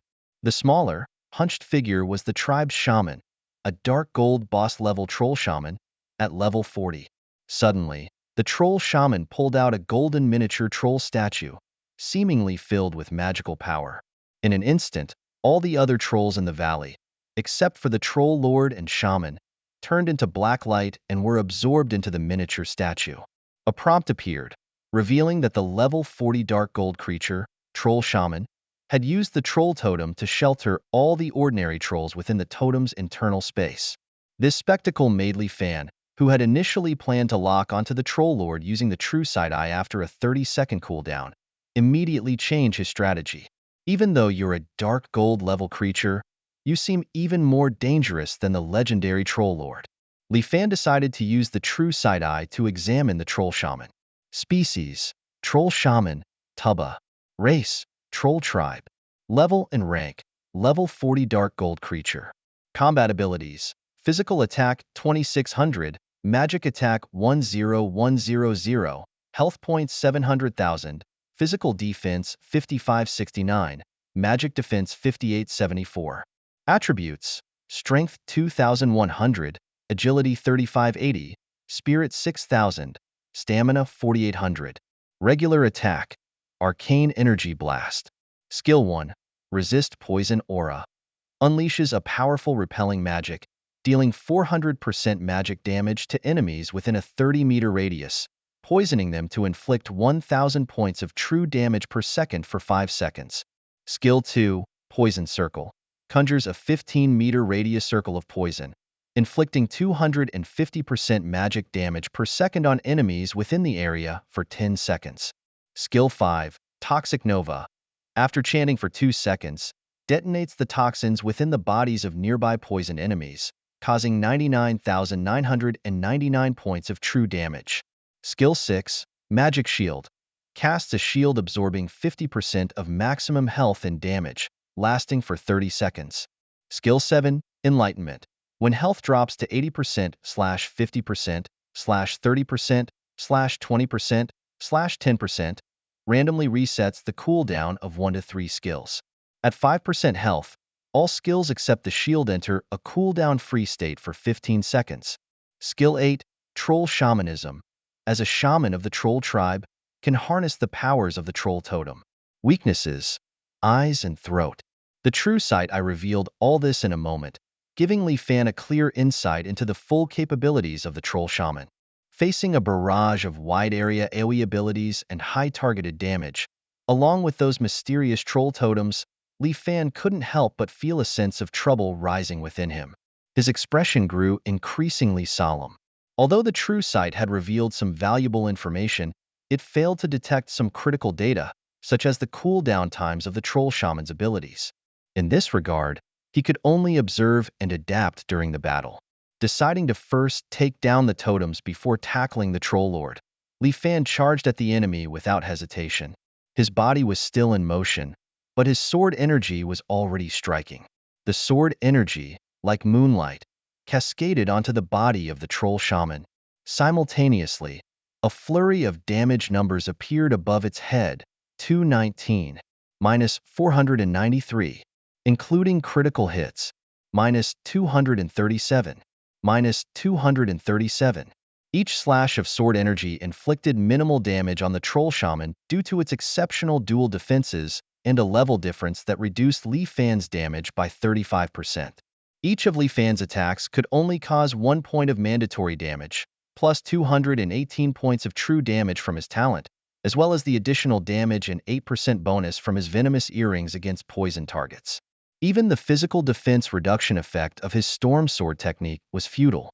Indeed, this is the norm when challenging high-level bosses. In the vast world of endless expanse, teamwork among players is crucial. Although Li Fan's storm sword technique could reduce the enemy's physical defense, it would only be truly effective if a teammate had a similar ability to lower the boss's physical defense below its own level, or if a teammate's buff could boost Li Fan's attack power above the enemy's defense. However, in this battle, he had to face the high-level boss, the troll shaman, alone. Fortunately, the substantial true damage from his talent provided a glimmer of hope for challenging such a difficult boss. His previous victories over various Dark Gold and Legendary bosses during the Novice Village phase were for the same reason. Otherwise, no matter how fast his attacks or how sharp his weapon, defeating the Troll Shaman would be impossible. Setting aside its magical shield, if he went all out, he might only need about 3,000 sword strikes to reduce its 700,000 health points. At his current attack speed, this would take just 8 to 9 seconds, and possibly less than 4 seconds by activating the Phantom Dance and the active skill of the Epic Ring. However, the intense combat situation did not allow for such an output environment. Li Fan shook his head with a wry smile. In less than a second of his output, the Troll Shaman's health dropped to 80%, and it began to unleash its AoE skills. The combat information displayed that the Troll Shaman, Tuber, a level 40 Dark Gold creature, had used the skill, Resist Poison Circle, but Li Fan had already moved out of the skill's range and was unaffected. His quick reflexes allowed him to notice the Troll Shaman's staff beginning to glow brightly, prompting him to immediately sprint in the opposite direction. The Troll Shaman's skill was released so quickly, with a casting time of less than 0.3 seconds and less than a second to execute. However, within that brief second, Li Fan had already escaped hundreds of meters away, rendering the enemy's skill ineffective. Despite being seemingly outmatched by the formidable Troll Lord, Li Fan did not show any sign of backing down. Fearlessly, he waited for the Troll Lord's skill duration to end, then swiftly shifted his focus and launched an attack. As expected, his assault could not penetrate the Troll Lord's defenses. However, Li Fan remained composed, aware of the Troll Lord's massive size and slow movements. He knew that with patience, he would eventually be able to defeat the mighty foe. The Troll Lord was seething with an extraordinary rage, his heart ablaze with the desire to destroy the fragile lives of humans. As the leader of his tribe, he was eager to avenge the massacre of his people with the blood of this human. However, this fury stemmed from a sense of impotence. As a legendary Troll Lord, he didn't need the Eye of Truth to foresee his adversary's strength. Li Fan could sense the formidable power of his opponent. This boss represented an extraordinary challenge for all players. Yet, to Li Fan, The Troll Lord seemed more like a clown being mocked. His massive frame made his attacks appear exceedingly slow to Li Fan. With agility at least 5 times that of the Troll Lord, Li Fan saw the Troll's attack rate as almost negligible. To him, the Troll Lord's movements were like a slow-motion action scene, and the disparity in attack and movement speeds allowed Li Fan to easily dodge his assaults. In battle, Li Fan skillfully avoided the Troll Lord's area of effect, AoE, abilities, showcasing his superior tactical skills. He successfully depleted the health of the Troll Shaman, even as 2 bosses coordinated their attacks on him, yet he remained unscathed. Li Fan was adept at observing the battlefield and adapting flexibly, never overextending himself. He always managed to switch his attack targets timely, maintaining efficient output, leaving the Troll Lord and the Troll Shaman helpless. What's the point of having powerful attacks or skills if they can't defeat Li Fan? The Troll Shaman and the Troll Lord are doomed to weaken and eventually die without overcoming him. The entire battle was uneventful and soon, the Troll Shaman's health was down to just 5%. During the fight, the Troll Shaman, Tuba, a level 40 dark gold creature, cast the skill, Resist Poison Ring. However, Li Fan had already moved out of the skill's range, completely unaffected. Then, without hesitation, the Troll Shaman unleashed all his skills, except for the mana-free magic shield, bombarding the area with various abilities. A deep blue toxic aura spread across the valley like the Olympic rings. Meanwhile, the clever Li Fan had already moved far from the valley, skillfully dodging the attacks. Without any instance restrictions, he could go wherever he wanted, holding the initiative. 15 seconds later, as the Troll Shaman's barrage ended, Li Fan moved in again to attack. However, he nearly made a crucial mistake when the Troll Shaman quickly cast the Troll Totem Barrier, raising a semi-transparent barrier into the air with a radius of about 100 meters. Realizing he was almost trapped, Li Fan swiftly dodged, looking back at the barrier from a distance of 10 meters with a sense of relief. He didn't know how long the barrier would last or what the consequences of being trapped inside would be. If it lasted more than half a minute and he couldn't break it, his fate would likely be sealed. Being trapped would limit his movements, not allowing him to escape the AoE skills like he would with a flying boss. If he couldn't take down the 2 bosses during a burst phase, death was imminent. Secretly, Li Fan hoped the Troll Totem would bring him some luck. Seeing Li Fan successfully evade the barrier, the Troll Shaman canceled it and, along with the Troll Lord, resumed their relentless pursuit. This time, Li Fan was more cautious, focusing on hit-and-run tactics rather than maximizing his attack output. After a fierce battle lasting a few seconds, when the formidable Troll Shaman fell, Li Fan's screen lit up with an exhilarating notification. It announced that he had successfully defeated the level 40 dark gold creature, Troll Shaman Tuber, earning an impressive 1,852,875 experience points, with a bonus of 35% extra due to his level advantage. Moreover, his victory marked the first server-wide defeat of this boss, rewarding him with 320 free attribute points, a piece of class-specific gear or a skill book, which greatly delighted him. Additionally, he unexpectedly defeated a Wisdom Beast, earning an extra 320 points of merit with a 4-fold bonus. What excited him even more was that his talent had activated, permanently increasing his agility by 324 points. Furthermore, he picked up some precious loot dropped by the boss: a poisoned dark gold staff, agile dark gold boots, a gold poison resistance ring skill book, and the special Troll Totem, along with a large amount of gold and silver treasures. The sight of these spoils thrilled Li Fan, especially the Troll Totem he had long coveted. Surprisingly, the totem did not vanish with the death of the Troll Shaman. Li Fan seized it before the Troll Chieftain could arrive. Glancing at the totem, he gasped in surprise. It turned out that the reason the Troll Shaman was unaffected by his necklace and ring was due to this totem. This revelation left him in awe. The Troll Tribe Totem is a mysterious and unique artifact. Although it's not particularly useful for Li Fan personally, it holds boundless potential. During the moment of the Troll Ritual, the trolls that were transported into the space within the totem reappeared, surging around Li Fan as if reborn in a dark glow. Some charged towards the Troll Chieftain, while others scattered in terror. Realizing that he still needed to eliminate over 700 trolls to complete his mission, Li Fan knew he had to act quickly or risk losing track of them. Carefully, he stowed the troll tribe totem in his backpack, gripped his sword tightly, and plunged into a frenzied battle. Setting aside his challenge with the troll chieftain for the moment, Li Fan took the opportunity to slaughter the ordinary trolls.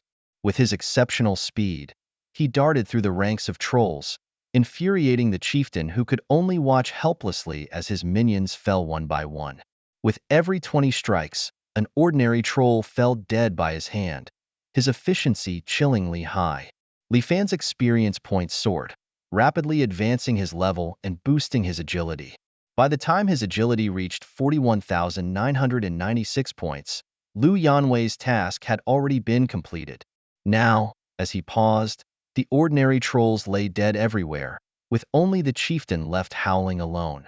To grind so many bronze-level or higher intelligence monsters in such a short time, my agility stats are skyrocketing, Li Fan thought to himself, regretting that a few trolls had escaped, which might have boosted his stats even higher.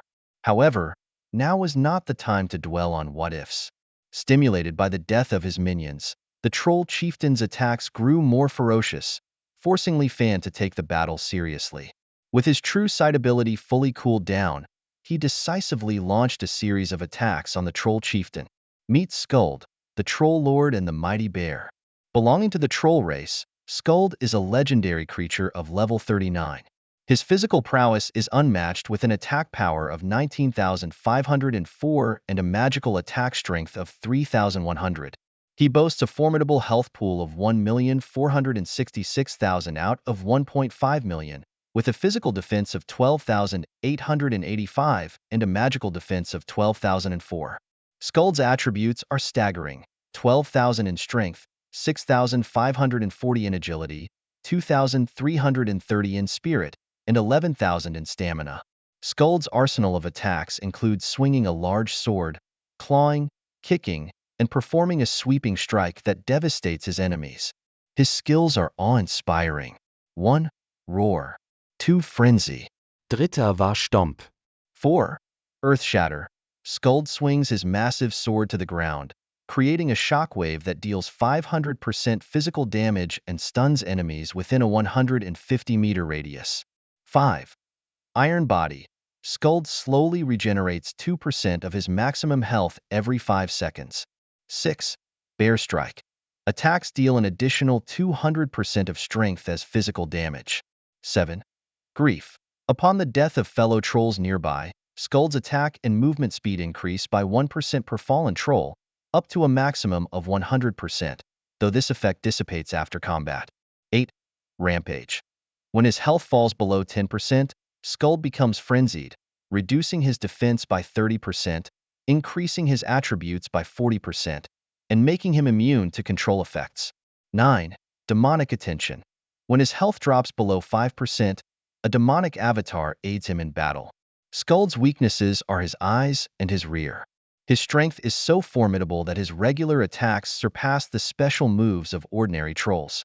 Among his skills, Grief particularly enhances his speed to incredible levels. Skuld also possesses powerful team-boosting abilities that are simply breathtaking. The demonic attention instills fear in the hearts of those who witness it. Li Fan thought he had fully gauged Skuld's capabilities, yet he was taken aback by the summoning of the demonic avatar, a skill reserved only for divine beings in the endless expanse of the cosmos. Curious and eager, Li Fan wants to measure his chances against this divine-level boss.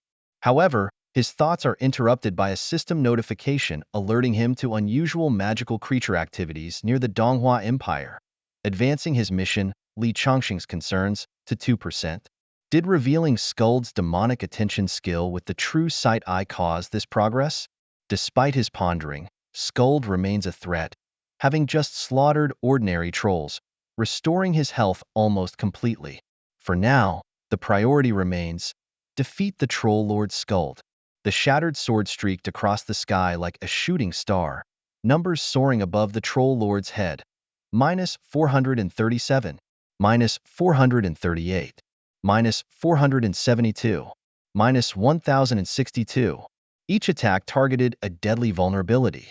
Once ordinary trolls fell one after another before Li Fan, whose base agility had already reached an astonishing 41,996 points. With the mystical power of the epic ring compounded, his agility surged by 30%, hitting an incredible 54,594 points. His talent granted an additional 545 points of true damage with every attack. However, under the level suppression from the Troll Lord, Li Fan's damage output was reduced by 20%, bringing his standard attack damage down to 437 points. Despite this, it was more than enough. Though the damage per hit wasn't high, his attack speed was astounding. An agility of 54,594 allowed Li Fan to achieve an attack speed of 656 hits per second. This could further increase to 874.78 hits per second with the enhancement from Phantom Sword Dance. Such a rate meant that Li Fan's overall output exceeded 380,000 hits per second. Of course, in actual combat, Li Fan had to continuously dodge skills, preventing him from reaching this maximum output. Still, an average damage output of 100,000 per second was impressive. Unlike the Troll Shamans, the Troll Lord's skills were almost instantaneous, with no sustained damage. Li Fan could stay out of the skill range, and then quickly return to the fray to continue his assault. Even as the Troll Lord's anger doubled his attack and movement speeds, it couldn't match Li Fan's agility, even with 6,500 agility points. Throughout the battle, Li Fan managed to deal damage without taking any himself. For him, defeating the Troll Lord was even simpler than taking down the Dark Gold boss, the Troll Shaman. Moreover, thanks to seizing the Troll Tribe Totem, the stunning and paralyzing effects of the epic ring and legendary necklace could also take effect on the Troll Lord. The battle log showed that the passive attribute of the Silver Ring of the Hunting God was activated, stunning the Troll Lord's Scold for 4.1 seconds. As the stun took effect, the Troll Lord's health rapidly decreased, like a deflated balloon. 80%, 60%, 40%, down to 10%, 5%. When the health dropped to 10%, the Troll Lord went into a berserk state. Its attributes doubled instantly, making it immune to control, provocation, and hatred skills. However, in front of Li Fan, these enhancements were ineffective. What use was doubling attributes when it couldn't match his attack speed? Immunity to control? Irrelevant, as Li Fan didn't rely on control skills. Immunity to hatred skill effects? No need to worry, as it was a one-on-one battle, and Li Fan only needed to focus on the duel with the boss. Thus, even in a berserk state, the Troll Lord was steadily suppressed by Li Fan, with its health gradually decreasing to 5%. The moment Li Fan had been waiting for finally arrived. The battle log displayed that the Troll Lord Scold, a level 39 legendary creature, unleashed the skill Evil God's Attention, and the Evil God's avatar, Sauron, appeared. Suddenly, a vortex portal emerged before him. The door swung open automatically, revealing a figure the size of an adult human. This figure was none other than a manifestation of Sauron, clad in a black robe with his face obscured. In his right hand, he held a staff resembling a tree branch, topped with a blood-red gemstone, and clutched an aging tome in his left hand. Li Fan suddenly felt an overwhelming heaviness as a notification appeared on his panel, indicating he was under the effect of divine pressure, with his attributes suppressed by 90%. This made him realize that his own rank was merely ordinary. Such divine pressure, a unique aura of suppression possessed by deities in the infinite expanse world, explained why Li Fan, even after reaching level 200 in his previous life, couldn't defeat a divine boss. Frowning, Li Fan used his true sight ability on the demonic avatar, Sauron, revealing that it was a level 33 deity rank creature with 50% of the original strength and could exist for a maximum of 20 seconds. Suddenly, a fiery red energy orb appeared above him, dealing a fatal blow, but his equipment automatically activated an invincible state. Facing this, Li Fan helplessly realized he couldn't dodge the attacks from the demonic avatar, confirming his inability to defeat a deity rank boss at his current lower rank. However, Li Fan had anticipated this and thus hadn't fled earlier. Instead, he prepared to use his trump card, Judgment of Justice. He targeted the Troll Lord, activating the active skill of his epic weapon, which instantly transported him to a special dimension. In this space, he absorbed the Troll Lord's strength attributes, slightly boosting his own strength, although it was negligible against the Troll Lord's defense exceeding 10,000. Li Fan decided to bide his time, waiting for the demonic avatar to vanish before launching his attack, and began circling around the Troll Lord. The Troll Lord fell to Li Fan, who, despite losing his sanity, relentlessly pursued Li Fan without regard for the changing surroundings. It all happened in a mere 20 seconds. Li Fan executed his phantom sword dance, his sword gleaming as he accelerated his attacks. Remarkably, he didn't even need to use his desperate fury, survival skill, or activate the hunting moment ability of his epic ring. He easily defeated the weakened Troll Lord. Everything went smoothly without any surprises. Seconds later, as the Troll Lord's health was depleted, a series of kill notifications appeared on Li Fan's screen. Throughout the battle, Li Fan remained calm and composed, showing no signs of panic. Li Fan's interface suddenly flashed with a series of notifications. He had defeated the legendary creature, the Troll Lord Skull, at level 39, earning 12.28 million experience points along with a bonus 20% additional experience. This victory propelled him to level 36. Even more thrilling was that he was the first server-wide player to defeat this boss, earning him 600 free attribute points and an extra drop of class-specific equipment or skill books. Additionally, he defeated a wise monster, earning 600 merit points and triggering a talent that permanently increased his agility by 600 points. Among the loot from the boss, he picked up a legendary gilded armor, a dark gold azure dragon saber, a legendary iron body skill book, and 79 gold, 22 silver, and 18 copper coins. Just as Li Fan thought the surprises were over, new notifications appeared on his panel. He had destroyed a troll tribe in the Endless Mountains, earning 10,000 merit points and the new title of Troll Executioner. This unexpected reward made him laugh with joy. Despite being one of the top 10 warrior class players in his previous life, the feat of single-handedly defeating the wise monster tribe still left him surprised and excited. 10,000 merit points can definitely be exchanged for some great items. Li Fan thought to himself, feeling lucky. He eagerly checked the equipment and skill books dropped by the boss. Despite the server-wide announcements, he instinctively chose to hide his name. Then, the server-wide announcements started to flood the screen. Deep in the Endless Mountains, the heroic deeds of Tai Sui Shun, a level 36 sword and shield ranger, caused a sensation. He defeated the legendary Troll Lord Skull at level 39, earning the first server-wide kill reward and becoming a hero forever remembered in the history of the Endless Expanse. Additionally, he destroyed the wise monster troll tribe, earning extra rewards and once again making history in the Endless Expanse. These series of heroic acts stirred up a storm on this otherwise quiet night, leaving all players astounded. LV36 already? Tai Sui Shun? No way. Just an hour ago you were at LV32, and now you've rocketed to 36? That's insanely fast. But what's even more astonishing is that you managed to defeat a LV39 legendary boss. That's just mind-blowingly awesome. Here I am, struggling at LV27, barely able to handle the regular mobs. I heard the Wisdom Monster Troll Tribe is incredibly tough. I only realized it when I got a hidden quest. It seems Tai Sui Shun didn't just defeat that one boss. He must have taken down many other mini-bosses too, which explains the rapid level surge in just half an hour. It looks like Tai Sui Shun is the only one making headlines in the server-wide announcements. It's just jaw-dropping. There's also a top 10 player in town who, along with thousands, took down a LV26 Dark Gold boss, but that didn't even get a city-wide announcement, let alone a server-wide one. Tai Sui Shun really stands out from the crowd. Can we ever hope to surpass him? Anyway, I just want to kneel before Tai Sui Shun, the gaming legend. At Tai Sui Shun, please take me under your wing. Almost every player in the game is buzzing about this. New threads are popping up on the forums like mushrooms after rain. Previously, Li Fan quietly focused on NPC missions, only getting attention when he cut ties with the Yibo Yunshin Guild.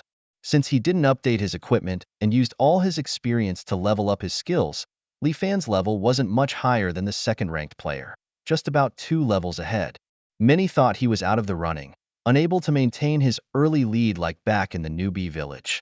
But tonight, something incredible happened. A LV-39 legendary boss defeated. How did you manage that? What's the secret to destroying the Wisdom Monster tribe? It's unbelievable. All players are stunned, and meanwhile, Li Fan has finished sifting through the loot from the Troll Lord. Fortunate as ever, the legendary gear and skill books dropped by the Troll Lord are going to be incredibly useful. Li Fan couldn't help but smile as he checked out his newly upgraded armor. Li Fan donned a gilded armor with an impressive durability of 500 to 500. This legendary armor, of exceptional quality, requires a minimum of level 36 and a stamina of over 400 to wield. Its attributes are formidable, offering plus 15,200 HP, plus 328 physical defense, plus 299 magical defense, plus 215 strength, and plus 265 stamina.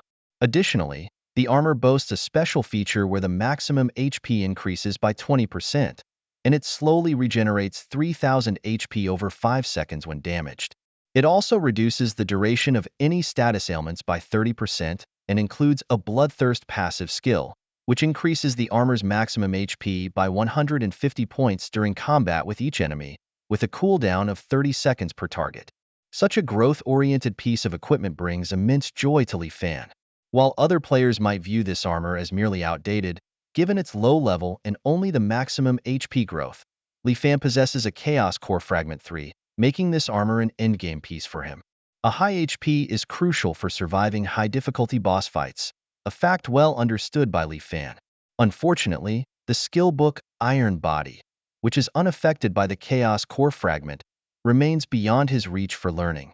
Li Fan glanced at the legendary skill book Iron Body in his inventory, also of legendary quality, requiring level 39 or above and suitable for warrior/priest classes. This skill book's level 1 effect is a passive skill that slowly regenerates 2% of the maximum HP every 5 seconds, a skill once wielded by the Troll Lord himself. With this, Li Fan feels confident about his future battles. In addition to 2 legendary quality trophies, the Troll Lord also gifted Li Fan a shimmering dark gold greatsword. This two-handed weapon, designed specifically for warriors, boasted impressive attributes. However, to Li Fan, it was no different from the silver and gold equipment he had previously acquired, just another item to handle. What truly caught his eye, though, was a title bestowed upon him for destroying the Troll tribe, Troll Executioner. This title came with notable attribute bonuses, a 10% increase in health, 8% enhancement to both physical and magical attack power, and a 5% boost in strength, agility, spirit, and constitution. Although these boosts might seem straightforward, they significantly surpassed the base attribute increases of his previous title, Conqueror of Nightmares. The only downside was that this new title did not enhance skill levels.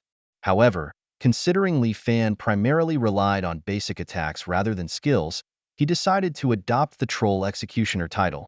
Additionally, he chose to allocate all his free attribute points to stamina, a decision he now viewed as wiser than his previous approach of saving points to distribute on the fly, for instance, adding strength for more damage output or stamina for better defense. After intense battles with the Troll Shaman and the Troll Lord, Li Fan realized the futility in holding back. Why not invest all in stamina? After all, in high-difficulty boss fights, his damage output relied heavily on his natural ability to inflict true damage, with strength only enhancing critical strike damage, which means hitting the enemy's weak spots for extra damage. With his agility and attack speed increasing, Li Fan found himself dealing more real damage with each hit, making him a powerhouse in combat. Initially misled by the attributes of the Sword of Justice, he had invested heavily in strength. Fortunately, this wasn't a major issue, as boosting his critical damage was also beneficial. Now, Li Fan had decided to allocate all his free attribute points to his stamina.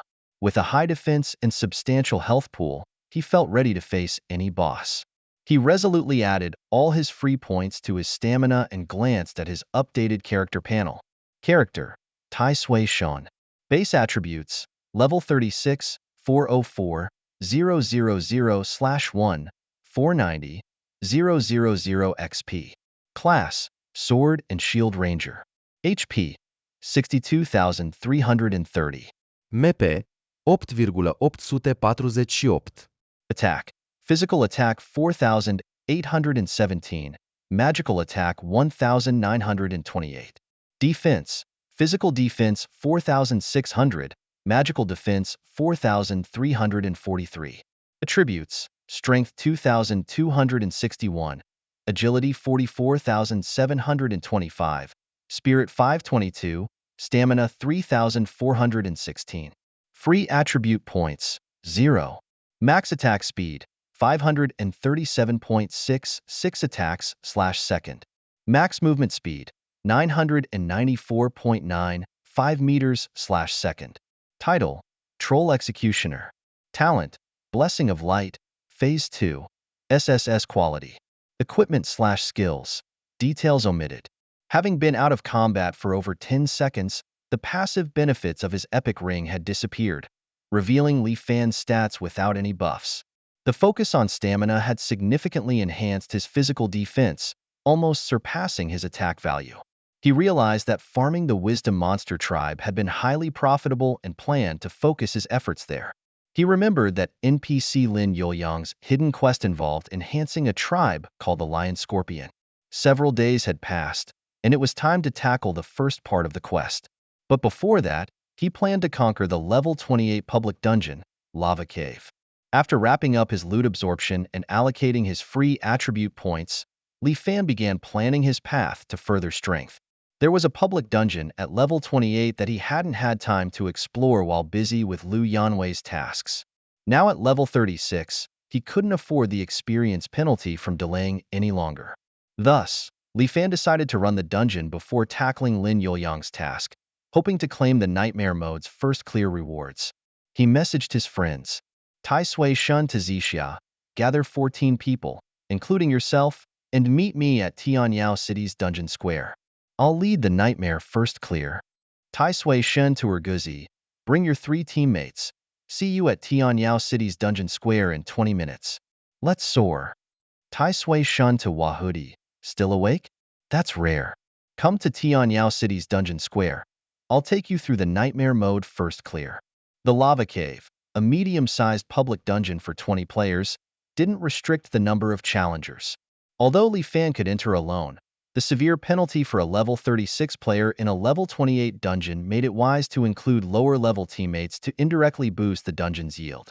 Li Fan wasn't too concerned about the loot from the dungeons.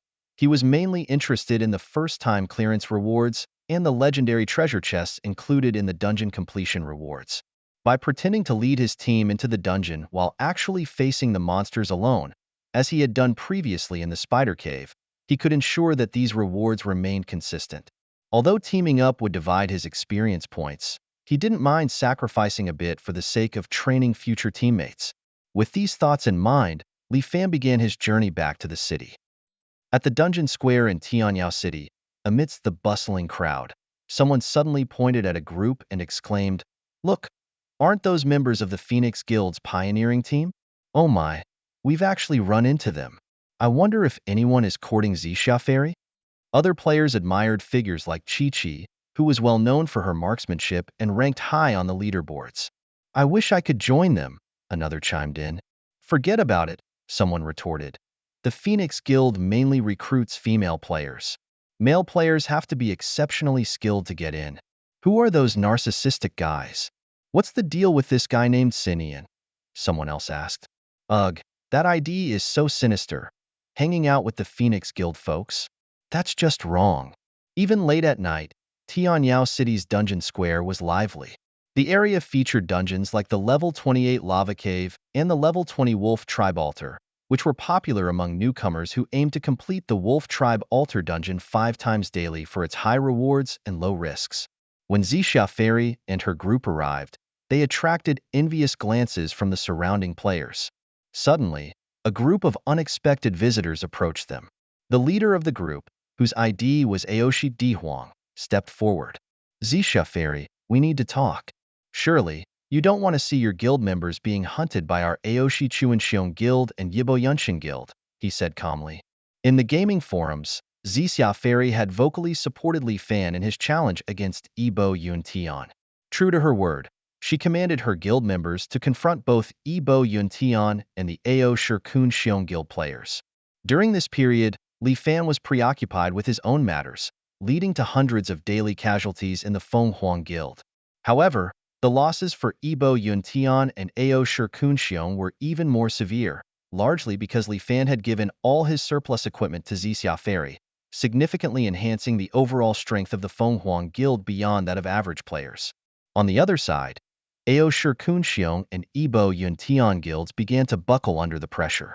Ao Shir Di Huang and Zhao Ri Tian were not as capricious as Xia Fairy and couldn't stomach the daily loss of hundreds of their members. Early in the game, time is incredibly precious. Engaging in PK battles might be rewarding if one wins, but the death penalty for losing is severe. Being in a weakened state makes it nearly impossible to defeat monsters of the same level, thus wasting precious time. Therefore, for the sake of their guild's growth, after completing a 7-star difficulty job challenge, Ao Shir Di Huang immediately went to Tianyao City, seeking reconciliation with Xia Fairy. He argued, "We may not be able to defeat the madman Tai Sui Shun, but with the formidable strength of your Feng Huang guild, why align yourselves with a lunatic? Early game time is so valuable, why get involved in these battles?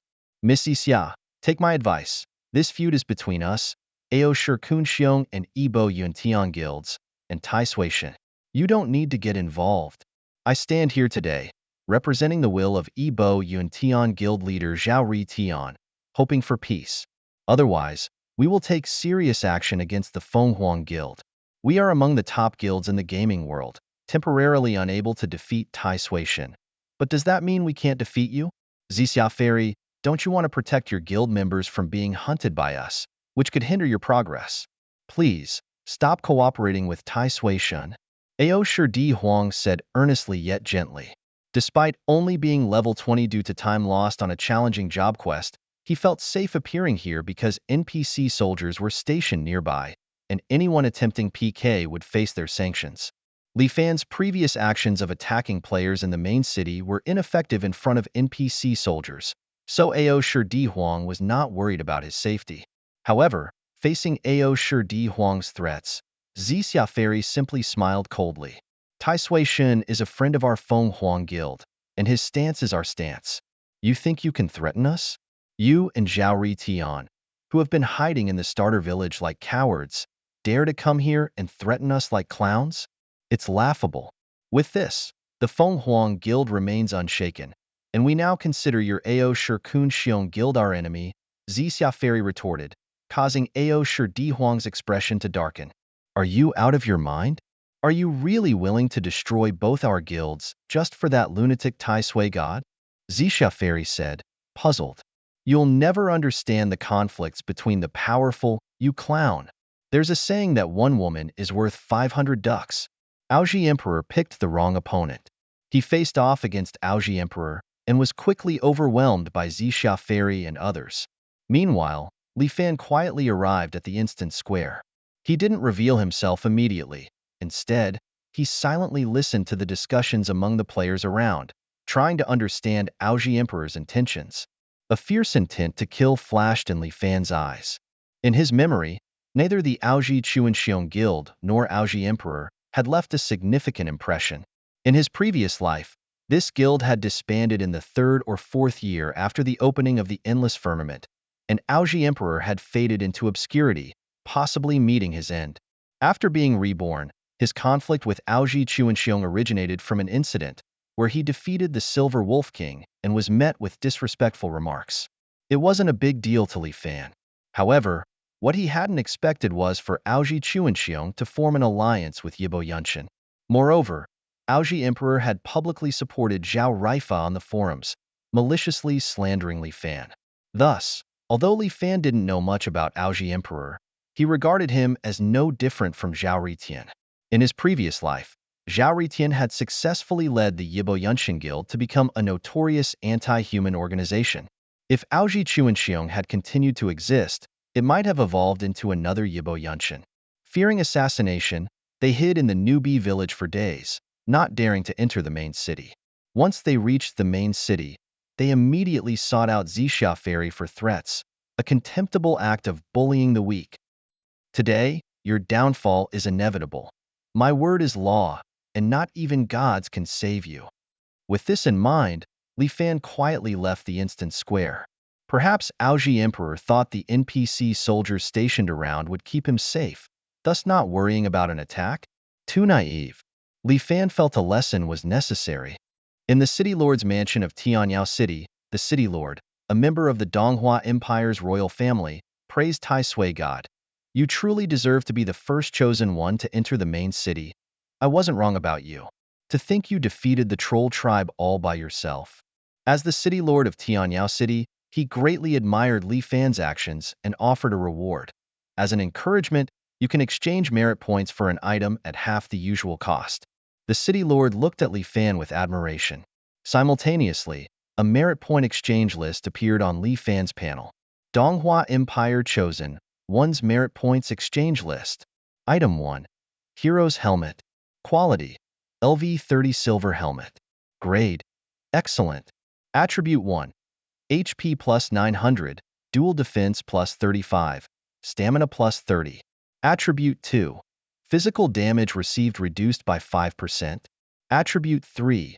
Physical damage received reduced by 30 points. Exchange price: 200 merit points. Item 2. Hero's Light Armor. Quality: LV30 Silver Upper Garment. In the exchange store, items of excellent quality are highly sought after, including the glorious longsword. This golden two-handed weapon, with a quality level of 30, is undoubtedly one of the dream pieces of equipment for warriors. Its dazzling appearance exudes an unmatched majesty and power. At this exchange store, the glorious longsword can be redeemed for 200 merit points. As for other higher-tier golden two-handed weapons, like Item 16, their attributes are not detailed, but they are also of excellent quality and require 500 merit points for redemption. These precious items are undoubtedly powerful aids for heroes in battle, ensuring their dominance and invincibility on the battlefield.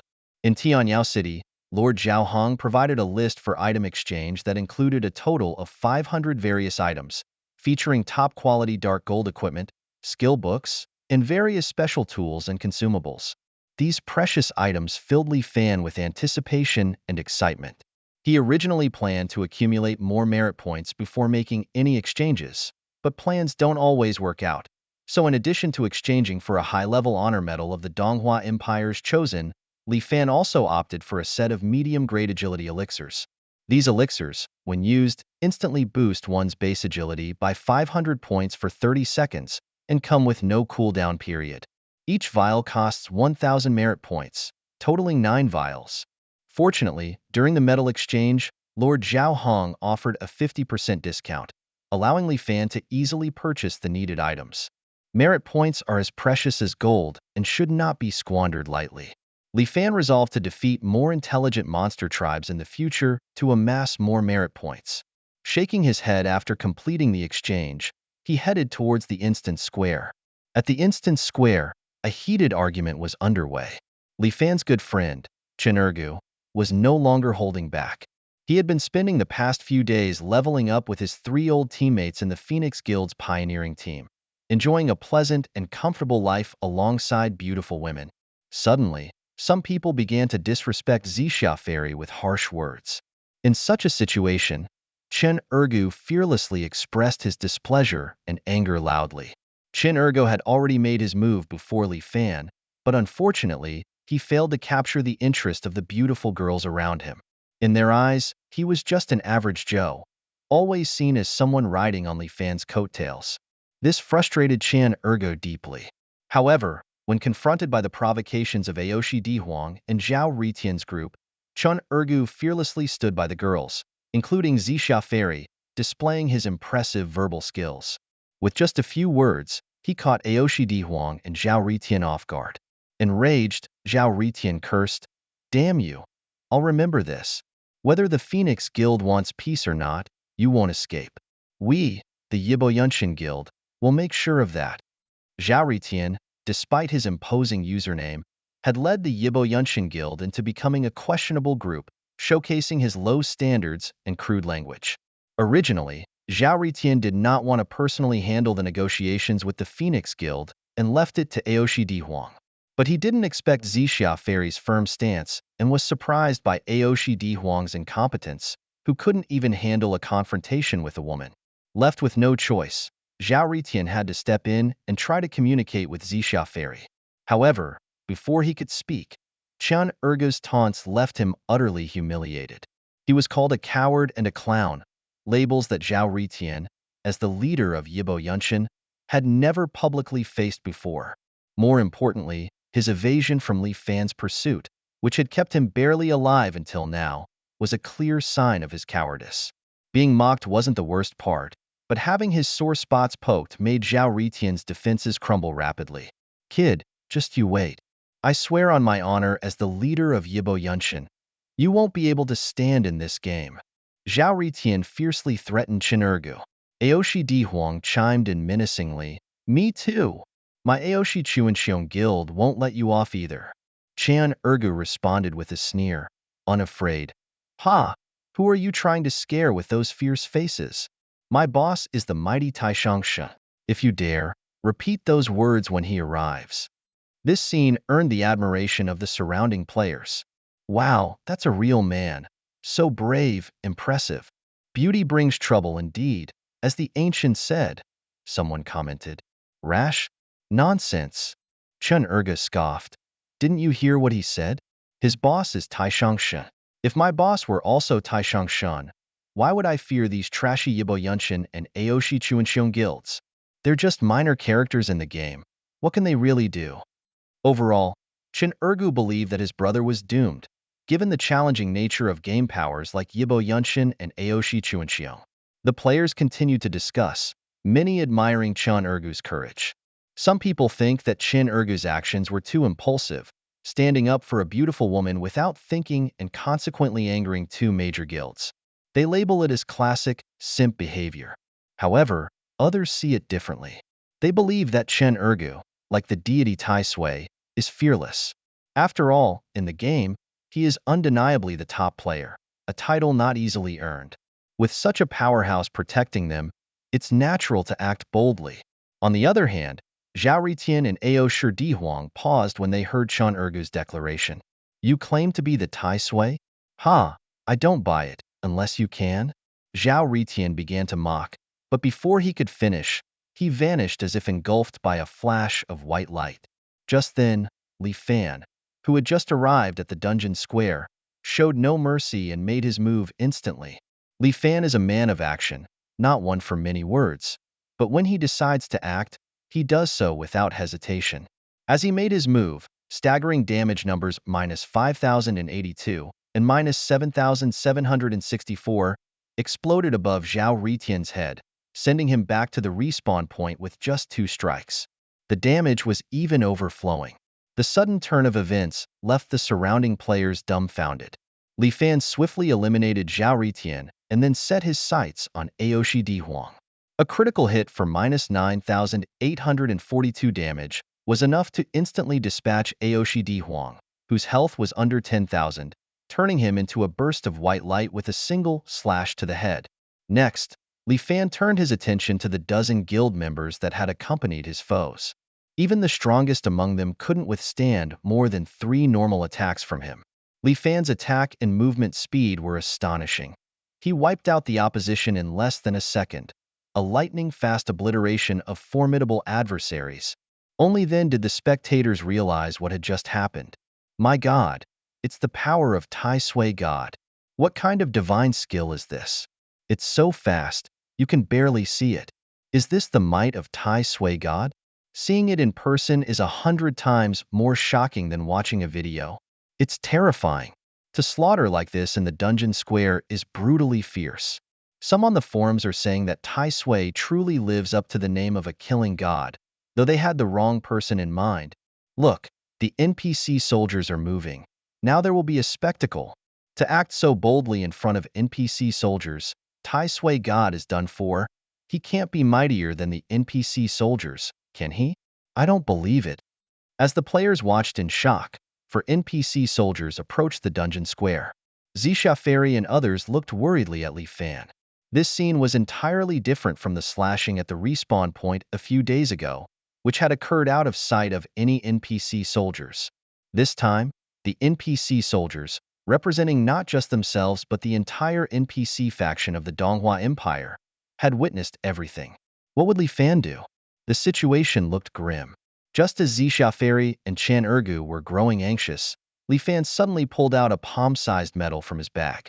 In an instant, the fierce expressions of the four imposing NPC soldiers turned respectful. They bowed to Li Fan and then quietly left as if the slashing incident had never happened. What just happened? Why did the NPC soldiers ignore Tai Sui God? Can anyone just slash around in the dungeon square? Maybe I should try. Wow, that guy is amazing. No hard feelings. Notice, it was something Tai Sui God took out that changed the soldiers' attitudes. That item is crucial. In the eyes of the NPC soldiers, Tai Sui God is different from us. What exactly was that item? The players on the dungeon square were left in shock, and the same question was curiously raised by Zisha Fairy and the others. We'll talk about that later. I need to head to the respawn point first, said Li Fan, vanishing like the wind, leaving Zisha Fairy and the others exchanging bewildered looks in silence. From the perspective of character assassination, it's not entirely baseless that Zhao Ritian and others on the forum have been slandering Li Fan as a ruthless killer. My goodness, did these people prearrange this? They hurriedly logged off and ran away after being soundly defeated by me. What cowards! About 2.5 minutes later, Li Fan sighed in slight disappointment and returned to the dungeon square. Although it wasn't long, he had confirmed that Zhao Ritian and his crew had indeed logged off. Since they were not in the game, blocking the respawn point was pointless.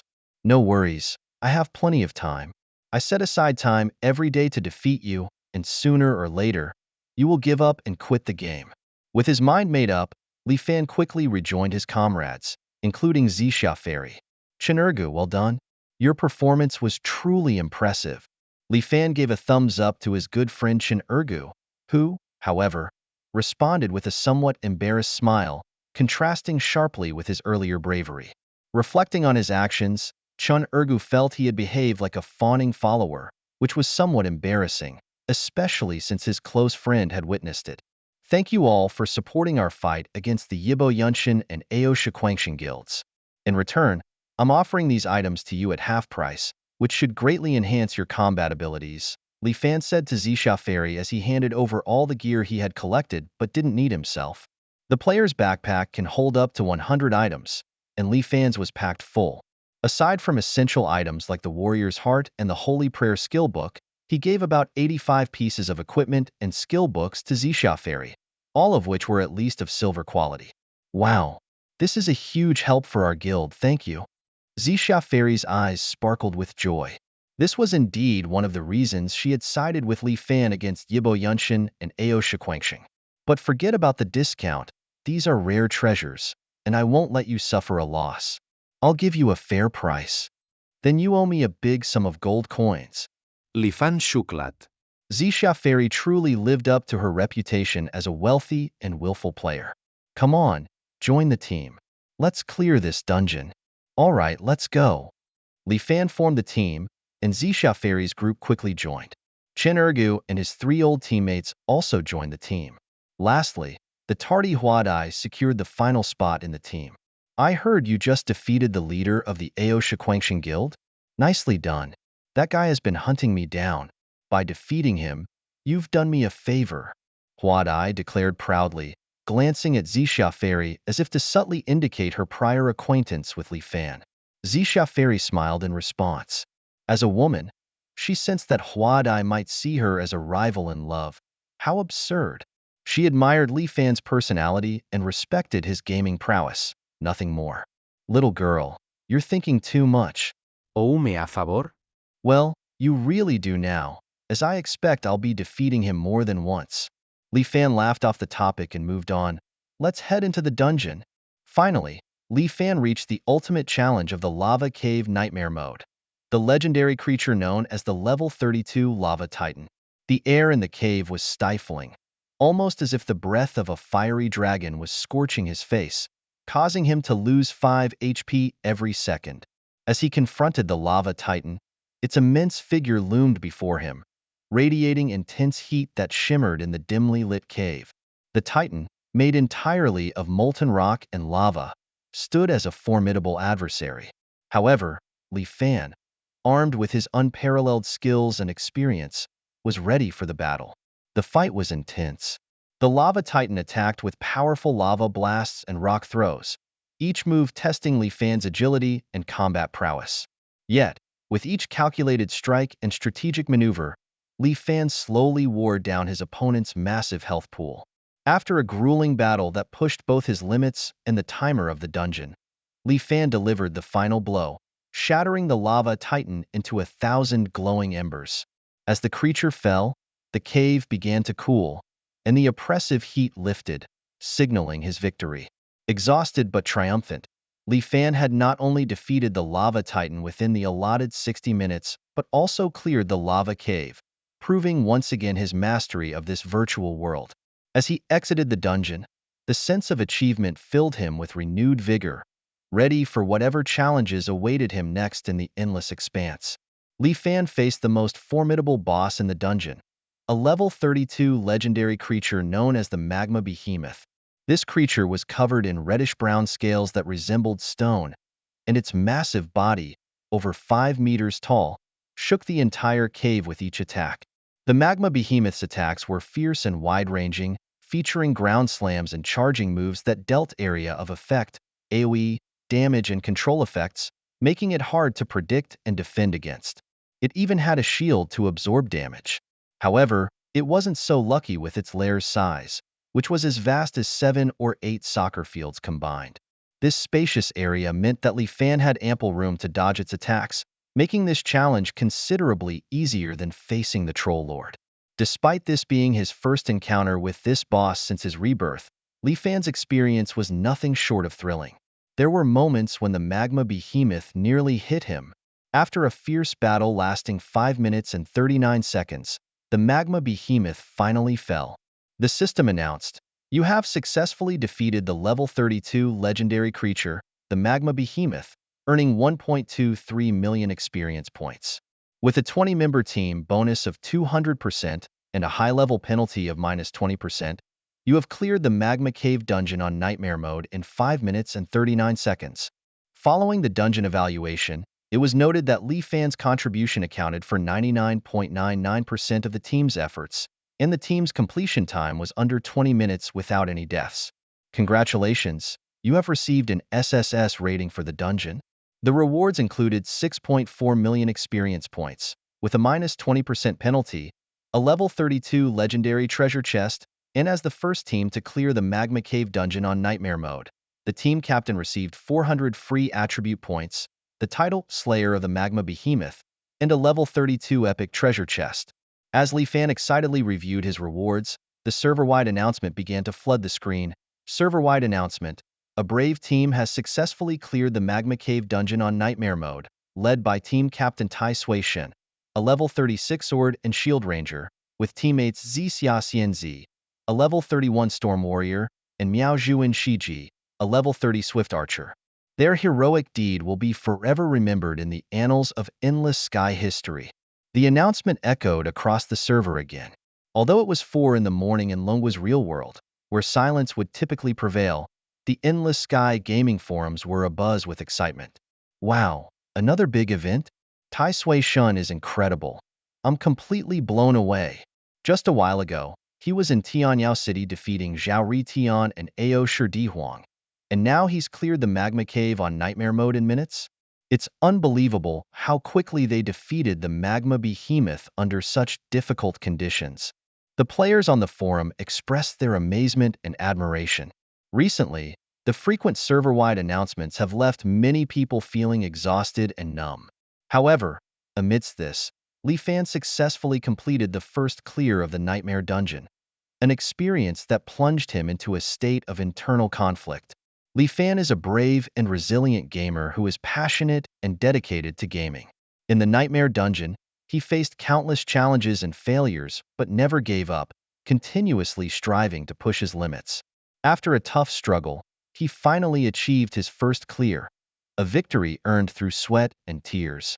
Yet, as he basked in the joy of victory, a twinge of conflict arose within him. He began to question what he was truly seeking in the game.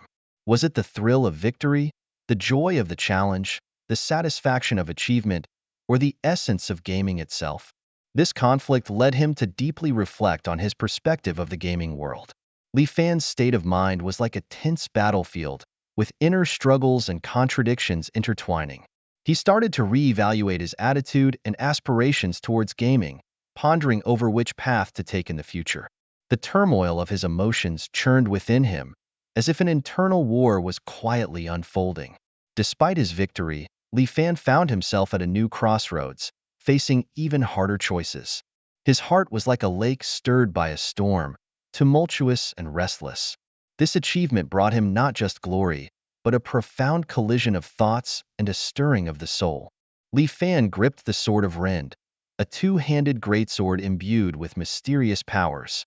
This epic weapon, with a durability of 500 to 500 and exceptional quality, is indeed a standout piece among ordinary epic selections.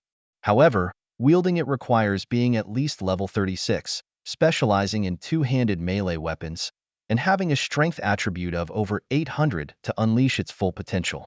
The Sword of Rend boasts remarkable stats, plus 1,600 physical attack, plus 1,230 magical attack, and plus 355 strength.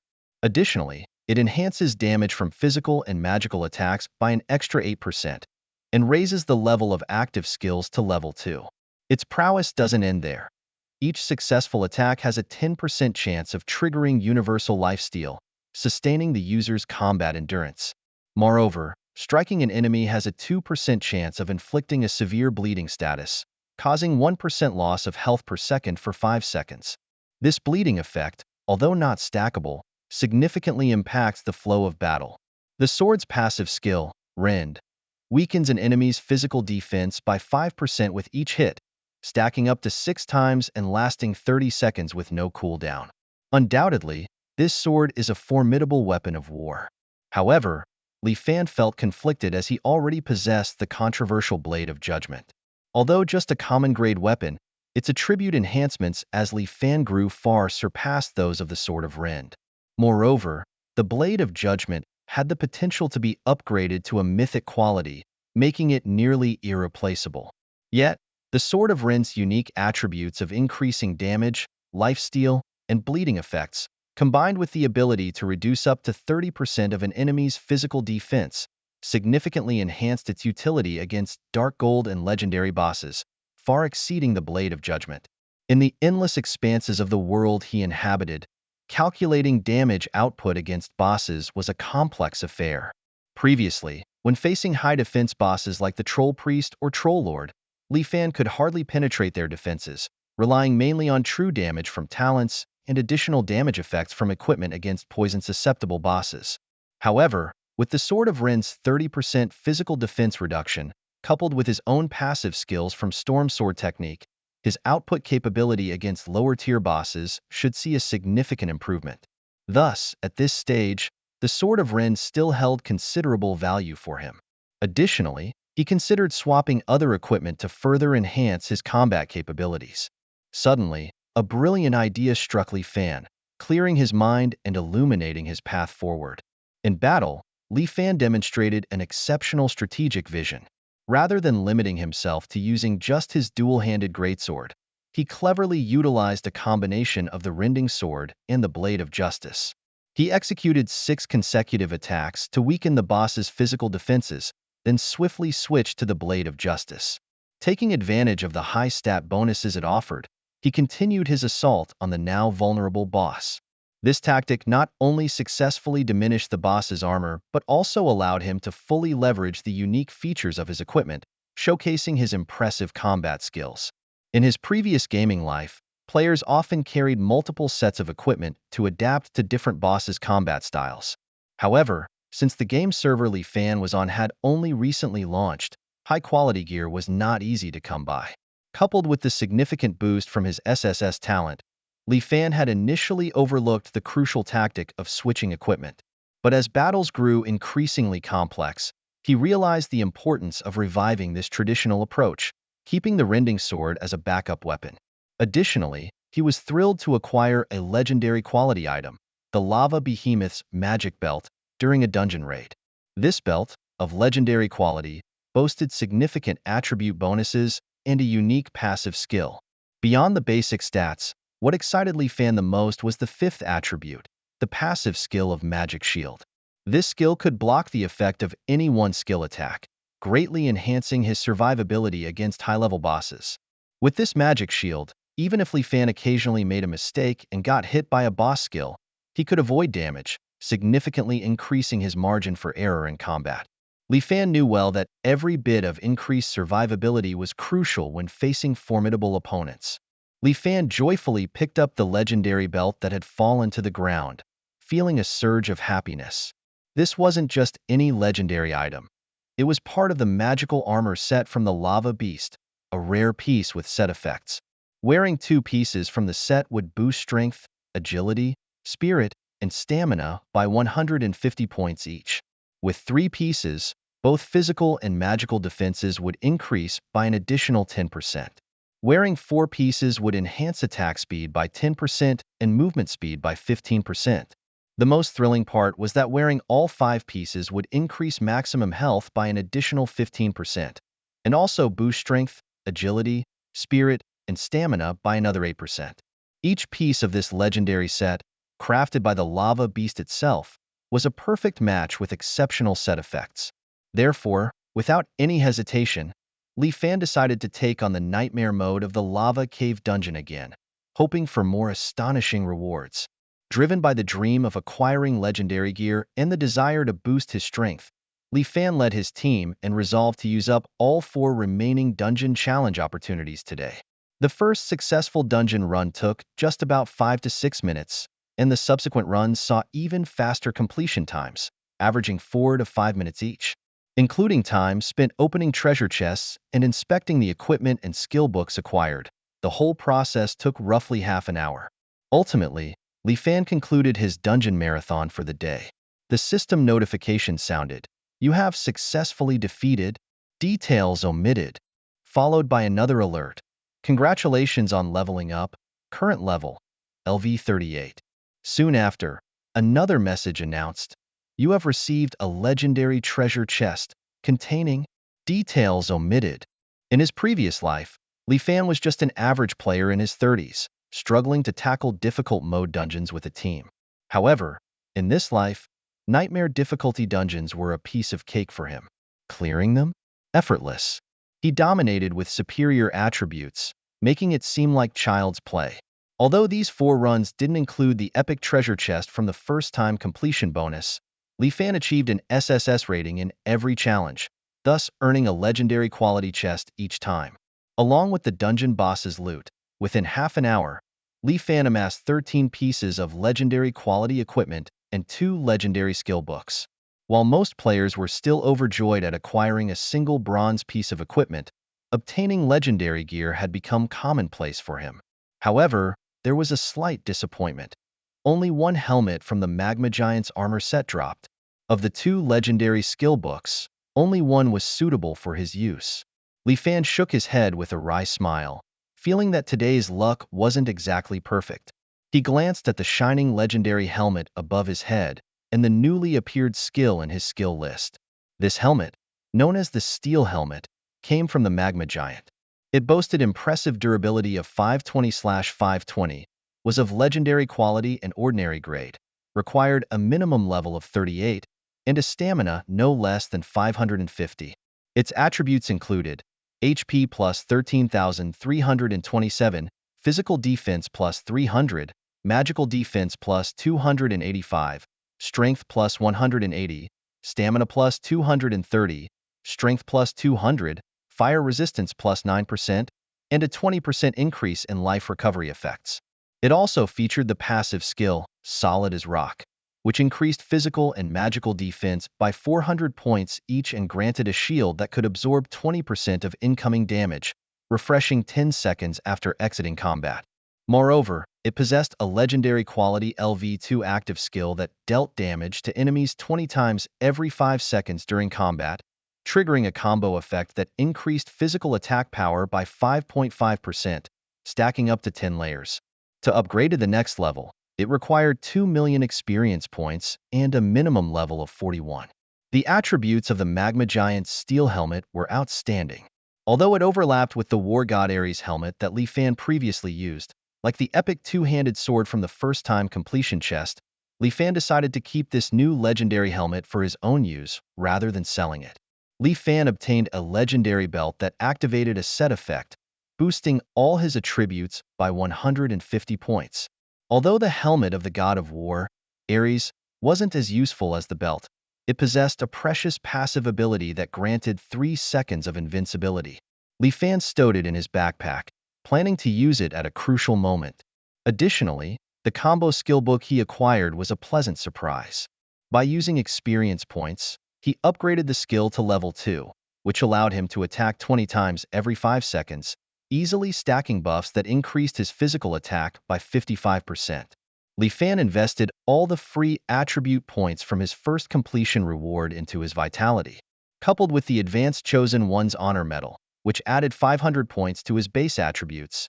In the effects of the Chaos Stone Shard 3, Li Fan's attributes saw a significant improvement. He joyfully reviewed his new personal panel, now at level 38, with all attributes notably enhanced. Within less than half an hour after his first completion, Li Fan's attributes had increased slightly, especially his health and defenses. His attack stats were originally lower than his defenses because he had focused heavily on vitality. Li Fan was confident that if he encountered the Troll Shaman again, his robust defenses and life-stealing output would allow him to stand his ground and fight toe-to-toe without backing down. Li Fan performed exceptionally well in the dungeon and generously distributed all his loot to Xixia Fairy and others before leaving. He gave away a vast array of equipment and skill books worth at least 18,000 gold coins, including bronze, silver, gold, dark gold, and legendary items. Li Fan encouraged Xixia Fairy and her companions, inspiring them to achieve greater success in the game. In a short time, Li Fan had completed the distribution of the dungeon's rewards. Xixia Fairy happily accepted the gifts, although she was somewhat concerned about the amount of gold coins. She knew that the strength of her guild would leap significantly due to the equipment and skill enhancements. Li Fan felt a heavy weight on his shoulders, burdened by a substantial debt of gold coins. He felt like a mere worker for the entire guild. Meanwhile, Chen Ergu and the others were brimming with excitement and surprise. Li Fan was never stingy when it came to investing resources in his teammates. Dark gold and legendary equipment that could fetch a good price? He didn't care much about that. Acquiring such items was a breeze for him. Once they got equipment from him, they had to follow his commands and become his loyal subordinates. As for whether to go raid the lava caves tomorrow, Li Fan hesitated. He realized that he would probably reach level 40 or above by tomorrow, making it unlikely to achieve an SSS rating as easily as today in the caves. Therefore, he decided to abandon the plan to grind monsters tomorrow. Instead, he would head to the teleportation array in Tianyao City and make his way to Gobi City to complete a quest from the NPC Lin Yuliang. On the hills just outside the southern gate of Gobi City, Li Fan's swordplay was a sight to behold as the lion-scorpion creatures fell like raindrops. These level 32 creatures resembled the legendary lion-scorpion lord that Li Fan had encountered in a challenge dungeon, though they were slightly smaller with gray-white fur. Capable of low-altitude flight, these creatures were a nightmare for players leveling up, but they were no match for Li Fan. As the notifications popped up frequently, Li Fan felt a deep sense of achievement and joy. After completing the mission, he finally had time to address some previously delayed tasks. Although the first part of the mission didn't take long, the scattered respawn of the lion scorpions significantly affected the killing efficiency. Nevertheless, Li Fan was still in good spirits and didn't mind these minor setbacks. Rushing back to Gobi City, Li Fan met with the NPC Lin Yuliang to turn in his quest and embark on a new challenge. The new mission required him to destroy the Lion Scorpion tribe and defeat the Lion Scorpion King. The rewards were substantial, but the deadline was tight. Li Fan was both excited and eager about this task, yet he decided to postpone action until the next day. The lion-scorpion tribe, being an abode of intelligent creatures, was very beneficial for leveling up. Although time was running short, Li Fan decided to first locate the tribe and wait until he reached level 40 before taking action. After 2.5 hours of grinding, Li Fan inadvertently leveled up to 39, filled with anticipation for what the future held. Facing the upgrade task on the panel, Li Fan started to feel restless. He had been grinding non-stop around the common spawn points of the lion-scorpion creatures, while searching for any traces of the lion-scorpion tribe. He had thought it would be an easy task, but unexpectedly, he had already reached level 39 without finding any clues about the tribe. This unexpected turn of events made him uneasy. Suddenly, a strange buzzing sound interrupted his thoughts. Looking up, he saw a massive dark cloud drifting across the sky, rapidly approaching his location. As the cloud drew closer, Li Fan's expression grew stern. He realized that it wasn't just any cloud, but a massive army of flying demons, a swarm of bloodthirsty bees. These creatures, known as bloodthirsty worker bees, were level 39 with formidable attack and defense capabilities. They possessed various abilities, including frenzy, teleportation, and self-destruction, launching a terrifying counterattack when fatally wounded. The bloodthirsty bee swarm was a unique monster in the world of endless skies. Although individual bees were fragile, their sheer numbers made them a formidable force. From his past life experiences, Li Fan knew that these bees had troubled countless players. However, to his surprise, the swarm's target was not him, but two female players being chased. These players, named Yang Yang Yang and Mie Mie Mie, one mature and the other youthful, gave off a mother-daughter vibe. Using his high agility, Li Fan not only enhanced his speed, but also gained an ability to become nearly invisible, allowing him to see the translucent wings of the bloodthirsty worker bees from a distance. Clearly seeing the two women being pursued by the swarm, Li Fan couldn't help but feel a surge of compassion, deciding to help them. Reflecting on the past, Li Fan confirmed the close relationship between Yang Yang Yang and her mother. In Li Fan's memories from a previous life, her mother was known as the most powerful alchemist, unrivaled by anyone. Her daughter, Mie Mie Mie Hui, was equally impressive, eventually ranking among the world's top support players. The legendary tale of this mother-daughter duo is truly captivating. Their speed was simply too slow. The mother and daughter were nearly overtaken.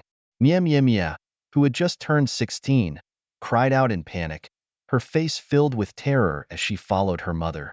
Despite being from a single-parent family, she had always been well cared for by her mother and lacked the composure to face crises. Even though it was just a game and dying didn't mean the end of life, she couldn't help but feel anxious. Her mother, Yang Yang Yang, wasn't faring much better. As a widow even before her daughter was born, Yang Yang Yang had always been a strong and independent woman. With no professional skills, she had supported herself and her daughter over the years by grinding in games, focusing mainly on crafting professions. Recently, she had taken on a hidden quest that required her to gather a rare material outside Gobi City. Little did she expect that such a simple task would provoke a terrifying swarm of bloodthirsty bees. We can't keep going like this. We need to split up. You keep heading straight. I'll run to the side. Yang quickly devised a plan. Running to the side meant a shorter distance for the bees to cover, and she intended to draw their attention to give her daughter a chance to escape. Reluctantly but resolutely, she was prepared to protect her daughter at any cost. However, Mie Mie Mie was stubborn. Upon hearing her mother's plan, she immediately understood her intentions. Mom, you run ahead. I'll take the side. No, I'll go to the side. No, I will. Listen, honey, I have way more gaming experience. Just keep running, okay? Why won't you listen? Mom, if we're going to die, we'll die together. We will never be apart. Mie Mie Mie insisted stubbornly. Without reaching an agreement with her daughter, Yang Yang Yang dashed to the side, only for her daughter to change direction instantly as well. Their exchange, as they approached quickly, left Li Fan somewhat speechless. The game hadn't even merged with the real world yet. What was the big deal about dying once? However, strangely, he felt a bit moved. In a previous life, Yang and Mie had died on the same day during a monster siege, just half a year before he was betrayed, reportedly dying hand in hand. It seemed their bond was indeed extraordinary. Since he had met these two talented individuals so early in this life, it must be fate. From now on, join my guild team. Li Fan thought to himself and decided not to just stand by. In half a second, he crossed a distance of 500 meters to stand by the mother and daughter, then turned around and faced a bloodthirsty bee swarm approaching within 10 meters, and with a disdainful expression, he beckoned with a hooked finger. Skill Taunt. Now upgraded to level 11, Taunt was no longer the mere 15-meter aggro-pulling skill it once was. The range of the provocation has been extended to 44 meters, and its duration has increased to 41 seconds. Additionally, it now includes a debuff that reduces the basic attack speed and movement speed by 5%, stirring feelings of anger and fear in the provoked targets. This skill, as if with a disdainful glance from above, awakens anger and fear in all nearby enemies, rendering them out of control. Its impact is immediate and powerful. The bloodthirsty bees, initially pursuing a mother and daughter, suddenly shift their attack towards Li Fan. Unyielding, Li Fan counters with a flurry of sword energies. Each strike brings the bees to the brink of death, setting off a chain reaction. Countless damage numbers burst forth in an instant, with each bee struck by the sword energy almost instantly killed, triggering a series of chain skills.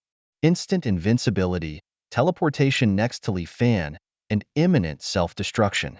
Li Fan remains calm amidst the swarm of bloodthirsty bees converging around him, swiftly leaping into the air as if crossing 100 meters in a blink.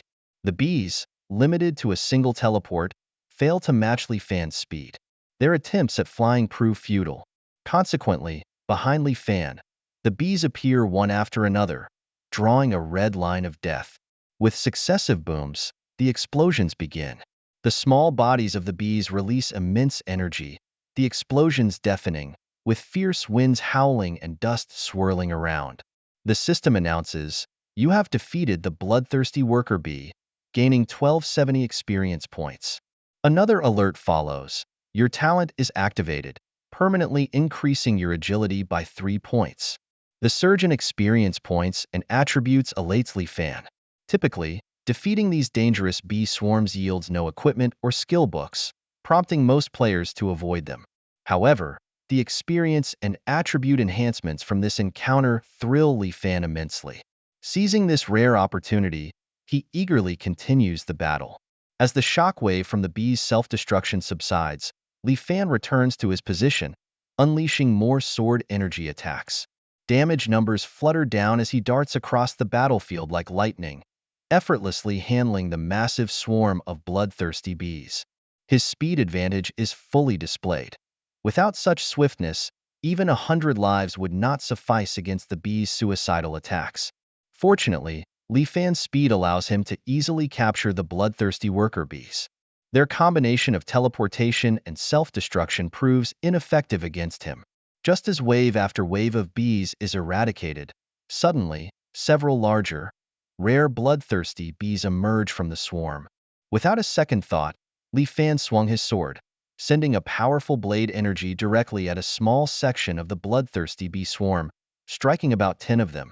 Just as he was about to finish them off and retreat, Li Fan noticed that these 10 bees paused momentarily as if waiting for something. Suddenly, they used a teleportation skill to instantly appear beside him and immediately began to self-destruct. Their actions were so swift that there wasn't even a 0.001 second delay. In a fierce battle with a level 39 black iron elite creature known as the Bloodthirsty Bee, Li Fan was hit by a devastating self-destruct attack, instantly losing 2,000 health points. The sudden assault left him shaken and uneasy. The numbers flashing before his eyes made him realize the peril he was in. The explosive attack from the Bloodthirsty Bee elite inflicted nearly 30,000 damage to his health, signaling a dire situation. The incident underscored the lethal nature of the Bloodthirsty Bee swarm, far beyond what he had anticipated. The cunning and stealth abilities of the Black Iron Tier mini-boss were unexpectedly formidable, plunging Li Fan into a precarious state. Faced with this critical situation, Li Fan recognized that his previous tactics were no longer effective. There could be even stronger bosses hidden within the swarm of bloodthirsty bees, and he needed to proceed with caution. He quickly rethought his strategy, deciding to slow down his offensive pace and tackle only a few bees at a time to minimize risk. Although this approach would slow down the progress of the fight, prioritizing safety was crucial for him. After a brief moment of contemplation, Li Fan decided to adopt this new strategy. He took a deep breath, adjusted his mindset, and prepared for the challenges ahead. Suddenly, two beams of white light flashed, infusing his body with a warm sensation. Faced with the looming unknown threats, Li Fan steeled himself to confront the upcoming trials with determination. In a desolate wilderness, a ferocious swarm of bloodthirsty bees attacked. Mia Mia Mia fearlessly unleashed her healing skills, providing the protagonist with continuous recovery abilities. Over the next 10 seconds, the protagonist would recover lost health at a rate of 1200 plus 15%. Simultaneously, Mia Mia Mia cast the Courage Anthem skill, significantly boosting the protagonist's attributes across the board by 100 plus 5% for the next 60 seconds. Excitedly waving her hands, Mia Mia Mia shouted, "Go Tai Sui Shin Big Brother, you can do it." She watched as Tai Sui Shin Li Fan was affected by the swarm, and without hesitation, she deployed her healing and support skills to assist him. Tai Sui Shin Li Fan did not conceal his identity. His act of saving the mother and daughter was driven by genuine kindness, not ulterior motives. The mother and daughter were shocked to discover that their savior was none other than Tai Sui Shin, known as the strongest player in the server. Seeing Tai Sui Shin injured, Mia Mia Mia promptly provided her healing and support skills. Li Fan gave her a thumbs up before turning back to face the swarm. "Wow, Tai Sui Shin Big Brother complimented me. Teehee." Mia Mia Mia exclaimed joyfully. Her mother, Yang, watched the scene with a smile, still somewhat bewildered. The mother and daughter, who thought their fate was sealed in the wild wilderness, were unexpectedly aided by Tai Sui Shin. They were surprised to find out that their hero was Tai Sui Shin and were filled with questions. Why did Tai Sui Shin choose to save them? Were the negative rumors about him on the forums true? These questions lingered in their minds, adding to their confusion. Sword energy flashed through the swarm of bloodthirsty bees, each flicker signifying the demise of dozens of bees. Li Fan's interface continuously showed kill notifications as he adopted a fast-paced combat style. Targeting a narrow range, his attacks focused on a few bees at a time, striking frequently and moving swiftly to maintain high output.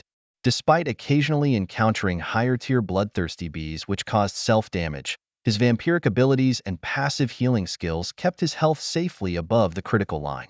As the battle progressed, the dark clouds in the sky gradually dispersed, revealing a bright sky. Suddenly, two new notifications popped up on Li Fan's interface. After leveling up to LV40, Li Fan found that each bloodthirsty bee contributed about 1,300 experience points, allowing him to eliminate approximately 16,000 of them.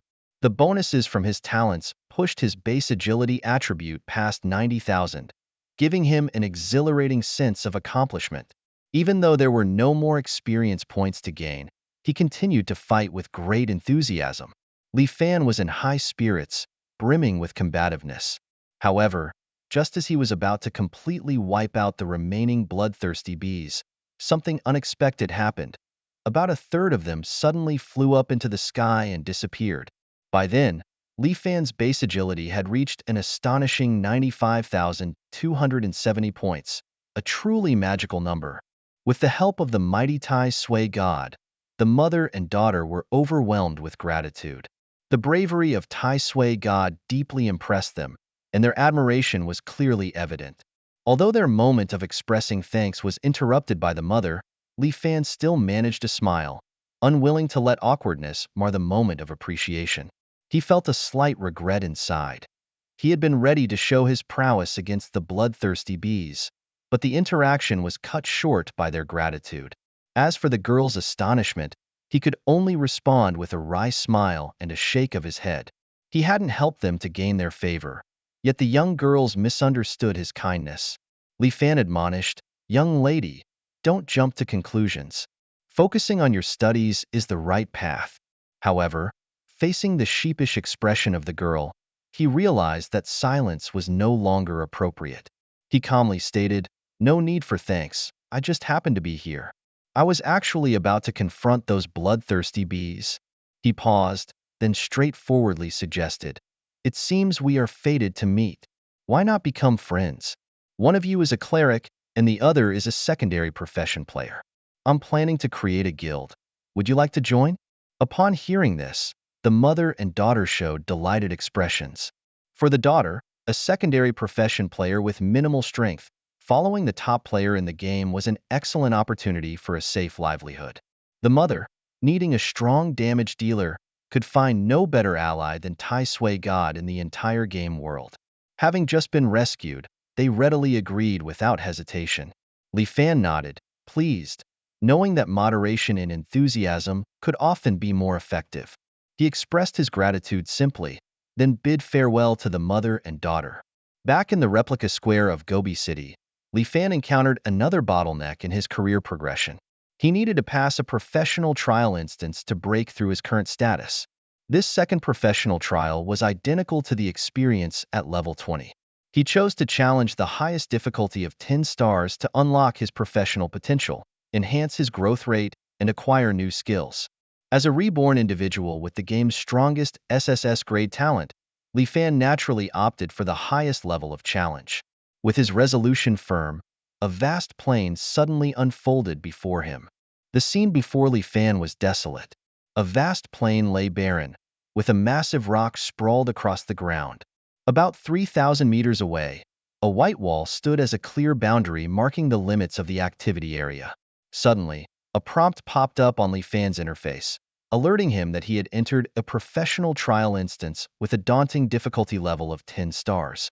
At this level, his ability to use spatial control skills was restricted, as well as his access to consumables. The challenge was to survive an onslaught from clones for 15 minutes without dying. These clones, set to respawn in 30 seconds, mirrored Li Fan's attributes, top equipment, talents, and all skills, including special items. If the challenger's attack was significantly lower than their defense, the clones would be equipped with the strongest gear listed on the server-wide equipment leaderboard. This unique trial instance promised no penalty for death or failure, but successful completion at such a high difficulty would yield substantial rewards. Recalling earlier experiences, when Li Fan reached level 20, only a handful of players had managed to conquer a 10-star professional difficulty trial. However, since leveling up beyond 40, there had been no rumors of anyone passing such a daunting challenge, leaving no strategies to follow. Confronted with a series of prompts on his interface, Li Fan couldn't help feeling astonished. This trial was similar to his experience at level 20, both requiring him to survive for a certain duration. Although the previous trial demanded 30 minutes of survival, this new challenge, lasting only 10 minutes, was significantly more intense. The greatest challenge in the earlier trials was facing a level 20 epic boss. No matter how powerful the boss, as long as the player had enough patience, combat experience, and appropriate attributes, there was still a chance of success. But now, the situation was different, as the challenge was against himself. A 100% replication of his strength meant that the stronger the player, the tougher the boss became. Facing a 9-to-1 onslaught from clones of himself, survival required immense strength and cunning.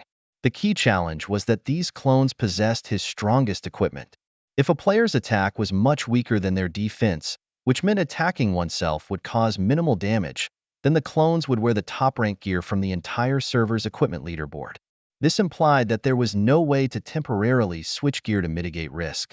Additionally, the inability to use spatial control skills meant that Li Fan couldn't use the Blade of Righteous Judgment to teleport a clone to a judgment space, avoiding the attacks from the other 8 clones.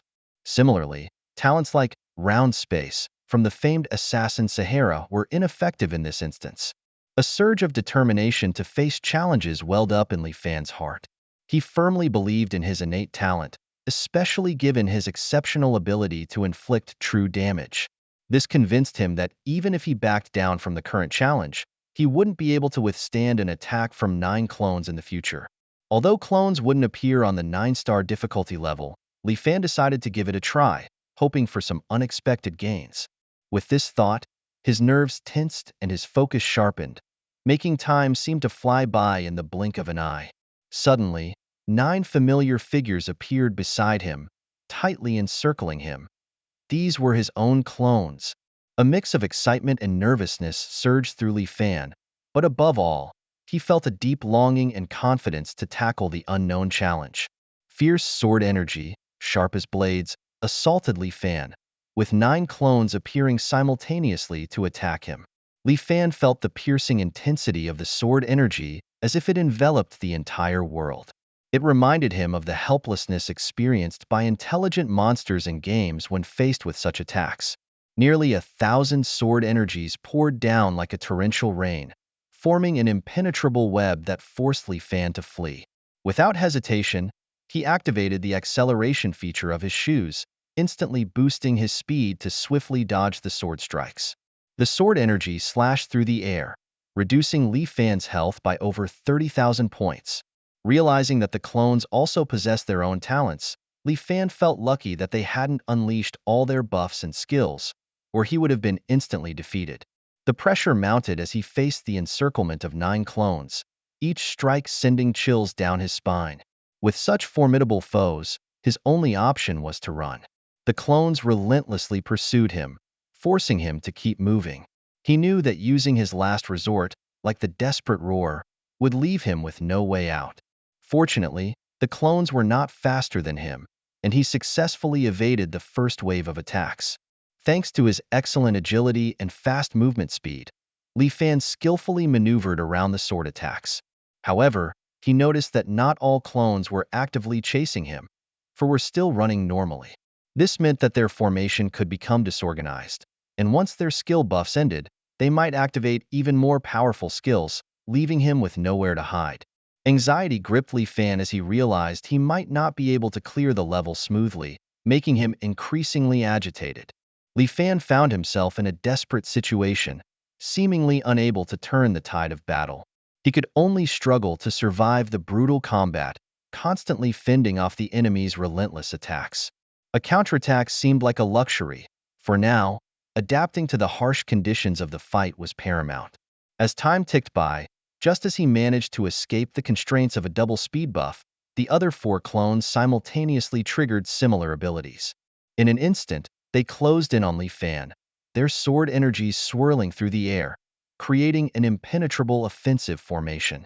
Unable to distance himself from his foes, Li Fan was forced to continuously seek gaps to dodge the sword energies. However, the frequency of the enemy's attacks overwhelmed him, with thousands of sword strikes targeting him every second. After enduring dozens of these strikes, Li Fan's health was nearly depleted, leaving him no choice but to activate his last stand rage skill. The moment the skill activated, his health dropped to just a single point. Any hesitation would mean death. This moment was incredibly perilous, sending a chill through Li Fan, but he decided to spend the next 15 seconds calmly observing the battlefield, opting not to dodge any attacks. With the last stand rage skill's cooldown lasting a daunting 300 seconds, this was his only shot. He had to seize this opportunity to find a breakthrough. As he closely observed, Li Fan noticed a critical detail.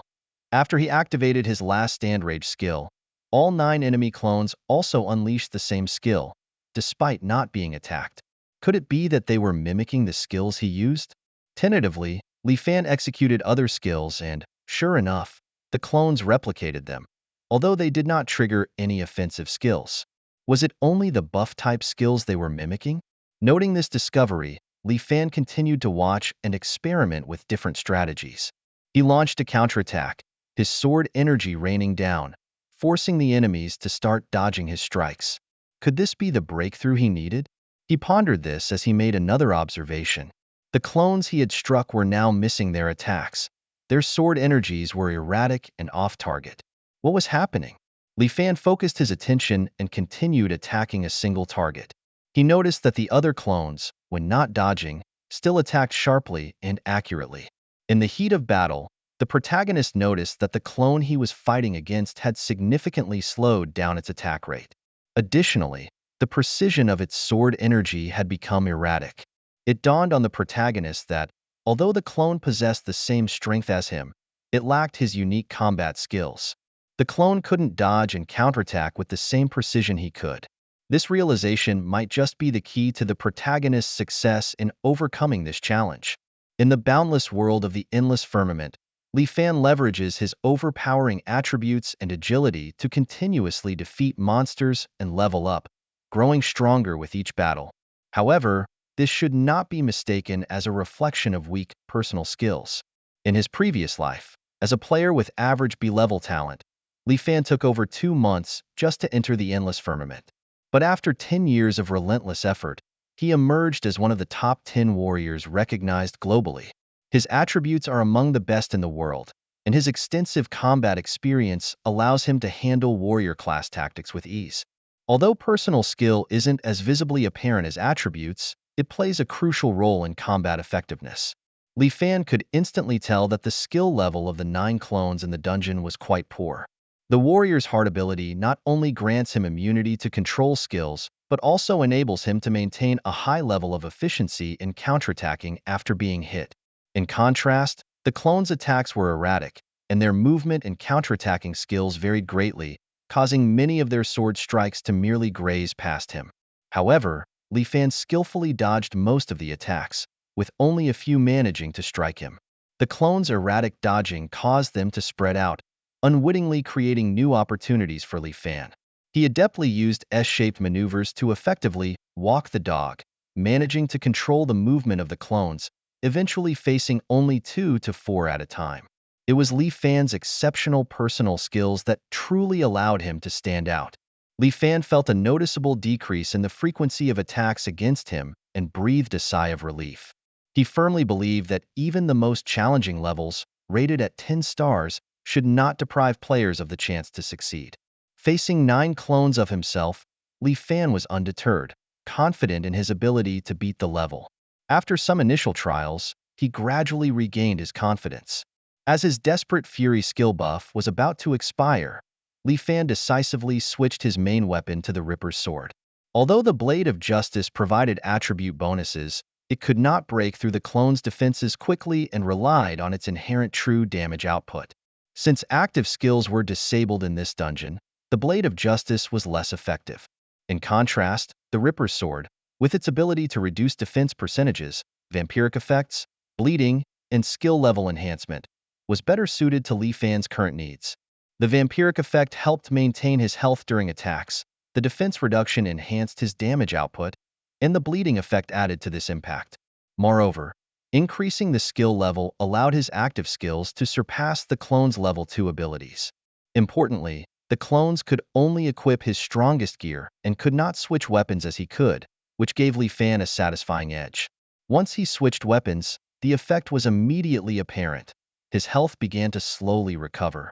Even though the Desperate Fury duration had ended, Li Fan's situation had improved. The slow regeneration of his health was reassuring. Despite his strong attacks and high personal skill level, facing the onslaught of multiple clones meant he couldn't dodge every attack. Thus, the slow health regeneration was the best he could manage. He focused intently, fully engaged in the battle with the clones. Li Fan calmly strategized the best approach to combat, but the real challenge of the dungeon was just beginning. At that moment, he was like a dancer on the edge of a knife, where any slight misstep could be fatal. He needed patience and perseverance. Withstanding the clone's assault was just the beginning. Not even a minute had passed in the dungeon.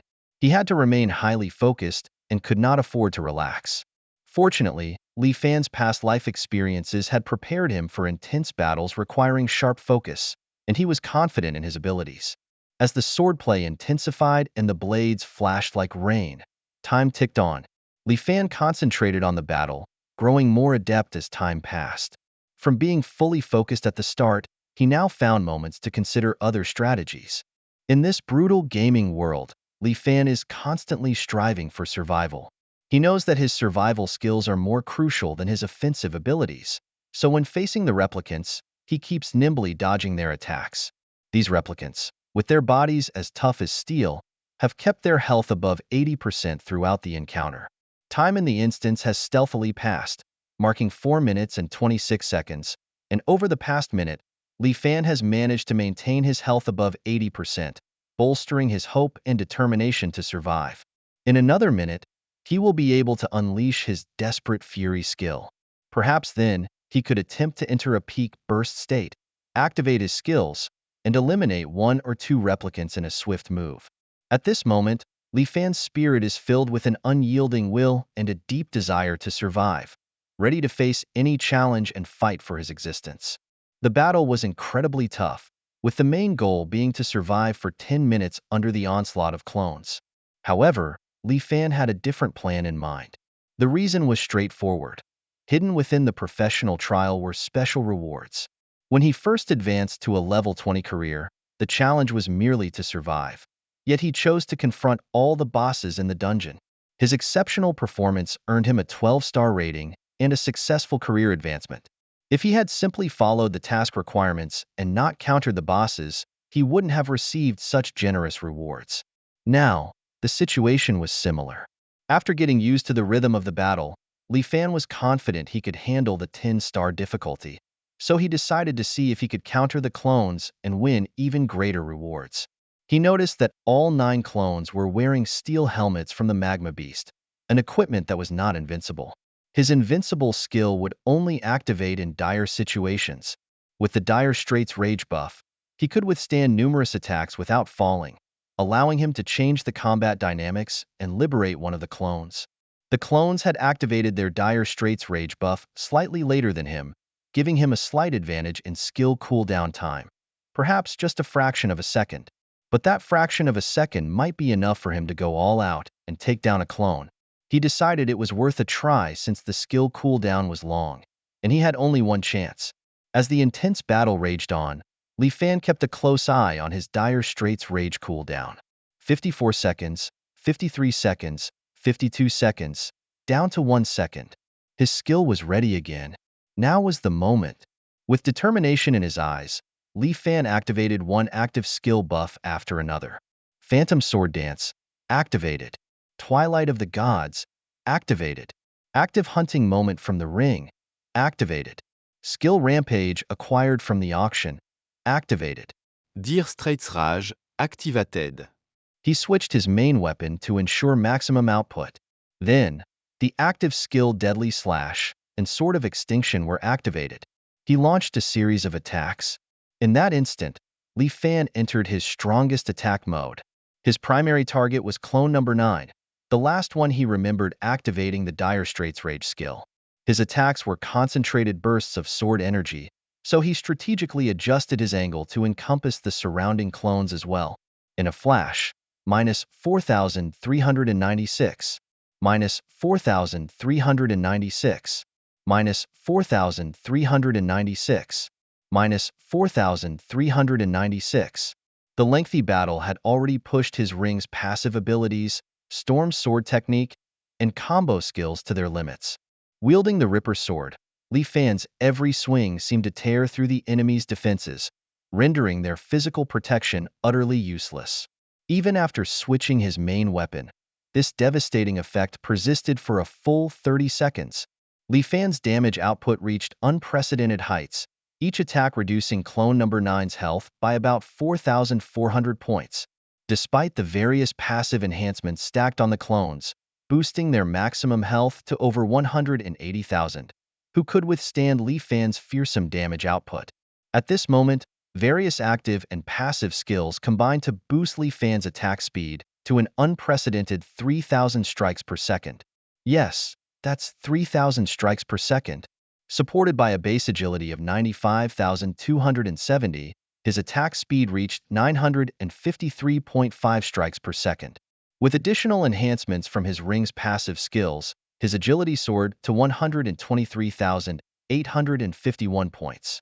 The passive skill of Tempest Swordsmanship provided a 20% increase in attack speed, which, under the attributes of the Ripper Sword, translated into a 57.5% attack speed bonus from level 9 Phantom Sword Dance, plus a 62% boost from level 6 Berserk, and an 80% increase from the ring's active skill. With such a staggering attack speed, each blade of sword energy inflicted 4,396 points of damage. How could the clones possibly resist?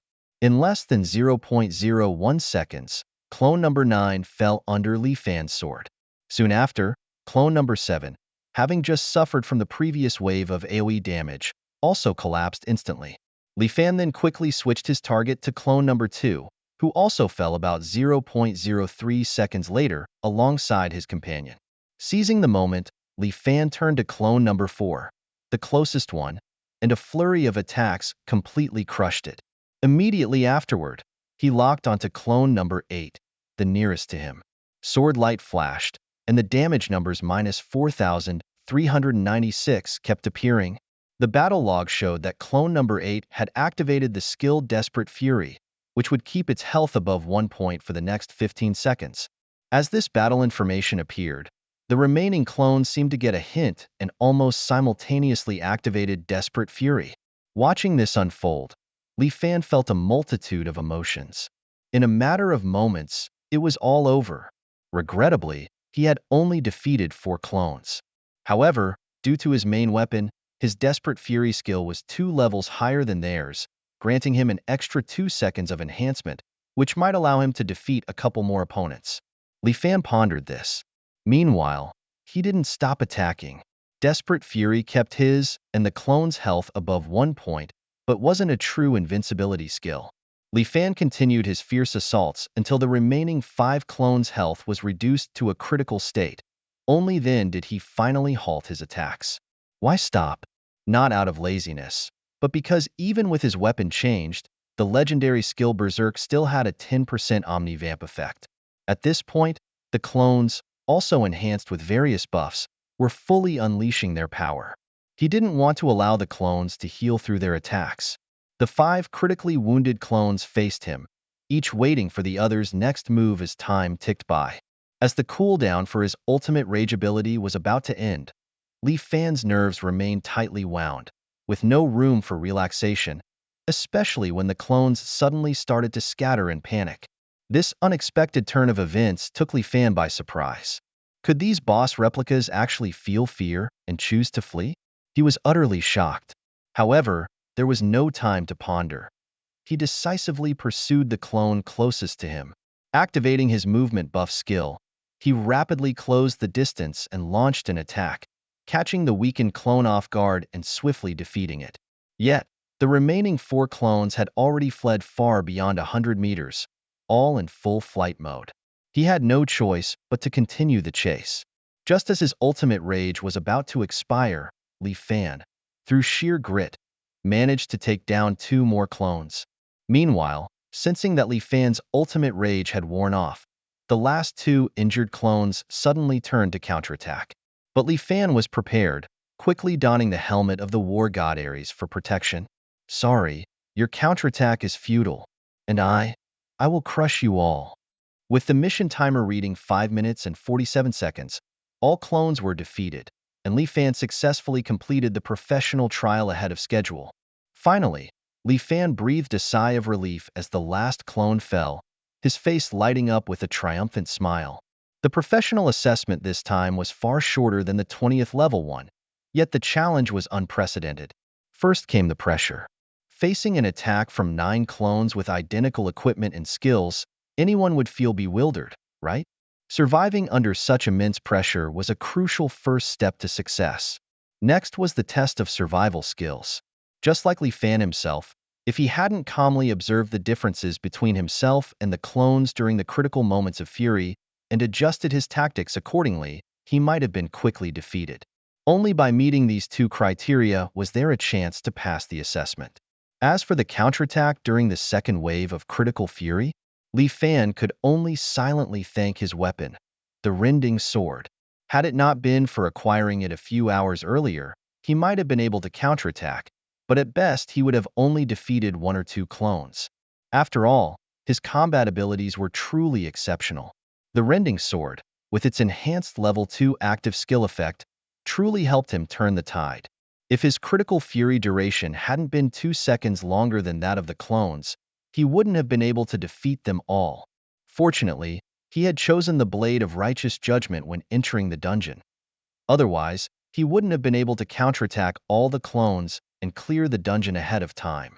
Dungeon challenges were fraught with risks, but the rewards after clearing them were incredibly generous. Li Fan, with a broad smile, looked at the reward notification that popped up after clearing. The notification read, "Congratulations! You have defeated all the clones and completed the professional trial ahead of schedule, with an additional reward of 20%. Your potential has been further tapped, enhancing your attributes and combat statistics by 1.2 times. Your level cap has been unlocked. You have mastered new legendary skills, explosive attack and critical counter. You are the first player server-wide to complete the second professional trial, earning 500 free attribute points." The panel flashed with 6 notifications, thrilling him to the core. Defeating the clones and clearing the professional trial ahead of schedule indeed came with extra rewards. That 20% bonus, though seemingly small, accumulated to keep him perpetually stronger than others. He still remembered from his past life. During the second professional trial, he only cleared a 5-star difficulty, and his attribute conversion only increased by 0.5 times. This time, it was directly boosted by 1.2 times. The 4-dimensional attribute conversion allowed his strength to turn into physical attack power, agility into double speed, spirit into magical attack, and constitution into both health and dual defense. For example, previously, 1 point of Li Fan's strength would only add 1 point of physical attack power and 0.01 additional damage to weak points. A surge of power so immense it seemed unbelievable boosted Li Fan's abilities in an instant. Excitedly, he checked his updated character panel. His ID was now Tai Sui Shun. He had reached level 40, and his class was Sword and Shield Ranger. His stats had significantly improved across the board. His attack power, defense, and health had all doubled, and he had an astonishing 500 free attribute points to allocate. After a battle, while reviewing his character panel, Li Fan noticed that his core attributes remained relatively unchanged. However, his physical attack power had doubled, and both his health and defense had seen notable increases thanks to an improved conversion rate of his attributes. He allocated all 500 free attribute points to his stamina, feeling both satisfied and proud. Though tempted to boost his stats further, Li Fan quickly dismissed the idea. He decided to invest all his free attribute points into stamina to prepare for future battles against divine bosses. As for his damage output, he trusted his SSS grade talent. The acquisition of 2 legendary skills further excited him, and he eagerly checked their effects. The skills, explosive attack and desperate counter, were both passive and perfectly suited to his high attack speed, making them crucial for enhancing his strength. While upgrading these skills would require a lot of experience, for Li Fan, this was merely a minor challenge. He planned to upgrade these skills in the future to boost his combat effectiveness. Finally, a server-wide announcement shared the great news. Player Tai Sui Shin had successfully completed the second professional trial dungeon, becoming the first player to do so in the entire server. His heroic deeds would be eternally remembered in the game's history, earning him endless applause and accolades. And this was just the beginning. When a server-wide announcement flooded the screens for the first time, players were shocked. However, as it happened again and again, most players became numb to it. The Tai Sui deity in the game evoked mixed feelings of love and hate. By the time players reached level 40, they had to admit that it took a considerable amount of time and effort. They started to find it somewhat boring and even felt a bit indignant, wishing that Tai Sui would turn off his GM privileges. Traveling through the boundless universe, Li Fan woke up full of energy, ready to embark on a day of adventure. Although it was already afternoon in the real world, Li Fan was up unusually early, which was a rare occurrence in his life. He had stayed up until the early hours of the morning finishing a professional trial dungeon in his game, which had left him utterly exhausted. Consequently, he had turned in early before dawn, an unprecedented move for him. This early rest adjusted his body's natural rhythm. Upon entering the game, Li Fan's dashboard and private message interface were immediately flooded with notifications. One alert read, "Your Wolf Tribe Altered Dungeon ticket earnings have accumulated to 8,848 gold and 70 silver coins awaiting collection." Zixia Fairy sent a private message asking, "Up so early today? I've already gathered over 2,000 gold coins. When are you coming to pick them up? Also, are you up for challenging the lava cave today?"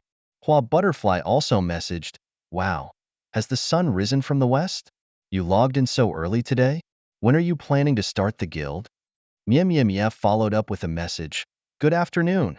Most players have already surpassed level 20, and the earnings from the Wolf Tribe Altar Dungeon are gradually decreasing." However, Li Fan wasn't concerned about this as he didn't have any specific need for spending gold coins at the moment. He replied briefly to his friend's messages. As for the Lava Cave Dungeon, he was already over level 40, and playing it again wouldn't earn him an SSS rating or legendary quality treasure chests, so there wasn't much point. As for starting a guild, Li Fan felt no rush, especially since he hadn't yet received official guild certification, so there was no urgency to establish one. After a brief chat with Zixia Fairy, Hua Butterfly, and Mia, Li Fan refocused on his own objectives.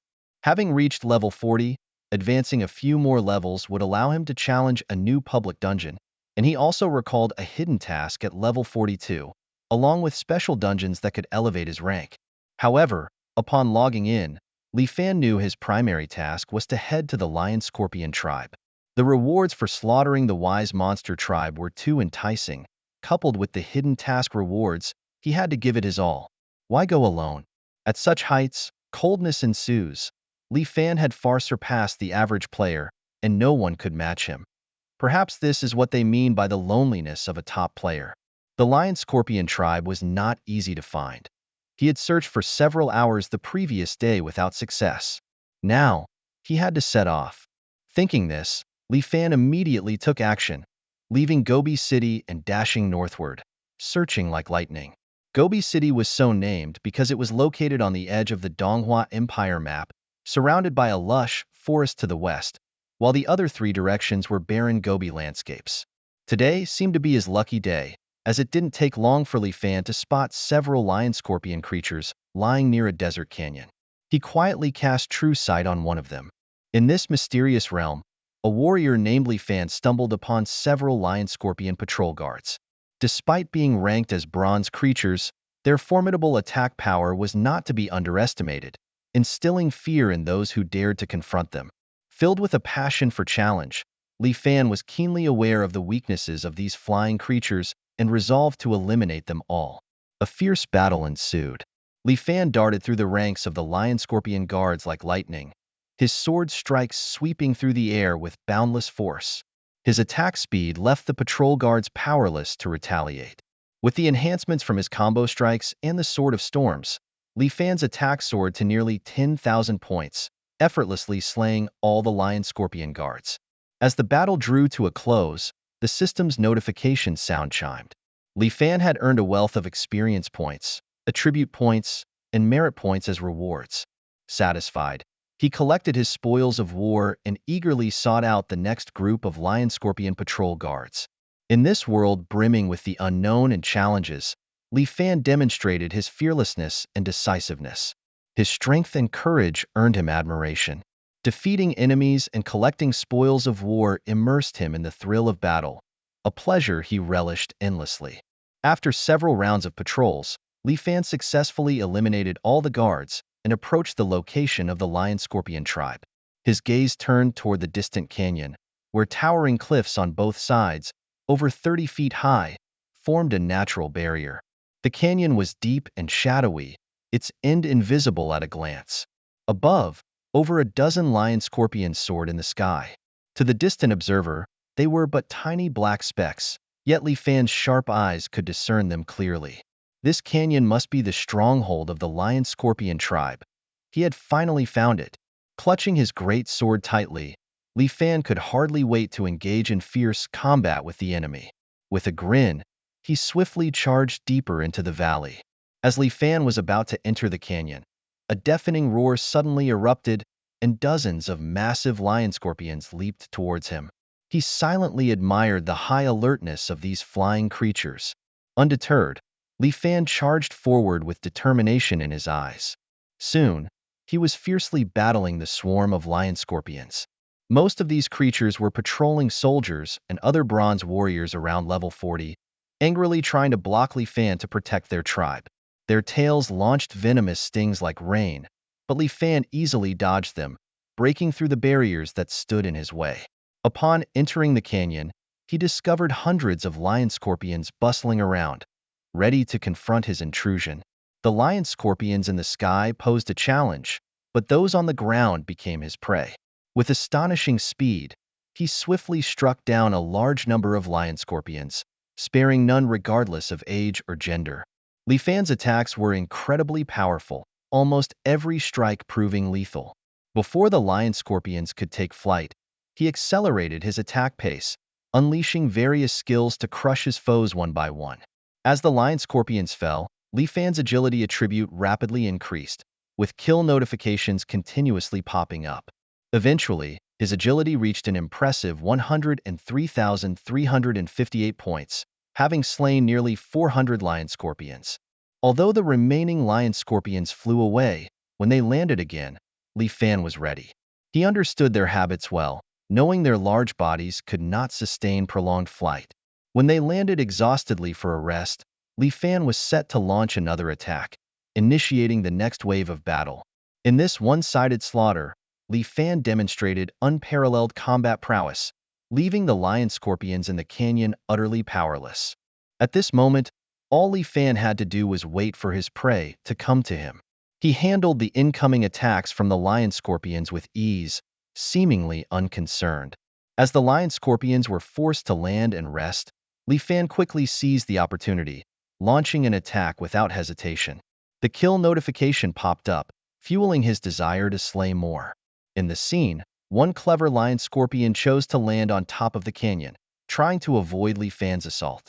However, having leveled up to LV7 and mastered the dark gold skill, Sword Chi Master, Li Fan's sword energy spanned a 17-meter radius, effortlessly hitting the lion scorpion above the canyon. Moreover, familiar with the terrain, Li Fan could easily climb to the top of the canyon. He could even leap to his target, displaying extraordinary strength and agility.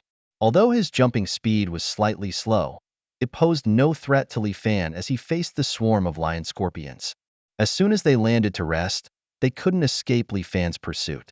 Over time, the lion scorpions fell one by one, and the remaining group of less than 300 began to flee in disarray. Just then, a thunderous roar echoed from afar. Li Fan looked up to see a gigantic golden lion scorpion leading a group of smaller ones rushing towards him. This was the lion scorpion king and its guards, seemingly delayed by a hunting trip. The lion scorpion king, named Simba Fong, a level 45 legendary creature with formidable offensive and defensive capabilities, let out a mournful roar, its hateful gaze locked on Li Fan. Unfazed, Li Fan continued his actions, unleashing the true side-eye to face this unprecedented challenge. The lion scorpion king is incredibly agile, with his skill 6, Gale Force, enhancing his attack and movement speeds by 30%. Moreover, all his wind-based magical abilities become instant, eliminating the need for lengthy incantations. His skill 7, Spinal Spike, showcases the prominent bone spurs on his back, which can inflict severe physical damage on enemies riding him and may even cause them to bleed profusely. When the Lion Scorpion King's health drops below 10%, skill 8, Havoc Cyclone, is triggered. He unleashes all his magical power to summon a massive tornado with a diameter of 120 meters, dealing substantial magical damage to enemies while also drawing them in and controlling their movements. Skill 9, Malevolent Watch, gains the attention of the malevolent god, Sauron. When his health falls below 5%, an avatar of Sauron descends to aid him. The Lion Scorpion King's vulnerabilities lie in his lower back and the back of his neck. These are critical points that enemies must target to defeat him.